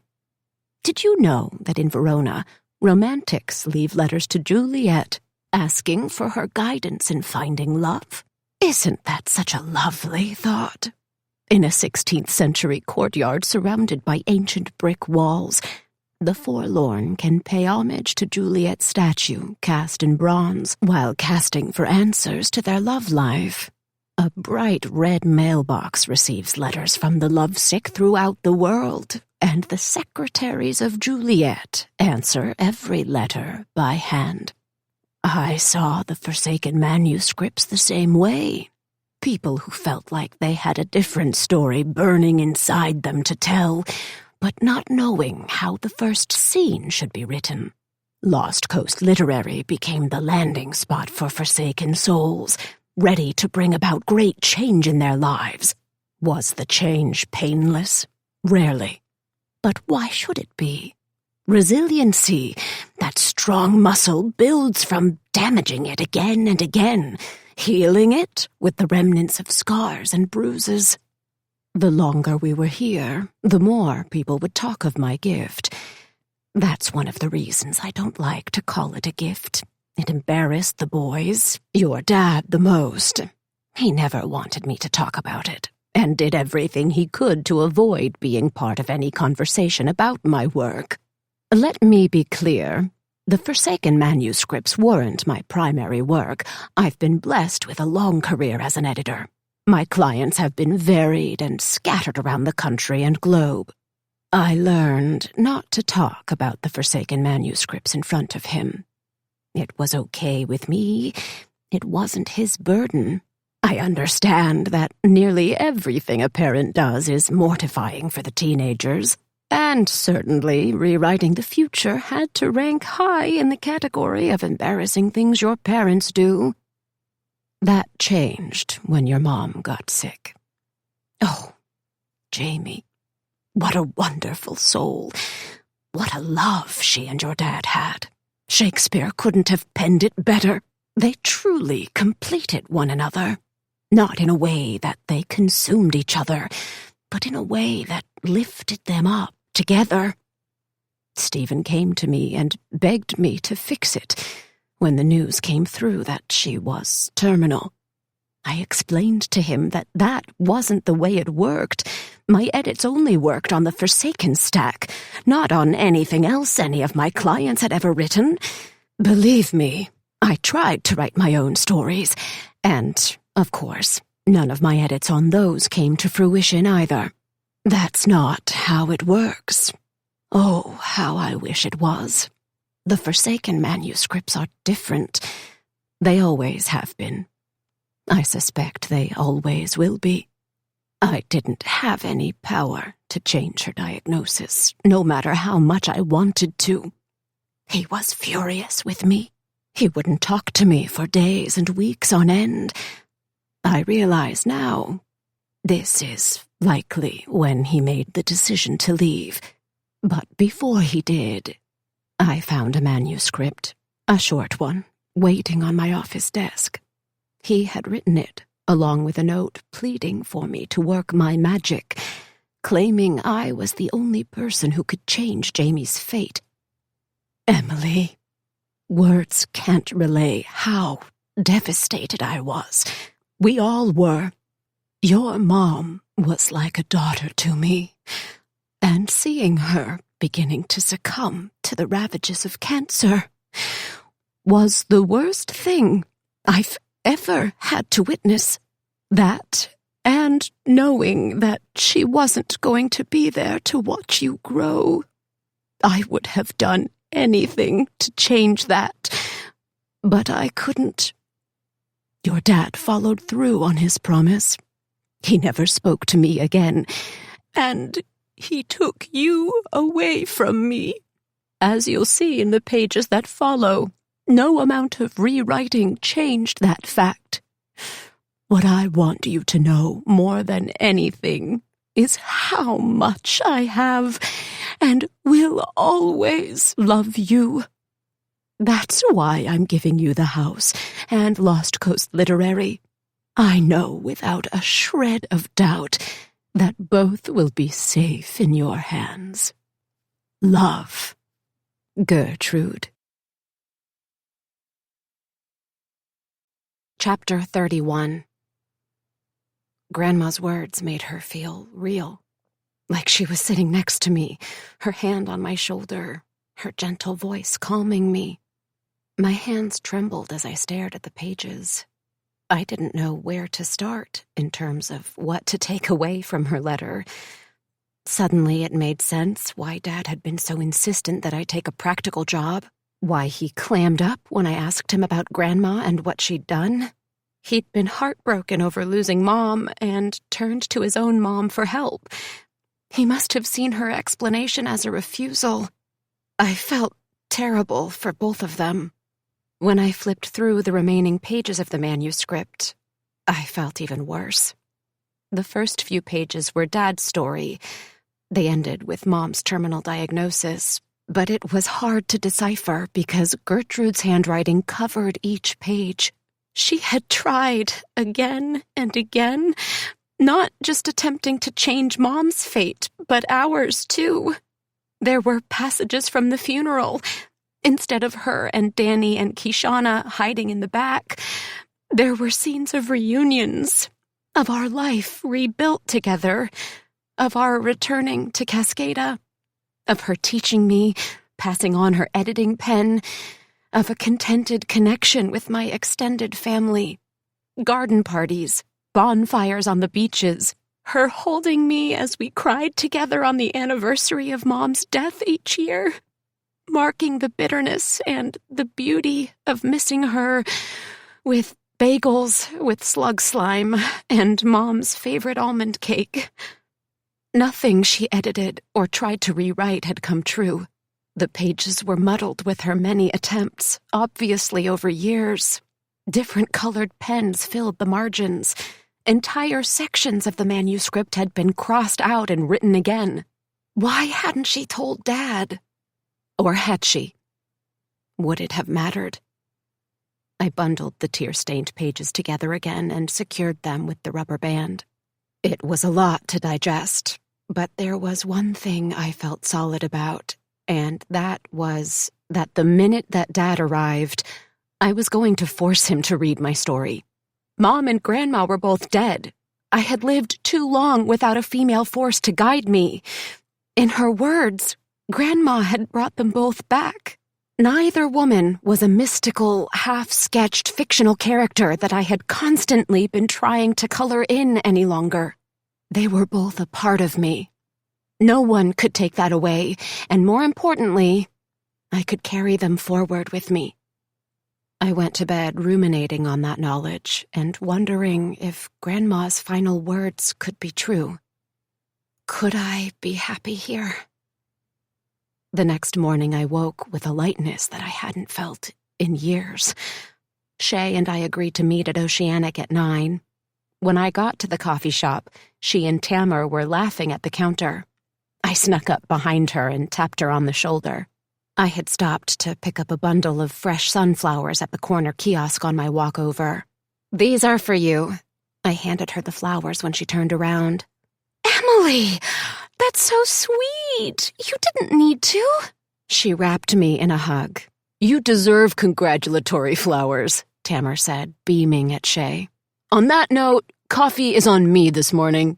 "Thanks." Shay gave him a fist bump and dragged me to a table. She set the flowers down and stared at me. "You look different this morning." "How?" "I don't know. Softer?" "I'll take that." I rubbed the base of my neck. "I found a letter from Grandma last night." "A letter?" She leaned closer. "Where?" I told her about finding the manuscript and how it had confirmed everything I had come to understand about our grandmother. "Damn! Emily!" Shay sniffed through her tears. Her eyes were dewy. "That's beautiful. And so sad." I reached for her hand and squeezed it tight. "You were right all along. Grandma brought us together." My voice caught in my throat. To the Bryant cousins. She squeezed mine back. We're going to do amazing things and make her proud. Tamara came by with coffees for us. These are my signature confetti lattes. He placed the drinks in front of us. Dare I ask what's in a confetti latte? I asked. It's your classic latte with confetti sprinkles for future podcast stars. He shared a look with Shay that made me fairly confident he wasn't upset about spending time with her either, before heading back to his post. Shay cradled her mug after Tamara left. That's not fair that your dad wouldn't listen. Yeah, I agree. And I also have a new sense of his role after reading the manuscript. I think it's what was supposed to play out. Maybe for both of us. What now? Well, he's coming on Sunday, so things are either going to get better or a whole lot worse. I guess we really need a bash on Saturday, huh? We spent the next hour reviewing our guest list, food, and costume ideas. I wanted to invite everyone whose story I had touched.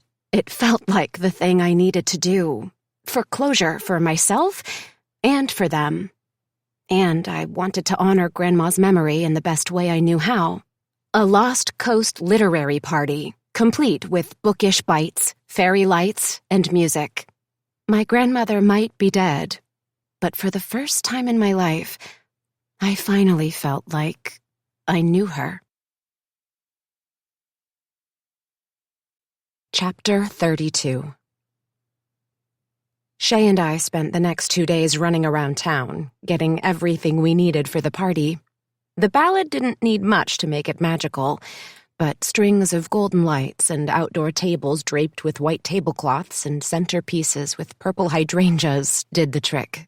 Kishana had agreed to perform a set of Grandma's favorite songs.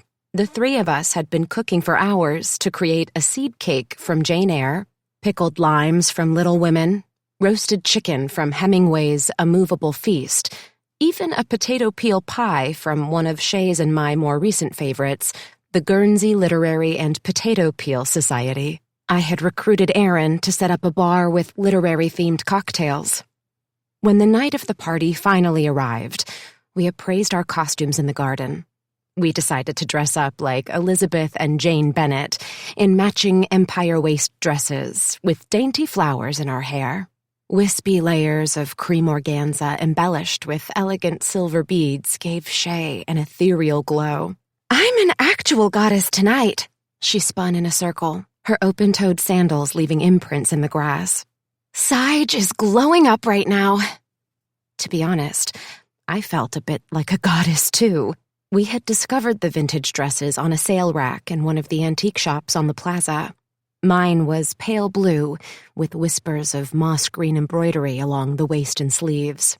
I had tied my hair up with a ribbon, allowing tendrils to fall loosely along the side of my cheeks. When Tamara arrived in a Shakespeare costume, complete with tights and a feathered cap, Shay clapped and kissed my cheek. That's my cue.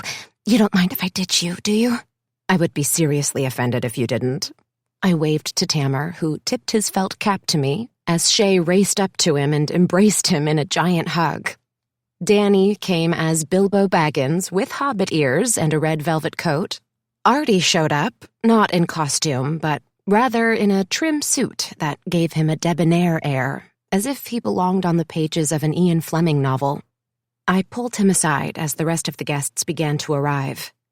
Can we please call a truce? He shrugged.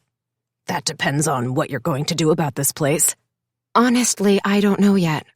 I fiddled with a single silver bracelet, reflecting on how much had changed in such a short time. Artie, here's the thing. I've learned a lot about Grandma, and I think I understand where you're coming from. I really do. Although, I don't think that completely absolves you from being pretty terrible to me. Trust me, Mom's been all over me about that. He hung his head. It's been hard, though, losing her and then feeling like we're going to lose the ballad, too. You're not. I was surprised by how quickly the words escaped my lips. Look, I'm hoping tonight can be the beginning of a fresh start. I want to give it some time before I make any final decisions. I paused for a moment, wanting to make sure I said the right thing. I want to give us some time, I guess is what I'm trying to say. Maybe we can start over, get to know each other better. I have some brainstorms about the ballad that I think we should talk about if you're up for it. I tried to convey my willingness to compromise with a timid smile. Yeah? He nodded and fixed his gaze on the porch, where a group of partygoers was sipping cocktails. I'm up for it. And for what it's worth, I'm sorry. My chest felt lighter. It was almost like my need to hold tight to my past struggles had finally loosened its grip. I get why this place is special to you. Being here has changed me. I feel her here, too. He smiled genuinely for the first time. It transformed his face. Grandma always told me that I was one of the rare people in the world who feel the energy of a place. She knew how attached I was to this house. That's why this has been hard for me. I rubbed my arms as the cool evening breeze fluttered through the strands of twinkle lights. It's been hard for me, too. But I think your dad was right. I think Grandma knew that if I came, we'd all find a way forward. Probably. That sounds like her. He grinned genuinely.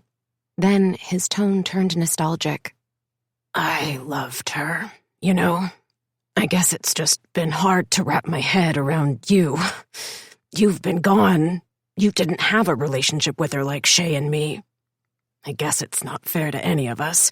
Mom has been reminding me of how lucky I was to have had Grandma for my whole life. Yeah, that's fair. I could see the pain on his face. Grief etched its permanent mark, like a tattoo. It was a look I knew all too well. Let's sit down over coffee tomorrow. I think there's a future for the ballad that could be good for all of us. Coffee tomorrow, okay?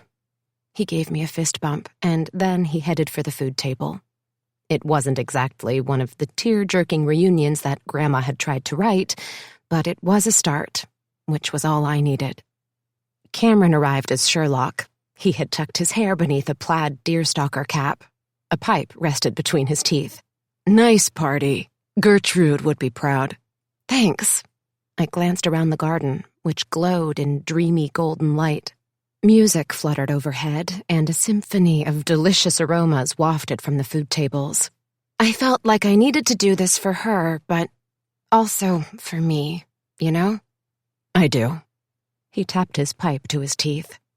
Have you made any decisions yet? No, I've got some stuff to deal with first, but I think I want to take a bit more time to think about things. Smart. Watson would approve. Cameron smiled. Danny interrupted us. He handed me a cocktail. Great party, Emily. You and Shay have outdone yourselves. With that, he raised his drink in a toast. To you. To Grandma. I clinked my glass to his. His eyes widened in surprise. To Mom. Cameron joined in. To Cascada. He swirled the burgundy wine in his glass. Hey, about that, have you two been plotting together? I looked from Danny to Cameron. It was strange to think that they had both been strangers to me a short time ago. Now they felt like old friends. How so? Danny's forehead wrinkled with worry. Come on. Cameron practically begged me not to sell. What real estate agent does that? Then you came up with such a cool idea for the property, and it was almost like you guys had thought it out in advance. I paused and took a sip of my cocktail. And, Cameron, was it a ploy to get me to go to Ferndale, or did you have grander visions for this place all along? Cameron shot Danny a sheepish grin. Not plotting, but when Cameron told me about the property in Ferndale, I may have suggested he take you to see it. That's all, Danny admitted in a pacifying tone. Think of it more like buying time. Mom wanted you here while you were editing the manuscripts. I figured you and Cameron would be fast friends with your mutual love of books. You needed to be able to experience Cascada and immerse yourself in our world in order to make the right decision for you. And we needed to be able to get to know you and help you see that we really do want to build a relationship. Like I've said from the beginning, you're a Bryant. You're stuck with us, whether you like it or not, sweet niece." I leaned in to give him a half hug, and he planted a kiss on the top of my head. Cameron got swept into another conversation. I noticed that he and Sienna, who came as Nancy Drew, locked eyes a few times, but otherwise kept their distance. I suspected that nothing would come of their beach meet-cute for a while. But as sad as both he and Martine had been about the dissolution of their marriage, Grandma's letter made me realize that maybe his meet-up with Sienna had been what they'd both needed to push themselves forward. The words had taken care of it without me. Danny drifted over to listen to Kishana's first set. I bumped into Lindy, who had opted for a pair of jeans, boots, and a soft, pale purple hoodie.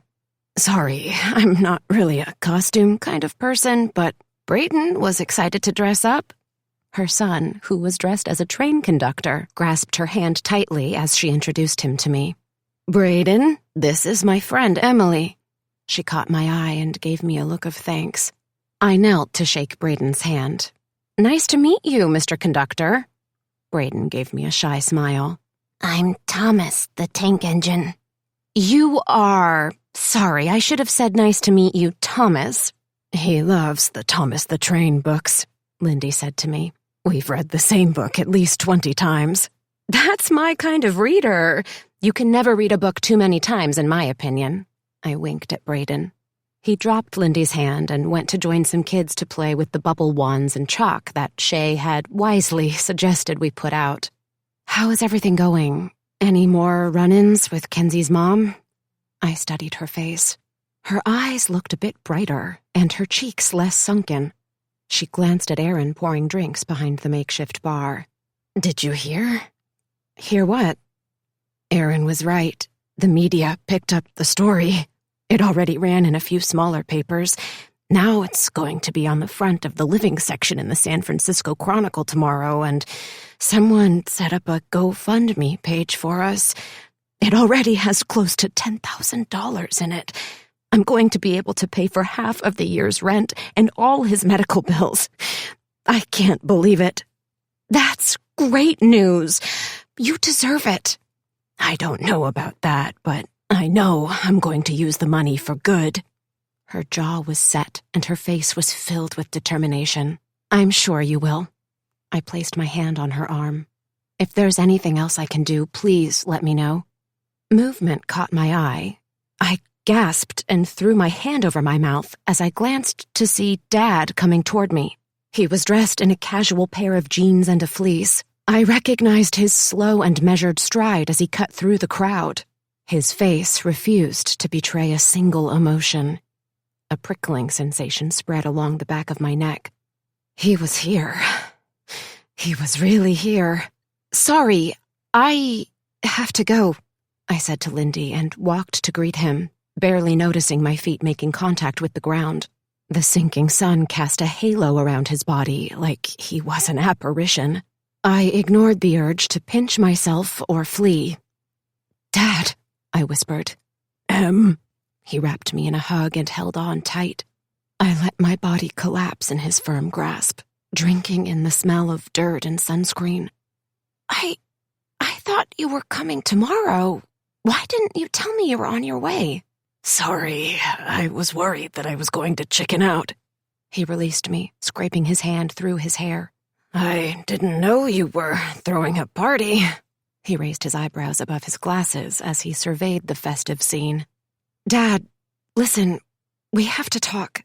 I glanced around. Everyone appeared to be enjoying themselves. The hum of happy laughter and Kishana's soulful voice filled the garden. People danced in front of the gazebo. Brayden and the other kids darted between guests, squealing with delight as they played tag on the dewy grass. Let's go inside." He didn't answer, but followed after me with a nod, continuing his long, slow pace as if we were part of a procession. Emotions threatened to overtake me, like the waves crashing on the shore nearby. He was here, in Cascada, after all these years. This was it, the face-to-face I'd been waiting for. And yet, suddenly, I found myself at a loss for words. When I opened the front door to the ballad and stepped inside, he let out an audible sigh. I watched as his mouth opened and closed. He gave his head a quick shake, like he didn't believe this was happening either. "Should we sit in the parlor?" I asked, noticing that his hands were trembling. His lips pressed together in a grimace, like he was trying to hold back a swell of emotions, too. I reached for his hand. It was cold and clammy. A feeling of confidence washed over me. I needed to take control. This was my narrative. "Come with me, Dad. Let's talk." His eyes drifted to the ceiling as we entered the parlor, his hand clutched tightly in mine. "She changed some things in here. Danny and I used to call this the brown room." The brown room? My pulse pounded in my throat. I could feel my cheeks beginning to warm. I needed to show him Grandma's story. I needed to help him understand how much she had tried, how much she had loved him. "Everything was brown." He let out a strangled-sounding laugh. "The walls were brown, the bookshelves were brown, the floor was brown, and the ceiling was brown. It was dark and depressing." He dropped my hand. "It's not now. It's beautiful, don't you think?" I ran my fingers over the wallpaper, keeping my voice soft. "Emily, I'm so sorry that I got you into this." He pinched the bridge of his nose where his glasses rested and closed his eyes. "I've been thinking a lot the past couple of weeks, and this is my fault. I should have warned you that nothing but unhappiness comes from my family." "Dad, I don't think that's true." I sat down on the couch and motioned for him to do the same. A calmness had taken over. It felt like Gertrude was guiding me, and I was happy to let her lead. "Do you know that I have Grandma's gift?" His gaze flittered around the room, never settling on any one thing for long. He clutched the edge of the couch when his eyes finally landed on me. "What do you mean?" "You know what I mean, Dad." The conviction in my voice surprised me. Something had shifted. He sighed, then ran his hands over the top of his jeans. It doesn't work. It just leads to more unhappiness." He trailed off. "There's something you need to read, okay? I think it will explain a lot." I stood and went to get the manuscript. "Before you say anything else, read this, in its entirety. Then we'll talk, okay?" He frowned, but he took the manuscript. I studied his rugged jaw and the lines etched around his eyes. It was impossible not to notice how his hands quivered as he read the story that both of us had been missing for the better part of our lives. I held my breath, hoping that Gertrude's words might crack through his emotional armor. It finally came when he got to the last pages. He looked from the paper to me and back again. "She tried to change Mom's story?" His voice was thick with disbelief. "Dad, she tried." My voice sounded far away, like it wasn't coming from me. "She tried for her entire life. Look at how many sections have been crossed out and rewritten. The thing I don't understand is why she never told you." "What do you mean?" He tightened his grip on the pages. Then he rubbed his chest as if his heart physically hurt. "I mean, if she lost us and tried this hard to fix it, why didn't she ever tell you? Why didn't she reach out and try to tell you in person, not just in words?" He hung his head. "She did. I wouldn't listen."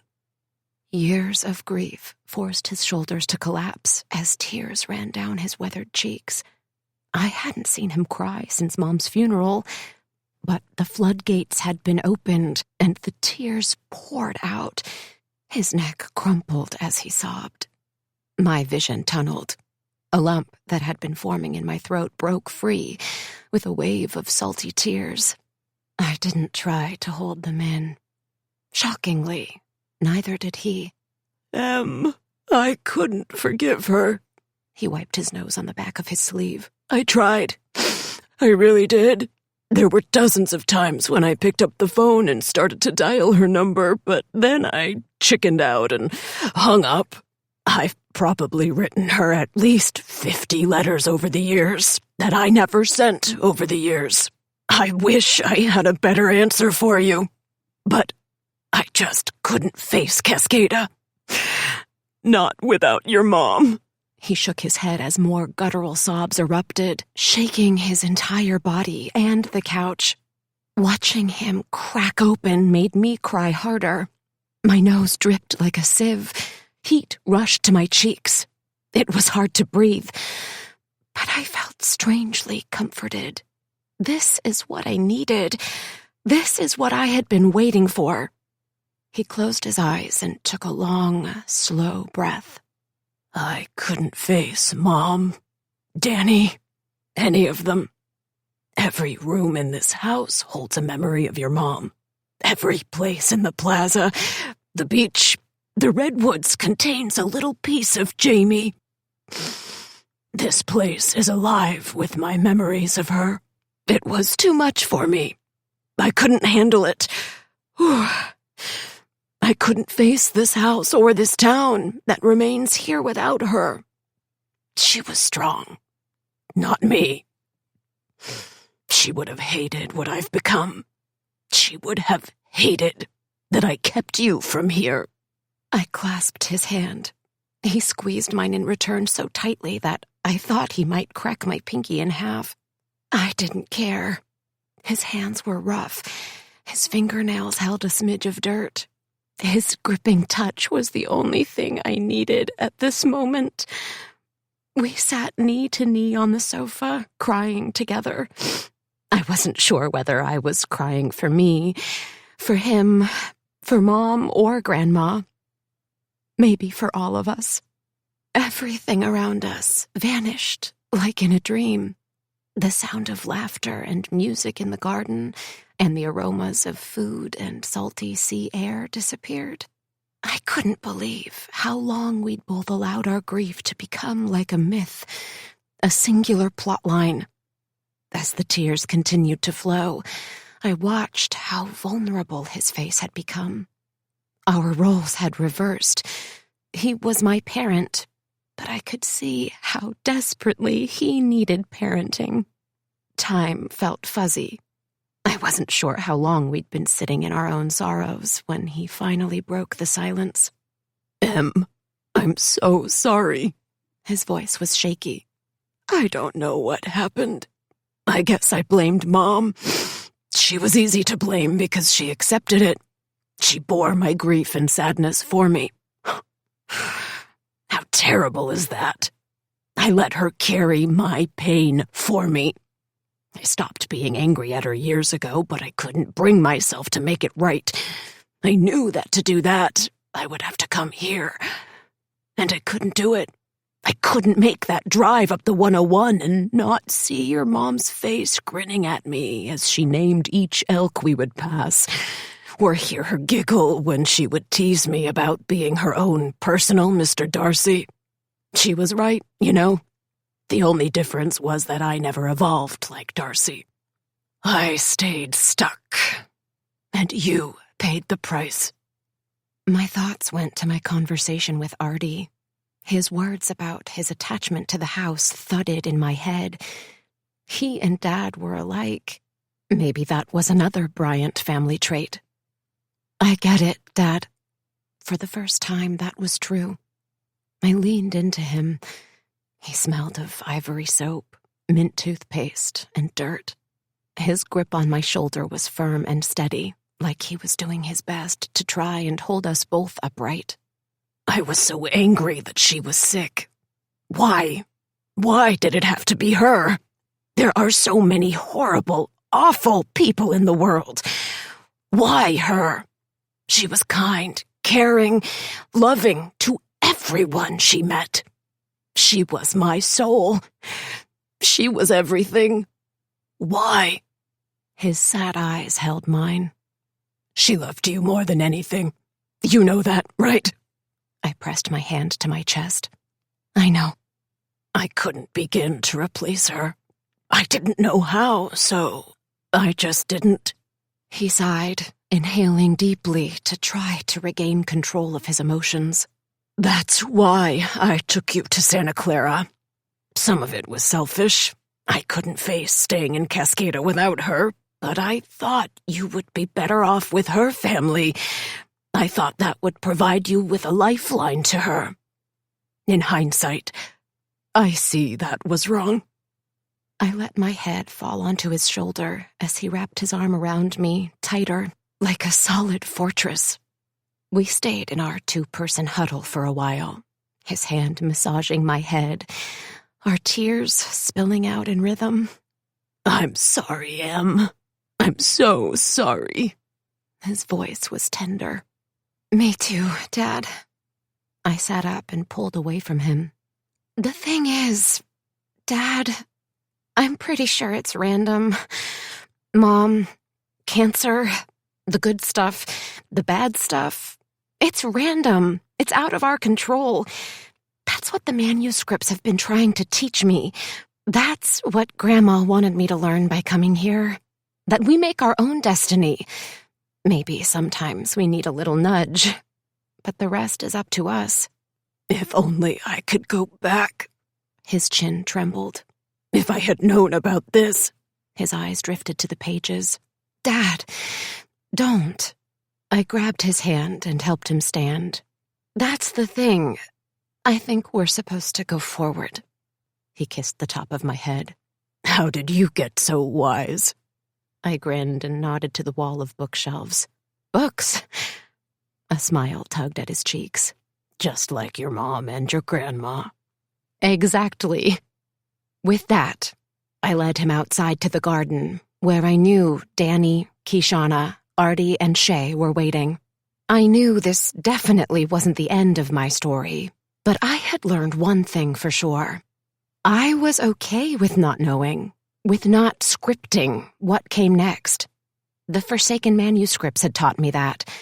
This was the first step, the first sentence on a page that would launch an entirely new story. We'd spent too much time looking behind us. I was ready to turn the page to my next chapter. Epilogue. I sat at my desk, my fingers numb from making suggestions in the margins of the first book that I had acquired. Sunlight streamed through the bay windows. The repetitive sound of the waves lapping on the coastline brought a smile to my face and an ongoing calm to my body. I glanced at the new sign Artie was installing on the spacious front lawn. Literary libations and lodgings. Was it too much alliteration? Maybe, but then again, it perfectly captured the ballad's new mission. I finished some brief line edits and then reviewed my editorial letter. My feedback to the author began with 3 paragraphs of pure gushing. I loved this book. I adored this book, and I know that readers will too. Were there small things that the author could consider to make it stronger? Absolutely. It was my job to point those out, to give the author a sense of what was working and areas they might consider revising or places where they could step deeper into the character's world. I chuckled as I read my sentiments. Phrases like, "You might consider," and "Unfortunately, I don't have the answer for you. Perhaps it lies somewhere in the love triangle you've created, but I'll leave it to you to decide." My words sounded so familiar. Grandma's influence was evident in my broad strokes. What a gift I had inherited. And I wasn't talking about the ballad. Before coming to Cascada, I never would have considered the weight and responsibility of my editing pen. The Forsaken manuscripts had taught me not to take my ability to transform stories lightly. These notes on the page, these scribbled marks, came from somewhere within me and outside of me. Once I sent my suggestions into the world, it was up to the author, the characters, and ultimately readers to write the rest of their stories. This story represented the next chapter in my life. I tucked my editorial letter in front of the edited manuscript and wrapped the pages together with a pale purple rubber band. Then I added a handwritten note to the author on a creamy note card stamped with a picture of the ballad. Thank you for the opportunity to read I Find You Tolerable, and for letting me be a part of sharing Jane's revised story. As a longtime Austen fan, I firmly believe that this novel gives readers the ending we've all been wishing for. I loved watching Jane transform on the page as she learns who she really is and takes the scary leap from writing about fictional love to finding lasting love. I can't wait to see this on bookshelves, and I'm so excited that you're our first Lost Coast literary title. I hope that you're ready for a book bash here. All of Cascada is excited to celebrate with you. Congratulations and happy editing, Emily Bryant, Editor, Lost Coast Literary. This concludes the reading of Lost Coast Literary by Ellie Alexander. Copyright 2022 by Catherine Dyer Seeley. This book was read by Megan Trout. This unabridged recording was published by arrangement with Sweet Lemon Press, LLC, and was produced in 2023 by Blackstone Publishing, which holds the copyright. Neither this recording nor any portion of it may be reproduced or used for any purpose without prior written authorization from Blackstone Publishing. For a complete listing of our titles, visit our website at www.downpour.com. Thank you.